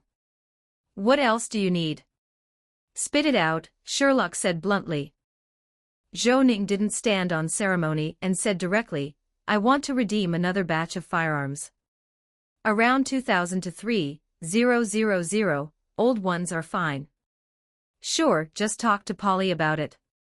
I'll tell him to assist you, Sherlock said with a wave of his hand. You redeemed a batch of old firearms from the Sunwatchers. Favorability minus 500. Current status, friendly. Zhou Ning nodded. After watching Sherlock say a quick word to Polly and leave in a hurry, he turned back to Polly and smiled, wanna keep playing? No way, Polly said with a complicated expression. After Zhou Ning left earlier, he had peeked at the cards Zhou Ning folded and found it was a straight flush of light rain, moderate rain, heavy rain, thunderstorm, and downpour. Thanks to that little episode, Polly was especially helpful in picking out a batch of guns, even dividing them into about 100 boxes for easy transport. After receiving the firearms, Zhou Ning went straight to an open lot in the dock area. The hype from that forum post had worked wonders. Players near Darkland who were still hesitating to switch to the gunslinger class were now pouring in. There were at least 1,000 players on site, half again as many as the day before. Support me and read ahead on Patreon, patreon.com/crackstranslations. 3 new chapters are released daily. Thank you for your support. Power Stone event, for every 50 Power Stones, 1 chapter will be unlocked. Chapter 135, Buying a House 1535 words. Chapter 135, Buying a House. As soon as Zhou Ning appeared, the players who had been eagerly waiting for him couldn't hold themselves back and rushed forward. It was already the 4th day since the game's official launch. Players had begun accumulating some money and experience. Once their desire to spend was awakened, the sales record on the interface kept refreshing non-stop. Your item, Wandering Gunslinger Class Transfer Manual, has been sold. You received 10 vectas. Your skill C. Our shooting technique has been learned. You gain 9,500 EXP and 30 rose hens. Your skill Mozambique shooting technique has been learned. You gain 12,000 EXP and 40 rose hens. Your item Devil Fruit has been sold. You received 800 vectas. Zhou Ning's eyes widened slightly at the last message. He had priced that Devil Fruit at 800 vectas. For someone to afford that in the early stages of the game when most people didn't have more than 15 vectas was unbelievable. Do they have a mine at home or something? Soon enough, Zhou Ning noticed a player with the ID, Sunken Star beneath the water, holding a blue, spiral-patterned devil fruit. Ah, it's him. Zhou Ning suddenly understood. That explained everything. The largest pro-gaming club in the country, Star Moon, belonged to him. He was practically the Wang Xikong of Earth in this world. Although he wasn't considered a top-tier player in his previous life, he was born into immense wealth. Thanks to his pay-to-win prowess, he had even participated in the first and second seasons of the Apocalypse Pro League, and actually achieved decent results. At the moment, Sunken Star beneath the water was dressed in a black trench coat, identical to Zhou Ning's clearly inexpensive purchase, and even had the same M1878 revolver at his waist. He was clearly cosplaying Zhou Ning, replicating his look from head to toe. Aside from the lackluster looks, the resemblance was nearly perfect. Zhou Ning narrowed his eyes and sized him up. A rich fanboy, huh? Seemed like a quality customer. Meanwhile, the other players were stunned by Sunken Star Beneath the Water's extravagance. This was the first time anyone had actually bought the legendary devil fruit. Several streamers quietly opened their live streams and started broadcasting the moment. Under the envious gazes of the crowd, Sunken Star Beneath the Water took a decisive bite of the devil fruit. He immediately froze in place. All eyes snapped to him. Sunken Star Beneath the Water. Suddenly, he felt immense pressure. His vanity was satisfied, sure, but the taste. Absolutely disgusting, worse than crap. According to the fruit's description, though, it had to be fully consumed for its effects to activate. So he shut his eyes and forced himself to wolf down the rest in 2 or 3 bites, almost losing his mind in the process. Before everyone's eyes, his ears grew longer, his skin darkened, and his teeth sharpened. In the blink of an eye, his head transformed into that of a black jackal. The players on site were dumbfounded. Their jaws dropped, unable to speak for several seconds. Holy crap, what is that? A war beast. Damn, that looks so badass. Transformed into a jackalman, Sunken Star Beneath the Water looked confused at first. But after trying a jump clearing over 2 meters with ease and testing his strength and speed, he found significant improvements. Returning to human form, his face lit up with excitement. My strength increased by 30%, agility by 35%, and HP by around 40%. This is seriously powerful. That's the dog fruit, jackal form. A very powerful ability, Zhou Ning said with a smile. You can freely switch between your humanoid and beast forms. In jackal form, your physical abilities are greatly enhanced. Fully developed, it's not inferior to any superpower. Congratulations. I like adventurers with potential. If I'm free, you're always welcome to come find me. Wayne Sturwell's favorability toward you has increased by 5 points. You've triggered an E-rank quest, Wayne Sturwell's invitation. Accept/decline. Raise your total level to 20, then seek out Wayne Sturwell again. He will seriously consider your eligibility to join the Starry Sky Guild. Thank you. After reading the quest prompt, Sunken Star Beneath the Water felt his heart pounding. He hurriedly accepted the quest. Damn, did he just trigger some kind of hidden storyline? Is it because we didn't spend enough? Possibly spurred on by Sunken Star Beneath the Water, the rest of the players, though lacking his deep pockets, also started spending like crazy. What followed was Zhou Ning watching his EXP bar skyrocket. With over 1,000 people present, it wasn't long before his total experience surged past 900,000, more than he had earned in over a month of hard alchemy work. The efficiency was insane. Most importantly, Zhou Ning didn't lose anything from teaching skills. It was pure profit. Only someone like him with both a player panel and NPC capabilities could pull off this kind of feat. The 3,500 guns he'd just exchanged were instantly reduced by almost 1,000 units. All his beginner healing potions were sold out. Even some of the firearms he'd won from the lottery were sold, more than a dozen in total. Zhou Ning realized he had still underestimated players' spending power. By the time he left, his accumulated experience had soared to an unprecedented 1.27 million, and his savings had surpassed 10,000, reaching a new high of 11,369 vectas. While it was just startup capital by John's standards, to Zhou Ning a once poor minute was a historic leap. It was time to carefully plan how to use this money. He had too many secrets.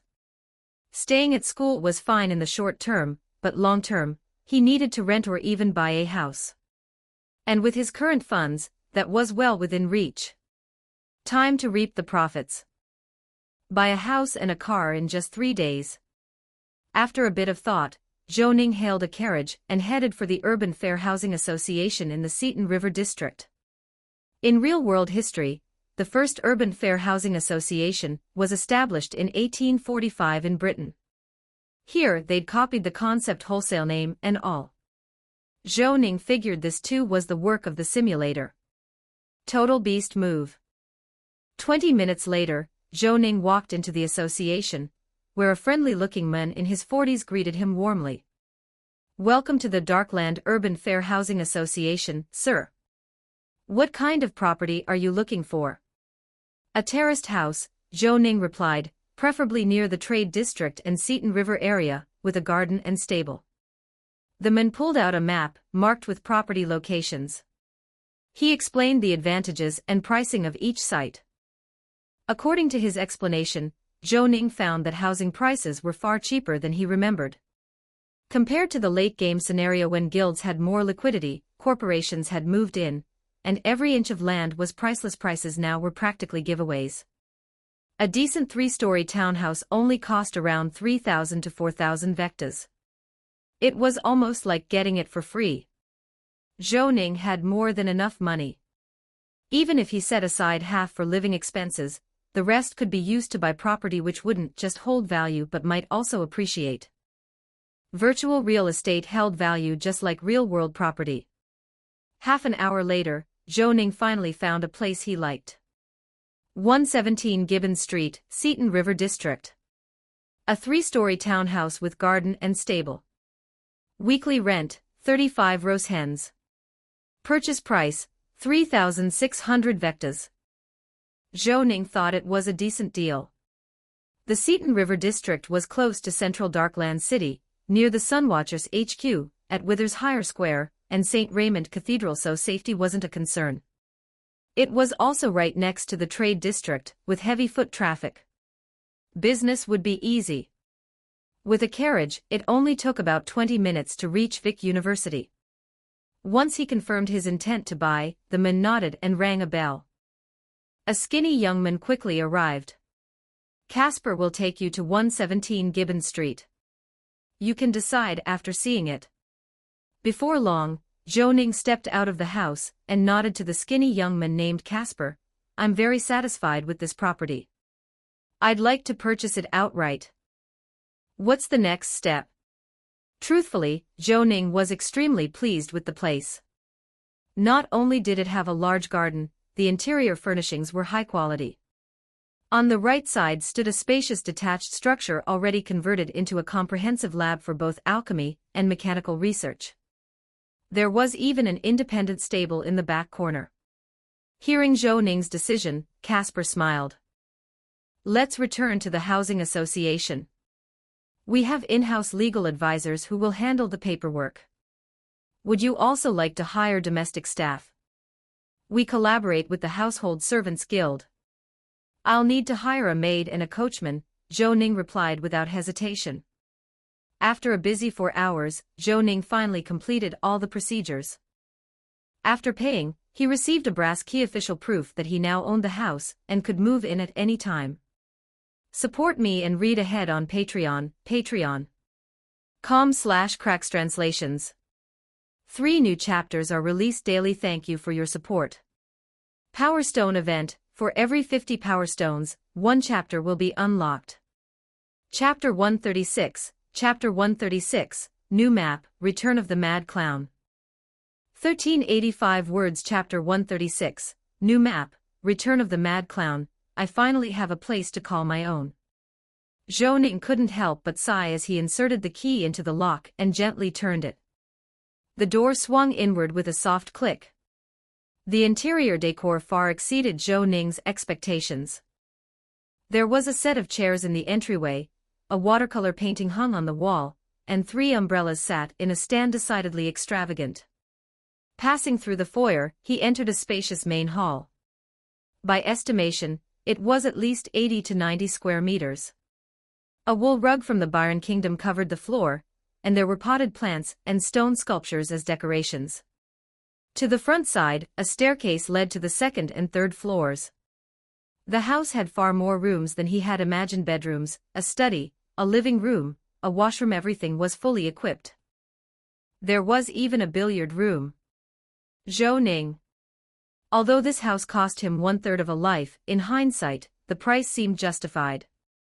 Since a part-time cleaner had been maintaining the place, there was no dust or odor anywhere, and even the bedding was brand new. Zhou Ning went up to the master bedroom on the 3rd floor, took off his jacket, and stepped out onto the balcony. Not far from here were the Withers Higher Church Square and St. Raymond Cathedral. With the wandering gunslinger's exceptional visual range, he could already see the sharp spire of St. Raymond Cathedral. Once he donned his Phoenix battle suit, he could glide over in one go. It felt especially secure. After a hot shower in the washroom, Zhou Ning let out a contented sigh, sat down in a chair, and opened the control panel. His accumulated experience had reached a staggering 1.27 million, a number unattainable in the early stages of the game. But that's just how unreasonable NPCs with player templates were. It took about 90,000 experience points to level up the wandering gunslinger from 17 to 18. Without hesitation, Zhou Ning spent 1 million experience points to raise it directly to level 25. As expected, when he reached level 20, a notification appeared: your wandering gunslinger has reached level 20. You have received a class specialty reward. Please choose one of the following 3 specialties. Note, this specialty will directly affect all wandering gunslinger class users. Choose carefully. That's the tough part about being a class mentor. You have to silently shoulder the consequences for all players who switch to your class. Zhou Ning muttered to himself as he looked at the 3 options. Moving shot makes your hands more stable, greatly reducing accuracy loss while moving. Attack power plus 5%, an additional plus 5% when wielding revolvers. Revolver mastery, intermediate, increases your revolver type weapon's fire rate by 14% and penetration power by 18%. Elegant footwork, grants excellent perception and body coordination, enhancing melee and ranged combat with graceful movement. Skill aesthetics plus 20%. At first glance, the choice wasn't easy. The first option was average, perhaps good for players, but for someone like him, a top-tier marksman, it only meant a 10% attack power boost. The second option was an upgraded version of his level 10 talent, and could raise his damage by 12% to 14%, which was decent. But it conflicted with a talent he'd chosen earlier. In comparison, the third option looked more appealing. Improved perception and coordination would significantly aid both his observation hockey and combat skills. Plus, visual flair was a core trait of the wandering gunslinger style. Was everything.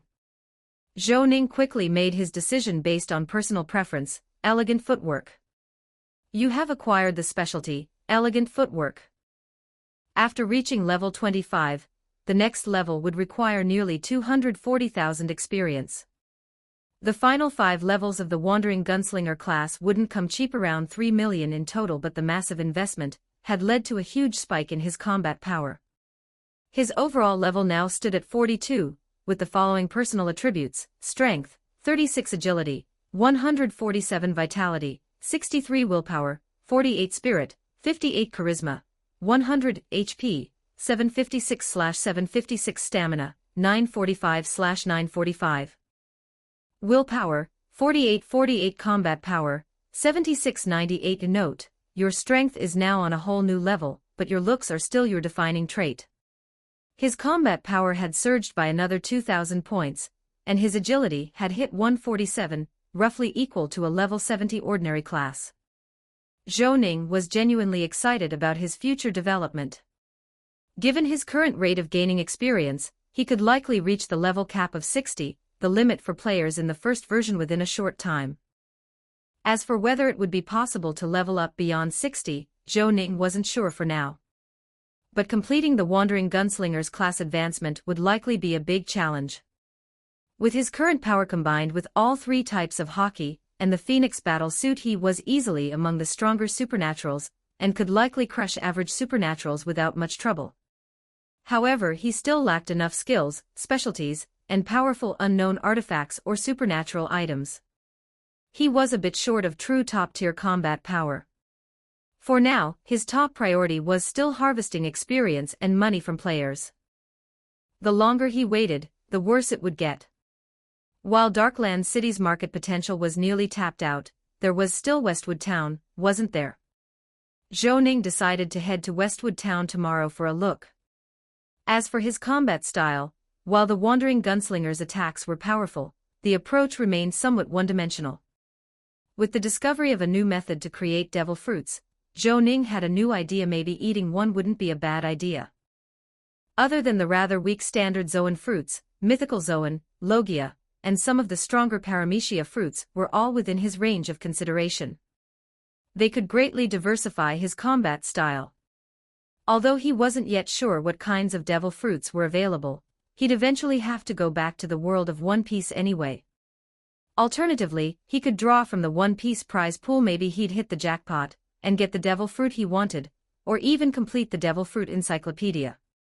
He glanced at the time. It was only 9 p.m. Zhou Ning had been curious about the new map for a while. Now that he had the money, why not go exploring and open up a new world? He opened the game simulation interface. After his last simulation, he had 59 traversal coins left. After receiving a 1-coin welfare bonus overnight, his total was now 60. Without hesitation, Zhou Ning spent 400 vectas to buy 40 more traversal coins and selected the new map, Empire Tempest, then clicked on Traverse. Preparing for traversal. -100 traversal coins deducted. Please select your traversal mode. Direct traverse. Use parallel world template for traverse. As usual, Zhou Ning selected option 2 to check the options first. If the price was acceptable, he'd just buy them regardless of quality. After a shuffle, 3 cards spread open in a flash of pure light. The first template was very familiar to Zhou Ning. He'd seen it twice before. It was himself dressed in a purple suit, face painted like a clown, wearing an exaggerated grin. It was none other than the previously miraculous mad clown Zhou Ning. His personality was described as erratic and unpredictable. His talents included criminal genius, purple, sinister charisma, purple, demolition expert, purple, firearms master, purple, dyslexia, gray negative trait, and extraordinary physique, purple. Skills, intimidation and extortion, master, explosives crafting, expert, negotiation, expert. Zhou Ning. Lately, he seemed to have a strange affinity with Gotham. First Batman, now the Joker. Wouldn't be surprised if the Riddler or Penguin showed up next. Compared to before, the Mad Clown template now had an added extraordinary physique talent, which Zhou Ning suspected was due to him injecting Tony Stark's super soldier serum from the Marvel world.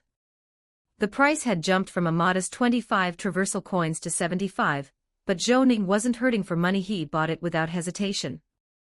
The second template was also a returning one, the Architect Zhou Ning, priced at just 3 traversal coins. No need to think, just buy it. Support me and read ahead on Patreon, patreon.com/crackstranslations. 3 new chapters are released daily. Thank you for your support. Power Stone event. For every 50 Power Stones, 1 chapter will be unlocked. Chapter 137, Chapter 137, Turmoil in the Empire. 1178 words. Chapter 137, Turmoil in the Empire. The third template was none other than Zhou Ning, dressed in a black crown and a black dragon robe. His expression was cold and indifferent as he sat on a golden throne, looking every bit the picture of majesty and authority. His personality, proud, dignified, ambitious, and deeply inquisitive. His talents, charismatic leadership, gold, mechanical ascension, purple, future technology, red. His skills, master-level formalware crafting, divine-level precision machinery manufacturing, grandmaster-level scientific research ability, with the rest temporarily omitted.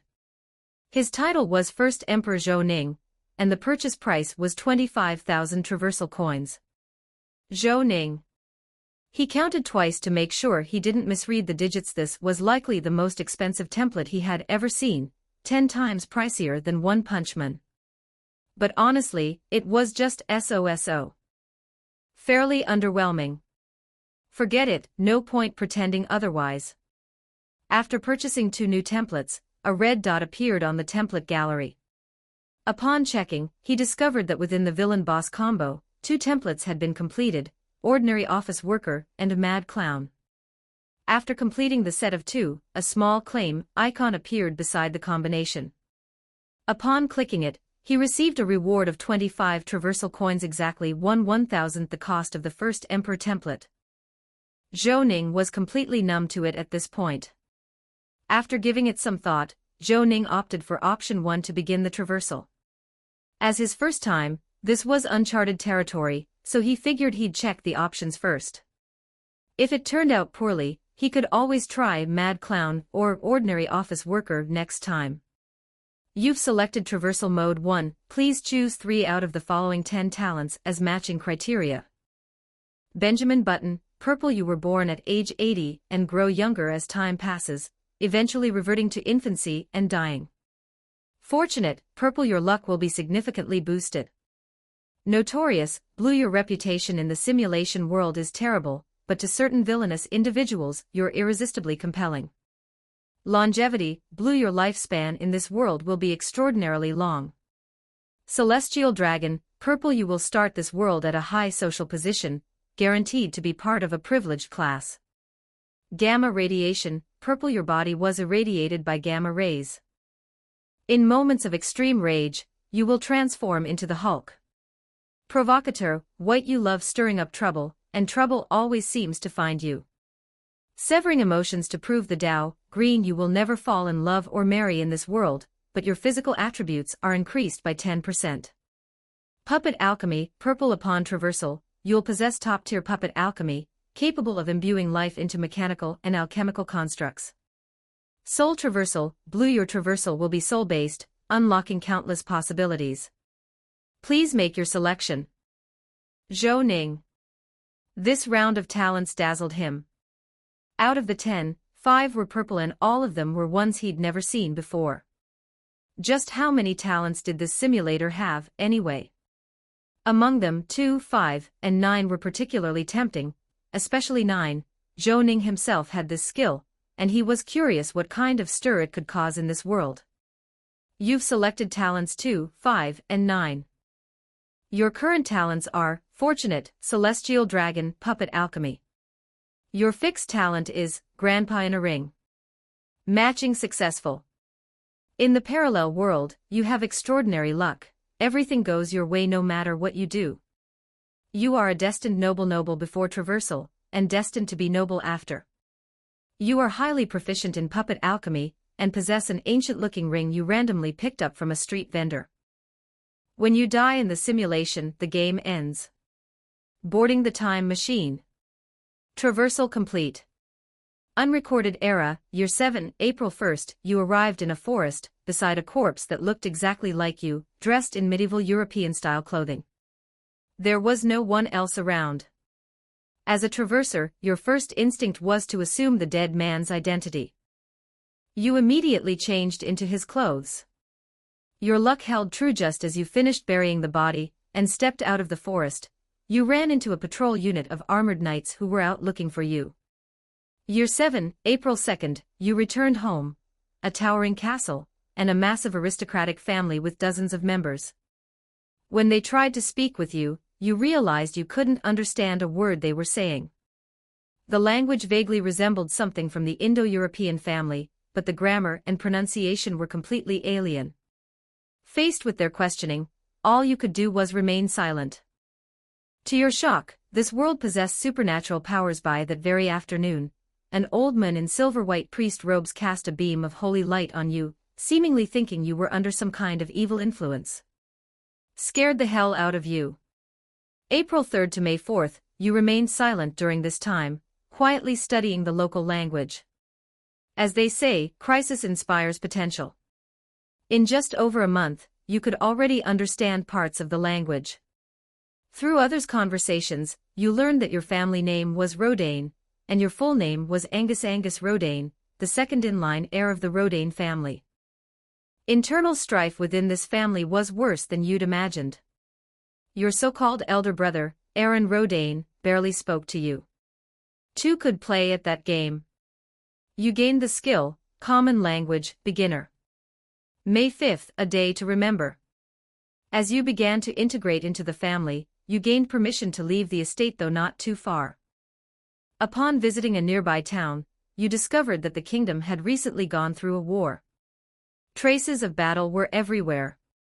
You even saw orcs used as slave labor in several places.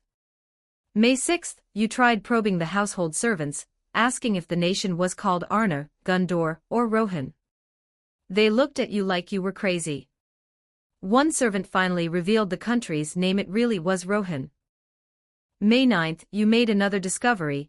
The belief system of this country was quite abstract. There were no specific deities, the faith was centered on the holy light. Apparently, saying, "Holy light be upon you," was a surefire way to fit in. The first word you learned in this world was, "holy light," and your pronunciation was spot on. Ridiculous. May 15th, a milestone. Having gradually earned some trust, you were allowed to go out. While visiting a nearby town, you realized the country had just been through war. Evidence of it was everywhere. You saw orcs being used as laborers. May 17th, something strange happened today. You discovered that your ring could actually talk. It spoke in a foreign language, but from what you could understand, it called itself Lothar, a warrior of some renown, apparently. You were completely dumbfounded. Support me and read ahead on Patreon, patreon.com/crackstranslations. 3 new chapters are released daily. Thank you for your support. Power Stone event. For every 50 Power Stones, 1 chapter will be unlocked. Chapter 138, Chapter 138, Changing the World in Azeroth. 1231 words. Chapter 138, Changing the World in Azeroth. Zhou was a little stunned. He had been completely convinced in the first half that this was the Lord of the Rings.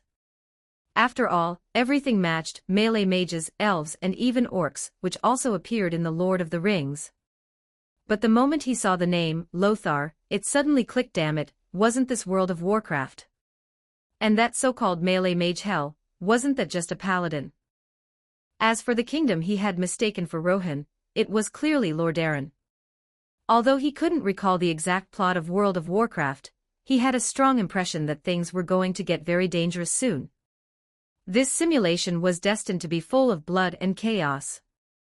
Fortunately, it seemed he had arrived early in the storyline. There should still be a buffer period. Maybe he could still turn things around. It would all depend on his talent in the simulator. The simulation continued. Year 7, May 17th. Due to the language barrier, you and the old grandpa traveling with you can only understand the name, Lothar, and the rest of your communication is like chickens talking to ducks. Still, you sharply realize this really could be World of Warcraft. Year 7, May 19th. With the idea forming in your head, your suspicions are soon confirmed. By probing indirectly, you learn that this country is Lordaeron.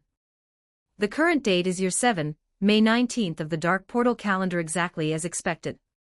The reigning king is Terenas Menethil, one of the most tragic figures in game history. His son, Arthas, is currently only 11 years old. It'll be at least 10 more years before he becomes the patricidal Death Knight of the future, still a long way off. Upon confirming this, your first thought is, yes, getting stronger is important, but perhaps you could also use puppet alchemy to change this world. Hopefully the bronze dragons won't come after you for it. That evening, you took inventory of all your assets and the result shocked you. As the second-in-line heir to House Rodain, your total disposable wealth amounted to only 7,000 gold coins, and they weren't even accessible yet. Even if they were, trying to change the world with just 7,000 gold coins was basically impossible. Year 7, May 20th to September 21st. Before officially launching your plan, you decided the first step was to learn the local language. 4 months later, you finally mastered it. You could now communicate fluently and read and write without difficulty, no more pretending to be a mute child. You've acquired the skill, Common Tongue, expert level. During those 4 months, you weren't idle either. You made initial contact with the supernatural forces of this world. Thanks to the influence of House Rodain, you easily gained access to the light. In fact, the one who cast holy light on you when you first arrived was Archbishop Alonsis Fail, the founder of the Paladin class, and the Order of the Silver Hand, and also a friend of your companion, Lothar. Thanks to your charisma and warmth, you quickly became friendly with Alonsus. According to him, you have potential in the light, as you possess the three virtues even the light itself recognizes: tenacity, respect, and compassion. After months of training, although you have not yet become a paladin, you have begun to grasp the fundamentals of holy light. You can now harm enemies with it and heal yourself or allies. You've learned the combat skill, Holy Light. Year 7, September 22nd. In order to raise more funds, you started looking for ways to make money. Lothar told you that the fastest methods were all written in Lordaeron's legal code. You couldn't be bothered to listen. After your own observations, you found that this world's literary market was filled with smutty novels and third-rate adventure stories. It seemed like there was a huge opportunity in being a plagiarism king. Year 7, September 23rd. After some basic preparation, you began your writing career, submitting manuscripts to various publishers in the Kingdom of Lordaeron. After some consideration, your first novel was the universally acclaimed power fantasy, Harry Potter. Year 7, October 2nd to November 7th. Your novel began serializing in Lordaeron's top publishing house, and it caused a sensation upon publication. While Azeroth was a world full of supernatural forces, your magically reworked version of the wizarding world captivated the people of Lordaeron. Countless people began searching train stations for Platform 93/4. Your fame started to spread across the kingdom. Many now recognized you as a talented noble. Wealth +2, happiness +1, Year 7, November 8th. The second Harry Potter book began serialization. It brought you both fame and fortune, but still not enough money. So you decided to double open. Your next book was a modern power fantasy, The Count of Monte Cristo. Thanks to your previous reputation, this second book quickly attracted public attention. As the protagonist Dantes found his treasure, became the Count, and achieved his revenge, all of Lordaeron collectively felt the thrill. Wealth +2, happiness +1. Year 7, November 20th. With both Harry Potter and The Count of Monte Cristo serialized, your fame only grew. Even King Tarina's Menethil and Prince Arthas became loyal readers. You were now considered one of the best writers of your time. Year 7, December 9th. The Count of Monte Cristo finally concluded. Critics hailed it as the most legendary popular novel in Azeroth's history. It would go down in history, and thanks to your body of work, you had accumulated a sizable fortune. Wealth +5, happiness +1, Year 7, December, Year 8, March. With enough capital in hand, you began implementing your grand plan to change the world. Based on your description, a team of artists began creating a manga called Yu-Gi-Oh! With your fame and your willingness to spend heavily on promotion, the manga quickly spread across Lordaeron. Many people became familiar with this new form of battle called Duel Monsters. Meanwhile, as the Yu-Gi-Oh! Manga gained popularity, you began producing a batch of Yu-Gi-Oh! Cards and released them for sale in Lordaeron. Year 8, March-September. The results were beyond your expectations. With your and your family's full backing, the Yu-Gi-Oh! Card game quickly swept through Azeroth. From Lordaeron to the Gnomish Kingdom, to the Dwarven Kingdom, you could see people playing cards everywhere. In addition, your puppet alchemy also made a major breakthrough. Through extensive research, you successfully created an alchemical dragon. The formula was sourced from Tolvir archaeology. The ancient Tolvir used materials like pyrium-laced crystalline vial, sands of time, true gold, flask of the winds, flask of titanic strength, and deep stone oil, to craft something called the Vial of the Sands. By combining this with your puppet alchemy, you successfully created an alchemical dragon, and for your own amusement, you sealed it into a card, and named it Slifer the Sky Dragon. You've acquired the recipe, Slifer the Sky Dragon. Unlike the in-game mount, this version of Slifer had legitimate combat power. According to Lothar, its strength was on par with his own. That meant it was extremely powerful after all. In the movie version, Lothar could fight the Orc chieftain evenly, making him one of the top-tier powerhouses in this world. Support me and read ahead on Patreon, patreon.com/crackstranslations. 3 new chapters are released daily. Thank you for your support. Power Stone event, for every 50 Power Stones, 1 chapter will be unlocked. Chapter 139, Chapter 139, Dungeon Summoning Stone. 1281 words. Chapter 139, Dungeon Summoning Stone. October, Year 8, at a noble banquet, you officially meet Prince Varian Rin of Stormwind and Prince Arthas Menethil of Lordaeron. This is your first time encountering major characters from the game. Varian is not yet 17, and looks very much like a young Liam Neeson. Arthas is only 13, but already taller than you. You honestly have no idea what he's been eating to grow like that. Interestingly, both of these young men are not only avid readers of your work, but also devoted card game enthusiasts. Arthas in particular is quite skilled, his playstyle downright diabolical. After the Yu-Gi-Oh! Duel Monsters manga was introduced, he quickly assembled a complete Gearfried deck. Thanks to your intentional efforts to befriend them, a few games later, you 3 hit it off and became close friends. At the banquet, you also meet Jaina Proudmoore. She's only 11 at this point, a typical blonde loli who reminds you a bit of Hermione, adorably precocious. Varian Rin tells you he will be leading his people back to the southern eastern kingdoms tomorrow to rebuild Stormwind on its ruins. You're fairly indifferent, but your old man companion Lothar seems quite moved. Varian will be a good king, Lothar tells you. Late October, Year 8, Varian Rin sets sail to return to Stormwind. You generously provide him with substantial supplies and gold. After all, only you, the Transmigrator and the Bronze Dragons who manage time, know how powerful Stormwind will become in the future. Even with the butterfly effects of your transmigration, investing in a nation in its time of need is bound to pay off. November, Year 8, news arrives from the front lines, the Horde is regrouping. Nazul reopens the Dark Portal in a new attempt to invade Azeroth. Around the same time, a woman named Lady Katrana Prester appears in Stormwind, none other than the Black Dragon Princess Onyxia. To be honest, this is the first time since arriving in this world that you've truly felt like you're inside the game. You could expose Katrana's true identity, but as always, you refrain from changing the course of history too drastically while you're still not strong enough. April, Year 9, this marks your 2nd year in this world. Over the past 3 months, you completed your 3rd novel, Romeo and Juliet.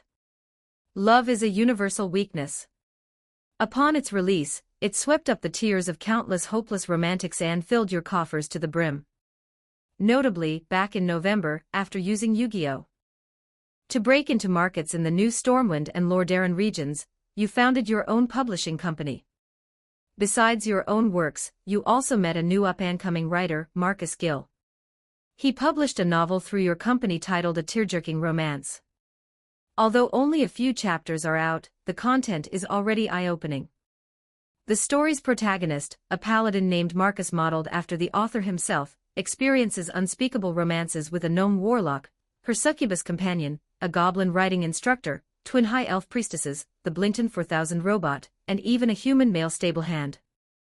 The scene with the Blinkton 4000, where Marcus uses the light to remove her armor and oil spills everywhere, left quite the impression on you. You like married women, succubi, and female warlocks, and you're damn good looking.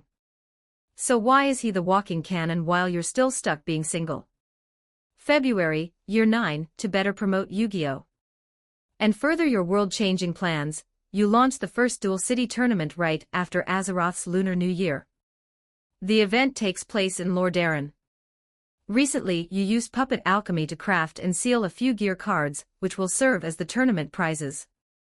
Frankly, if not for fear of Bronze Dragon interference, you could have gone as far as crafting sentient life forms. March, Year 9, the number of contestants far exceeds expectations, with many gnomes from Gnomerigan and dwarves from Dunmorrow.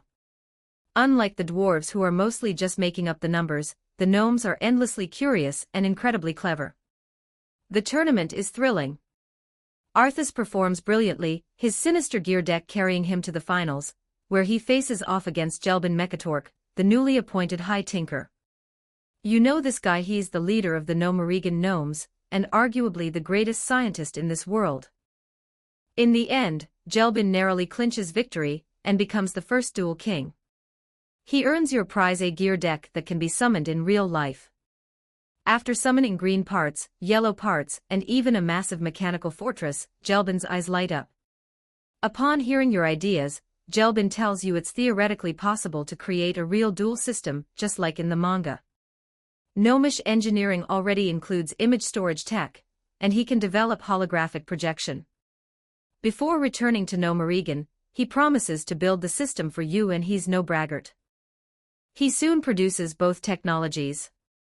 Sadly, you lack the scientific acumen to understand how they work. April to August, Year 9, after 4 months of effort, the first dual disc in this other world is finally completed. It's packed with black tech. The moment you slap a monster card onto it, and a gorgeous mage girl cosplaying dark magician girl jumps into the field via hologram, your eyes well up with tears. July, Year 9 to June, Year 13, the next-gen dual disc launches, and perhaps due to the lack of entertainment options in this world, it quickly becomes a smash hit among players. For a long while, nobles stop dueling with swords or magic. Instead, they duel with cards. You even find orc prisoners in war camps who own paper Yu-Gi-Oh! Monopoly yields profit. Though you split some revenue with Gnomerigan, your wealth balloons to unimaginable levels. Wealth plus 15, happiness plus 7, you don't idle away these for years either. You publish 6 or 7 more long-form classics, solidifying your status as a literary giant. With commercial and literary success in hand, you surpass Aaron Rodane, and become the new Duke Rodane. On top of that, you've made major strides in puppet alchemy. Through several collaborations with Jelbin Mechatork, you successfully restore a massive mechanical puppet and seal it inside a card. As a tribute to your shared twisted sense of humor, you name it Obelisk the Tormentor. This mechanical puppet is somewhat like the Fel Reaver mech units the Burning Region will deploy in the future. Based on your tests, it can easily crush a horde of standard puppets, and even level a building in one blow. Its only downside is its astronomical production cost. As with the hologram tech, you still can't grasp the underlying principles. July, Year 13, you receive a distress call from Jelbin Mechatork. His assistant, the mechanist Sicko Thermoplug, has launched a coup using Trogs to invade Gnomerigan. Sicko successfully takes over much of the city. You rush to support Jelbin. When you summon Slifer the Sky Dragon, the problem is instantly resolved. The treacherous dragon wipes out Sicko and his Trogs with ease, though the cost is steep. Nearly half of Gnomerigan collapses in the battle. You've obtained the dungeon summoning stone, Gnomerigan. Upon reading this, Zhou Ning froze slightly. A dungeon summoning stone. In Apocalypse game, dungeon summoning stones were a real mechanic. Usually tied to major storylines or historical events, they allowed players to enter and clear instance scenarios. The Jasonat haunted mansion he tackled when he first transmigrated was one such dungeon. And now, he had managed to obtain one inside the simulated world. Support me and read ahead on Patreon, patreon.com/crackstranslations. 3 new chapters are released daily. Thank you for your support. Power Stone event, for every 50 Power Stones, 1 chapter will be unlocked. Chapter 140, The World Changes 1297 words. Chapter 140, The world changes after all that effort. Maybe the real treasure on this map is the dungeon summoning stone. Not only can it bring in a massive amount of gear and experience, but it can also be used to charge players for entry, collecting XP and gold as admission fees. This isn't a dungeon summoning stone at all, it's a money printing machine. Zhou Ning was instantly filled with motivation and curiosity about this world. The simulation continued. After saving Gnomerigan, you made your first major alteration to history. In the original timeline, Gnomerigan would have fallen to rebellion several years later, triggering a chain reaction of radiation leaks that wiped out about 80% of the gnome population. The remaining refugees, led by High Tinker Jelbin Mechatork, would have fled to the Bronzebeard Dwarves' Iron Forge. Fortunately, the Bronze Dragons didn't come to trouble you. Perhaps your presence has already birthed a new timeline. Jelbin is deeply grateful for your help. He solemnly declares, from this day forward, you and the Rodane family will forever be friends of the gnomes. In the days that followed, although Thermoplug's radiation chambers still caused minor leakage, Gnomerigan was no longer livable. Jelbin Mekatork ultimately decided to relocate, and just as you inherited the title of Duke Rodane, you extended an invitation for them to temporarily settle in your territory of Andoril. You have earned the achievement, Hobbit. The gnomes accepted your invitation and joined your territory, which significantly boosted your domain's development. Andoril became not only the granary of Lordaeron, but also its economic and technological hub. Within your domain, well-behaved orcs were also released and given equal treatment as common citizens. As a transmigrator, you may lack scientific genius, but you have knowledge, wealth, and top-tier scientists. The result: no one can stop the march of scientific progress. Under your guidance, Mekatork gradually invented a series of devices, not only the steam engine and a wide array of machinery based on it, but also discovered rubber and silicon. Following your hint, he found that when a magnet passes through a closed circuit, it generates current. Based on this, he invented Azeroth's first-ever generator.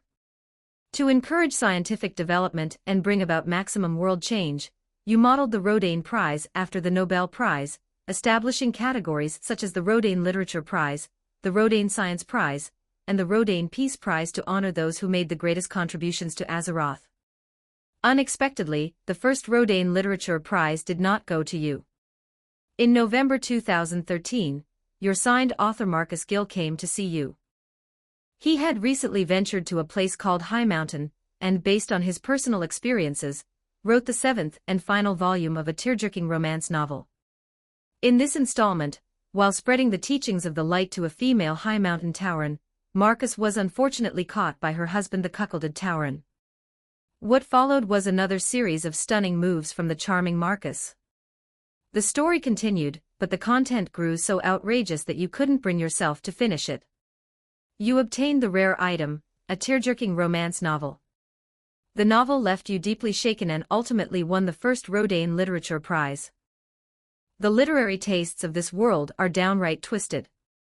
That said, your real-life experiences were also quite colorful. As the most famous bachelor in Lordaeron, you were never lacking for bed partners. On top of that, you altered history yet again.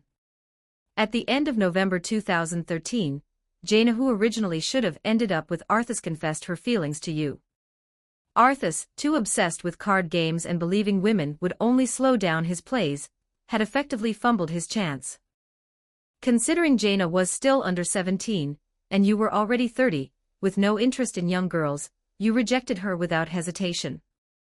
In December 2013, 4 years after the first tournament, you hosted the second Dual City tournament in Andoril, this time using the next-generation dual discs invented by you and Mekatork.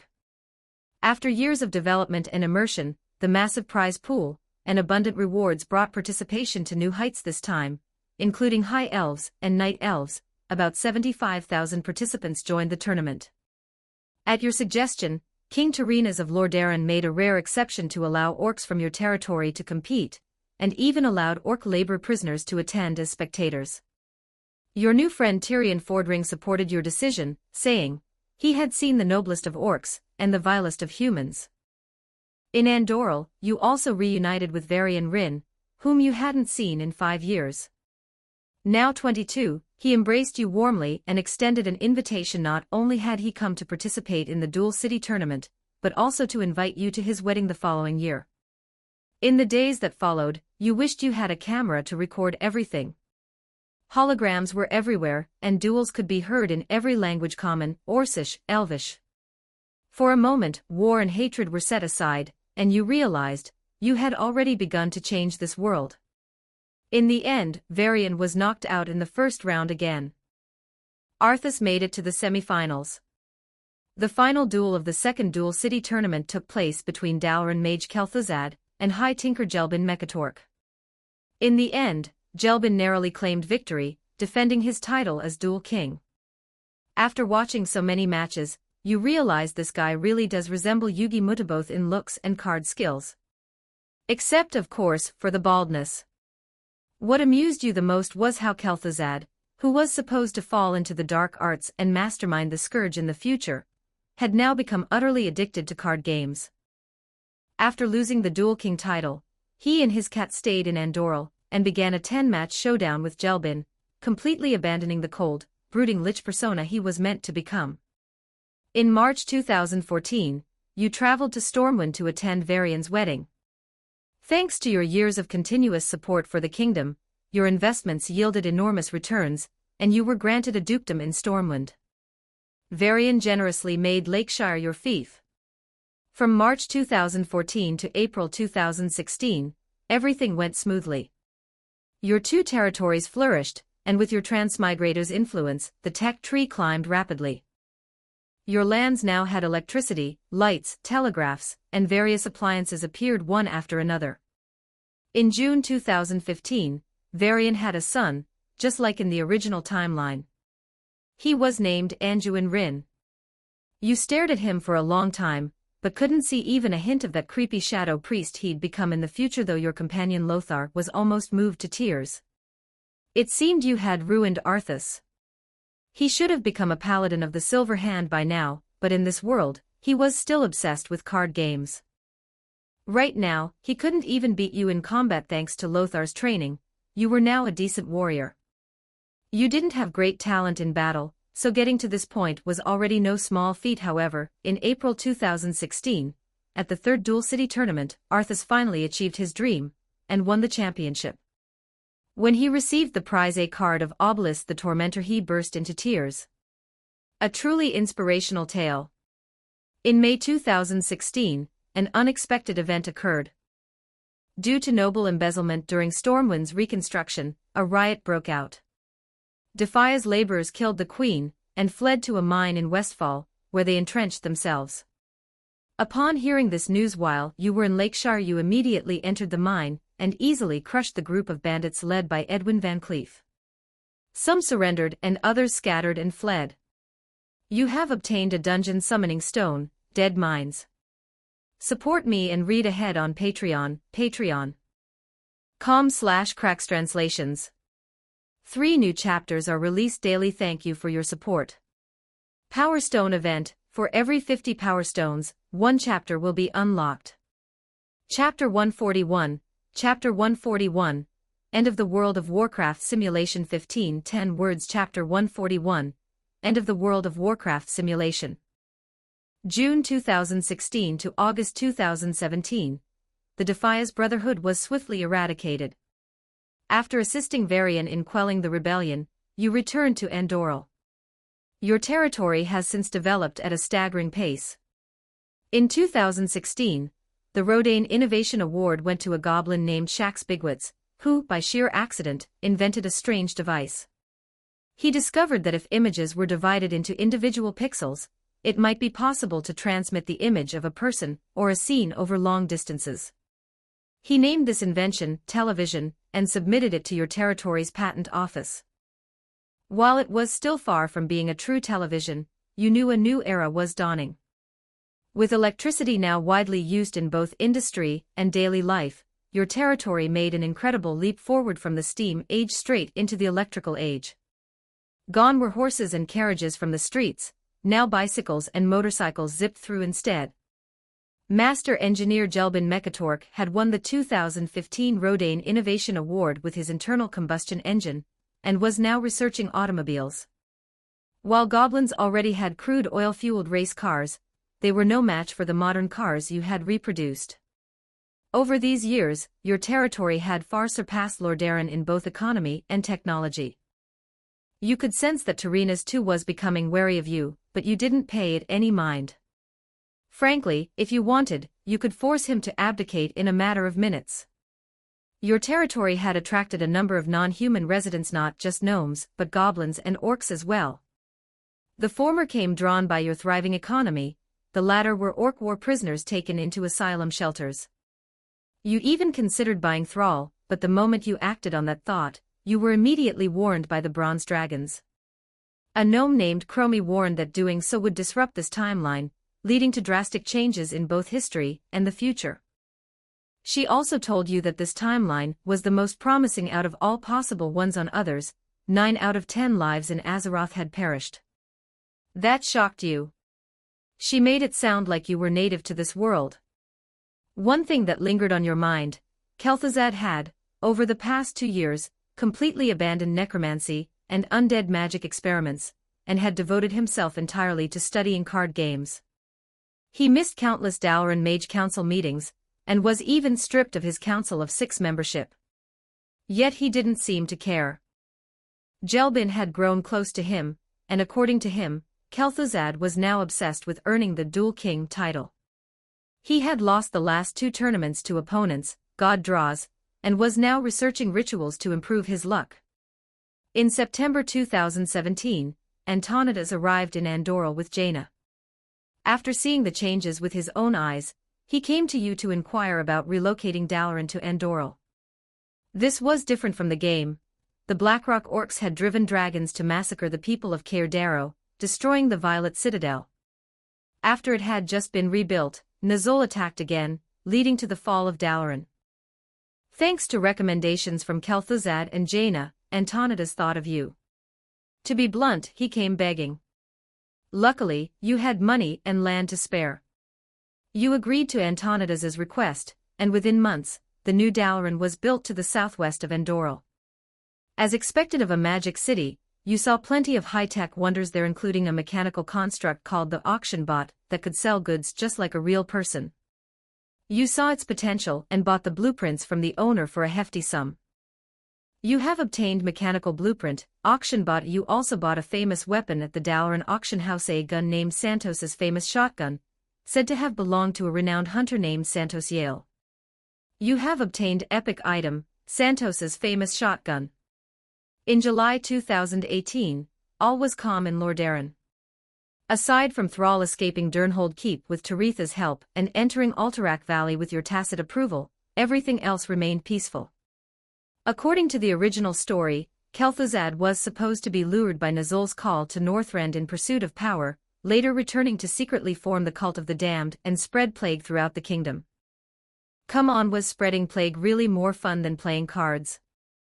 After nearly 2 years of research under your leadership, and with Master Engineer Jelbin Mekatork overseeing development, the first automobile was finally completed. It was a bulky 4-wheeled vehicle powered by a 1 kilowatt internal combustion engine, reaching a top speed of 14. Though not as fast as a Rogue Sprint, it marked a giant leap for mankind. In April 2019, after 3 years of research led by Shax Bigwit's scientific team, a television set identical to the one in your memory was finally developed. In June 2019, Azeroth's first-ever television show, Romeo and Juliet, premiered. From that moment, humanity officially entered the television era. Although televisions were still luxury goods, they spread rapidly throughout the world. There were now dedicated drama channels, a Dalaran General channel teaching magic, and even a Yu-Gi-Oh! Style channel starring Azeroth's top 3 duelists, Arthas, Kel'Thuzad, and Jelbin. Even you often found yourself entranced watching TV. The world was gradually being reshaped according to your aesthetics. In December 2019, you learned that Thrall had succeeded in becoming war chief of the Horde, and had begun attacking orc prisoner camps to free his brethren. He soon captured Durnhold Keep. You didn't deliberately stop him though. Should he ever attack Andorral, you wouldn't mind teaching him a painful lesson. By 2020, although your memory of World of Warcraft lore was hazy, you still remembered that this year should have been the height of the Cult of the Damned's activity, arguably the most iconic year in the game's plot. In the game, Kel'Thuzad released the Plague of Undeath in Andorral. Arthas, to contain the plague in Stratholme, purged the entire city. Then, in pursuit of the demon Mal'Ganis, he led his entire fleet north to Northrend, eventually trading his soul for the Runeblade Frostmourne and exacting his revenge. A month later he returned as a Death Knight, killed his father, and destroyed the kingdom of Lordaeron. But none of that happened here. Arthas and Kel'Thuzad were now famous celebrities, heavily invested in their public images. Arthas, being quite handsome, had even begun starring in your Lord of the Rings adaptation, playing Aragorn without needing makeup. The Scourge Plague. Not even a trace. Meanwhile, Archmage Ansirem Runeweaver, host of the Dalaran General Channel, came to Antonidas complaining about a voice persistently nagging him, telling him to go to Northrend to seek power. It was like a damn broken record. Annoyed, Antonidas cut off the connection with a spell. You realized Nazul might be at his wit's end. It suddenly hit you everything you'd done had created a chain reaction of butterfly effects that had drastically altered this world. With Dalaran now inside your territory, and as long as Mediva's book remained intact and the portal couldn't be opened, the Burning Legion would remain locked out of Azeroth forever. Perhaps Mediv had foreseen this. He was supposed to appear as a raven in Lordaeron to warn of impending doom, but now he hadn't even shown up. In 2022, at age 39, you got married. Your wife was Arthas's sister, the Princess of Lordaeron. That same year, you had 2 daughters. At last, you had ties in this world. At the end of 2022, Thrall returned to Alterac Valley with a reunited Orcish horde, living in seclusion. From 2022 to 2029, various events unfolded. In 2027, King Terenas II passed away. Arthas had no interest in the throne, and as the third in line, you unexpectedly became King of Lordaeron. Soon after, you were unanimously appointed Supreme Commander of the Alliance. During this time, your forces joined with Duke Hydraxus of the Water Elementals to defeat Ragnaros the Fire Lord and banish him back to the Firelands. You also wiped out Ren's Dark Horde and the Black Dragon Prince Nefarian in Blackrock Spire, saving the world multiple times. Thanks to your efforts, the resource-starved horde, under Thrall's leadership, began to integrate into your nation. Having always treated the orcs well, you earned their trust. Thrall was even awarded the 2027 Rodain Peace Prize. From 2030 to 2045, under your rule, the world's technology rapidly advanced. In less than 20 years, the world progressed by at least 80. TVs were everywhere and automobiles crisscrossed every road. If not for people dueling with 4th-generation dual discs in plain sight, you would have thought you never transmigrated at all. Along the way, you occasionally saved the world, but with technology being so dominant, there were few real challenges. In June 2045, surrounded by your wife and children, you passed away peacefully. Simulation ends. Support me and read ahead on Patreon, patreon.com/crackstranslations. 3 new chapters are released daily. Thank you for your support. Power Stone event. For every 50 Power Stones, 1 chapter will be unlocked. Chapter 142, Chapter 142, Settlement. 1130 words. Chapter 142, Settlement Summary. Congratulations. You've completed a brilliant and glorious life. Although you didn't finish the full run, your journey still surpassed 80% of other traversers. You authored countless works and are recognized as the most famous writer in the history of Empire Tempest. You were also one of the wisest kings and greatest inventors of this world. Not only did you save the world multiple times from monsters like dragons and elemental lords, but you also led the advancement of global science. You are hailed as the father of electricity and the father of duel monsters. Your invention, duel monsters, even replaced swords and magic as the go-to method for solving conflicts, becoming the most popular sport in this world. From that point on, the world took a dramatically different path. Evaluation, A+. World Exploration, 63. Since your exploration exceeded 60%, you are awarded 20 Traversal coins. Due to your significant impact on the world's scientific history, you are awarded 10 Traversal coins. Due to your immense influence on the world's literary history, you are awarded 22 Traversal coins. Due to your monumental impact on world history overall, you are awarded 26 Traversal coins.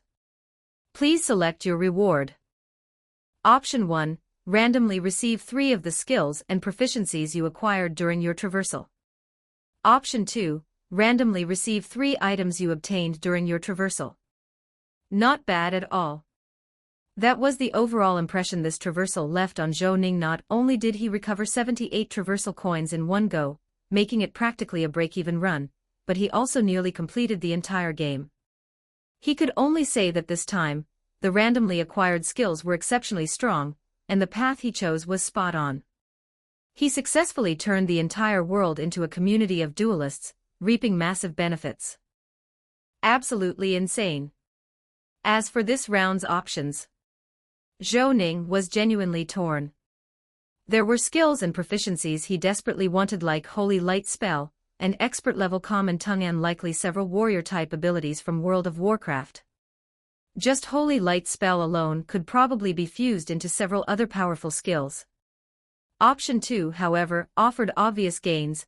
Dungeon Summoning Stones for No Morrigan and the Dead Mines were rare, near-unobtainable treasures. The epic-grade firearm, Santos's famous shotgun, not only added to the Hall of Curiosities collection but also fulfilled the requirements for the Collector of Famous Guns quest, rewarding him with a random firearm. Two birds with one stone. After hesitating for a while, Zhou Ning chose the second option. Option 1 was great, truly great, but he simply couldn't pass up the reward of 2 instant stones. And though it was subtle, the description hinted that he might even get access to large-scale instances like Blackrock Spire or Molten Core. This round's rewards were crucial. Just to be safe, Zhou Ning took out a bottle of Felix elixir and drank it. It wasn't exactly reliable, but he hoped it would bring him some luck. You have selected option 2. You received Dungeon Summoning Stone, No Morrigan. You received Epic Grade Item, Santos's famous shotgun. You received Alchemy Blueprint, Slifer the Sky Dragon. Dungeon Summoning Stone, No Morrigan, used to create a portal to the No Morrigan instance. The monsters inside will be exactly as they were in your experience of No Morrigan. You can enter solo or generate smaller instance stones as quest rewards. Epic Grade Firearm, Santos's famous shotgun, required level 50 for damage, 139 to 259. Attack speed, slow effect, 16. 6% chance on ranged attack to stun target for 0.5 seconds. Note, as a famed hunter, Santos once used this rifle to slay the Tyrant King of the dinosaurs. Alchemy Blueprint, Slifer the Sky Dragon. With Puppet Alchemy, you can craft Slifer the Sky Dragon. It is rideable, breathes lightning, and has formidable combat strength. Requirement to learn, Puppet Alchemy, Grandmaster level. Soon, the interface rapidly displayed all the rewards he had received. Holy crap! Finally got it. Zhou Ning felt a wave of relief. Even though he didn't get the Dungeon Summoning Stone for the Dead Mines, his haul this time was phenomenal. Not only did he get a Summoning Stone, but Slifer the Sky Dragon and Santos's famous shotgun were exactly what he needed. According to the simulator, Slifer the Sky Dragon had combat power on par with Lothar. In the Apocalypse world, it couldn't possibly be below level 60. Unfortunately, the skill requirement was too high. Zhou Ning's current Puppet Alchemy was only at advanced level. He'd still need to grind through Expert, Master, and finally Grandmaster to learn the blueprint. It wouldn't be easy. Still, this traversal made him fully aware of the skill's value. It wasn't a big problem, he just needed to grind. As for Santos's famous shotgun, its stats were better than expected. It was Zhou Ning's first epic-grade weapon. Though he wasn't particularly skilled with long guns, it was still a perfect replacement for his old weapon. After reviewing the loot, sure enough, he noticed a red dot in his quest log. Collector of Famous Guns. As a collector, you're particularly fond of collecting renowned firearms. Achieve a collection of 5 famous guns across the simulation and real world. Quest note: a true famous gun isn't defined by firepower or range, but by its historical value. Keep it up, collector. Reward: random firearm ×1. There was no follow-up quest. Zhou Ning clicked claim reward without hesitation. Randomizing. Your reward is epic grade dual pistols, ebony and ivory. Zhou Ning. Hot damn, did that Felix elixir actually work? He selected equip from his inventory, and instantly, 1 black and 1 white pistol appeared in his left and right hands. He gave them a casual spin with his fingers. Just from appearance, they were clearly no ordinary weapons. The sides of the black and white pistols were engraved with the signatures ebony and ivory, and the opposite sides bore the words, "For Tony Redgrave by 45 Art Works." Epic grade firearms, ebony and ivory damage, ebony 57 to 142, ivory 79 to 159 magazine, 12 attack speed, fast effect 1, ebony plus 50% shooting accuracy, ivory plus 25% attack speed. While dual wielding, attack power increases by 20%. Effect 2, this weapon can be upgraded, upgrade conditions not met. Note, ebony, ivory. I missed you girls. The stats weren't extraordinary, just decent, your average epic grade weapon, not quite in the legendary tier. Honestly, they didn't quite live up to their iconic names. Which perfectly matched the quest description. A true famous gun isn't defined by firepower or range, but by its historical value. Still, despite all that, they were about 60% stronger than his old M1873 revolver. Zhou Ning felt like he was powerful now, very powerful. Support me and read ahead on Patreon, patreon.com/crackstranslations. 3 new chapters are released daily. Thank you for your support. Power Stone event. For every 50 Power Stones, 1 chapter will be unlocked. Chapter 143. Chapter 143. Weather Tides 1379 words. Chapter 143.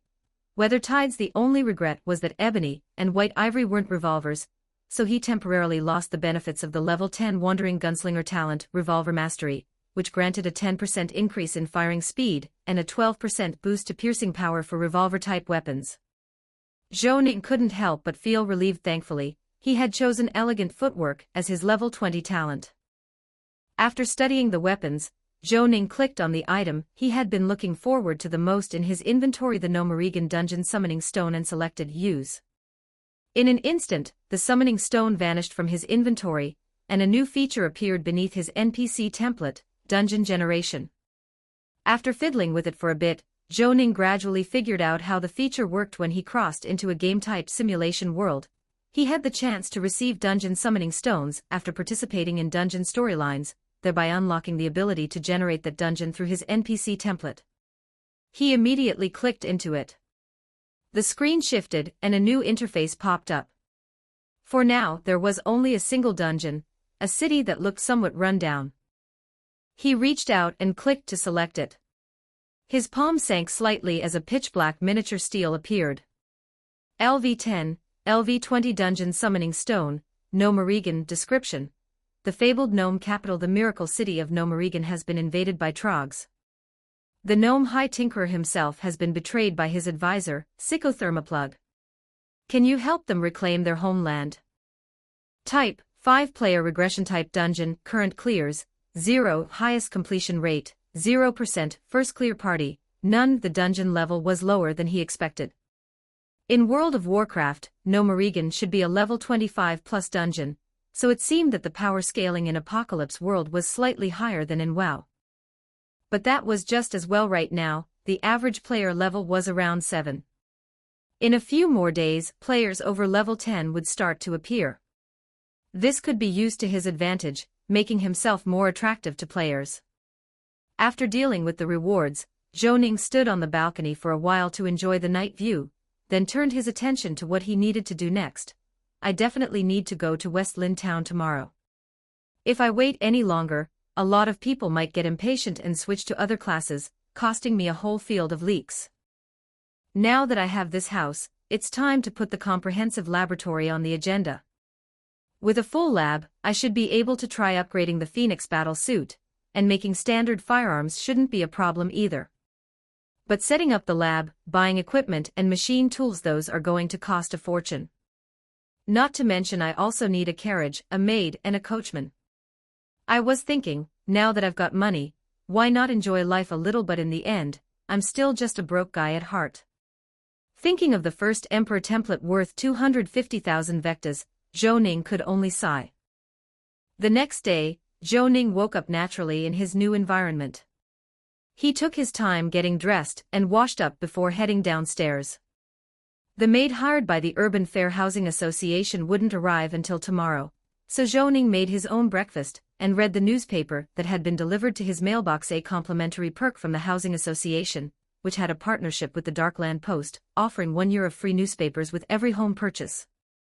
After reading for a few minutes, Zhou Ning's gaze sharpened as he noticed a headline on the second page: Suspected Gang Shootout. A small-scale armed conflict involving supernaturals occurred in the eastern part of Darkland City last night. Fortunately, no casualties were reported. What's that supposed to mean? Did the Sun Watchers and Harrison Rivers start fighting? He checked his quest log. The progress had jumped from 16% to 43%, but the next stage of the quest still hadn't triggered. Zhou Ning decided he'd ask Sherlock about it later. After breakfast, Zhou Ning was busy the entire morning. He first issued daily tasks remotely to XB and Jins, then headed to the trade district. At several engineering and alchemy shops, he spent 1,200 vectas on various materials, research tools, and equipment in preparation for establishing his lab. He even managed to purchase some of the rarer apparatuses from a few major retailers. As for creating a new devil fruit, aside from the starlight reagent, most of the required herbs were also rare. To gather those, Zhou Ning burned through nearly another 900 vectas. Money was flowing out like water. After having the items delivered to 117 Gibbon Street, Zhou Ning didn't linger. He hired a horse-drawn cab straight to the steam train station northeast of Darkland. Although West Lin Town was less than 6 kilometers away in a straight line, there was a weather tide between them, an ancient battlefield from the War of the Gods. Due to violent elemental flux, the weather inside was wildly unstable, and it was infested with various elemental and supernatural creatures. In short, it was incredibly dangerous. So they had to take a long detour to the southeast. The steam train ride would take almost 2 hours. Tickets weren't too expensive, 25 roshens for first class, and just 10 roshens for second class, though the latter could mean standing room only. For players, the fare wasn't the problem. What got in the way was that buying a ticket required either a residence permit or an identity plate, both of which most players lacked. You had to complete a bunch of starter quests in the newbie village to get a residence permit. That was one of Apocalypse's ways of limiting players. Zhou Ning didn't mind the cost and bought a first-class ticket without hesitation, boarding the train to West Lin Town. He had ridden the steam train in-game in his past life, and hadn't thought much of it. But now, seeing this massive steam beast, something his alternate world self had helped design, felt oddly surreal. To his surprise, the train was packed. It was a route heading toward the southwestern port of Temple Harbor, with a stop at West Lin Town. Most of the passengers were well-dressed nobles or merchants. Senior Wayne.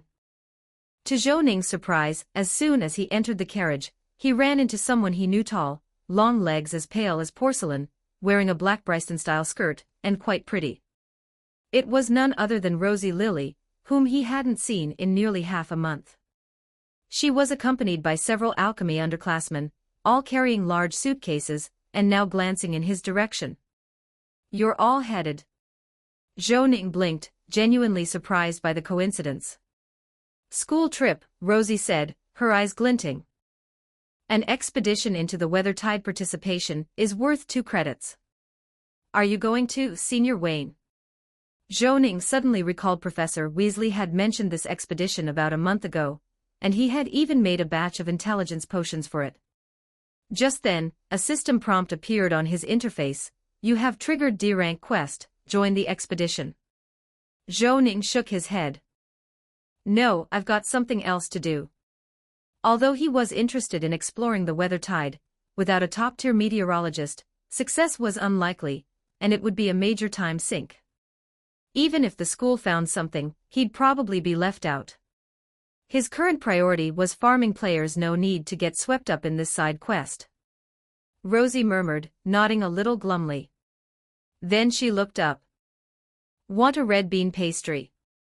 Same familiar vibe, same familiar taste.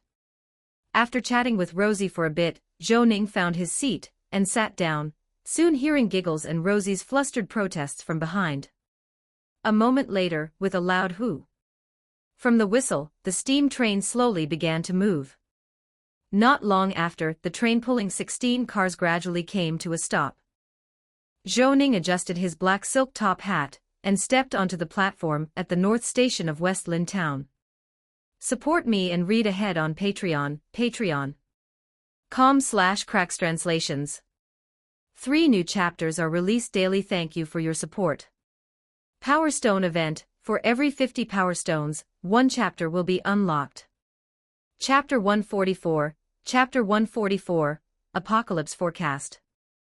1399 words. Chapter 144, Apocalypse Forecast. At this moment, West Lin Town was already swarming with students and teachers wearing Vic University uniforms. Among them, Zhou Ning spotted Leandro de Pesa and Cress Braden-Reiser. The reason he noticed them first was simple. They were surrounded by players trying eagerly to cozy up to them, faces brimming with excitement. Both Leandro and Cress, however, wore helpless expressions, clearly feeling like they had stumbled into a crowd of lunatics. Zhou Ning couldn't help but breathe a sigh of relief. It had been a close call. Vic University's expedition into the meteorological tide was likely part of the game's storyline, designed to provide job change quests for players in West Lin Town. There were quite a few instructors here from the warrior, mage, and meteorological disciplines. With a bit of luck, players could receive quests from them. Had he arrived a day or even half a day later, he might have missed out on drawing in quite a few greenhorns. Zhou Ning gave Leandro a greeting. As expected, the surrounding players first froze in surprise, then swarmed in with a whoosh, forming a tightly packed circle around him. Leandro. This scene felt oddly familiar. Recently, the forums had been filled with Darkland players showing off their post-job change stunts, bragging about bargain-priced firearms and powerful skills. West Lin Town players, despite being right next door, had long been green with envy. Now, seeing Wayne Sturwell appear here out of nowhere, they were absolutely thrilled. Oh my god. Wayne Sturwell is here. Damn, West Lin Town's golden era is finally coming. Zhou Ning scanned the crowd but didn't spot any familiar usernames from his previous life. As usual, he posted a D-rank power boost quest, then opened his personal shop to the players. Compared to Darkland, Zhou Ning had raised the price of the devil fruit from 800 to 1,000 vectas, with the rest of the items also seeing a bump in price. After witnessing Sunken Star beneath the water's extravagant spending, he had no intention of underestimating the spending power of whales. Besides, it had already been 5 or 6 days since the open beta began. Players should have saved up some cash by now. Hey, did you notice the protagonist's shop prices went up? No choice, we still gotta buy. Damn, you guys are fast. In no time, Zhou Ning's shop inventory was rapidly depleting. Within less than 30 minutes, around 500 players had purchased job change scrolls, an easy 5,000 vectas earned, and the number was still climbing. And this was just the beginning. Zhou Ning could see a steady stream of players arriving from the distance. He didn't need to do a thing. The quest and shop were already set up. He could just stand there posing, daydreaming, or even browse the forums for fun. By now, the forums were already filled with West Lin Town players posting screenshots of themselves posing with Wayne Sturwell, showing off his arrival, and once again sparking waves of envy and resentment. West Lin Town, if I remember right, that's near Darkland City too. Damn, you lucky kid. Think he'll show up near the sea? Our newbie village isn't far from West Lin Town. Weird, why does only the Wandering Gunslinger class get a main character/mentor like Wayne Sturwell? That's so unfair. No kidding. Night job changes are insane. You gotta do a 12-part questline and grind Temple of Earth reputation. Total nightmare. These kinds of show-off posts and salty replies were everywhere. Zhou Ning skimmed a few threads and quickly grew bored until a notification suddenly popped up. Important notice. The first episode of the Apocalypse variety program, Apocalypse Forecast, is now live on the forums and all major platforms. The show summarizes various developments from the first week of open beta. Players interested are welcome to check it out. Apocalypse Forecast is already out.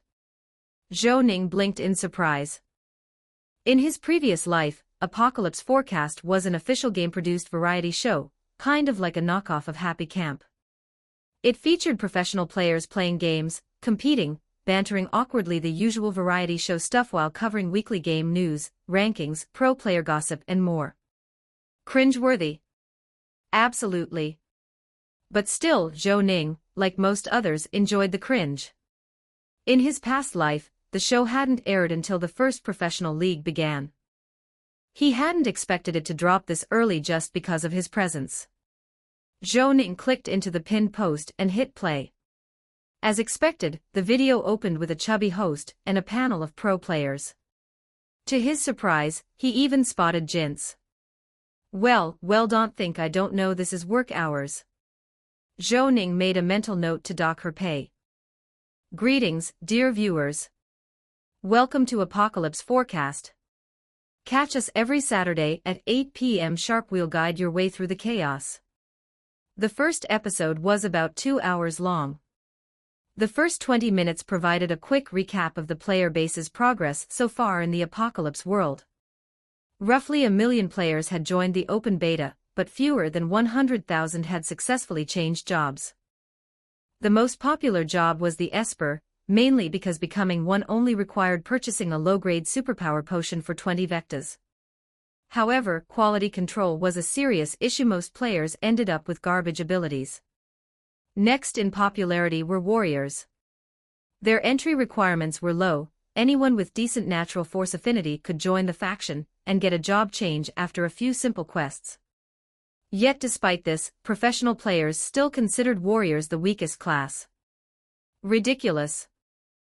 This generation of pros really was slipping. Third place belonged to his own class, the Wandering Gunslinger, with fewer than 2,000 players in Darkland City choosing it. However, the host revealed a fun stat. Wandering Gunslinger was the most selected class in the region, with 32% of Darkland players choosing it. The least populated classes were Knight and Shaman. Shamans were unique to Northerners and Walrus folk. Among the few hundred players who picked Walrus folk as their starting race, most became warriors. Only those with exceptionally high natural force affinity could qualify to become shamans. In terms of class strength, professional players unanimously agreed that the strongest current class was the Wandering Gunslinger. That said, Knights were recognized as having immense potential. Besides being powerful, the key appeal of the Wandering Gunslinger is pure style. Fancy gunplay never goes out of fashion. The host then cut to several PvP highlight clips showing off the Wandering Gunslinger's flair. Of course, there were also some clips of gunslingers getting smacked around by warriors. After a dart-throwing mini-game among the pro players, the discussion continued. Currently, the top players on the level leaderboard were Jinx and XB, both Wandering Gunslingers at level 9 and 8. 5 respectively. In third place was August, a well-known pro mage from the American Gunfire Club. Sunken Star Beneath the Water, the Devil Fruit user, was ranked 5th. The video also showed combat footage of Jinx, and clips of Sunken Star Beneath the Water's transformation into a werewolf and subsequent fights. Thanks to the 5 earlier promotional trailers, the game's most popular NPC was, unsurprisingly, Zhou Ning by a landslide. Second was Emlyn, the punishment gun from the Byron Republic. Third was the Busta Beauty, Cress Braden-Reiser, who had gotten some screen time through her interactions with players. Midway through, the host shifted topics and brought up a recent hot thread on the forum: sacrificial events happening to players in Bryston. Forum posts appeared on screen: help, help, help. Why did I get kidnapped by the curse god cult? Same here, they caught me, sacrificed me, and after I respawned, they grabbed me again. Now they're interrogating me. Holy crap, they locked me in a pitch-black room. My willpower stat keeps dropping. The game says I'm being transformed. What do I do? To the guy above, I already got transformed into a tentacle monster. And note, the tentacles aren't on my body, they on my face like some weird little creature. I want to die. Whoa, the visage of an old god. How do I get transformed too? I want to be a tentacle freak. Some players even posted videos for proof. The footage showed robed cultists from the Curse God cult escorting several players into a building. Support me and read ahead on Patreon, patreon.com/crackstranslations. 3 new chapters are released daily. Thank you for your support. Power Stone event. For every 50 Power Stones, 1 chapter will be unlocked. Chapter 145. Chapter 145. The God of Fortune. 1373 words. Chapter 145. The God of Fortune. Just like what Zhou Ning experienced in the Jasonat haunted manor, the players were sacrificed on an altar. One of the screenshots even showed several players locked together in a dark chamber. When Zhou Ning saw one of the screenshots, he couldn't help but pause slightly. The building in the background looked very familiar. He seemed to recognize it as a location in the Darkland Seton River district. That was because the clock tower in the background was the iconic landmark of Darkland, the St. Dovik Grand Clock. Wasn't this right under his nose? After silently committing the contents of the post to memory, Zhou Ning continued watching the video. According to statistics, a total of 769 players have been captured by the Curse God cult. The locations include but are not limited to the Kingdom of Bryston, ruins, and other regions, covering a vast area. No wonder some people say the Curse God cult is the most powerful force in the game, the host commented. Then he turned to the professional players present and asked, if joining the Curse God cult could bring you significant benefits, such as a new class or powerful skills, would you choose to join? Of the 8 professional players present, 7 said no, and only 1 said yes. Seeing this, Zhou Ning narrowed his eyes slightly. Up to this point, the storyline had already been thoroughly disrupted. Probably even the central AI was scratching its head by now. In the original version of the game, NPCs' curiosity toward players was part of the plot. The first faction to discover anomalies in the players was actually the Byron Republic, which was also the first to invite players to join its ranks. But now, it was the Curse God cult that had made the first move. Fortunately, their current approach was still brute force, ritual sacrifice, transformation, and so on. If they had taken a gentler, more persuasive approach like he had, and successfully recruited large numbers of players, even the Kingdom of Bryston might not be able to hold out. The truth was, they just didn't understand the players yet. As long as the rewards were good enough, players didn't really care whether a faction was good or evil. But with these outrageous tactics, the Curse God cult had effectively pushed the players to the other side. That wasn't necessarily a bad thing, though. With the Curse God cult playing the villain, he could play the hero, rescuing the players and winning their favor. The Curse God cult probably couldn't have imagined that things like forums and screenshots even existed in this world. After finishing that segment, the host played a round of Pictionary with the pro players before shifting topics. Over the past week, players have encountered quite a few powerful NPCs. Based on player submissions, we've compiled this week's top 10 NPC rankings. Let's take a look. The screen began showing another video. An elderly man in ornate priestly robes held a staff aloft, a massive glowing orb hanging in the air like a red sun. Text appeared above his head, 1. High Patriarch of the Ascetic Church, Stuart Clough. Second was a hooded cult mage. A large black sphere floated in his palm, crackling with lightning and radiating overwhelming power. Next was a clip of Zhou Ning's scene from the serial storyline, where he fought against Harrison Rivers and Alva Roskin alone, and was ranked 3rd. 4th place was also from the serial storyline, Family Knight, Harrison Rivers transforming into a great demon. These were all clips recorded by players during the past 5 days. The number of featured experts was limited. Frankly, the rankings were still based on flashy effects rather than substance. For instance, ranking him 3rd was a baffling decision. They were seriously overestimating him. Of course, this ranking stirred up plenty of debate. For example, Grantham, who had disparaged Zhou Ning during the closed beta, had some things to say. He looked like a slightly scrawny man with glasses and firmly insisted he should only be ranked 7th, right behind Emlyn, the punishment gun, who placed 6th. He then got into a heated argument with Jinx. Zhou Ning. Can I just say even 7th is overestimating himself? The next segment covered the activities of pro guilds and esports players.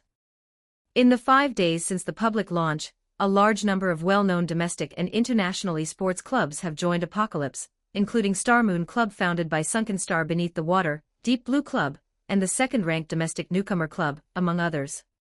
Foreign pro teams are just as enthusiastic. Not only is the American Gunfire Club involved, but France's Oasis Club and Britain's Nirvana Club have also joined Apocalypse. As for individual pro players, the current number 1 in the domestic rankings is Jins from Deep Blue Club.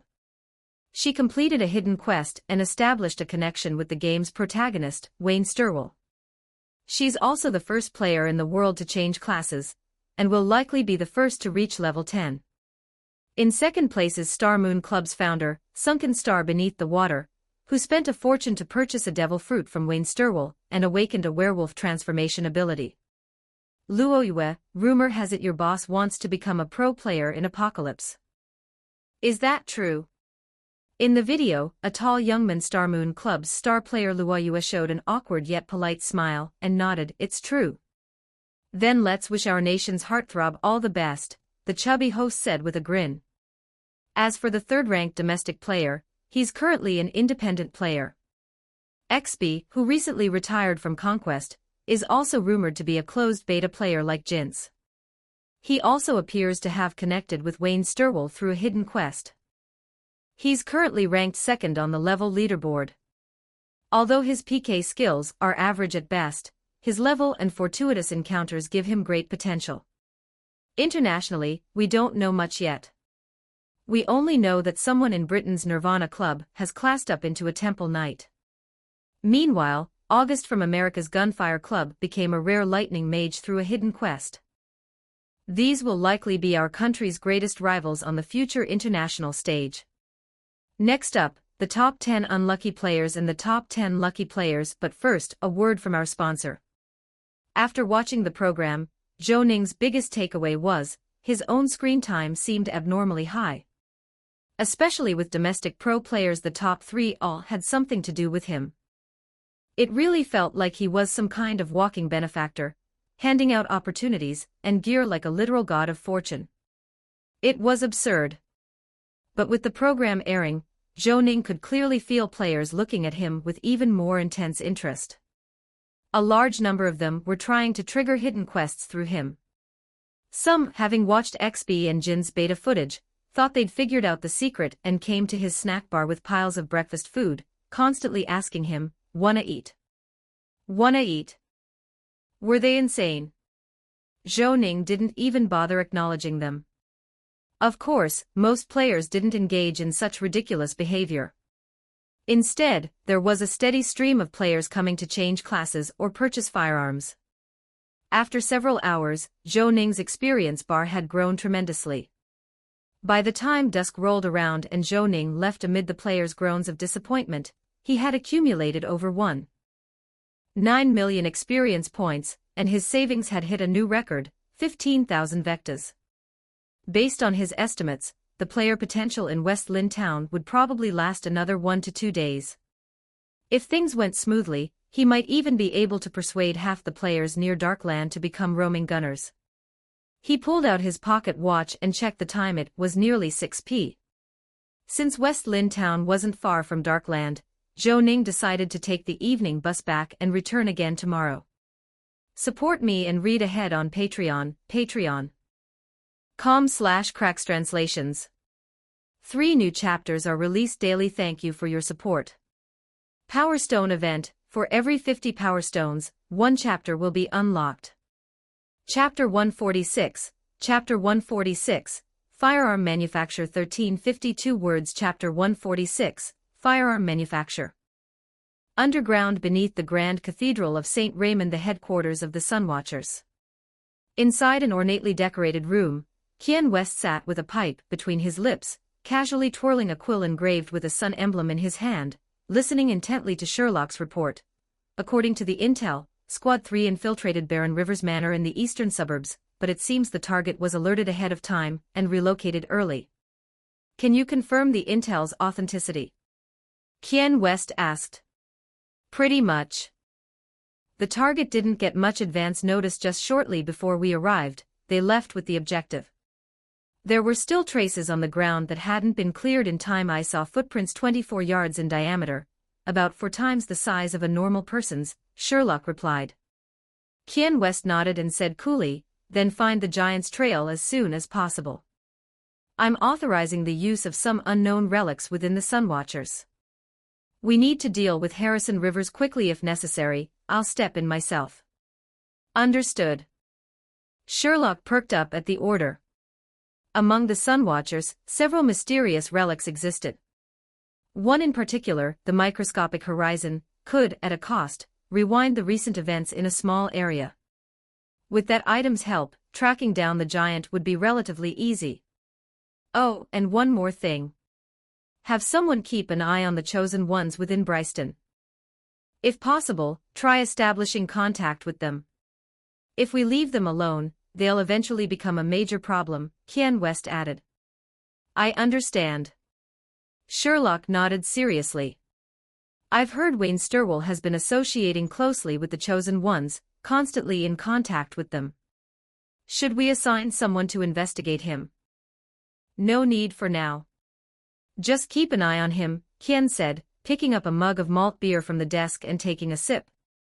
As for the chosen ones, you can delegate that to your subordinates. When dealing with them, maintain a friendly stance until we understand their leanings. After seeing Sherlock off, Ken West let out a deep sigh, put the mug down, and sat back at his desk. The domestic situation was becoming increasingly baffling. Compared to the previous king, the current ruler, Charles VII, had virtually no presence. Despite the ever-dwindling gas resources, he had called off the war against the Walrus Men, allowing the massive iron behemoth parked in the western city to gather dust. That ancient warship, preserved since the Four Heroes era, had consumed millions of vectas just to get operational via alchemy arrays. Meanwhile, Ken had tried more than once to bring charges against Harrison Rivers. Some of the evidence was already quite solid, but each attempt was vetoed by the king. The reason? Harrison Rivers was a hereditary noble of the kingdom. Without definitive proof, no sentence could be passed on a noble by bloodline law. As a result, not only was Rivers never punished, but he was repeatedly entrusted with important tasks. He even established several labor institutes across various districts like the slums and the docks, as part of a pilot program for the new Poor Relief Act. If Ken West didn't see Charles VII in person almost daily, he'd seriously question whether the kingdom of Bryston had a king at all. If those early issues were only mildly concerning, the matter of the chosen ones now gave Ken West an unbearable headache. According to intel from the Circle of Earth, not only in Bryston but across every nation, the chosen ones were appearing in overwhelming numbers like marching ants. They began manifesting suddenly and inexplicably after a meteor shower, with no clear origin or purpose. They were fanatical and greedy. Moreover, since their arrival, the weather had grown increasingly unstable. Darkland was seeing more snow and rain than ever.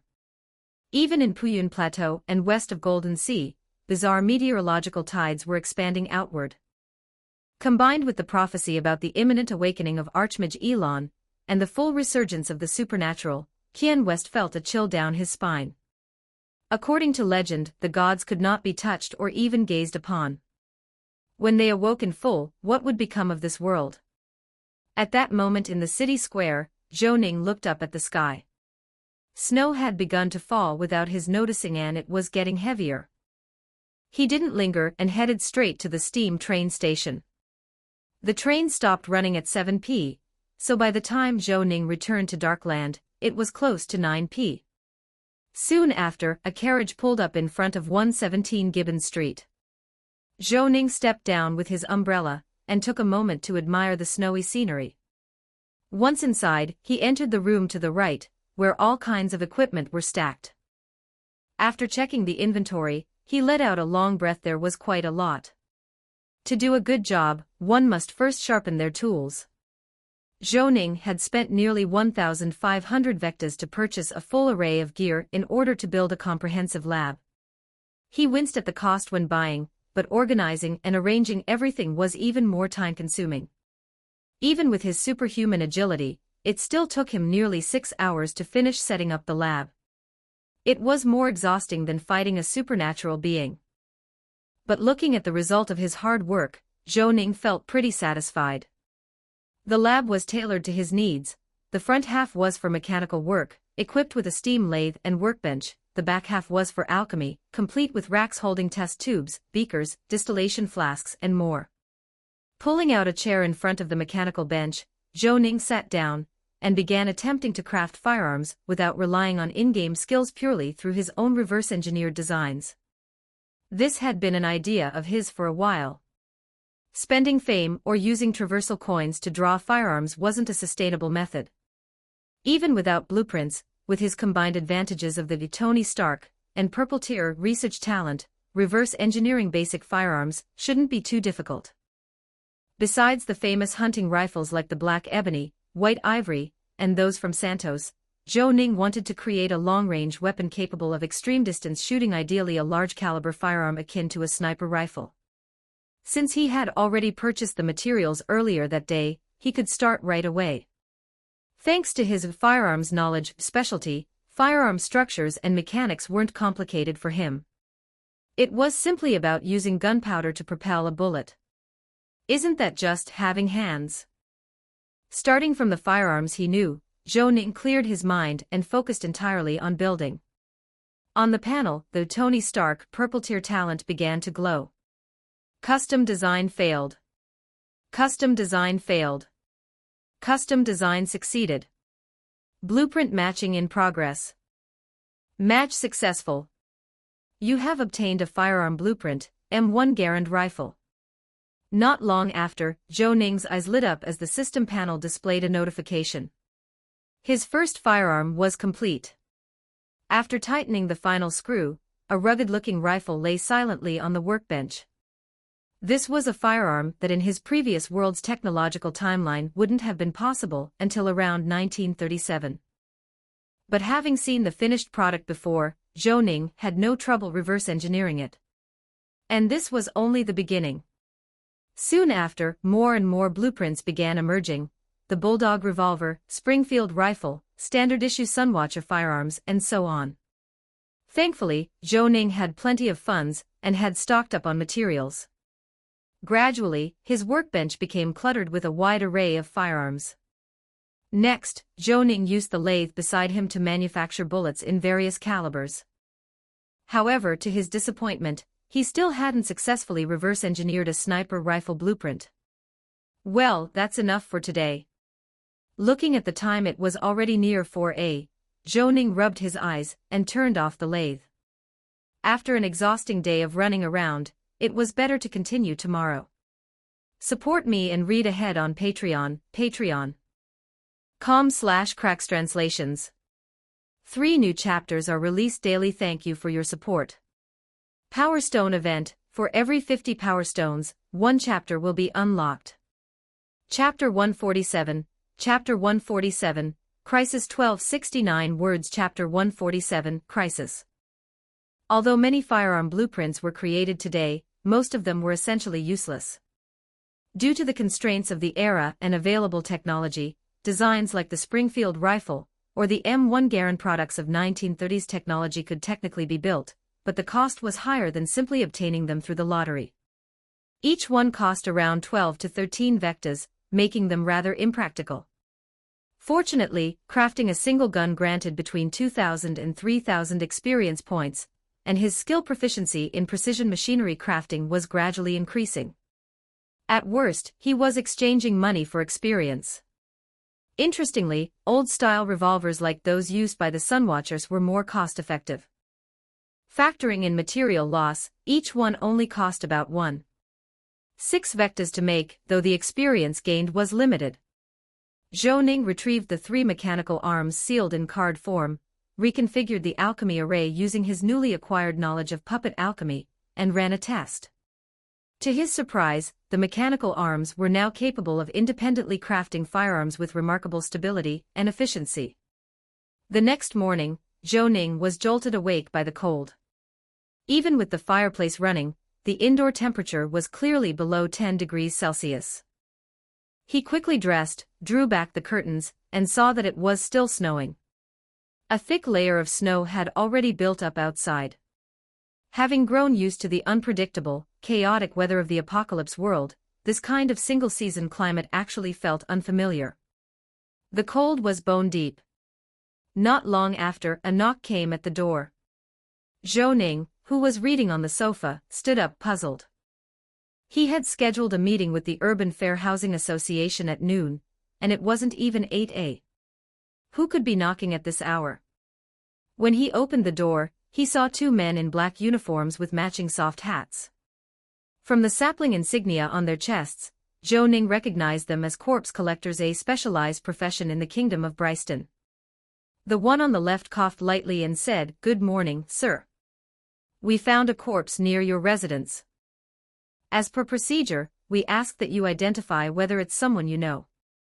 Zhou Ning followed them to the front gate, where just outside the iron fence lay a figure slumped against it dressed in tattered black linen. As he got closer, he saw that it was a gaunt, elderly homeless man with graying hair and haggard features. His skin had gone pale and stiff, and half his body was buried in snow, clearly frozen to death. "I don't know him," Zhou Ning said calmly. "All right," one of the corpse collectors nodded, then spat bitterly, "These lazy vagrants. They've got 2 working arms and legs but would rather freeze to death than labor at the poorhouse."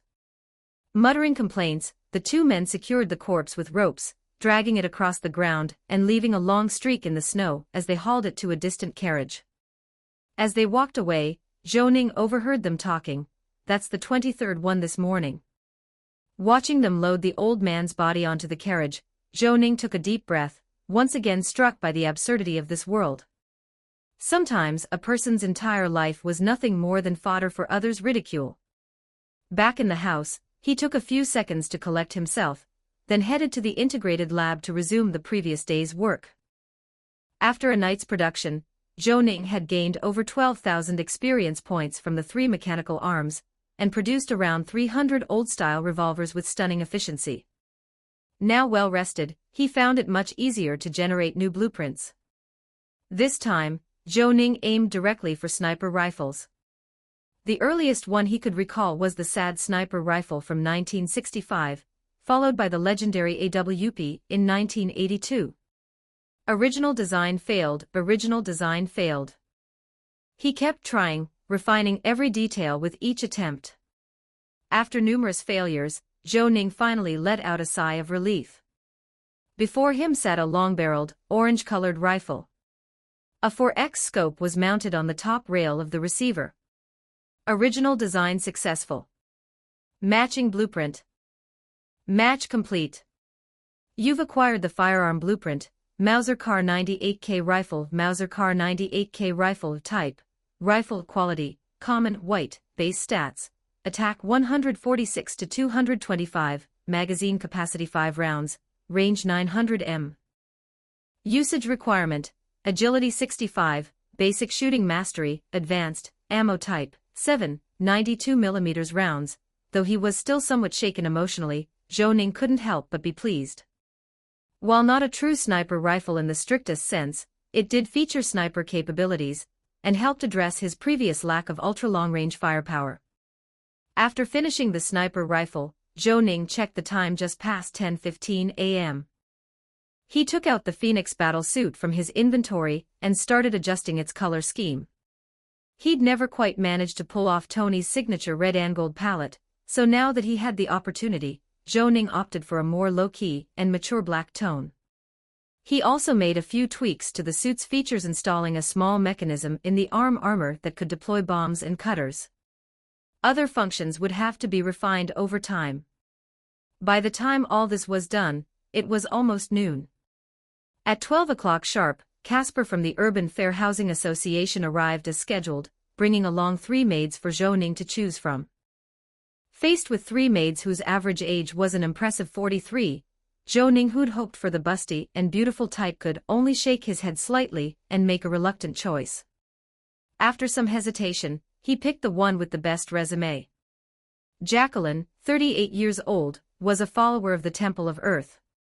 She had a stern, old-fashioned appearance and hailed from South Knoll County. Formerly the head maid for the Snowy Turner family, she specialized in seaside cuisine. The Turner family had relocated north, which was why she had left. She applied for the position of housekeeper. Her annual salary was around 100 vectas, not particularly expensive. After a brief chat, Zhou Ning felt reasonably satisfied.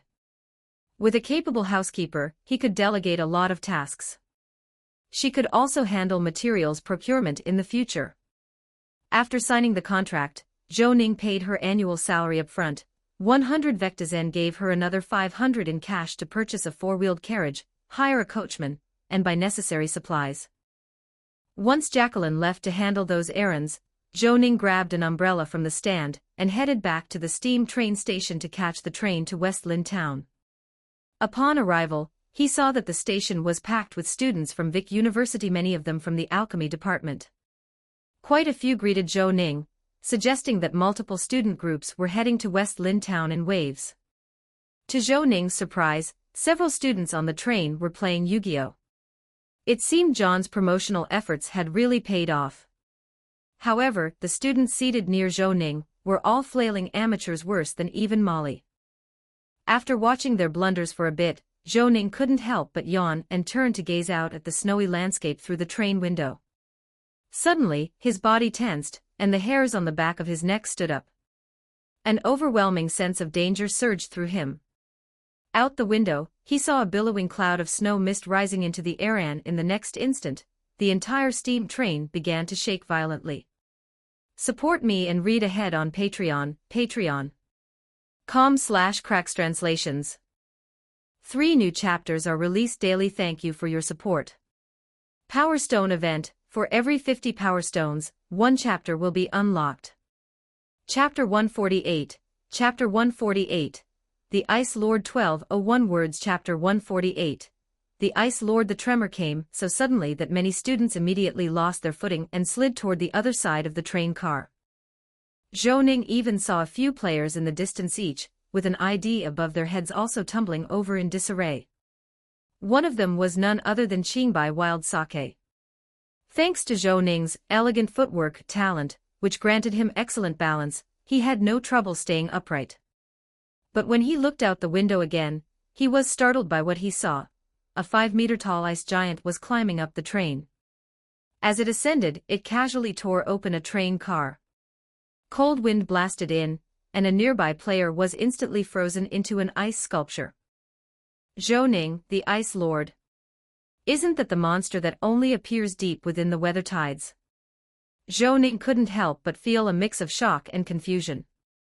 The oppressive presence of the Ice Lord caused several students in the car to scatter in panic. One Boulder Mage student stood his ground, crackling arcs of lightning dancing from his hands as he hurled a barrage of bolts at the Ice Lord. But when the lightning hit, it was like a stone sinking into the ocean, no damage at all. The health bar above its head didn't even budge. A warrior student took a deep breath, his eyes blazing with anger. His muscles swelled as he drew a greatsword and charged at the Ice Lord. Get back! Don't go near it! Seeing this, Zhou Ning shouted urgently. The Ice Lord was notorious for countering melee fighters. Its icy aura could massively reduce the attack speed of close combatants. If you weren't tough enough, you'd be frozen before you got a hit in. That was practically suicide. Without hesitation, he drew his ebony and ivory pistols. Kicking off with his right foot, he sprinted toward the front car. Seeing Zhou Ning's silhouette, Qingbai Wild Sake, who had been planning to hide, perked up. He'd read on the forums that Wayne Sturwell had appeared in West Lin Town, and was originally planning to track him down for some exposure. He never expected to encounter him here, right in the middle of a rare combat encounter. The warrior student also stopped, watching Zhou Ning's black-hatted figure appear just 7 meters from the Ice Lord, right outside its freezing range. Suddenly, the Ice Lord's body went rigid, momentarily stunned.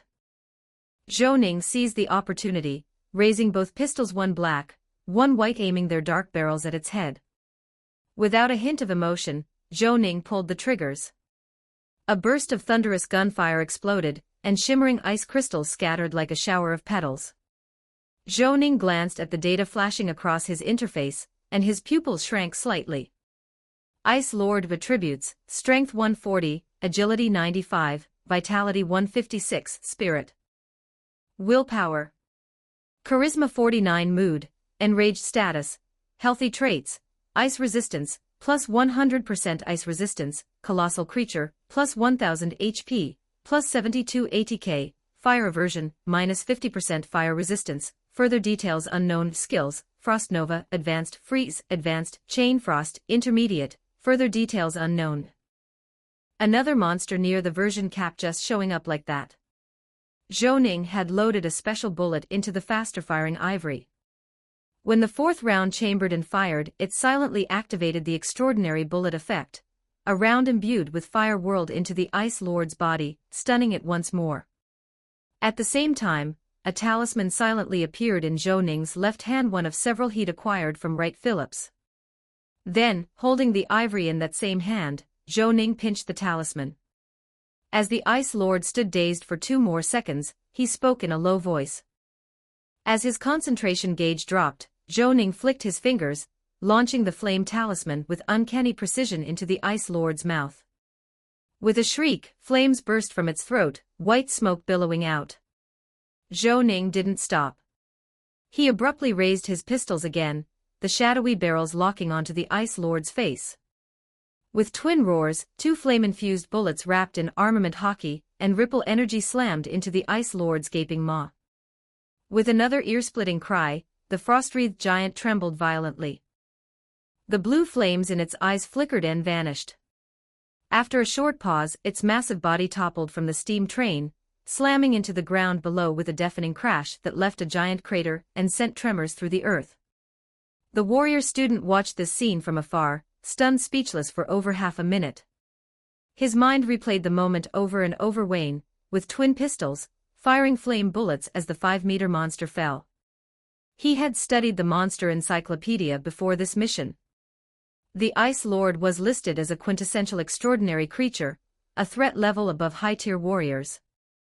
Even his own mentor advanced warrior Tim had to tread carefully against it, and might not even win. Yet Senior Wayne had ended it in 10 seconds, as easily as knocking down a wooden dummy. They were the same age, and yet the gap felt insurmountable. Zhou Ning exhaled and holstered ebony and ivory. Defeating the Ice Lord had been far easier than expected. He hadn't even used his clan technique, just a bit of conqueror's hockey, and a talisman had done the trick. Of course, part of that was due to the compatibility of his attributes and skill set against the Ice Lord, but his personal growth was undeniable. The Ice Lord had only appeared for less than 2 minutes, yet the entire train car was already coated in ice. 2 students had even been frozen solid and killed on the spot. If Zhou Ning hadn't stepped in, everyone present might have died. Thank goodness for you. The surviving students were all shaken to the core. Some were even on the verge of tears as they crowded around to thank him. Thank you, Senior Wayne. We owe you our lives, Senior Wayne. Zhou Ning had long since grown used to this kind of reaction. He accepted it calmly and with poise. Before long, the steam train's crew rushed over to clean up the mess and patch the car. They didn't dare stop the train in the middle of nowhere, not in this extreme weather. Who knew what else might happen out here? Fortunately, it was just an accident. The rest of the journey passed without incident. During casual conversation along the way, Zhou Ning learned that the warrior student from earlier was named Warren Morton, the top second-year student of the warrior class. He seemed to come from a wealthy background. Judging from his gear, his greatsword had paralysis and slow effects, clearly a high-grade extraordinary weapon that couldn't be had for less than 1,000 vectas. An hour and a half later, the steam train arrived at Westland Town. As Zhou Ning stepped off, snow was still falling thick and fast. A piercing chill made him shrink into himself. Is winter really coming? Support me and read ahead on Patreon, patreon.com/crackstranslations. 3 new chapters are released daily. Thank you for your support. Power Stone event: for every 50 Power Stones, 1 chapter will be unlocked. Chapter 149, Encampment 1431 words. Chapter 149, encampment if another monster came down from the north. Zhou Ning would really start to wonder if he'd transmigrated again. Just as he was about to step off the platform, Zhou Ning suddenly noticed that all the passengers on the steam train had been forced to disembark. It was worth noting that this train was headed for Temple Port. West Lin Town was only the first stop. Before Zhou Ning could voice his confusion, a staff member in a navy blue uniform stepped forward to explain, "We sincerely apologize. Due to the effects of extreme cold weather, small-scale snowstorms have broken out along the railway between Darkland and the southwestern port city, Temple Port. Several trains have come under attack by elemental creatures. We just received a telegram from the railway company. Steam train service will be temporarily suspended for the next couple of days, until a team of supernaturals clears out the elemental creatures along the Darkland Temple route." Extreme cold weather. Zhou Ning frowned slightly. Extreme weather was a phenomenon unique to the world of Apocalypse, typically accompanied by violent elemental fluctuations and sudden, dramatic shifts in temperature. It usually only occurred during meteorological surges. It now seemed the attack on the train by the Ice Lord hadn't been a coincidence.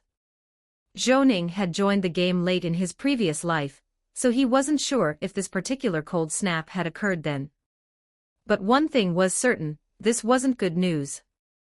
However, he did remember that the main storyline of the game's second expansion, Elemental Chaos, had started with a large-scale outbreak of extreme weather, affecting nearly every country on the Western continent. That event hadn't been triggered until over a year after players first entered the game. Clearly, the timeline had been completely thrown off by his actions. "Senior Wayne, would you like to stay at the school camp with us for a couple of days?" At that moment, Warren Morton caught up and offered with a smile, "We haven't had a proper chance to thank you yet." Zhou Ning considered it. Not a bad idea. He'd be stuck here for at least a few more days anyway, no reason not to take advantage. Besides, it wouldn't interfere with his harvesting plans. "But there's no need to thank me, it was nothing," Zhou Ning smiled and nodded to Warren Morton. Meanwhile, Clean Slate Brew's heart was pounding. He had a feeling he'd stumbled onto another hidden storyline. Fortunately, ever since encountering the protagonist, he'd kept his recording software running non-stop. He'd already recorded Wayne Sturwell's battle with the Ice Lord on the train, and now he'd captured the staff member's explanation too. He didn't yet know what extreme cold weather meant, but the protagonist showing up in this town could only mean one thing: he was here to deal with it. What was he supposed to believe? He'd come just to harvest players? Ever since switching to Apocalypse, Clean Slate Brew had been struggling to replicate the success of his earlier From Zero videos. He'd been stuck in limbo, popular but not quite viral. This might finally be his big break.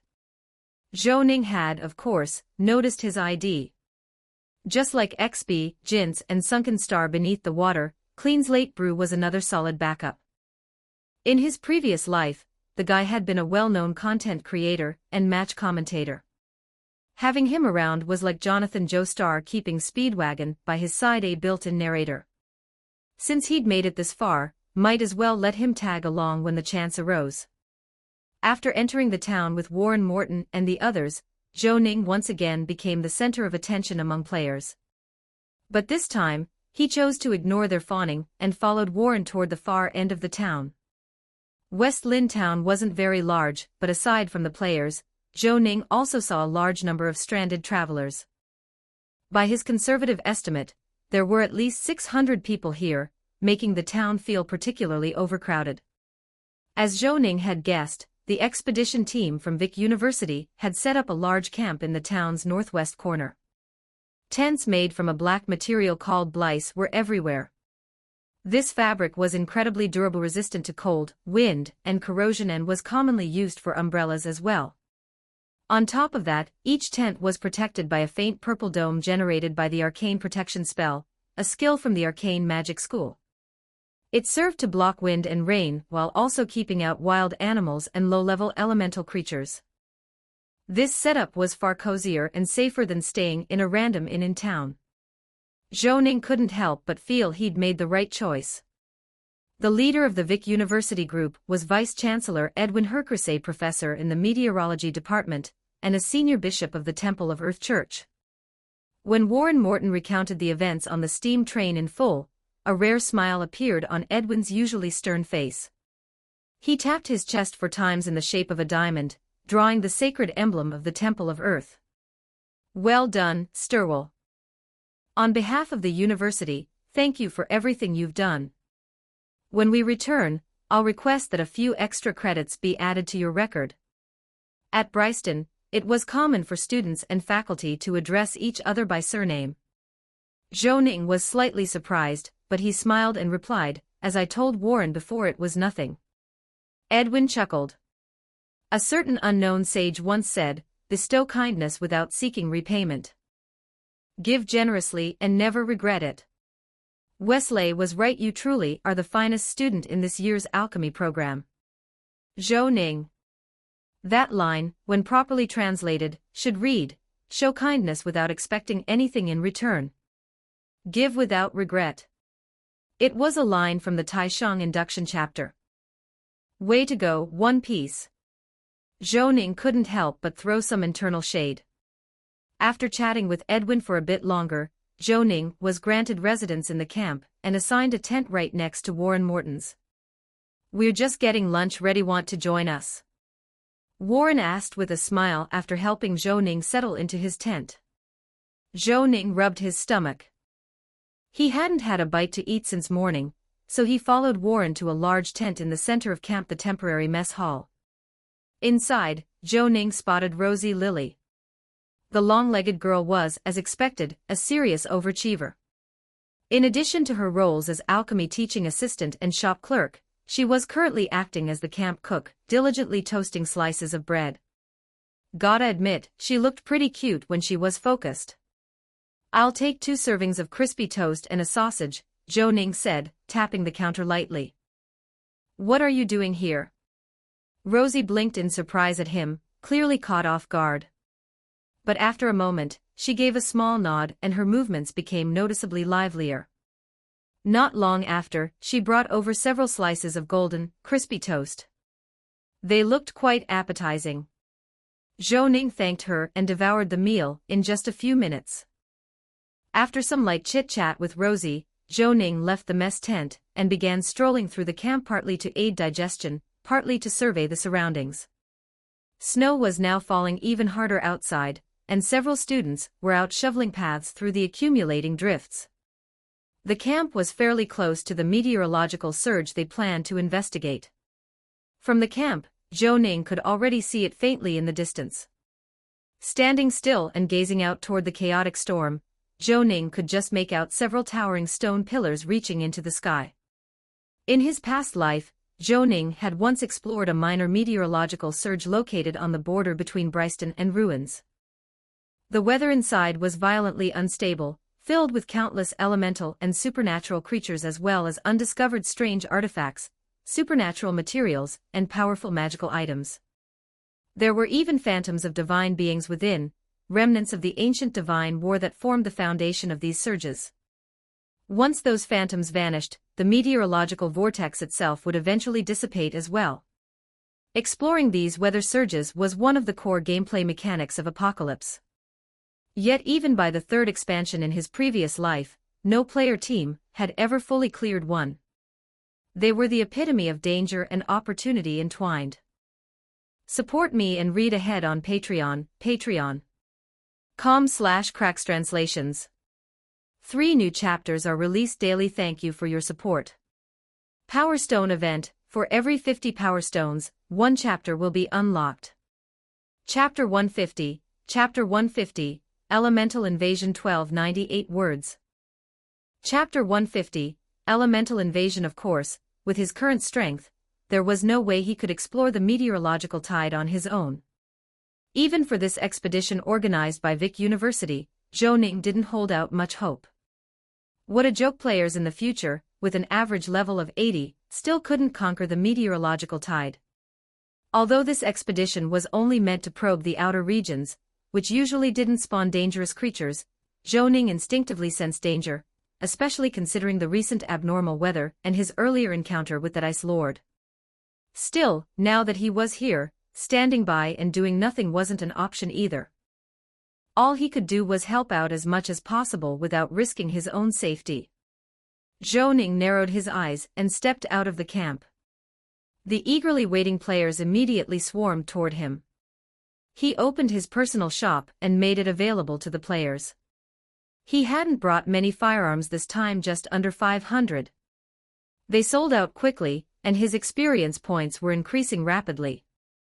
Your item, Wandering Gunslinger Class Change Manual, has been sold. You gain 10 vectas. Your skill, Ripple Breathing Technique, has been learned. You gain 34,500 EXP and 10 vectas. As players' purchasing power gradually increased, some of Zhou Ning's core high-demand skills also began to sell. The EXP gains became quite impressive. Zhou Ning glanced at his status panel. He had already accumulated 2.4 million EXP, raising his Wandering Gunslinger class from level 25 to the max level 30 would still require around 3 million EXP, but considering there were still plenty of players to farm in Darkland and Westland Town, he figured reaching level 30 wouldn't be a problem at all. Once he hit level 30, he could start considering his class advancement. The true power of a class lay in the strength of its advanced profession. The Wandering Gunslinger's current strength was little more than a castle in the sky. For now, though, EXP was abundant and coming in steadily. Zhou Ning gave it some thought and decided to spend 1 million EXP to instantly raise both his Conqueror's Hockey and Observation Hockey to expert level. These two skills couldn't be fused with other abilities, but they offered excellent value for their cost and provided massive combat boosts. They were without a doubt core components of Zhou Ning's current combat system. What surprised Zhou Ning, however, was that once Conqueror's Hockey reached expert level, it suddenly could be fused again. Its description had also changed: Conqueror's Hockey, Expert, a trait that only a true king can possess. Increases spirit by +9. Releases a powerful aura that damages and intimidates nearby enemies. Effect depends on the difference between your spirit and the enemy's. Base stun time is 0.64 seconds. If the spirit gap is large, it can cause a stun effect.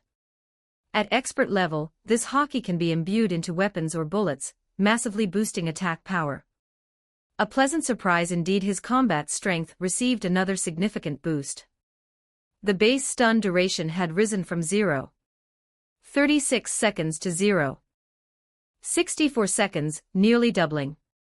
Just then, the gently drifting snow suddenly became much thicker. When Zhou Ning looked up at the sky, a loud gong echoed from within the town. A militiaman was running while striking the gong and shouting, "Elemental creatures are invading! Elemental creatures are invading!"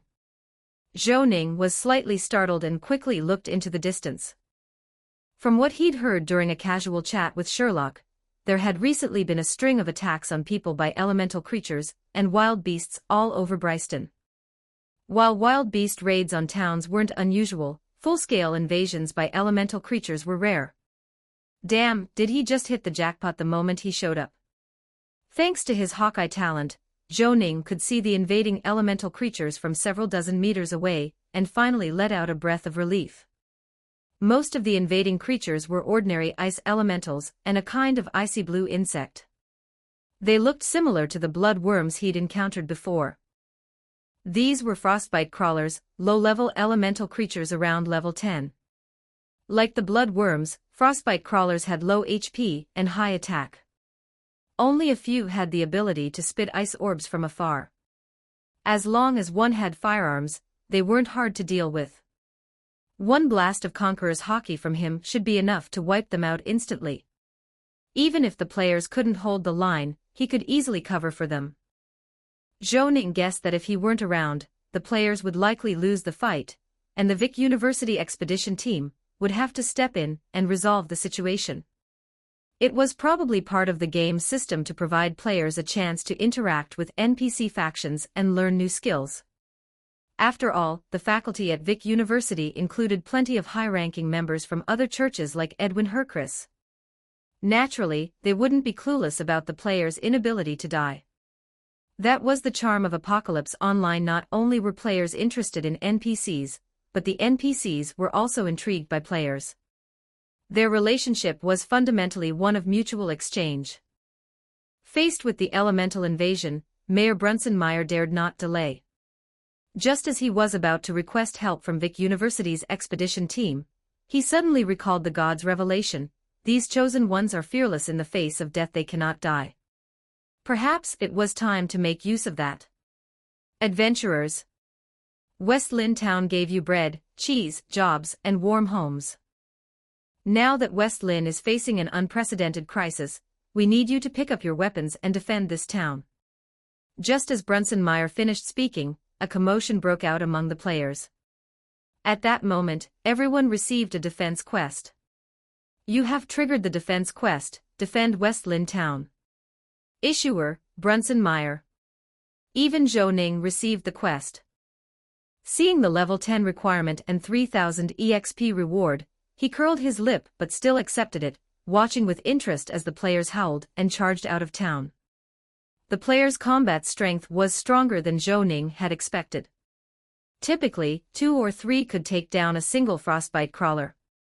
However, they were also vulnerable to the crawler's attacks. These low-level elementals were simply too numerous. 4 or 5 could easily down a player with a single coordinated strike. Hands in the pockets of his trench coat, Zhou Ning stood watching from afar as the players fought. By now, West Lynn already had a number of level 7 or 8 players. Most of the high-level ones were wandering gunslingers, while a few wealthy players had already class-changed into espers and were performing impressively. At this stage, apart from the warriors being slow and clunky due to their lack of mobility, most of the other classes were fairly balanced. The battles between the players and the elementals were fierce. Though the enemies were many, the players had one key advantage: infinite resurrection. The fighting was brutal, and posts about the elemental invasion began flooding the forums. Just then, Zhou Ning noticed students and professors from Vic University approaching from the distance. A smirk appeared on his lips as he adjusted his hat and quietly activated clan doctrine. In an instant, lightning flashed in his pupils. With the boost from clan doctrine, his game panel showed that Conqueror's Hockey had now reached the unprecedented master level. He had made up his mind to end this battle in one decisive move. Trying to steal my kills and my farming targets. Not a chance. Support me and read ahead on Patreon, patreon.com/crackstranslations. 3 new chapters are released daily. Thank you for your support. Power Stone event: for every 50 Power Stones, 1 chapter will be unlocked. Chapter 151, Chapter 151, Instant Kill. 1327 words. Chapter 151, Instant Kill. Zhou Ning's eyes dimmed as the 2 silver-white bolts of lightning within them faded. He didn't draw his gun but instead strolled out of the crowd with ease, making his way toward the battlefield outside the town. Outside West Lynn Town, the icy snowbugs swarmed in uncountable numbers. Snow blanketed the sky, and the players on the field were locked in a frenzied melee. The battle was in full swing. Only a few players noticed Zhou Ning had silently stepped onto the battlefield and activated Conqueror's Hockey. The moment Zhou Ning set foot on the field, he didn't make any noticeable move. He simply paused in place and observed. Yet an overwhelming aura erupted from him like a violent storm, surging outward in all directions from his body. Where the blast swept through, the heavy snowfall instantly reversed course, swirling furiously like boiling water. Immediately afterward, the dense ranks of icy snowbugs on the battlefield fell into a stunned stupor. One after another exploded on the spot. Even the few towering ice giants among them over level 20 and seemingly troublesome collapsed to the ground in unison as Zhou Ning merely brushed past. The game's combat log began to spam messages rapidly. Your Conqueror's Hockey dealt 379 damage to Ice Snowbug. Mental stat difference, 42, 55 to 13.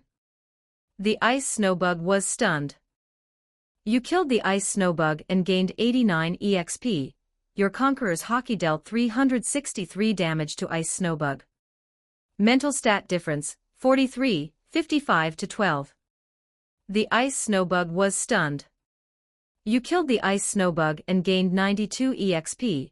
Your Conqueror's Hockey dealt 345 damage to ice snowbug.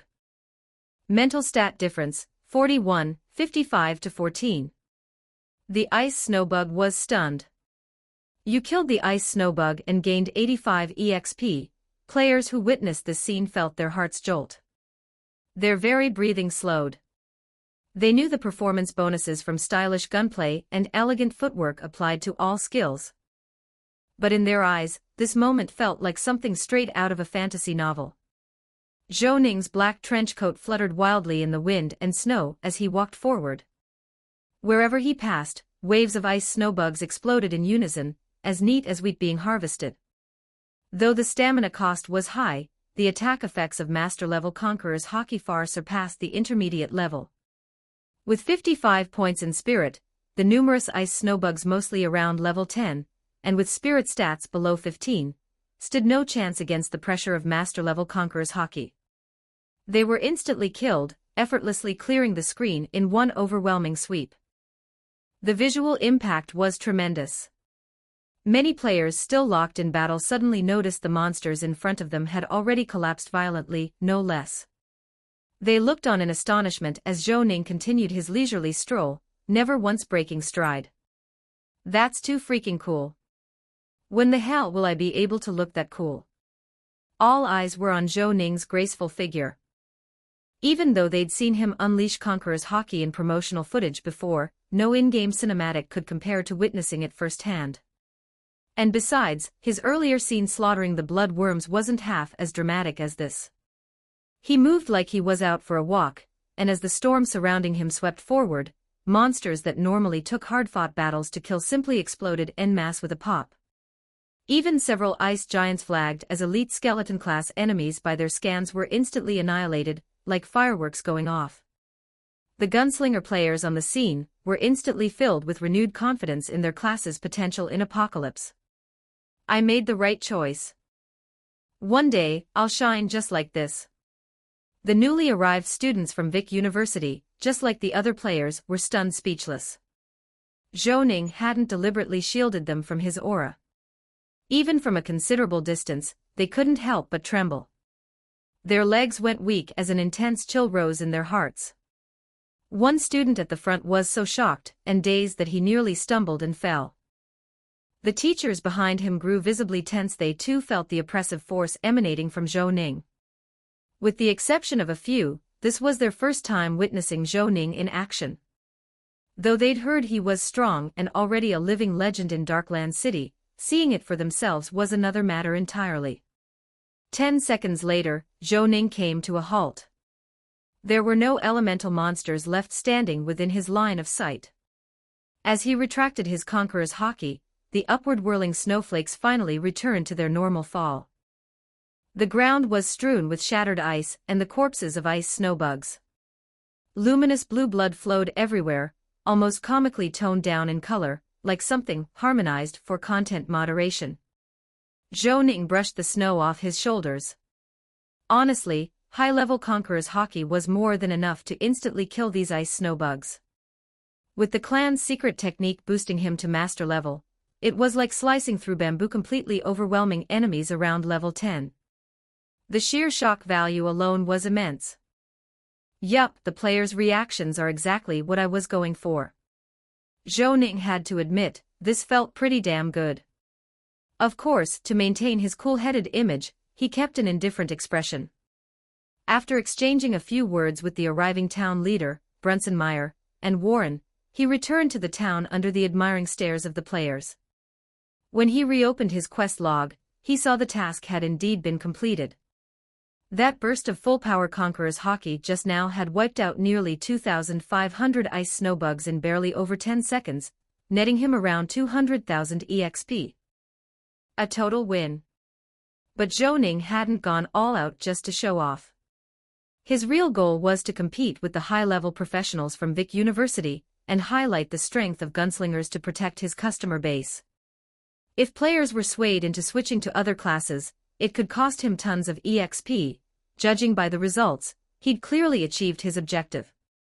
Business was booming again. Time to set a small goal: get 50% of the players in West Lynn Town to switch to Gunslinger within 2 days. While casually interacting with the players, he opened the game forum again. Sure enough, 20 minutes later, someone had already posted a polished combat highlight. The uploader? His favorite in-game commentator, Chingbai Wild Sake. The title, Winter Has Come, Wayne Sturwell showcases overwhelming power once again. The title was long, but the video itself was short, just over 2 minutes. It began with Town Chief Brunson Meyer rallying the troops, followed by players receiving the mission to defend the town.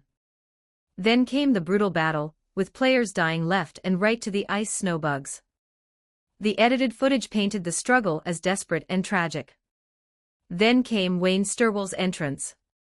Conqueror's hockey tore through the battlefield like a raging storm. Everywhere he walked, monsters dropped instantly. The footage was jaw-dropping. In just a few seconds, the video's comment section exploded with thousands of messages. Holy shit, this guy really knows how to make an entrance. I was one of the players there. Yeah, he looked cool, but damn it, he stole my kills. I had that mob down to 10% health and pop gone. I lost 90% of the EXP. Blaming others when you're just bad. With scapegoating skills like that, maybe sell fried rice instead. This was obviously a scripted moment. The protagonist shows up, the quest gets cleared, and everything after is just cutscene fluff. No way current level players could deal with an invasion like that. Chingbai Wild Sake's reply. Definitely scripted. Whether it's anime or games, the protagonist always shows up at the last second to save the day. Zhou Ning. Great editing. Even better commentary. This Chingbai Wild Sake guy really has talent. Support me and read ahead on Patreon, patreon.com/crackstranslations. 3 new chapters are released daily. Thank you for your support. Power Stone event, for every 50 Power Stones, 1 chapter will be unlocked. Chapter 152. Chapter 152, Sparring 12-10 words. Chapter 152, Sparring. Zhou Ning also noticed that after roasting people in his video, Chingbai Wild Sake added a short teaser at the end. Wayne Sturwell's mysterious appearance in West Lynn Town can't possibly be just to buy the players' measly cash and XP, right? I've uncovered a hidden storyline, which I'll release once this event ends. Stay tuned. Seeing this, Zhou Ning couldn't help but curl his lips. My motive really is that simple. I just want to farm leaks, that's all. With an imagination like yours, why aren't you writing novels instead? Still, it was a good reminder. Money is easy to come by, but a good sidekick is hard to find. He might be sticking around here for a few more days. No harm in letting the guy play along while he continues farming. Zhou Ning gave it some thought, then glanced past the crowd and locked eyes with Chingbai Wild Sake. He waved him over. You're Chingbai Wild Sake, right? Haven't seen you in a few days. From what I just saw in your fight, you've made solid progress. I'll be around here for a few more days to take care of some things. Might need a hand. You interested? Since Chingbai Wild Sake already had a bit of name recognition, nearby players recognized him instantly, and envy spread like wildfire. Looks like that Wild Wine 09 guy who's been all over the forums lately. He already had a hidden quest before this. Must be the follow-up. That rat-faced punk. He doesn't look like a good guy. Luck favors fools. Nothing you can do. XB was the same way, wasn't he? Is it finally my turn? Chingbai Wild Sake's body jolted with excitement, feeling like happiness had descended out of nowhere. He nodded frantically. Of course I'll help. Zhou Ning nodded approvingly. It was around 2 in the afternoon. He casually cobbled together a fetch quest about gathering materials, with generous rewards and a simple objective: just a battlefield cleanup. It was a group mission with a cap of 50 participants, so Chingbai Wild Sake could share it with up to 49 others. The more players joined, the more XP he himself would get. Unlike the blood worms, the ice snowbugs had valuable cores. They were a key ingredient in crafting starlight reagents, and each was worth about 3 rose hens. It'd be a shame to waste them. Watching the eager tool air assistant rally his buddies and dash off with excitement, Zhou Ning felt a little bad but quickly got over it. Lured by the promise of massive XP, they worked efficiently. In under 2 hours, they collected over 1,000 ice bug cores and handed them over, each player receiving 6,000 XP as a reward. Just as Zhou Ning expected, instead of saving their XP, they immediately spent it at his place, perfectly demonstrating the idea of taken from the people, used for the people. Probably due to just having finished the Defend West Lin Town quest, the players were in a particularly spendy mood. By the evening, Zhou Ning's XP reserves had once again broken past 1 million. After issuing a follow quest to Qingbai Wild Sake who'd been idling nearby the whole time, Zhou Ning took him back to camp. He gave Edwin a heads up and had Wild Sake settle into a nearby empty tent. Because of the train suspensions, over 40 students couldn't make it to the expedition, so there were plenty of free tents. Though he didn't immediately need a full-time commentator tagging along, who knew when it might come in handy in the coming days. The camp housed roughly 300 people, including students and teachers, mostly elite students from Vic University, from freshmen to seniors. In the alchemy department alone, there were names like first-year Leandro Pessa and second-year Rosie Lilly. From what Zhou Ning knew, Leandro had already found out that his brother, Richard Pessa, had been killed by Zhou Ning himself. That's why Zhou hadn't been invited to Richard's funeral. His affinity score confirmed as much. His formerly close relationship with Leandro had dropped to just above average. While things were still okay between them, the likelihood of getting Leandro's hot-blooded skill anytime soon was slim to none. By around 6 p.m., it was still snowing. After dinner, campfires began popping up all around the site. Following school tradition, the students gathered for routine sparring matches. The winner would be awarded 1 credit. Though Zhou Ning wasn't in the mood to show off right now, he was more than happy to watch others do so, especially Leandro.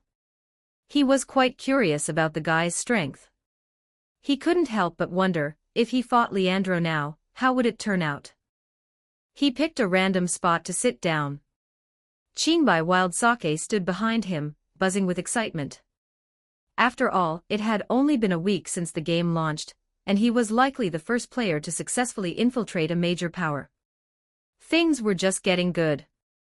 At the very least, he could whip up a full analysis post on all the combat classes. A short while later, Rosie seemed to have finished her tasks. She was standing nearby, looking around for a seat. Zhou Ning noticed her and gave a small wave, gesturing at the empty spot beside him. She hesitated for a few seconds but eventually came over and sat down. At that moment, Warren Morton was sparring with a rather unfamiliar-looking student from the warrior department. "Who do you think will win?" Zhou Ning asked, trying to make conversation, sensing her awkwardness. "Warren Morton. He's the top second year in the warrior department," Rosie answered without missing a beat. "And he's also heir to the Morton family of valor. There's almost no chance he'll lose." Zhou Ning nodded. No wonder he'd charged that Ice Lord on the train head-on, despite knowing he couldn't win. Makes sense now. Seems the school really is full of hidden talents. As the child of the plane in his previous life, Leandro was undoubtedly near max level, with elite skills across the board. Cress Bradenreiser was likely similar. Even Warren Morton, who didn't seem all that impressive at first glance, had serious background. As Rosie predicted, Warren didn't even use his clan edict. Just basic warrior skills were enough to easily defeat his opponent. In the next match, Leandro Pessa crushed his opponent as well. The other guy was a fairly high-level mage, but Leandro's combat techniques were clearly more refined than the average student's. He stayed close to his opponent the entire time, constantly interrupting spellcasts with positioning and timely minor skills. The match afterward was similarly one-sided. Without his clan edict, Warren Morton was no match for Leandro. The battle lasted about 3 minutes before Warren was decisively defeated. From his seat, Zhou Ning could feel Leandro glance at him several times, likely wanting to challenge him. But for some reason, he never actually spoke up. That said, Zhou Ning was genuinely curious too. He wouldn't mind a duel with Leandro, just to see where he currently stood. Support me and read ahead on Patreon, patreon.com/crackstranslations.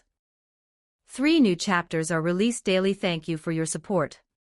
Power Stone event, for every 50 Power Stones, 1 chapter will be unlocked. Chapter 153, Chapter 153, Sparring Part 2, 1168 words. Chapter 153, Sparring Part 2.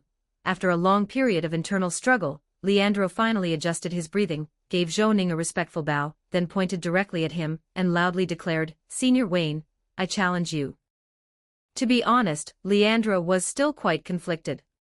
His impression of Zhou Ning was stuck at that moment, when he had walked out of the broken space holding Elvis single-handedly. The way Zhou Ning had looked at him back then made him feel a sense of fatal danger. It had taken him quite a while to muster the courage to issue this challenge. But this was a good chance to test his own limits. Zhou Ning. A challenge is fine and all, but do you really have to shout like that? Is it absolutely necessary? It's Leandro. He's challenging Senior Wayne. A gasp rang out, and the scattered students quickly gathered around. More and more people crowded in, and eventually, even the teachers were drawn by the commotion. Zhou Ning smiled and stood up. He took off his coat, and tossed it to Qingbai Wild Sake. "Hold this for me." Qingbai Wild Sake fumbled to catch the coat, clearly thrilled, and hurriedly switched on recording mode. He hadn't expected such a bonus from this hidden mission, having the game's hottest male lead square off against the number 2 male lead. That was free publicity gold. Truth be told, Zhou Ning wasn't completely confident going up against Leandro. He wasn't sure of the guy's current strength, but this was someone who, in the future, would have a fully fleshed out boss tier template. Probably wouldn't be easy to handle. In this world, the sparring rules between NPCs were pretty simple. A referee, usually an archmage from the mage department, would cast an arcane shield on both combatants. It could withstand one potentially fatal blow. Once the shield broke, that person lost. Because the shield looked like a thin eggshell around the body, players jokingly called this kind of duel egg cracking. As the countdown hit 3, 2, 1, Zhou Ning didn't waste words. His black ebony and white ivory pistols silently appeared in his left and right hands, barrels aimed at Leandro. 2 bullets, wreathed in flames and rippling energy, shot out. Opposite him, Leandro, wearing a white adventurer's outfit and sporting a scar on his face, drew a massive, broad greatsword. To Zhou Ning's surprise, flames had already burst to life along the length of the blade. It looked almost exactly like Darth Vader's red lightsaber from Star Wars, and he skillfully deflected the bullets with it. 2 sharp clinks later, the shots vanished without a trace. Leandro dashed forward, and his flaming greatsword came sweeping down at Zhou Ning from overhead. Even before the sword landed, the gust from its descent nearly blew the hat off Zhou Ning's head. That's some terrifying power. Zhou Ning tensed up and quickly activated his evasive shooting technique. While bullets struck Leandro, Zhou Ning's body rapidly retreated, ready to dodge again if needed. Just then, a status screen popped up for Zhou Ning, showing Leandro's stats. Leandro de Pesa, total level, 60 template, boss. Class, warrior/meteorologist. Attributes, strength 149, agility 124, stamina 110, spirit 59, willpower 72, charisma 74, HP, 2200/2200. Status, uplifted specialties, protagonist aura, legendary, combat reflexes, elite, persuasion expert, elite, penitent monk, arrow deflection, meticulous, tenacious, spell counter mastery, agile movement. Others unknown. Skills, blood-fired focus, grandmaster, gale swordsmanship, master, leap strike, master. Others unknown. Aside from agility and charisma, he beats me in every stat. Even though only part of Leandro's specialties and skills were listed, Zhou Ning knew that a boss class template usually came with at least 17 or 18 specialties, including 5 elite ones, and at least 1 legendary. Zhou Ning himself hadn't even reached that yet. And what caught him even more off guard, this guy really did have a specialty called protagonist aura. Why had he never heard of it in his previous life? As Zhou Ning retreated, Leandro's flaming greatsword slammed into the ground, cracking it open in a spiderweb pattern. Then, with a stomp, Leandro suddenly lunged forward again, swinging his two-handed sword in a brutal horizontal arc.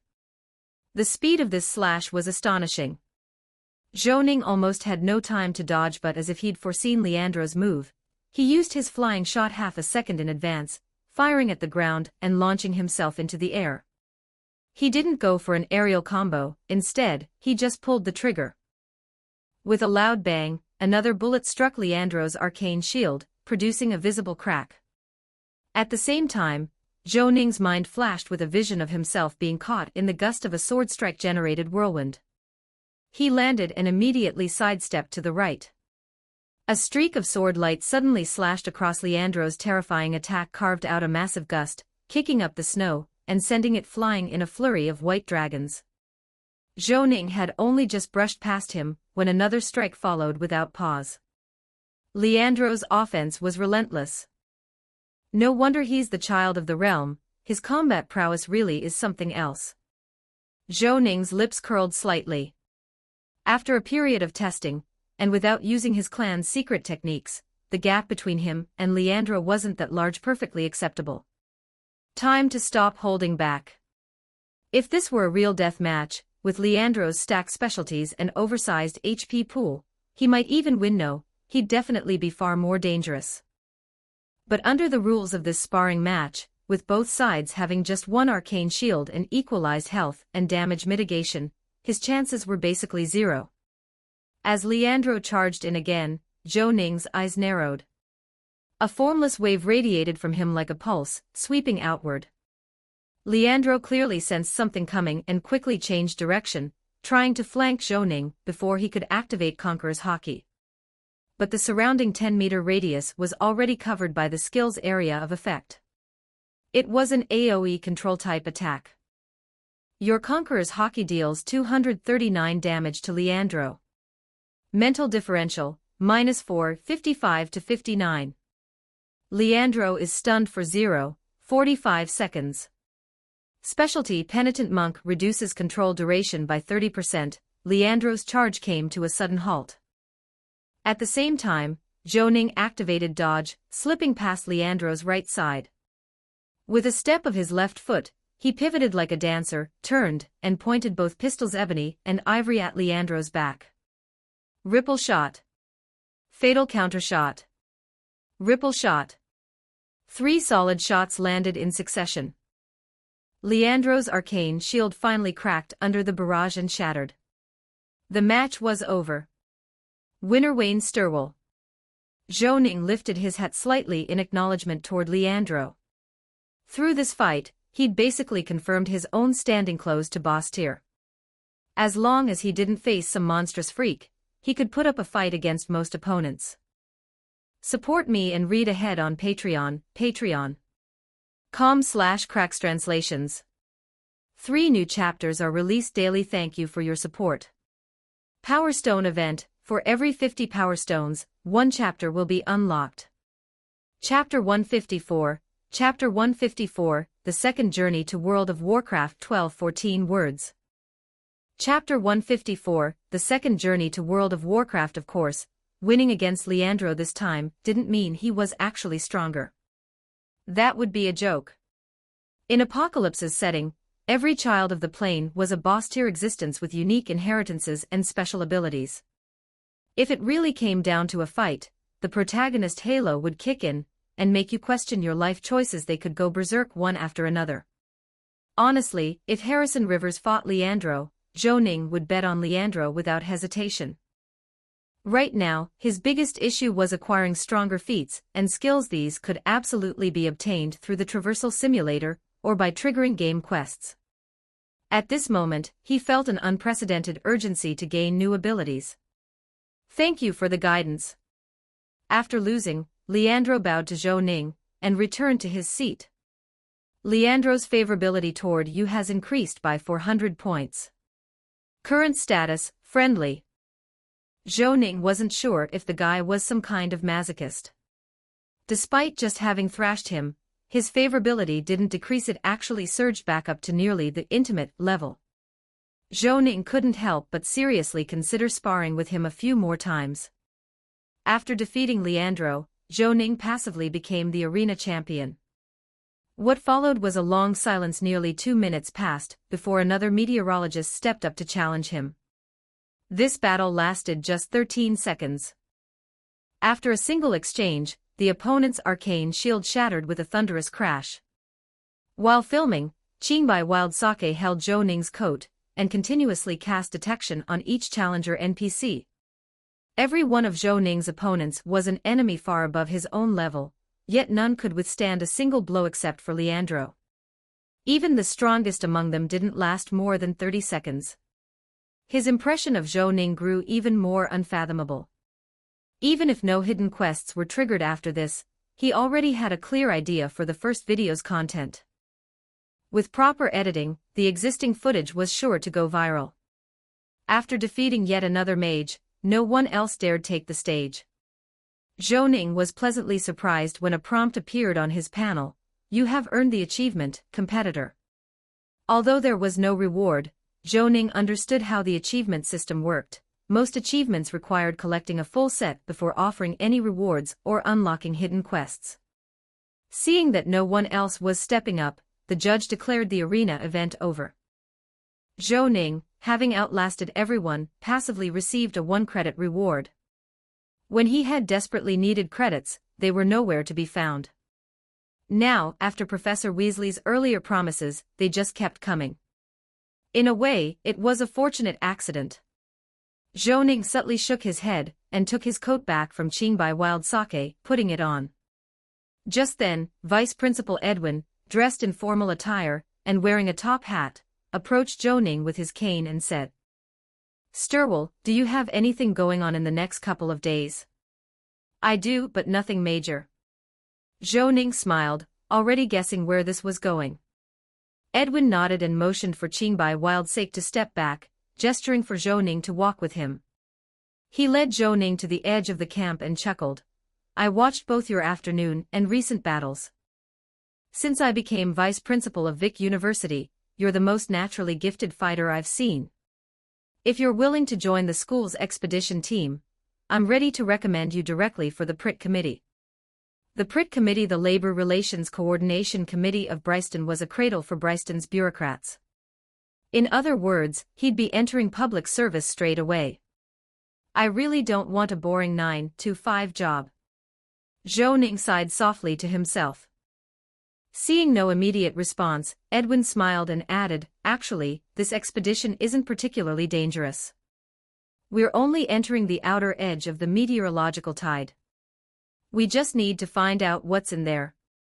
Zhou Ning quirked his lips. "Principal Hercules, with your strength and so many professors around, I'm sure student safety is guaranteed. Why do you specifically need me?" Edwin chuckled and shook his head. "As a meteorologist, my main responsibility is to monitor and manipulate the weather phenomena inside the meteorological tide. I can't always ensure student safety. Your combat strength and intellect are exceptional, and you're also a student here. With you in the team, everyone will be much safer. Don't worry if anything happens, I'll personally guarantee your safety." "You just said a moment ago that you can't ensure student safety." Zhou Ning couldn't help but mentally roll his eyes. Right at that moment, the previously declined quest popped up again on Zhou Ning's panel. "You have triggered a D-rank quest, join the expedition." A D-rank quest meant the danger level shouldn't be too high. Given how far Edwin had gone to persuade him, Zhou Ning, already somewhat on the fence, could no longer refuse. He accepted the quest and nodded. "I'll join. When are we departing?" Edwin smiled. "The day after tomorrow is the ideal time. A few professors should arrive tomorrow from Darkland, crossing the volatile weather zone. The exact departure time depends on the meteorological readings we take at noon the day after. But don't worry, regardless of the results, I stand by my promise." And of course, if you're not interested in the PRIT committee, there are other options. We can talk anytime. After a brief chat with Edwin, Zhou Ning returned to his tent and furrowed his brow slightly. In the end, he had agreed to enter the meteorological tide with the team. Though he didn't understand Edwin's insistence on going in the day after tomorrow, it was still best to be prepared. After a moment's thought, Zhou Ning decided to grind the game again and see if he could power up a bit more. Opening the simulator panel, he saw that his last traversal had refunded 78 traversal coins. He had also received 3 coins over the past 3 days, bringing the total to 81. Zhou Ning then spent 190 Vecta coins to recharge another 19 traversal coins, choosing the Empire Tempest map once again and initiated a new traversal. Preparing for traversal. Traversal coins minus 100. Please choose your traversal mode. Direct traversal. Traverse using parallel world template. Sticking to his usual process, Zhou Ning selected the second option to review the templates. With over 17,000 Vecta coins on hand, his finances were extremely comfortable. After a shuffle, 3 cards unfurled in a clear light with a soft swish. This time, all 3 templates were completely unfamiliar. The first card showed himself holding a Fangtian Huaji halberd, wearing a towering battle crown, with a wild and rebellious look on his face. The listed traits were unpredictable, defiant, lustful, and arrogant. Talents: martial arts prodigy, purple; Herculean strength, purple; leadership, blue; peerless valor, gold. Skills: mastery of cold weapons, expert archery, mastery of hand-to-hand combat. Cost: 120 traversal coins. Title: Rampaging Tiger, Zhou Ning. The price wasn't bad. Just buy it. Without hesitation, Zhou Ning snapped it up. Support me and read ahead on Patreon, patreon.com/crackstranslations. 3 new chapters are released daily. Thank you for your support. Power Stone event: for every 50 Power Stones, 1 chapter will be unlocked. Chapter 155, Chapter 155 1162 words Chapter 155 to 156. The mad clown that rampaging tiger cards is probably Lubu from the 3 kingdoms. Honestly, it's not bad at all. If I ever run into a map with an ancient Chinese setting, using that template might actually work wonders. The second card featured Zhou Ning in a white suit, with a white high-crown top hat and a monocle, a faint smile on his lips. His personality traits: elegant, humorous, picky, kleptomaniac. Talents: Master of Disguise, purple; Genius Thief, purple; Master Magician, purple. Skills: Disguise, Master level; Theft, Expert level; Magic Tricks, Advanced; Lockpicking, Advanced; Appraisal, Advanced; Firearms Proficiency, Intermediate. Price: 60 Traverse coins. Title: Phantom Thief Zhou Ning. A budget version of Batman, but the low price made up for it. Without hesitation, Zhou Ning bought it. The third card depicted himself wearing a black hood, completely shrouded in darkness, with only a glimpse of white hair visible. Personality traits: gloomy, evil, highly curious, and a strong thirst for knowledge. Talents: legendary alchemy master, gold; encyclopedic memory, purple; metal element manipulation, gold; linguistic mastery, purple; legendary lifespan, purple. Skills: alchemy, grandmaster level; occult studies, master level; philosopher's stone creation, unranked. The price was a staggering 2,100 traverse coins, almost as much as the 2,500 coin One Punch Man. Title: Homunculus Zhou Ning. Not that great, honestly, not for the price at least. Zhou Ning decided to ignore it. With the purchase of the previous 2 templates, his collection now totaled 5, though he hadn't managed to form any matching pairs yet. As per usual, Zhou Ning chose to enter the options menu to check out the new choices. If they were no good, he could always fall back on Rampaging Tiger or the Mad Clown. Since he failed to pass the 10 options last time, he simply refreshed them. You've selected Traverse Mode 1. Please select 3 out of the 10 talents below as your matching conditions. Zidane, purple. You've got football skills as badass as Zidane's. The catch: Your hairline looks just like his at 35. Interracial romance, white you're a natural furry. Even back in World of Warcraft, you had a thing for Taurens. Gambling addict, green when your opponent has exactly 17 cards left, you somehow always get wiped out. Provocateur, white you love stirring up trouble, and trouble just loves finding you. Playboy, blue you're lethally attractive to females or anything with a female gender. Rock star, purple you were born extraordinary. You sing your heart out and captivate the world as a rock legend. Life begins at 40, green you become smarter after the age of 40. Honest and reliable, green you never tell a lie. Super gambler, purple you have extraordinary talent and intuition when it comes to gambling. When you go all in, your luck gets a massive boost. Inherently evil, green every now and then, you just get the urge to do something bad. Please make your choice. Cold sweat. How the hell was he supposed to choose from this crap? Zhou Ning was completely dumbfounded by these options. Practically all of them were trash talents. The only remotely decent one, Super Gambler, was totally useless in combat. Without giving it a second thought, Zhou Ning hit return, hesitated a moment in the permanent templates menu, then ultimately chose Mad Clown and began his traverse. Match successful. In this parallel world, you are a mad clown walking through the dark underworld. You have no regard for law or order. You revel in danger, explosions, and death. Your soul is a swirling chaos of fear and madness. In your eyes, justice is a lie, and all things beautiful are illusions.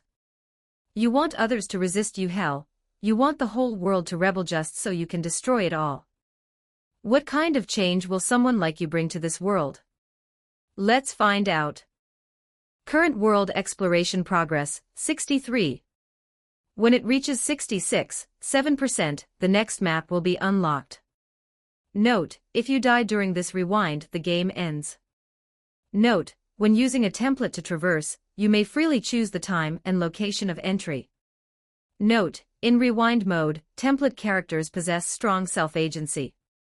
Mad Clown Zhou Ning's alignment is chaotic evil, and you have no control over his actions. Mad Clown Zhou Ning is selecting a time and place to enter. Random selection complete. Year 12 after the Dark Portal, Stormwind City. You have arrived in Stormwind City, Year 12 after the Dark Portal. From this moment on, the wheel of history begins to turn. February 9th, Year 12, you stand alone on the streets of Stormwind, your thoughts in turmoil. Your last memory was of being surrounded by an army of iron men led by another version of yourself. Then suddenly, you realized you were still alive and had crossed over again. Looking around, you found yourself in the heart of Stormwind City, surrounded by crowds in medieval clothing. The problem?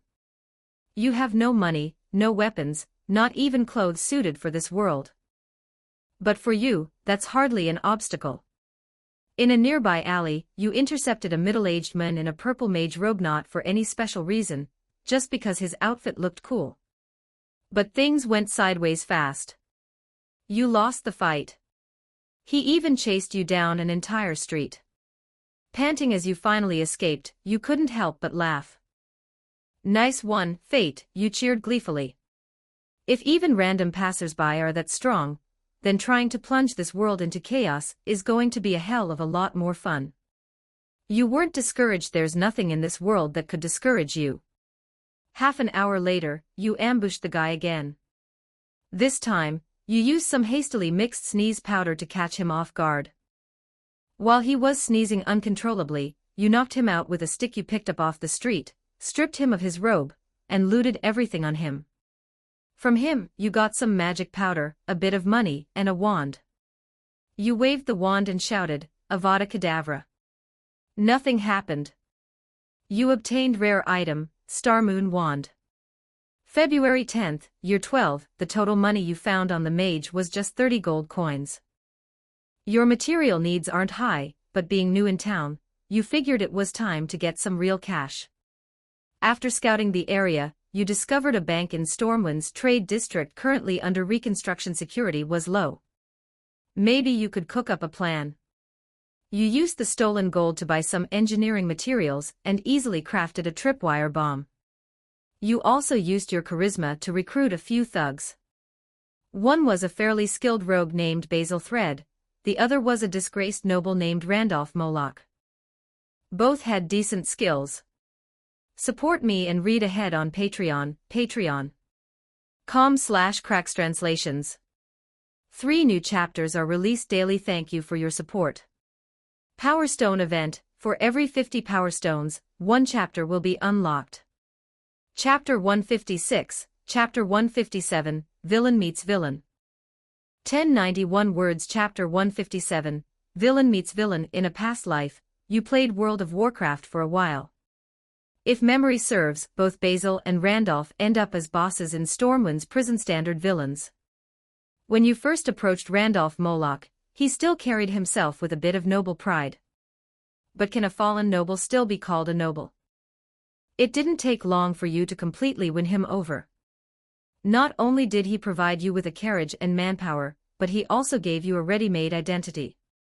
You're now an adventurer from the distant east, going by the name Zhou Ning.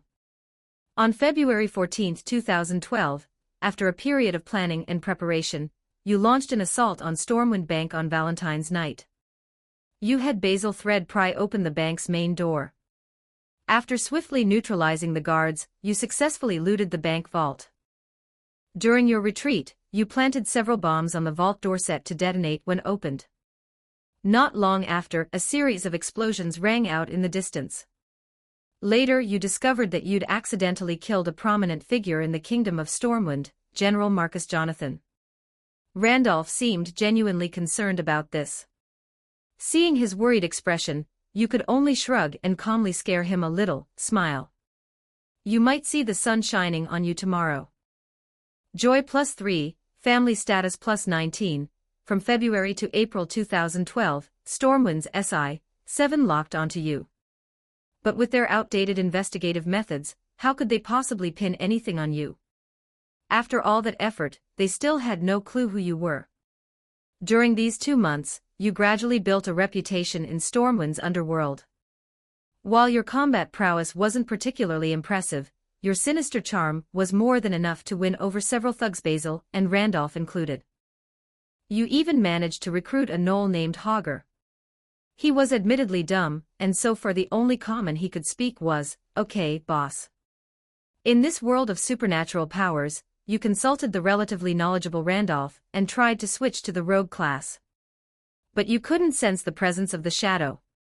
For someone whose mind is full of negative thoughts, this hit especially hard. Next, you tried switching to a warlock, but that also failed. Seriously. You were pissed. Still, things weren't all bad. Thanks to your considerable wealth, you successfully recruited a master apothecary named Putris. You recognized his name, future head of the Royal Apothecary Society in Undercity, the guy who nearly blew up the Lich King Arthas, a bona fide villain. With his help, you quickly grasped the basics of alchemy in this world and successfully recreated the Joker toxin. You've acquired the skill, World of Warcraft Alchemy, Intermediate, in May 2012. With your help, Randolph went from fallen noble to respectable aristocrat once again.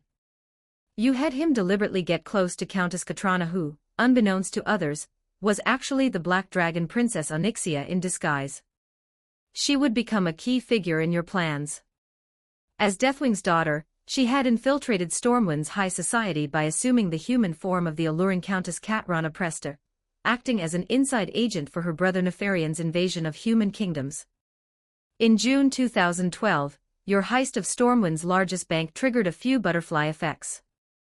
The most noticeable was the kingdom's sudden shortage of gold coins. For you, causing chaos and disrupting order is a form of entertainment.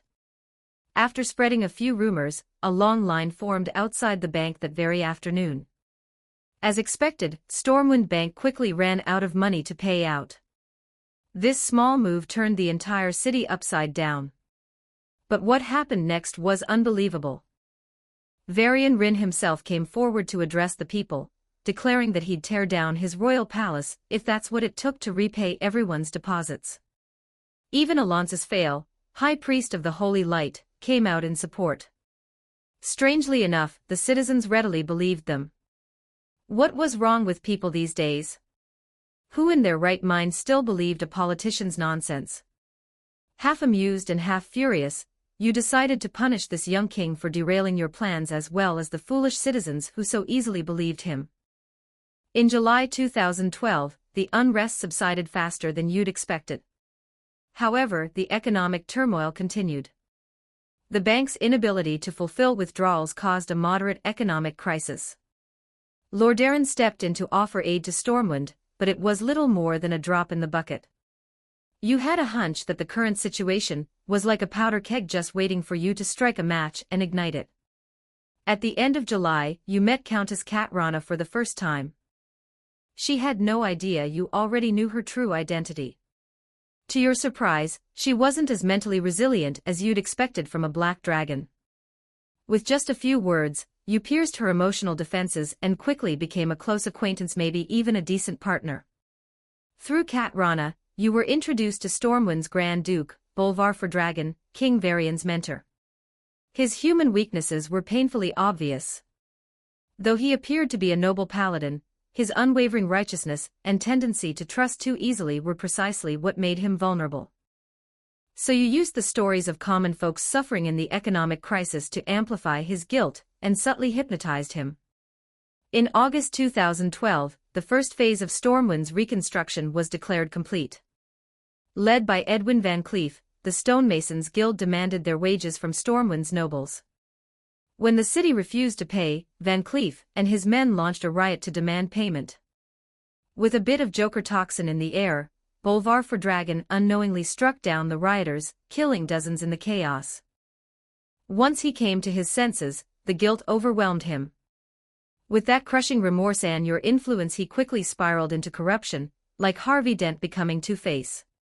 His darker side awakened. In September 2012, following the riot, Edwin Van Cleef and his stonemasons' guild were exiled from Stormwind.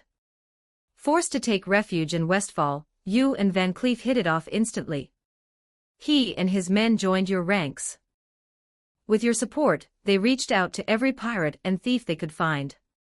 Along with former guild members, they formed a new organization called the Joker Gang.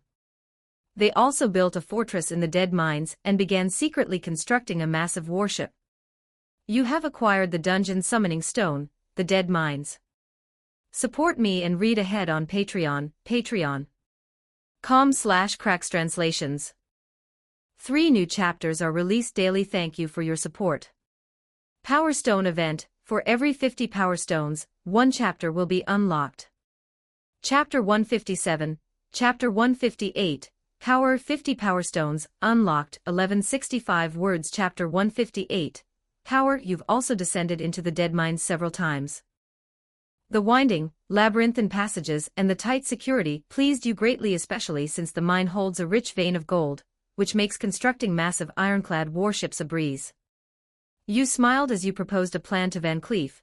Why not sail in from the Westfall coastline into the inland river, break through the Alliance's naval blockade, then storm Westbrook Garrison and bombard Stormwind directly? You ended with a smile, telling Van Cleef, "This is for justice. And to let Varian and his Stormwind kingdom understand what happens when they piss off a discarded, marginalized outcast. I'll tell you what happens, they'll reap what they sow." Yeah, that's right. It's for justice. Judging from the eager and twisted look on Van Cleef's face, he could barely wait. October 2012 to July 2013. After over 9 months of indoctrination and manipulation, Bolvar's dark side has spread dramatically. You're now fully confident in your control over his actions because when it comes to people like him, it all comes down to this: madness is just gravity. All you have to do is give them a little push.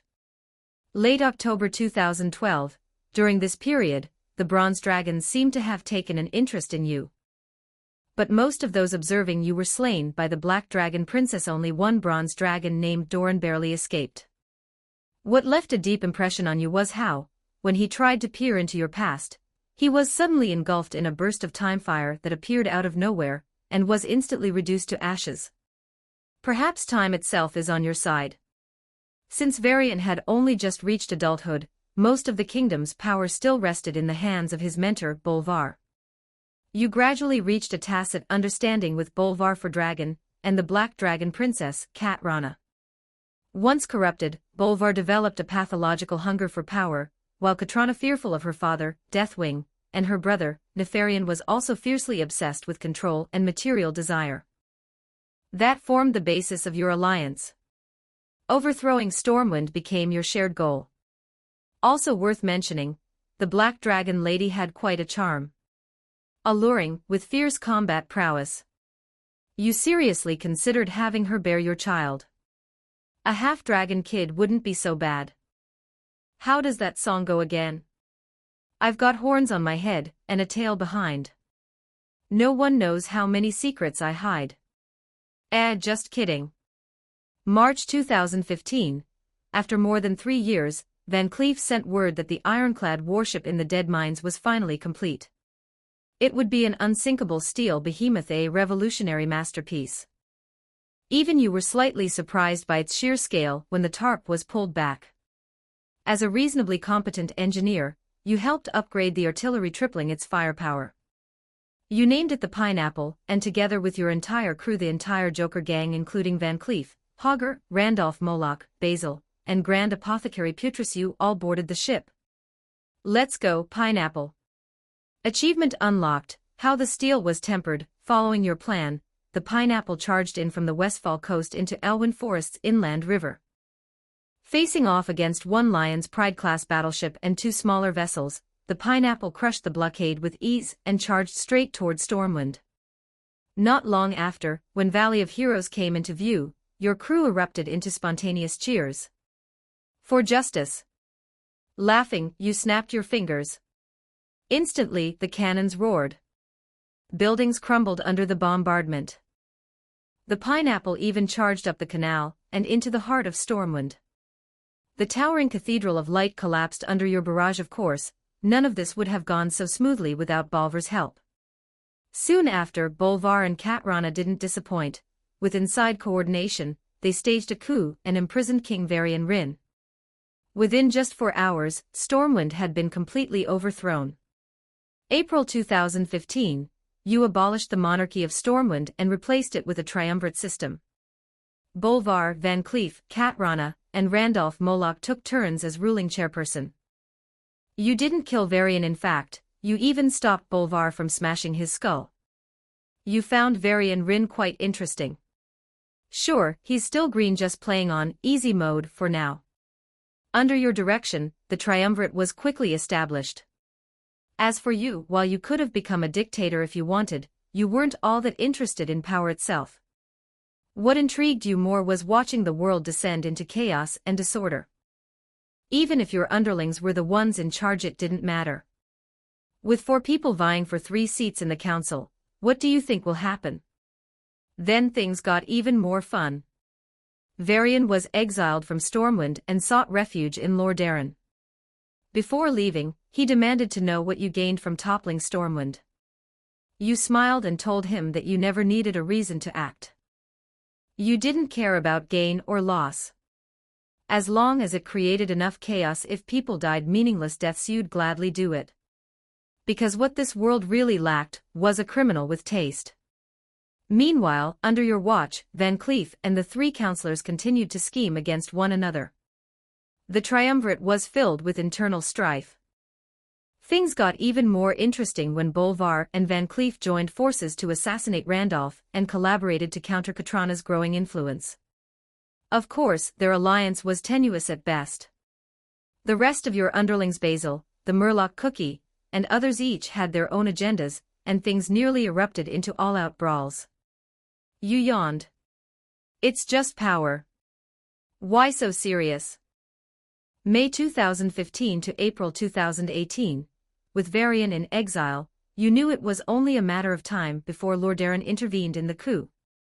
Sure enough, when their ultimatum to dissolve the triumvirate was ignored, Lordaeron and the newly reorganized Stormwind Kingdom engaged in a nearly 3-year war. You had neither the power nor the interest to influence the outcome, at least not yet. You decided to take your loyal subordinates, Hogger and Putris, and head to Lordaeron. After all, new toys awaited there, and the fun was only just beginning. It's worth noting that Kat Rana contributed significantly to the war effort. She summoned wave after wave of dragonkin to battle Lordaeron, resulting in mutual devastation. The decisive moment, however, came in April 2018, during a massive naval battle. The giant alchemical bombs U and Putris had developed turned the tide wave after wave of explosions left Lordaeron's navy all but annihilated. Over your 6 years in this world, your power hadn't increased dramatically, but you had become a decent fire mage. Now, with just a snap of your fingers, a flame would ignite at your fingertips. You could even perform short-range teleportation. Skill acquired, Blink, May 2018. As you prepared to set off for Lordaeron, a mysterious voice suddenly echoed in your mind. Someone or something was summoning you from the frozen throne in Northrend, promising you ultimate power. Support me and read ahead on Patreon, patreon.com/crackstranslations. 3 new chapters are released daily. Thank you for your support. Power Stone Event. For every 50 Power Stones, 1 chapter will be unlocked. Chapter 158, Chapter 159, The Lich King 1190 words. Chapter 159, The Lich King. Of course you know who this voice belongs to. Nuzul, the Lich King. A tragic old orc who, after betraying the demon Kil'jaeden, was subjected to torture and ultimately transformed into the Lich King, imprisoned in the frozen throne deep within the ice-crowned glacier. This buzzing voice of his is incredibly annoying, like a broken record. But remembering who Nuzul used to be, you decide to forgive him. The corners of your mouth curl up exaggeratedly. You think maybe he's a deeply complex old orc, and at the same time, a very challenging gameplay choice. Who's going to control whom, you or him? Without hesitation, you change your course and head toward Northrend. In June 2018, you arrive by ship in the northern continent of Northrend, accompanied by a guide, Tomley Magellas, an archaeologist from the Ironforge Explorers League. He intends to head to Howling Fjord to meet up with Bran Bronzebeard and explore dwarven history. You, however, make no promises about ensuring his safety. Tomley tells you that the people of Azeroth call Northrend the roof of the world. It's a glacial, snow-covered continent. One massive region in Northrend is littered with the remains of thousands of dragons. It's called Dragonblight. When dragons near the end of their lives, they fly here to rest alongside their ancestors. This place is also known as the dragon's ancestral homeland. From June 2018 to March 2019, Tomley disembarks at Howling Fjord. You have no interest in dealing with a seemingly naive and honest man. As you part ways, he tells you that you're a good person and hopes to go on another expedition with you someday. Then you head to Dragonblight, where you witness countless blue, green, and bronze dragons buzzing through the sky like mosquitoes, occasionally breathing fire down on the ground. On the snow-covered permafrost below, massive Nerubian spider creatures, along with hordes of ghouls, gargoyles, and skeletons, are all running rampant. Quite the adrenaline rush. Just then, Nuzul's voice once again echoes in your mind. He instructs you to pass through Azjalnareb, the vast underground spider kingdom, to reach Icecrown Citadel. In Azjalnareb, you encounter a mystery waiting to be unraveled. This place was once home to a powerful and advanced civilization. Its underground halls are packed with gems and magical artifacts, but they're all locked up tight. You toss a bomb into one of the halls to test the situation, only to trigger a chain collapse. In the end, thanks to the help of an undead Nerubian spider creature named Anubarak, and after several arduous months of travel, you finally escape and arrive at the glacial river beneath Icecrown Glacier. You have obtained the dungeon summoning stone, Azjalnareb. At the end of April 2019, within the glacial river, you encounter another living human, a cold and aloof mage named Kel'Thuzad. A towering skeletal Vrykul undead, one of Nuzul's death guards, standing nearly 4 meters tall, leads you both into Icecrown Citadel. This fortress, forged from Saronite, is massive and home to all manner of terrifying undead creatures. When you finally ascend the sky-piercing frozen throne, you see a spectral figure sealed within a giant block of ice, clad in jet-black armor. Is this the legendary Lich King? He tries to force you to submit so he can claim your soul. In exchange, you would gain eternal life and immense magical power. But your extremely chaotic mind renders you immune to any brainwashing or mind control. You keenly realize this might be an opportunity. Observing him closely, you note that after enduring Kil'jaeden's prolonged torment, Nizul's mental state is hanging by a thread. Through clever acting and persuasion, you win his trust. He considers you a confidant and grants you an immense source of magical power and dominion over the undead. He then gives you both your first command: travel to Lordaeron and establish a cult that worships the Lich King as a god. You couldn't care less about that, but someone else could. Kel'Thuzad, who entered Icecrown Citadel with you, has completely submitted to the Lich King. Upon returning to Lordaeron with him, he eagerly urges you to begin recruiting cult members. With Kel'Thuzad's illusion magic, countless citizens, many of whom have just suffered the horrors of war and the pains of poverty, are quickly drawn into your underground cult. Following Kel'Thuzad's suggestion, you name this organization the Cult of the Damned. The cult promises its acolytes social equality and eternal life in return for their devotion to Nizul. You mostly slack off during this process, while Kel'Thuzad recruits countless low-status laborers to swell the ranks of the cult. With the help of money and illusions, he easily convinces people to abandon their faith in the light and embrace the shadowy powers of Nizul. At the end of September 2019, you take a trip back to Stormwind. Once again, the Black Dragon Lady's flavor doesn't disappoint. After a few passionate nights, you bring your trusted subordinates Hogger and Putris back to Lordaeron. In January 2020, you catch your first glimpse of Arthas from afar, just a fleeting glance. At this point, he's already a moderately powerful paladin. A pitiful man, he's always seen in the company of the exiled former king of Stormwind, Varian Rin. The two are now inseparable companions. You also see Jaina, another person whose resolve seems pathetically weak. To you, they're both just low-difficulty game content. At the end of February, you encounter a dreadlord named Mal'Ganis in Lordaeron. He tells you he's been sent to lure Prince Arthas into joining the Scourge. For some reason, you feel like you're the same type of person as him. In March 2020, due to your and Kel'Thuzad's success in Lordaeron, Nizul summons you back to Icecrown Citadel.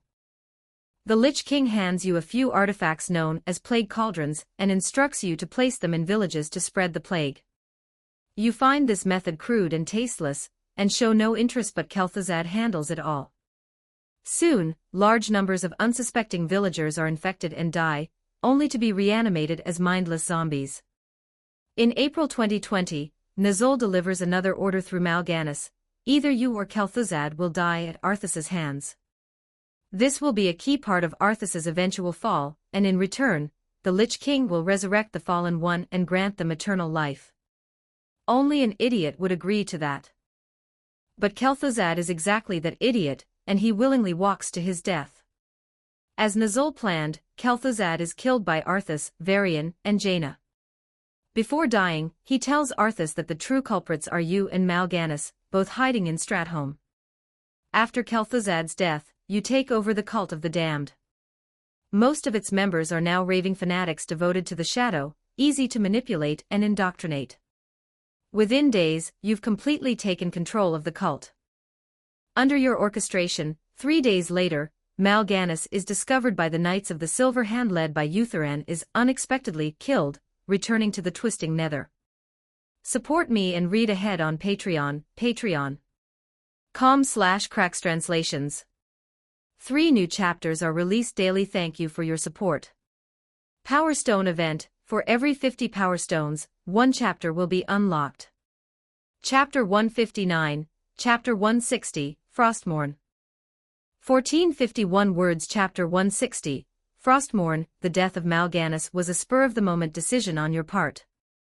As a villain, he was tasteless and annoyingly verbose. As a teammate, he was overbearing and bossy with breath that reeked of sulfur and rotten eggs. On top of that, Mal'Ganis was Kil'jaeden's herald, tasked with monitoring the Lich King. In front of Kil'jaeden, Nizul was like an old dog with its spine ripped out, meek, dull, and uninspiring. You had hoped Mal'Ganis's death might reignite some fire in him. But on April 7, 2020, your hopes were thoroughly dashed. With Mal'Ganis gone, the now aimless Nozul acted like a dog barking madly at monsters on a TV screen, confused, blustery, and ultimately gutless. He asked you to lure Arthas to Northrend, where he could embrace his destined fate. Yet you didn't see Arthas as the optimal player character in this game. You've never been one to follow someone else's script. Letting Arthas pull Frostmourne and fall as a Death Knight might have served the Lich King's interests, but why should you play along? No one tells you what to do. You found yourself more intrigued by Varian. Perhaps it was the loss of his kingdom, the years of hardship, or having to rely on others that made him remind you of a certain caped crusader, tenacious, cold, courageous, and filled with a strong sense of justice. After everything he'd endured, he had matured into someone who showed real potential, a shadow of the future High King of the Alliance.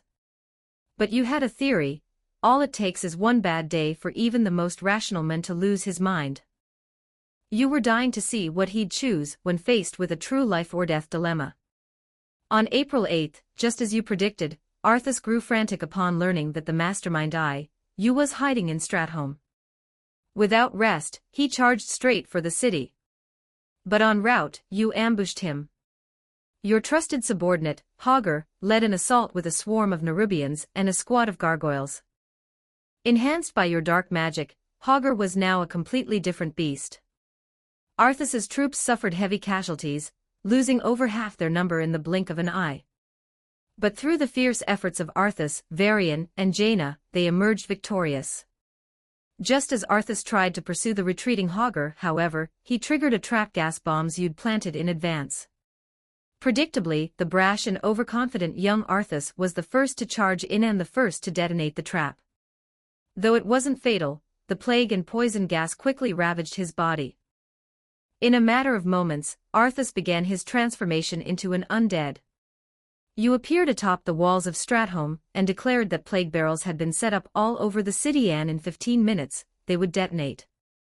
Then, you presented Varian and Jaina with two choices. 1. Evacuate Arthas immediately and rush him to Uther the Lightbringer, who was stationed nearby. There might still be a chance to save him, but it would mean leaving Stratholme's people to die. 2. Enter the city and try to dismantle the plague barrels to save the citizens, at the risk of Arthas succumbing to undeath and likely losing their own lives in the process. It was an impossible decision. Without aid, the soldiers escorting Arthas wouldn't stand a chance against the Scourge, meaning either Jaina or Varian himself would have to go with them. Though furious, Varian made his choice. He ordered Jaina and the soldiers to take Arthas and flee, while he charged into Stratholme alone. Reckless but very Batman of him. You laughed aloud with delight. Well done, young king. You cheered. Once he entered the city, you snapped your fingers, and in an instant, dazzling fireworks lit up the sky. The twist. You'd never planted any plague barrels. In fact, long before Mal'Ganis died, he and Kel'Thuzad had already smuggled plague-tainted grain into Stratholme. Not your doing, but by now, the city had already turned into a shambling corpse fest. Seeing the devastation, Varian was horrified and overcome with grief. Enraged, he attacked you, but he was still far too green. Dodging his strikes with a jester's flair, you blinked away and taunted, "The Scourge is about to destroy this world, including your Stormwind. Go back and tell Tyrrhenas to gather his army, and come find me in the icy land of Northrend. Oh, and one more thing, when you introduce me, can you call me the Joker?" You know what they say, this is the moment the wheel of fate began to turn. You've obtained the dungeon summoning stone, Purge of Stratholme. On April 10, as expected, the plague could not be cured by medicine. Even holy magic had minimal effect. Arthas, beyond salvation, inevitably succumbed to undeath. With tears in his eyes, King Tyrrhenas too reluctantly gave Uther the order to purify Arthas with the light, reducing him to ashes. Compared to his previous life, this fate was almost merciful. At least he died as an honorable paladin, without the burden of patricide. But when Nozul learned of what happened, even though you swore it was an accident, he raged for 3 straight hours, cursing you like a broken record. Infuriated and impotent. In May 2020, stricken with grief over his son, King Terenas too quickly resolved to launch a counterattack on Northrend. He assigned High Lord Mograine and Tyrion Fordring of the Silver Hand to continue fighting the plague within Lordaeron, and sent Varian and Uther at the head of an expeditionary force bound for Northrend. By late May, before returning to Northrend, you had an audience with Catelyn Prester. The Black Dragon Princess revealed her true identity to you, Onyxia, daughter of Deathwing, the Black Dragon King. Over the past year, she had defeated and imprisoned Bolvar for Dragon and Van Cleef, consolidating power over Stormwind. With your subtle encouragement, Onyxia had already grown addicted to power. But now her brother, Nefarian second ruler of the Black Dragonflight, sought to claim Stormwind for himself. She asked for your help in eliminating him, offering her loyalty in return. You didn't give a damn about her loyalty, it was no more useful to you than toilet paper. But the situation intrigued you. Nefarian didn't escape your trap and died, humiliated, in his Blackwing lair. While cleaning up, you discovered extensive notes on black dragons and chromatic dragons, including a young dragon bred using Deathwing's genes. You actually regretted killing him. The guy was a bona fide biologist, he could have been useful. You've obtained the epic item, Little Deathwing. In June 2020, after 3 days and nights of indulgence with black dragonesses and chromatic dragon women, you headed for Northrend. By then, Lordaeron's army had gathered at Howling Fjord. There Varian reunited with explorers Tomly Magellas and Muradin Bronzebeard. They informed him that the dwarves were searching for a legendary runeblade of unimaginable power, Frostmourne. With home field advantage, you were practically invincible. Commanding an endless tide of undead, you surrounded the expeditionary force. Even the bravest warriors quailed before the onslaught of ghouls, skeletons, and Nerubians. By late June, realizing they were hopelessly outnumbered, Varian set his sights on Frostmourne. He believed that if he could claim the sword, he could turn the tide and avenge the fallen of Lordaeron and Stormwind. He persuaded Tomly and Muradin to join him on the quest. In July 2020, deep within a cave in northern Dragonblight, the trio finally found Frostmourne's resting place. But at the cave entrance, an ancient ghostly guardian appeared, barring them from entering. It warned that the blade bore a terrible curse, and that anyone who wielded it would suffer eternal torment. But Varian declared, "I'm willing to bear any curse so long as I gain the power to save the world." Interesting. At that moment, Frostmourne shattered its own icy seal and soared toward Varian. But you acted first, snatching the sword and stunning everyone present. After all, what fun is it if such an entertaining player just becomes another mindless pawn of the Lich King? Instantly, your hair turned silver. A layer of frost coated your body. A surge of immense power flooded into you, freezing your blood and trying to devour your soul. But you were no ordinary man. A lunatic with a swirling mess of thoughts. Once, even a superhero named Deadman tried to mind control you, only to nearly be reverse controlled by your absurd psyche. Same story. After a moment of dazed delirium, you regained your senses. Exhaling a frosty breath, you burst out laughing. Anything that doesn't kill you only makes you stronger. You've obtained the legendary item, Frostmourne. Support me and read ahead on Patreon, patreon.com/crackstranslations. 3 new chapters are released daily. Thank you for your support. Power Stone event, for every 50 Power Stones, 1 chapter will be unlocked. Chapter 160, Chapter 161, Clearing World of Warcraft 1462 words. Chapter 161, Clearing World of Warcraft. Looking at the stunned faces of Varian and the others, especially Tomly Magellas, who was the most shocked and felt deeply betrayed, you simply shrugged and said, "Why so serious?" As Tomly Magellas said, "You're essentially a good person, not the monster they think you are. You're just a little." After feeling the immense power now at your disposal and trying to summon a massive horde of undead, you still chose to let your friends go. You hoped that in the days to come, they'd bring you more surprises. After drawing Frostmourne, your mind was suddenly filled with countless maddening voices. A dark will was trying to compel you to submit to the Lich King and destroy all living beings. You then sensed Nuzul's fury inside your mind. In fact, the moment you picked up Frostmourne, you felt a deeper connection between you and Nuzul. Beyond his rage, you also caught a trace of hidden delight in his heart. Perhaps he thought you'd make a fine vessel after all. Within the span of just one breath, he hurled no less than 10 profanities at you so fast it was practically a rap performance. Facing his rage, you offered a half-hearted explanation: it was an accident. Who knows if he believed it, but at least you did.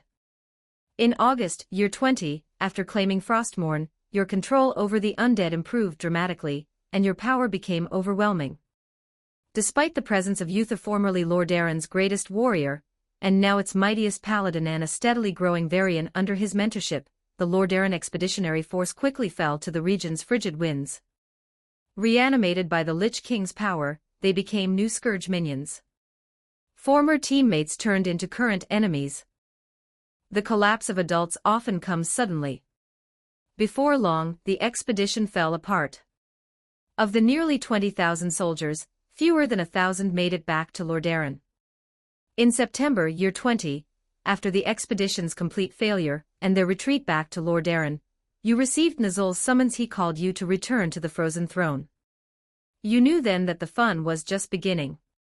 Nuzul had once sought to corrupt Arthas to make him draw Frostmourne, and shed his final shred of humanity, turning him into a vessel for resurrection. His summoning of you clearly held the same intent. Now you were dying to know, after merging with the Lich King, would you assimilate him, or would he assimilate you? Delighted, you raced from Howling Fjord toward Icecrown Glacier. As you passed through Asdalnareb, the Crypt Lord Anubarak joined you, guiding you through a series of ancient underground tunnels. Within just half a month, you reached Icecrown Citadel. From October year 20th to May year 25, you pressed forward through the freezing snow along the mountain path leading to the Frozen Throne. Upon reaching the summit and standing before the ruined armor encased in ice, Nuzul's yearning for freedom surged and consumed your mind. You raised Frostmourne and struck the ice that imprisoned Nuzul. With a crisp crack, the ice shattered. Gazing at the rune-covered armor and the helm of domination lying on the ground, your lips curled into an exaggerated grin. You picked up the helm and placed it on your head. This marked your unification with the Lich King, making you the most powerful monster in all of Azeroth. Sitting atop the Frozen Throne, a protracted war for control of your body began within your mind. Memories surged, Nuzul's and your own. Though Nuzul's soul was much stronger, having wielded the Lich King's power for far longer, your chaotic and unpredictable thoughts left him no way to locate any weakness in your spirit. In contrast, as a mentalist, you saw through Nuzul's mind like a sieve: his fear of Kil'jaeden, PTSD from soul torment, and guilt over leading the orcs to serve the Burning Legion.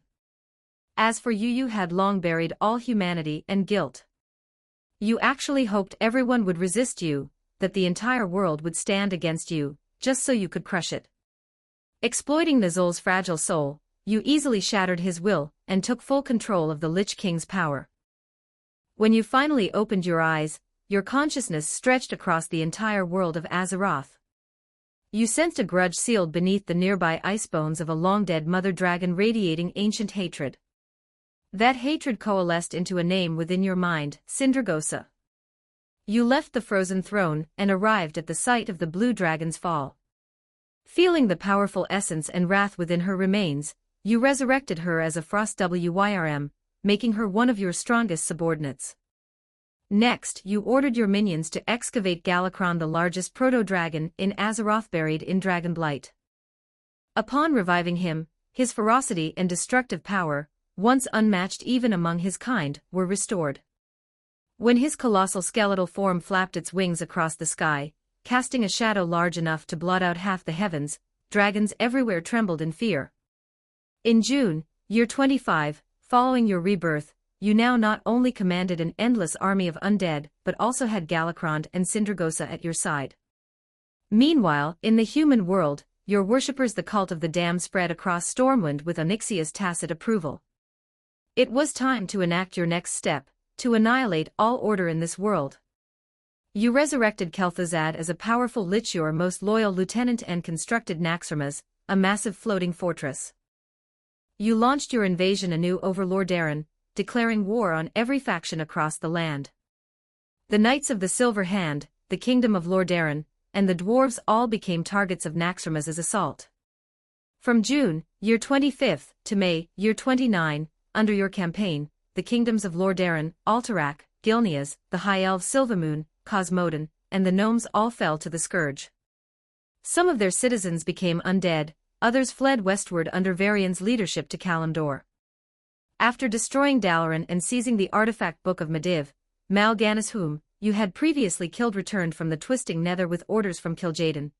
Use the tome to open a portal and welcome the Burning Legion and their demon lord Archimonde into Azeroth.